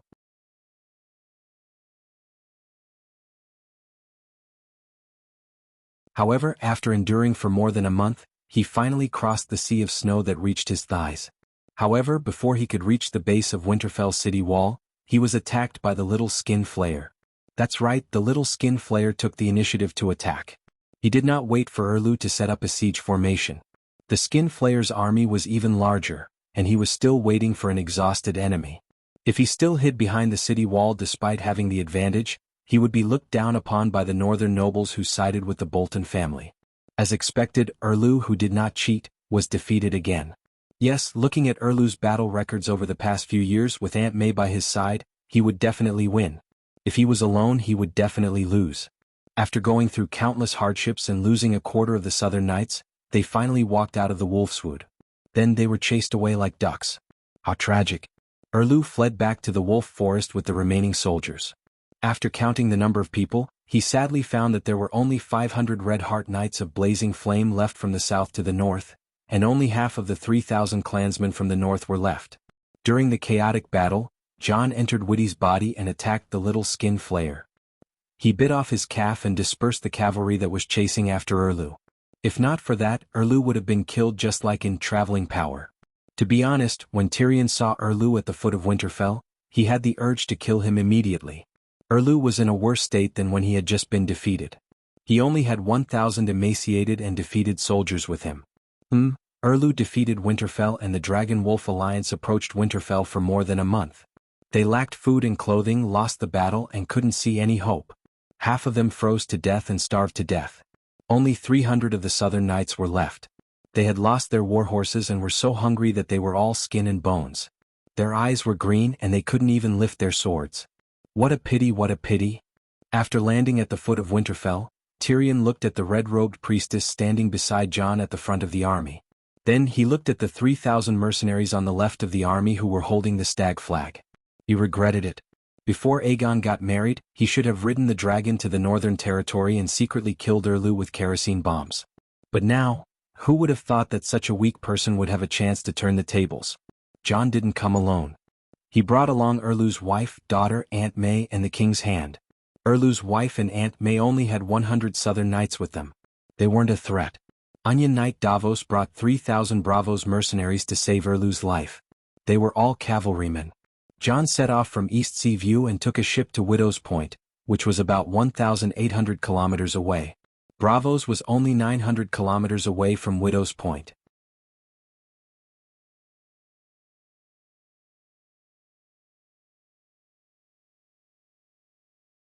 Erlu had planned to recruit at least 20,000 mercenaries, but time was tight. Jon's 6,000 troops couldn't afford to waste time in Widow's Point. Erlu's target was the Iron Throne. The tens of thousands of mercenaries weren't prepared for Winterfell. I didn't expect to meet you again under such circumstances. The gnomes sighed. Jon and Erlu gave Tyrion different responses to the same sentence. Jon gave the gnome a big hug and said sincerely, "I'm so happy to meet you here." When he saw the huge pterosaur soaring in the sky, he exclaimed, "Congratulations, you've finally realized your dream of becoming a dragon knight. I didn't expect you to remember." The gnome hugged his younger brother, who had become more weathered than him. He was very touched. Crack, crack. Erlu puffed up his cheeks, which were so thin that only a thin layer of skin was left. He ground his teeth and swore to himself, "Sooner or later, I'll punish and burn this gnome who committed the crime of kinslaying and treason to death. I know the king you're loyal to Aegon Targaryen, Aegon VI." He stared at the gnome, his masseter muscles bulging. Like Joffrey and Tommen, he's a bastard that Varys found to confuse the Targaryen bloodline. I don't know why the shrewd Dany Rise was deceived, but I won't admit that he's the son of Rhaegar and Ilya. "No one cares about your attitude," Tyrion said in annoyance. A sharp glint flashed in Erlu's sunken eyes.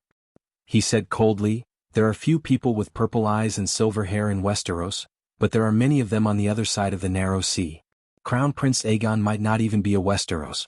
If his identity is unclear, how can he become the king of the Seven Kingdoms? Now that even your nephew Tommen is dead, I'm the only successor left in the Baratheon dynasty.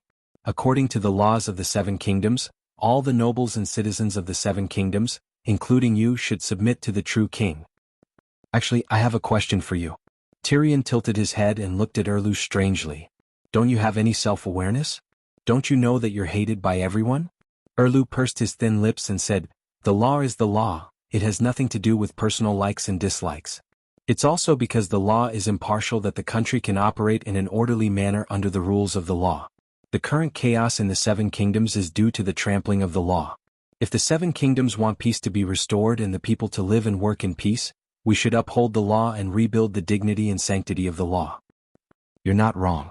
If the king and the nobles followed the law, the Seven Kingdoms would definitely be at peace now. The dwarf nodded with a complicated expression, then shook his head and sighed. Unfortunately, we've always lacked a powerful, law enforcement organization that can judge the king's actions without affecting the king's authority. For example, you. I believe that you can strictly abide by the law and give absolute justice to anyone. Only to yourself. Do you dare to swear in front of the seven gods that you've never done anything against the law? I have a clear conscience, Erlu said, lifting his chin. The dwarf shook his head. You can't. There are many kings in this world who can be impartial and treat others strictly, but there's only one who is strict to benefit oneself. Unfortunately, she's not you. Her? A woman's figure appeared in Erlu's mind unconsciously. It seemed like she was laughing, mocking him. Thinking of this, his pupils constricted and he clenched his teeth. Since ancient times, in the 10,000 years of human history, the number of kings is as many as the sand in the Ganges River. Only the Dragon Queen, using the reason of violating the law, ordered the judge to execute the punishment of whipping herself in front of the entire city.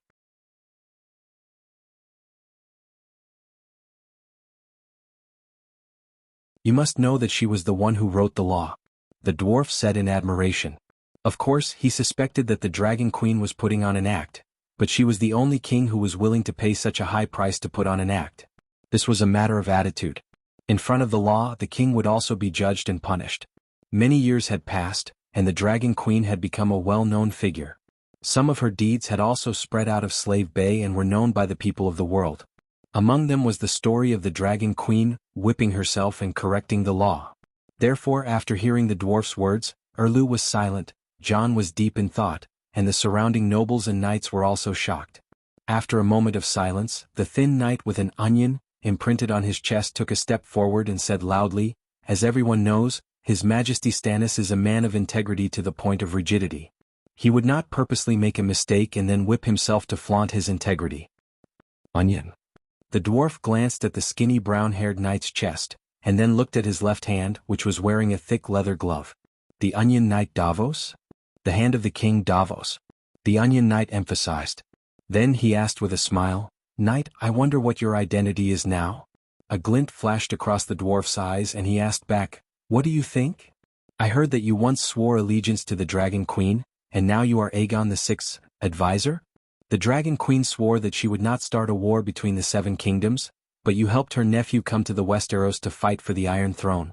Davos chuckled, looking like an honest and considerate person. Either you went back on your oath or your actions went against your oath. What right does a person who went back on her oath have to judge the great King Stannis? If you did not go back on your oath, then your actions now represent the will of the Dragon Queen, and the person who went back on her oath would be her. She used her nephew as her chess piece. The Dragon Queen who went back on her oath naturally has no right to be compared to my great King Stannis. The dwarf actually saw through the evil intentions under the onion's skin. This matter, it is easy for others to understand, but unfortunately the great King Stannis does not. The imp shook his head and sighed.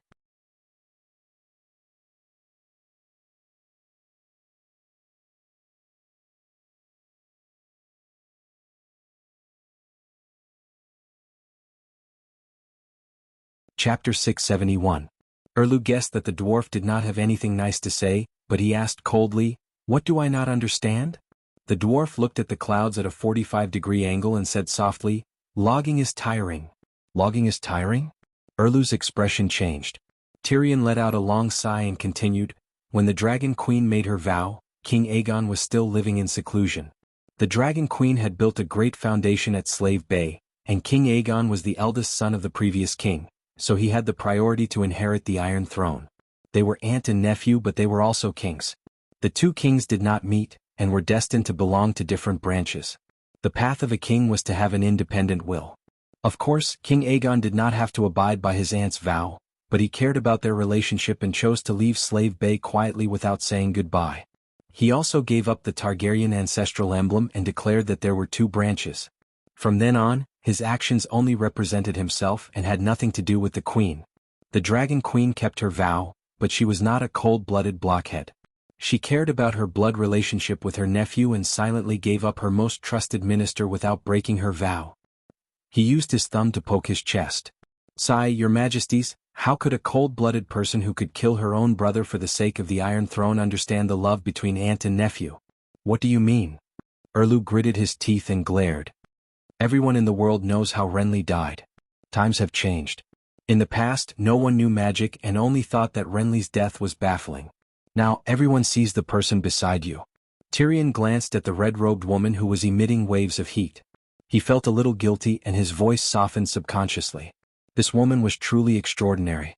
Although the weather was clear today, Winterfell was covered in white snow. The ice and snow did not melt, and the north wind lifted his robes. The cold air was like nails that penetrated his bones. He had wrapped himself into a ball with his fur, but he still felt cold. However, that woman was dressed in a light and elegant red robe. More than half of her fair, swaying chest was exposed. Not only was she not cold, but even the people around her could feel the heat around her. It seemed that even the Dragon Queen could not do it? As expected of a demigod, Erlu was a fool. He didn't bring her along for the Battle of the Blackwater River and the expedition to the south to attack Winterfell. "You are a scoundrel who killed your father, uncle and nephew. How dare you accuse me of killing my own family?" The sound of Erlu grinding teeth brought the dwarf back to his senses. Seeing the terrifying look on his face as if he was about to devour someone, the dwarf stole a glance at the red-robed woman. "Don't be so agitated. I'll kill my father too. We're all the same. I'm not looking down on you." Hearing this, Erlu became even more agitated. His body trembled as he growled, "Little devil, are you trying to start a war? If it's a one-on-one, sure." Tyrion raised his eyebrows. "With just you?" Erlu grasped the hero's red sword at his waist. Jon looked at the half-exposed red sword in astonishment. The red light and heat on the blade had disappeared. Erlu hadn't replenished his mana for a long time. "It's a duel between knights. You ride a horse and I ride a dragon." The dwarf laughed. Erlu's skinny face that was stuck to his skull suddenly turned purplish red. "Your Majesty, since this knight dares to challenge the child of the prophecy, why don't you fulfill his wish?" The red-robed woman's voice was soft and gentle, like a lover's whisper. The dwarf caught a glimpse of the magic ruby at her throat that reflected the red light, but he shuddered and his back broke out in a hot sweat. "Haha, don't be so serious. I'm just joking."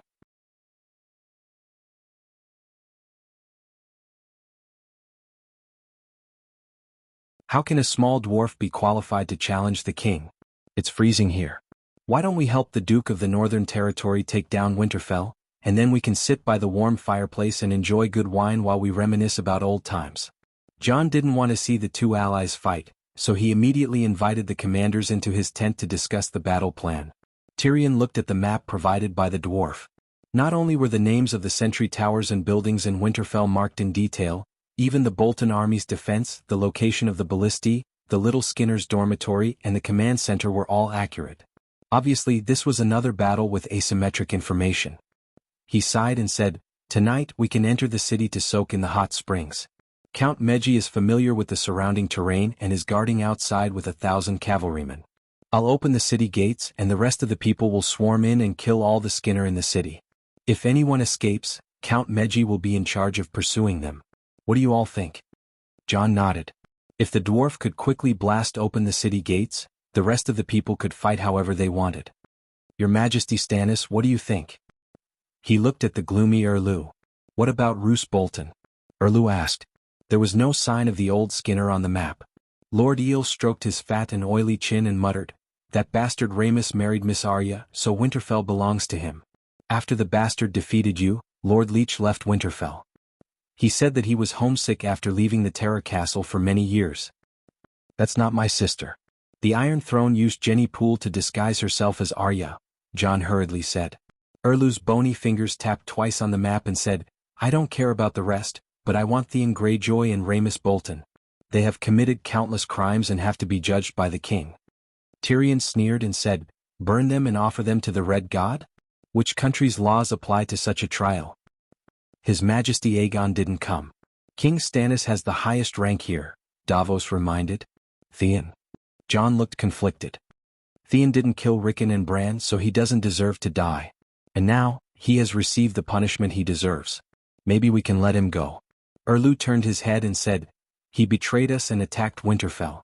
He was the trigger for the series of events and indirectly destroyed your family. How can we forgive him so easily? Jon frowned and didn't say anything. If Theon didn't betray Robb, Winterfell wouldn't have fallen. Little Skinner wouldn't have been able to survive. Little Skinner was arrested and locked up in Winterfell's death row prison. The best outcome would have been to put on a black cloak and Theon would have released him. Carlin Bay wouldn't have fallen into Chimin's hands. Robb wouldn't have been in a hurry to return to the north.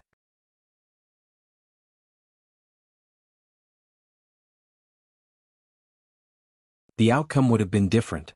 This plot was different from the corresponding plot of Game of Thrones. Although Uncle Finger was willing to send cannons, he didn't care about the military strength of Rhaemys and the Skinners. Between the northern region, which had been crippled and was still divided, and the fertile and well-preserved valley, which would you choose? Anyone with a normal brain would choose the valley and take back Winterfell with the army of the valley. Thus, Sansa's marriage with the heir Harry was more valuable to stabilize Uncle Finger's rule over the valley. Of course, Aegon, who controlled the Black Death, was more valuable than Harry. No matter what, Little Skinner couldn't marry Sansa. However, ruling the north required Stark's righteousness. Thus, Tywin used Sansa's maid, Janipal, to replace the missing person, Arya's household register. Old Skinner naturally allowed his illegitimate son to marry the fake princess. Before becoming Arya, Janipal went to Uncle Finger's missing women's chain supermarket to further her studies. Little Skinner not only married a maid, but that maid also became a prostitute for half a year. How unlucky. Jon's Raven returned to Winterfell a few times. Knowing the true identity of Arya, he didn't send Mans Red to save his sister. Theon stayed in Winterfell. Tyrion frowned. You can try Rhaemys and Theon, but you can't set up a private court. According to tradition, at least the nobles and commoners should be invited as witnesses. Of course, he didn't care about Rhaemys and Theon's lives. However, Erlu specifically asked for them, which meant that their blood was powerful. Theon was the son of King Balon, and Rhaemys was the king of the north. That's reasonable. It's reasonable. Even the bitch Queen Dowager will invite witnesses. Lord Eel squinted his small eyes and agreed. Then the Northern and River Valley Knights followed suit. After reaching a consensus, the battle began immediately.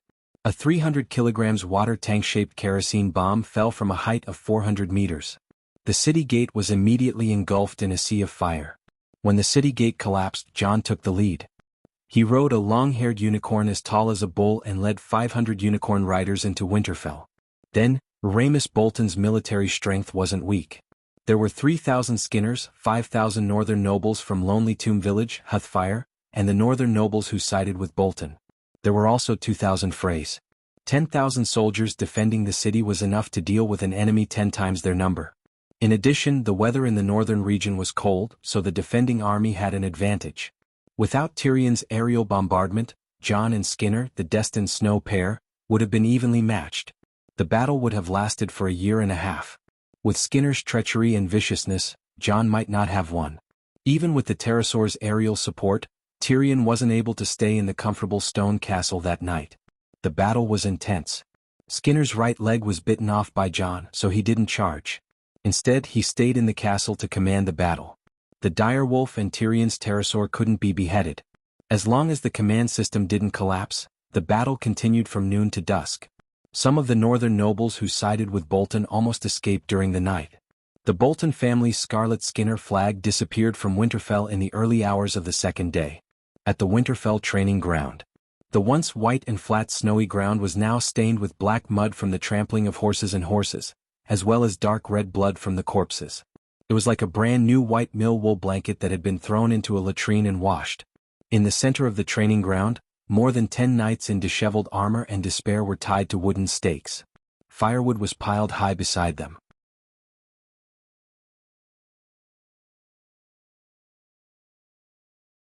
Lord Eel's face was filled with the joy of getting its revenge, and its shiny high boots made a carefree squeaking sound in the dirty snow. He walked in front of a bald man with a short chin and moist red eyes and said with a strange smile, "Elise Fry, is my meat pie delicious?" "What?" The man with a short chin opened his moist red eyes in a daze and looked unfocused at the fat man who was as fat as a wine barrel. Gradually he came back to his senses and cursed, "Traitor! You swore an oath to the Iron Throne and to Duke Bolton. You have betrayed your oath and will suffer retribution." "I will only have one lord, the king of the Northern Territory, Stark." Lord Eel sneered. "On the other hand, you, Fry, have already received your retribution. Hurry up, everyone is waiting." Not far away, Sir Gordy Fallon, who was beside Erlu, urged. Yes, Erlu had brought a large group of Red believers to wait for the afternoon prayer. The dozen nobles and the pile of firewood were the sacrifices.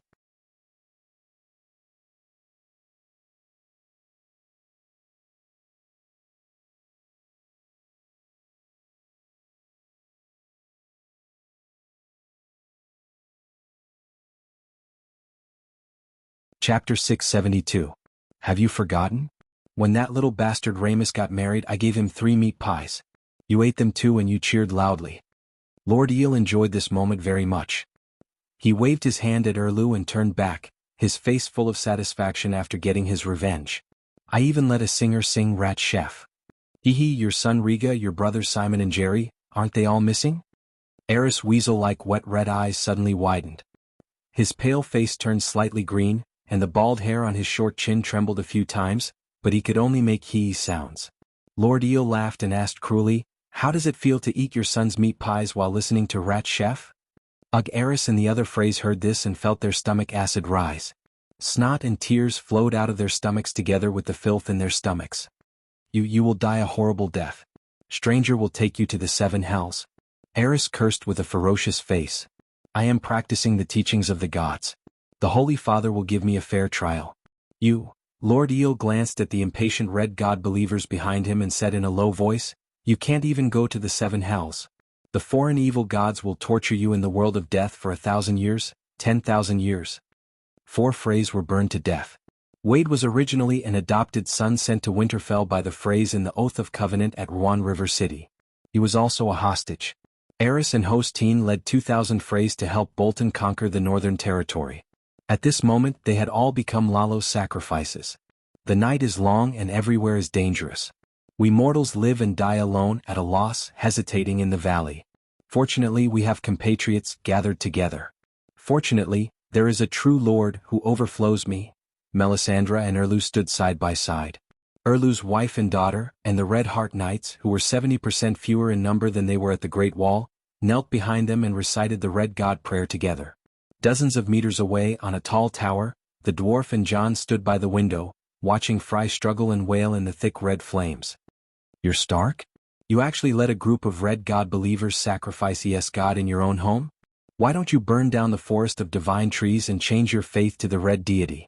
Tyrion said with a displeased expression. "He is my king." John sighed. "Was your brain eaten by deviant ghosts?" Tyrion widened his 2 deformed eyes, one big and one small, in disbelief. "Even if you pledge allegiance to the Dragon Queen, it's still 100 times better than pledging allegiance to Stannis. What are you thinking? Do you think I don't want to pledge my loyalty to Her Majesty Dany Alice?" John smiled bitterly and shook his head. "But she doesn't want to get involved in the mess in the northern region."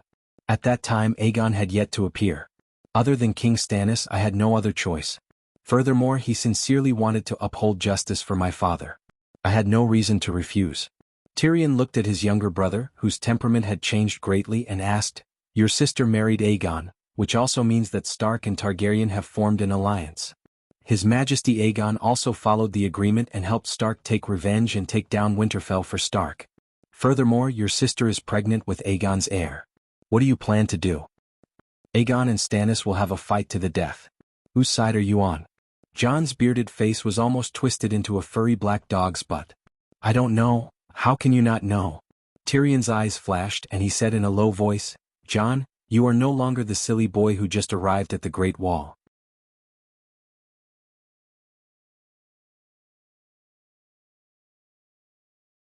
You are the king of the northern region, the only adult male in the House of Stark." John asked awkwardly, "What do you think I should do?" Just like how Ymont and Tyrion liked each other when they saw each other, John also felt an inexplicable sense of closeness and trust when he saw the two of them. Yes, the reason why John was able to blend into the Night Watchmen and stand out among them was because of Tyrion's priceless advice. Do you know why I left Slaves Bay? Tyrion sighed and recounted his experience. The Dragon Queen is a good queen, but she is not a benevolent saint. In fact, she has always been cold to her true enemies. Perhaps she did not see Stark as an enemy, and could even forgive Stannis for not participating in the War of the Usurpers. However, she did not hide her malice towards Lannister. It's no wonder. You all have a reason to rebel, but my father betrayed you and tricked the King's Landing into opening and slaughtered her entire family, not even sparing the baby. Although my brother has a good reason, he is a White Knight. The Mad King can kill anyone, but he can't do it himself. Anyone in the Dragon Queen's position would not let Lannister off so easily. At least, she is still magnanimous. She only hates the main culprit and only looks on coldly towards the innocent Lannister. She is happy to see us suffer. Yes, if all the lions are dead, she will clap her hands and drink 3 cups of wine. This attitude will make her subconsciously make the most disadvantageous choice for Lannister. For example, provoke my sister and make her bet the entire Lannister family on the table. Then she will harvest all the lions with a righteous reason. Even if she doesn't do anything, my sister, my uncle, and my family will continue to do it. However, their efforts will only deepen the hatred between the two families. It will not help solve the problem at all. In fact, the difference in strength between the two sides is too great. There is no room for struggle.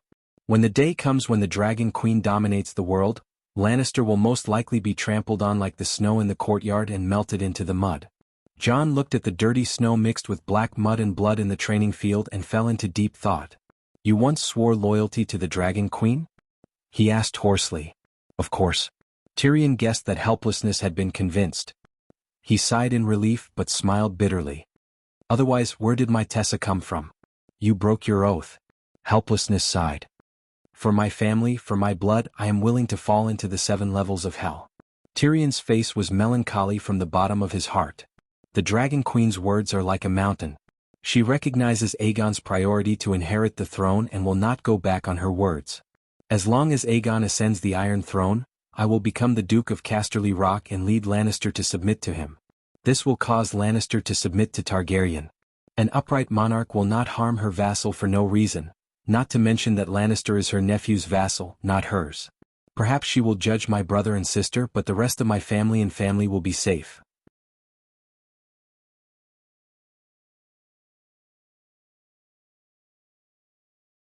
For my family.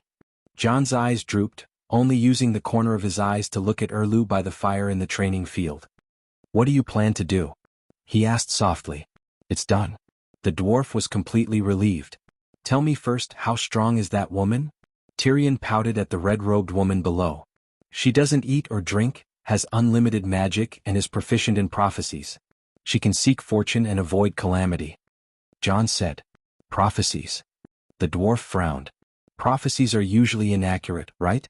I know that the Moon Singers are the most proficient in prophecies, and they often mistake illusions for prophecies.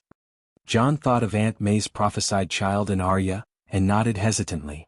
Well, Aunt May once mistook Arya Stark as Arya in her prophecy, and later did not realize that Jennifer was a fake. Perhaps it was because of their different professions, but Aunt May's prophecies had a very high misconception rate, and her accuracy was even worse than the Forest Witch's prophecy for Cersei, and even worse than Noble Heart's Soul. Noble Heart's Soul could barely be considered a monkey version of the Green Dreamer. Her talent was not as good as Jojen's, but she had successfully prophesied the time and place of the Savior's birth decades ago. After that, countless prophecies came out of her mouth and they were always accurate. So much so that the Brotherhood without banners relied on her prophecies to gather information from the outside world. Well, when others received messenger crows, what they saw was what happened in the past. But the Brotherhood without banners listened to the broadcast of the Forest Witch's sign, and knew about the future in advance. I heard that you are the savior in the Red God's prophecy?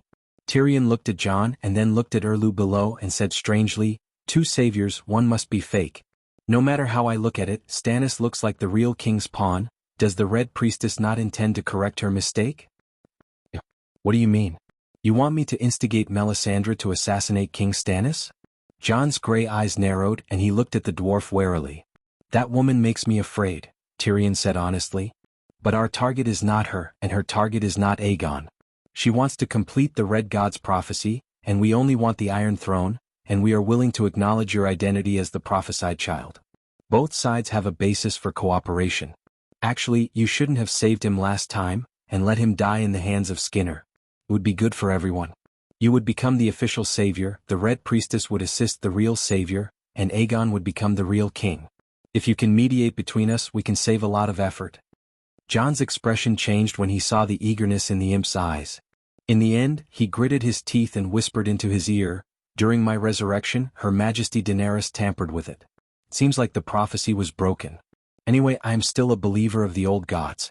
In the beginning she did treat me as the prophesied child and taught me many profound magic secrets, but after praying one day she seemed to have received some kind of revelation from Lalo, and her attitude towards me suddenly became cold, and even her magic teachings stopped." "What do you mean? Aren't you the savior who resurrected the Light King? How did the Dragon Queen interfere?" The dwarf was shocked. "The specific process is very complicated and I don't really understand it, but I am sure that Melisandre will not give up on Stannis."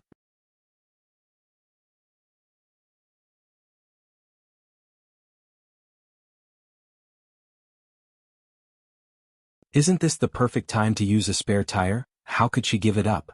A dim light flashed in Tyrion's eyes, and he approached the dwarf and asked softly, "Then what is the limit of her power?"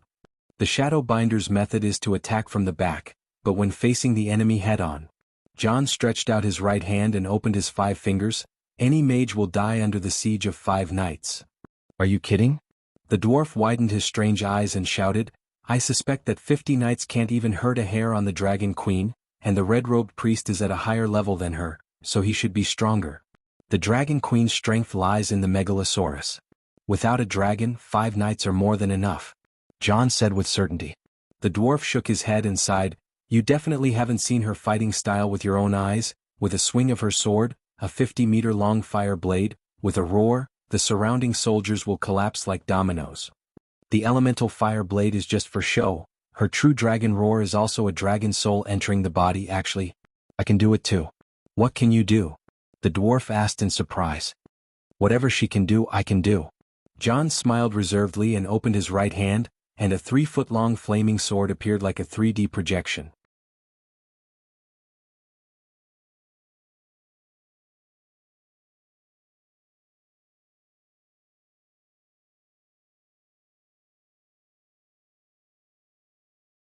Chapter 673. The fire sword in Jon's hand was lifelike, as if it was made out of red and yellow crystal. If it was a few years ago, the dwarves would have shouted "Miracle" or "Seven gods above" when they saw it. How could those who had crossed the sea be amazed by the vastness of the lake? It's far from the Dragon Queen's. Her heat waves are rolling. Even if her sword doesn't cause any damage, it can still roast a person. "You?" Tyrion extended his hand and slowly approached the fire sword floating in Jon's hand. When he was 10 centimeters away from the sword, he could barely feel the faint pain of being roasted. "My size and temperature are inferior to hers." Jon waved his hand and retracted his magic. He said calmly, "I'm a shadow-binding knight, but she's a Valeglia fire wizard. We have different professions." Tyrion should be amazed. Not only did Jon remove his mask, he was no longer afraid of light. He could also control the power of flames. He had already surpassed 99% of the shadow-binding knights. The leader of Dany's royal wizard corps, Tam, was not as good as him. Asha's Kashi was also far behind him. Cause she was also afraid of light. Cause she was also very talented. However, Jon had the bloodline of a true dragon. His affinity for fire wizard spells was too strong. Dany's chief son, Simba, was only suspected to have the talent to master the perfect great wizard's inheritance. Jon, on the other hand, could definitely form a 9-colored vortex like Dany. He was Le Giazi. He was also a holy spirit who had been replenished. Without such talent, how could he be qualified to be coveted by a true god? Of course, this did not mean that Jon regretted learning Tam's inheritance. If he did not master the shadow-binding knight skills, he would have been forcefully revived by Melisandre. No matter how strong his holy spirit talent was, it would have nothing to do with him. Fire wizard spells can be blocked by shields and armor. The true dragon's roar is a powerful area of effect weapon. 5 knights are definitely not a match for the Dragon Queen. Tyrion shook his head. "Haha, why don't you try this?" Jon chuckled. His gray eyes gradually turned red, and his human emotions faded as the color deepened. In the end, Jon's expression was cold and his eyes were bloodshot.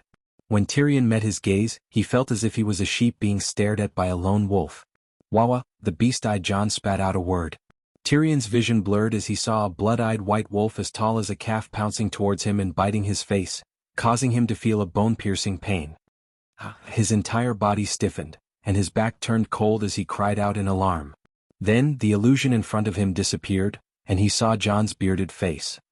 "How is it?" Jon asked with a smile. "Could this be a wolf's roar?" The dwarf wiped the cold sweat off his forehead and asked curiously. Dany Leesy's true dragon roar uses the dragon's soul to cast a soul attack. To put it bluntly, she still relies on the megalosaurus.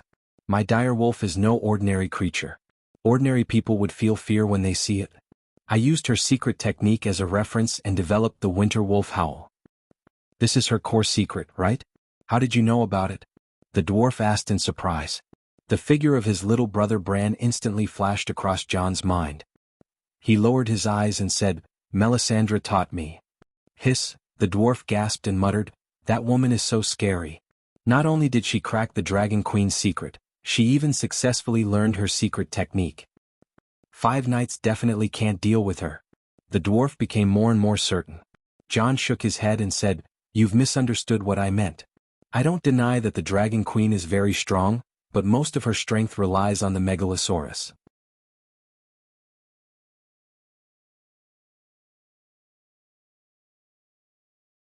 In other words, if I had the megalosaurus or if Melisandre had the megalosaurus, we wouldn't be much weaker than her. Oh, at least there wouldn't be a situation where we can't defeat 5 knights, while she can easily sweep through 50 knights. When you consider Melisandre's strength, you can't use the Dragon Queen who has the megalosaurus as a reference. Even without the help of the megalosaurus, 5 grand knights can still threaten her life.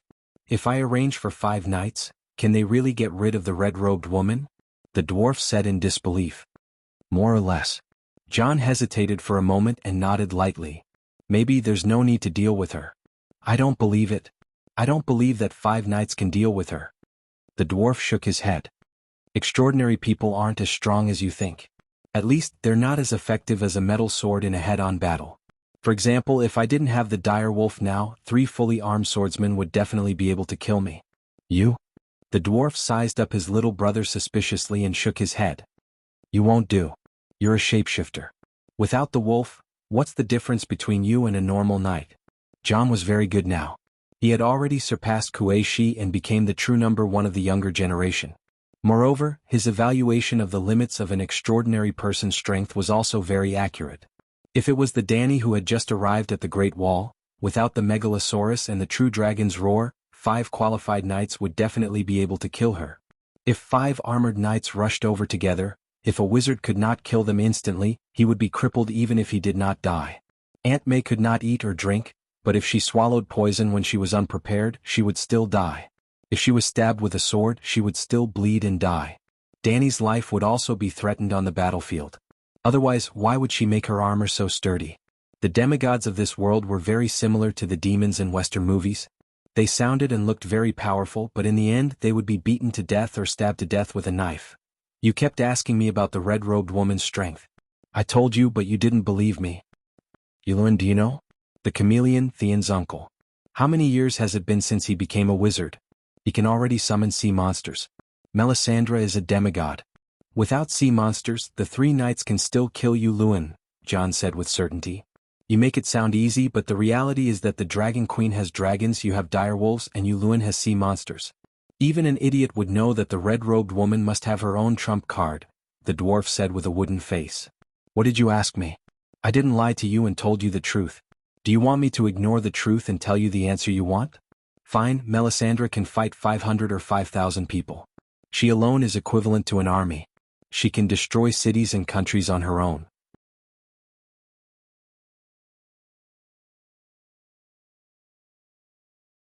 There is no need for Stannis to exist. She is a god who came to the Westeros to play in the mortal world. When night falls, she waves her hand and dispels the cold and summons the sun. When she stomps her feet, the sky falls and the earth sinks. All the deviant ghosts are shattered into ice crystals. When the night ends, the whole world will sing her praises, Jon said in annoyance. The dwarf's ugly face contorted. On the 4th day after conquering Winterfell, Stark regained control of Winterfell.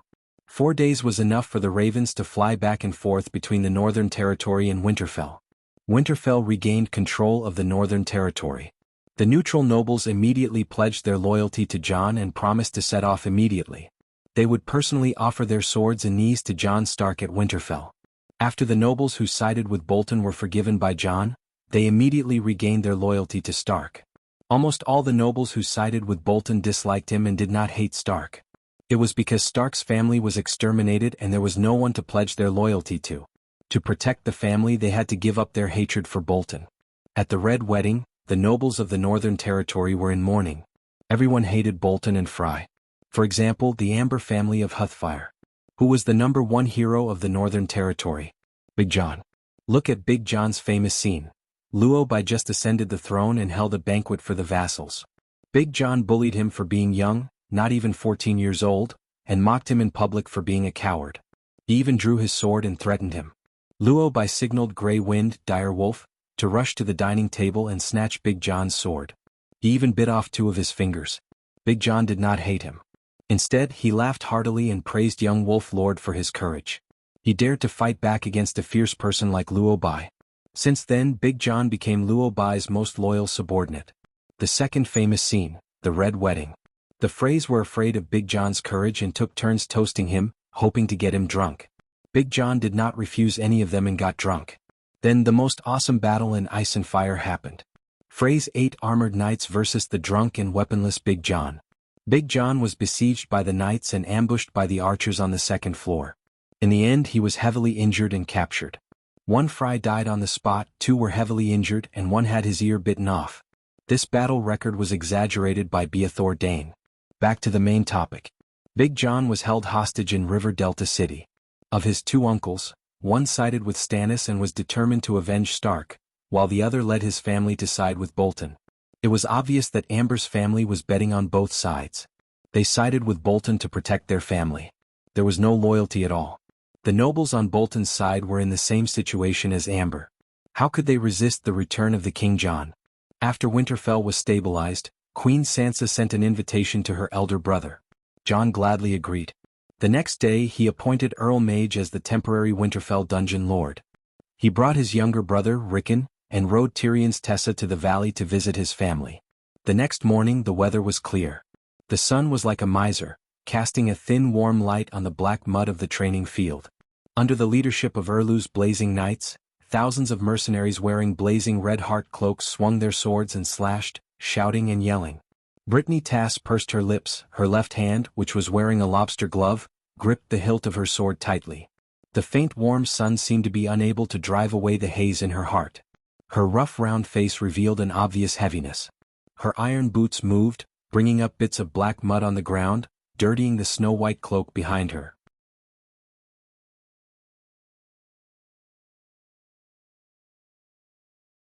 Under the curious and probing gazes of the blazing red-heart knights, she crossed the training ground and entered the shadow of a tall building. Looking up, it was a 4-story tall, gray stone building that was as wide as a great hall. Winterfell's guest room, Erlu's residence. Brittany Tass. Gordy Farland sized up the female knight with a critical gaze. Her familiar ugly face made his lips curl into a mocking smile, and the smoky black armor on her body made his mocking smile even more. When his gaze shifted to the white cloak fluttering in the wind behind the female knight, his sneer turned into an inexplicable jealousy and hatred. But Brittany wasn't baffled. She had seen him a few times before and knew that he was arrogant and conceited. He was greedy for glory and looked down on women, especially famous women who had more glory than him. After receiving the Dragon Queen's reputation as the Roseless Iron Guard, Brittany had already developed a sense of being a famous woman. Brittany's thick caterpillar-like lips wriggled a few times, and she said in a very unnatural tone, "Sir Farland, I'm here to visit Lord Stannis. I hope you can pass on the message."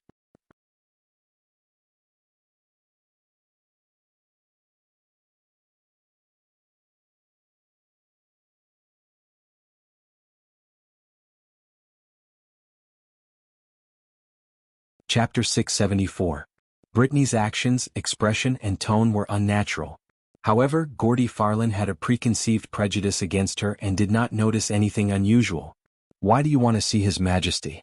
In what capacity do you want to see His Majesty Brittany of Tarth? Dany Rise's Roseless Iron Guard? Or the White Knight of the false King Aegon?" Gordy Farland's smile gradually became vicious. "You are the heir of Tarth Island. Your father swore loyalty to Theon Byra, but you have changed your master 3 times. Diskeke, a shameless person like you is just right to be the false king who tarnishes the bloodline. Clang. Brini drew her sword angrily and pointed the black-red rippling long sword at the tip of Gaudy's nose. If you dare to insult my lord again, I swear, no one can stop this sword from cutting off your tongue. Gordy Farland heard this and was furious. He wanted to teach this ugly woman that his reputation as the giant killer was not to be trifled with. Stop. A thin knight with a pockmarked face shouted and walked over to stop Gordy. The pockmarked knight looked back and forth between Brittany and Gordy with a sharp gaze and growled, "You are not only representing yourselves. Do you want to start a war in Winterfell?" Brittany's blue eyes were full of determination. She said in a neither servile nor overbearing manner, "I don't want to cause trouble, but a white knight should solve the problem for the Lord." The pockmarked knight raised his eyebrows and felt that the female knight's words were strange. However, when he turned to look at Gordy, he realized that his companion must have said something to insult Aegon. "What are you doing here?" the pockmarked knight asked. "Sir Richard, I wish to see Lord Stannis." The pockmarked knight was Richard Hope, a Stormlands noble. He was skilled in swordsmanship and horsemanship. He had a high chance of becoming Robert's White Knight, but he had an ugly face full of pockmarks and scars. Cersei despised him for being ugly and said a lot of bad things to Robert, ruining his bright future. "What do you want from His Majesty?" Perhaps the freckles on Brittany's rough face made him feel close, but the pockmarked knight's tone was still gentle. Brittany pursed her fat lips and said dryly, "I have a few questions to ask Lord Stannis." Richard did not ask her what she wanted to ask, and directly asked the guards to go upstairs to ask for instructions from His Majesty. With Brittany's identity, status, and reputation, she was qualified to meet anyone in the 7 kingdoms. Erlu did not reject Tartha's daughter, the Naked Iron Guard, and King Aegon's White Knight. Soon, Richard personally brought Brittany to a spacious living room on the 2nd floor. A huge map of the 7 kingdoms was spread out on a square table the size of a bed. Erlu was crouching on the table, making marks on the map with a pen. If Brittany was more experienced and not so nervous, she would be shocked to find that the location marked by Erlu was not the north at all, not the Great Wall or Terror Castle, nor the Valley or Storm's End Castle. It was the King's Landing. "What do you want to ask?" Erlu was so focused on his work on the map that he did not even raise his head. At a position 3 steps away from the square table, Brittany stopped because the 4 armored guards on the left and right sides of Erlu looked over with sharp and puzzled eyes. "My lord, did you kill King Renly?" This time Brittany asked the question in her heart. Her expression, tone, and actions were very natural. But this sentence was like a bolt from the blue without warning, causing the 4 guards and Sir Richard behind her to change their expressions at the same time. Erlu finally raised his head, and 2 cold lights shot out from his deep eye sockets. He gritted his teeth and said, "Brittany of Tarth Island, do you know what you are talking about? Even the White Knight of the False King can't talk nonsense in front of me."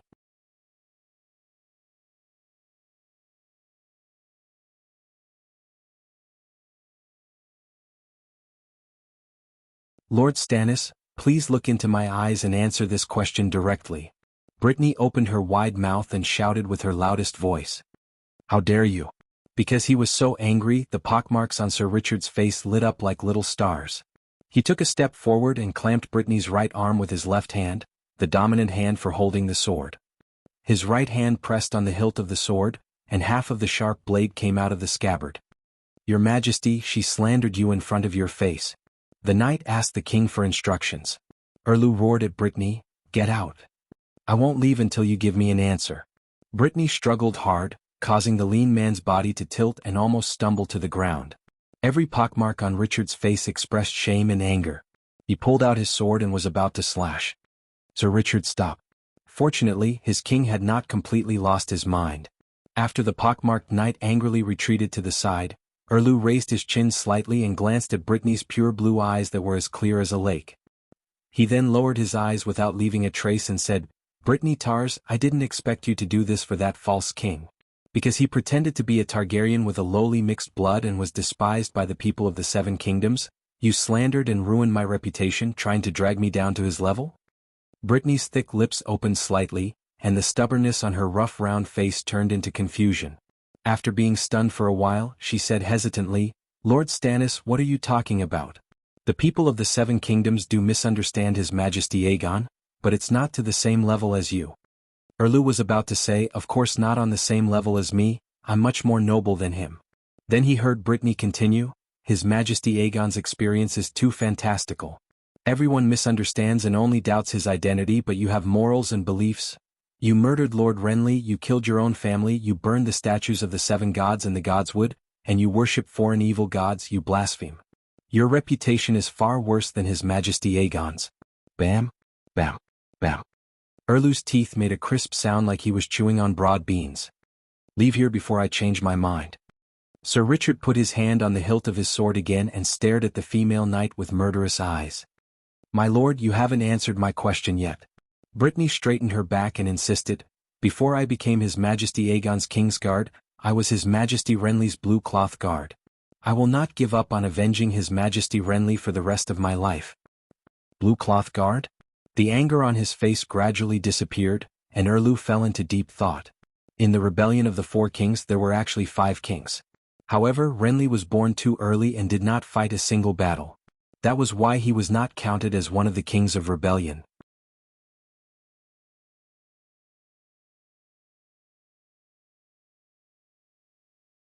Cersei had 10 galleys and one of them was named after Renly.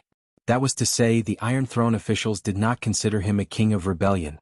But among the 4 rebel kings, Balon, Erlu, Renly and Robb, only Renly established a complete Kingsguard team. Robb and Balon did not want to fight for the Iron Throne, and Erlu waited for Barristan for a long time. Renly called his Kingsguard the Rainbow Guard. The White Knight used pure white as the emblem, and the 7 members of the Rainbow Guard each wore a rainbow-colored cloak and armor. Red, orange, yellow, green, blue, purple. Brittany was a Blue Cloth Guard. So, Dany was wrong to call her a roseless Iron Guard. She was already a Kingsguard. She had a robe, a blue robe. I didn't expect you to still remember your former responsibility. Erlu sighed. Renly had a total of 7 Rainbow Guards. Except for the 2 killed by the Knight of Flowers, there were 5 left. The Knight of Flowers, Loras, had himself defected to Lannister. Brittany had been wrongly accused of murdering Renly and had to run away. The remaining 3 had all turned to Erlu. Even though Erlu was angry at the female knight's slander of him, he appreciated her persistence and loyalty. The king's face showed some obvious sadness and lamented, Renly was my brother. I did not love him very much. That is the truth. I am as sad about his death as I am. But I did not murder him. I am the king, the lord of the army. On the night of Renly's death, countless upright knights in my barracks saw their king. This kind of thing cannot be faked. Thousands of people can testify for me. Don't think that Erlu was lying to Brittany. He had also said this to his trusted minister, Davos.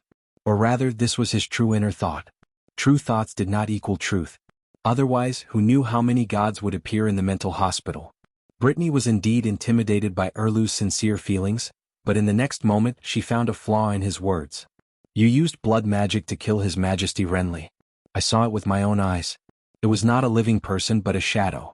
Lady Catelyn saw it more clearly than I did. The shadow was the same height and appearance as you. It was your shadow. Therefore your alibi is not applicable to this case. Aha, how can you see the appearance of a shadow? Ridiculous. The pockmarked knight pointed at the floor and laughed. The fireplace was burning fiercely, and the red flames projected the shadows of the people beside it on the floor.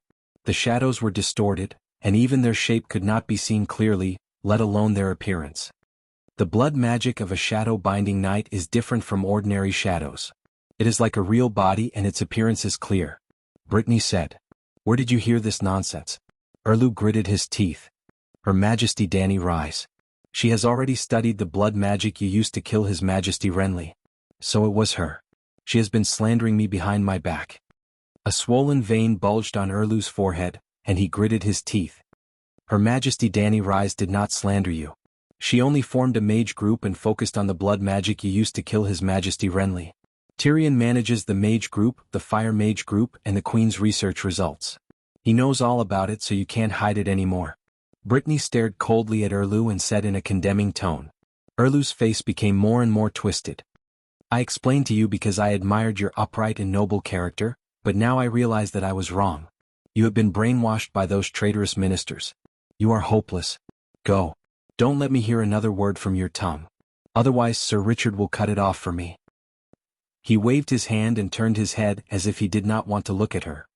Your Majesty, you are too kind. Even if she is the false king's white knight, her head should be cut off as punishment for saying such disgraceful words.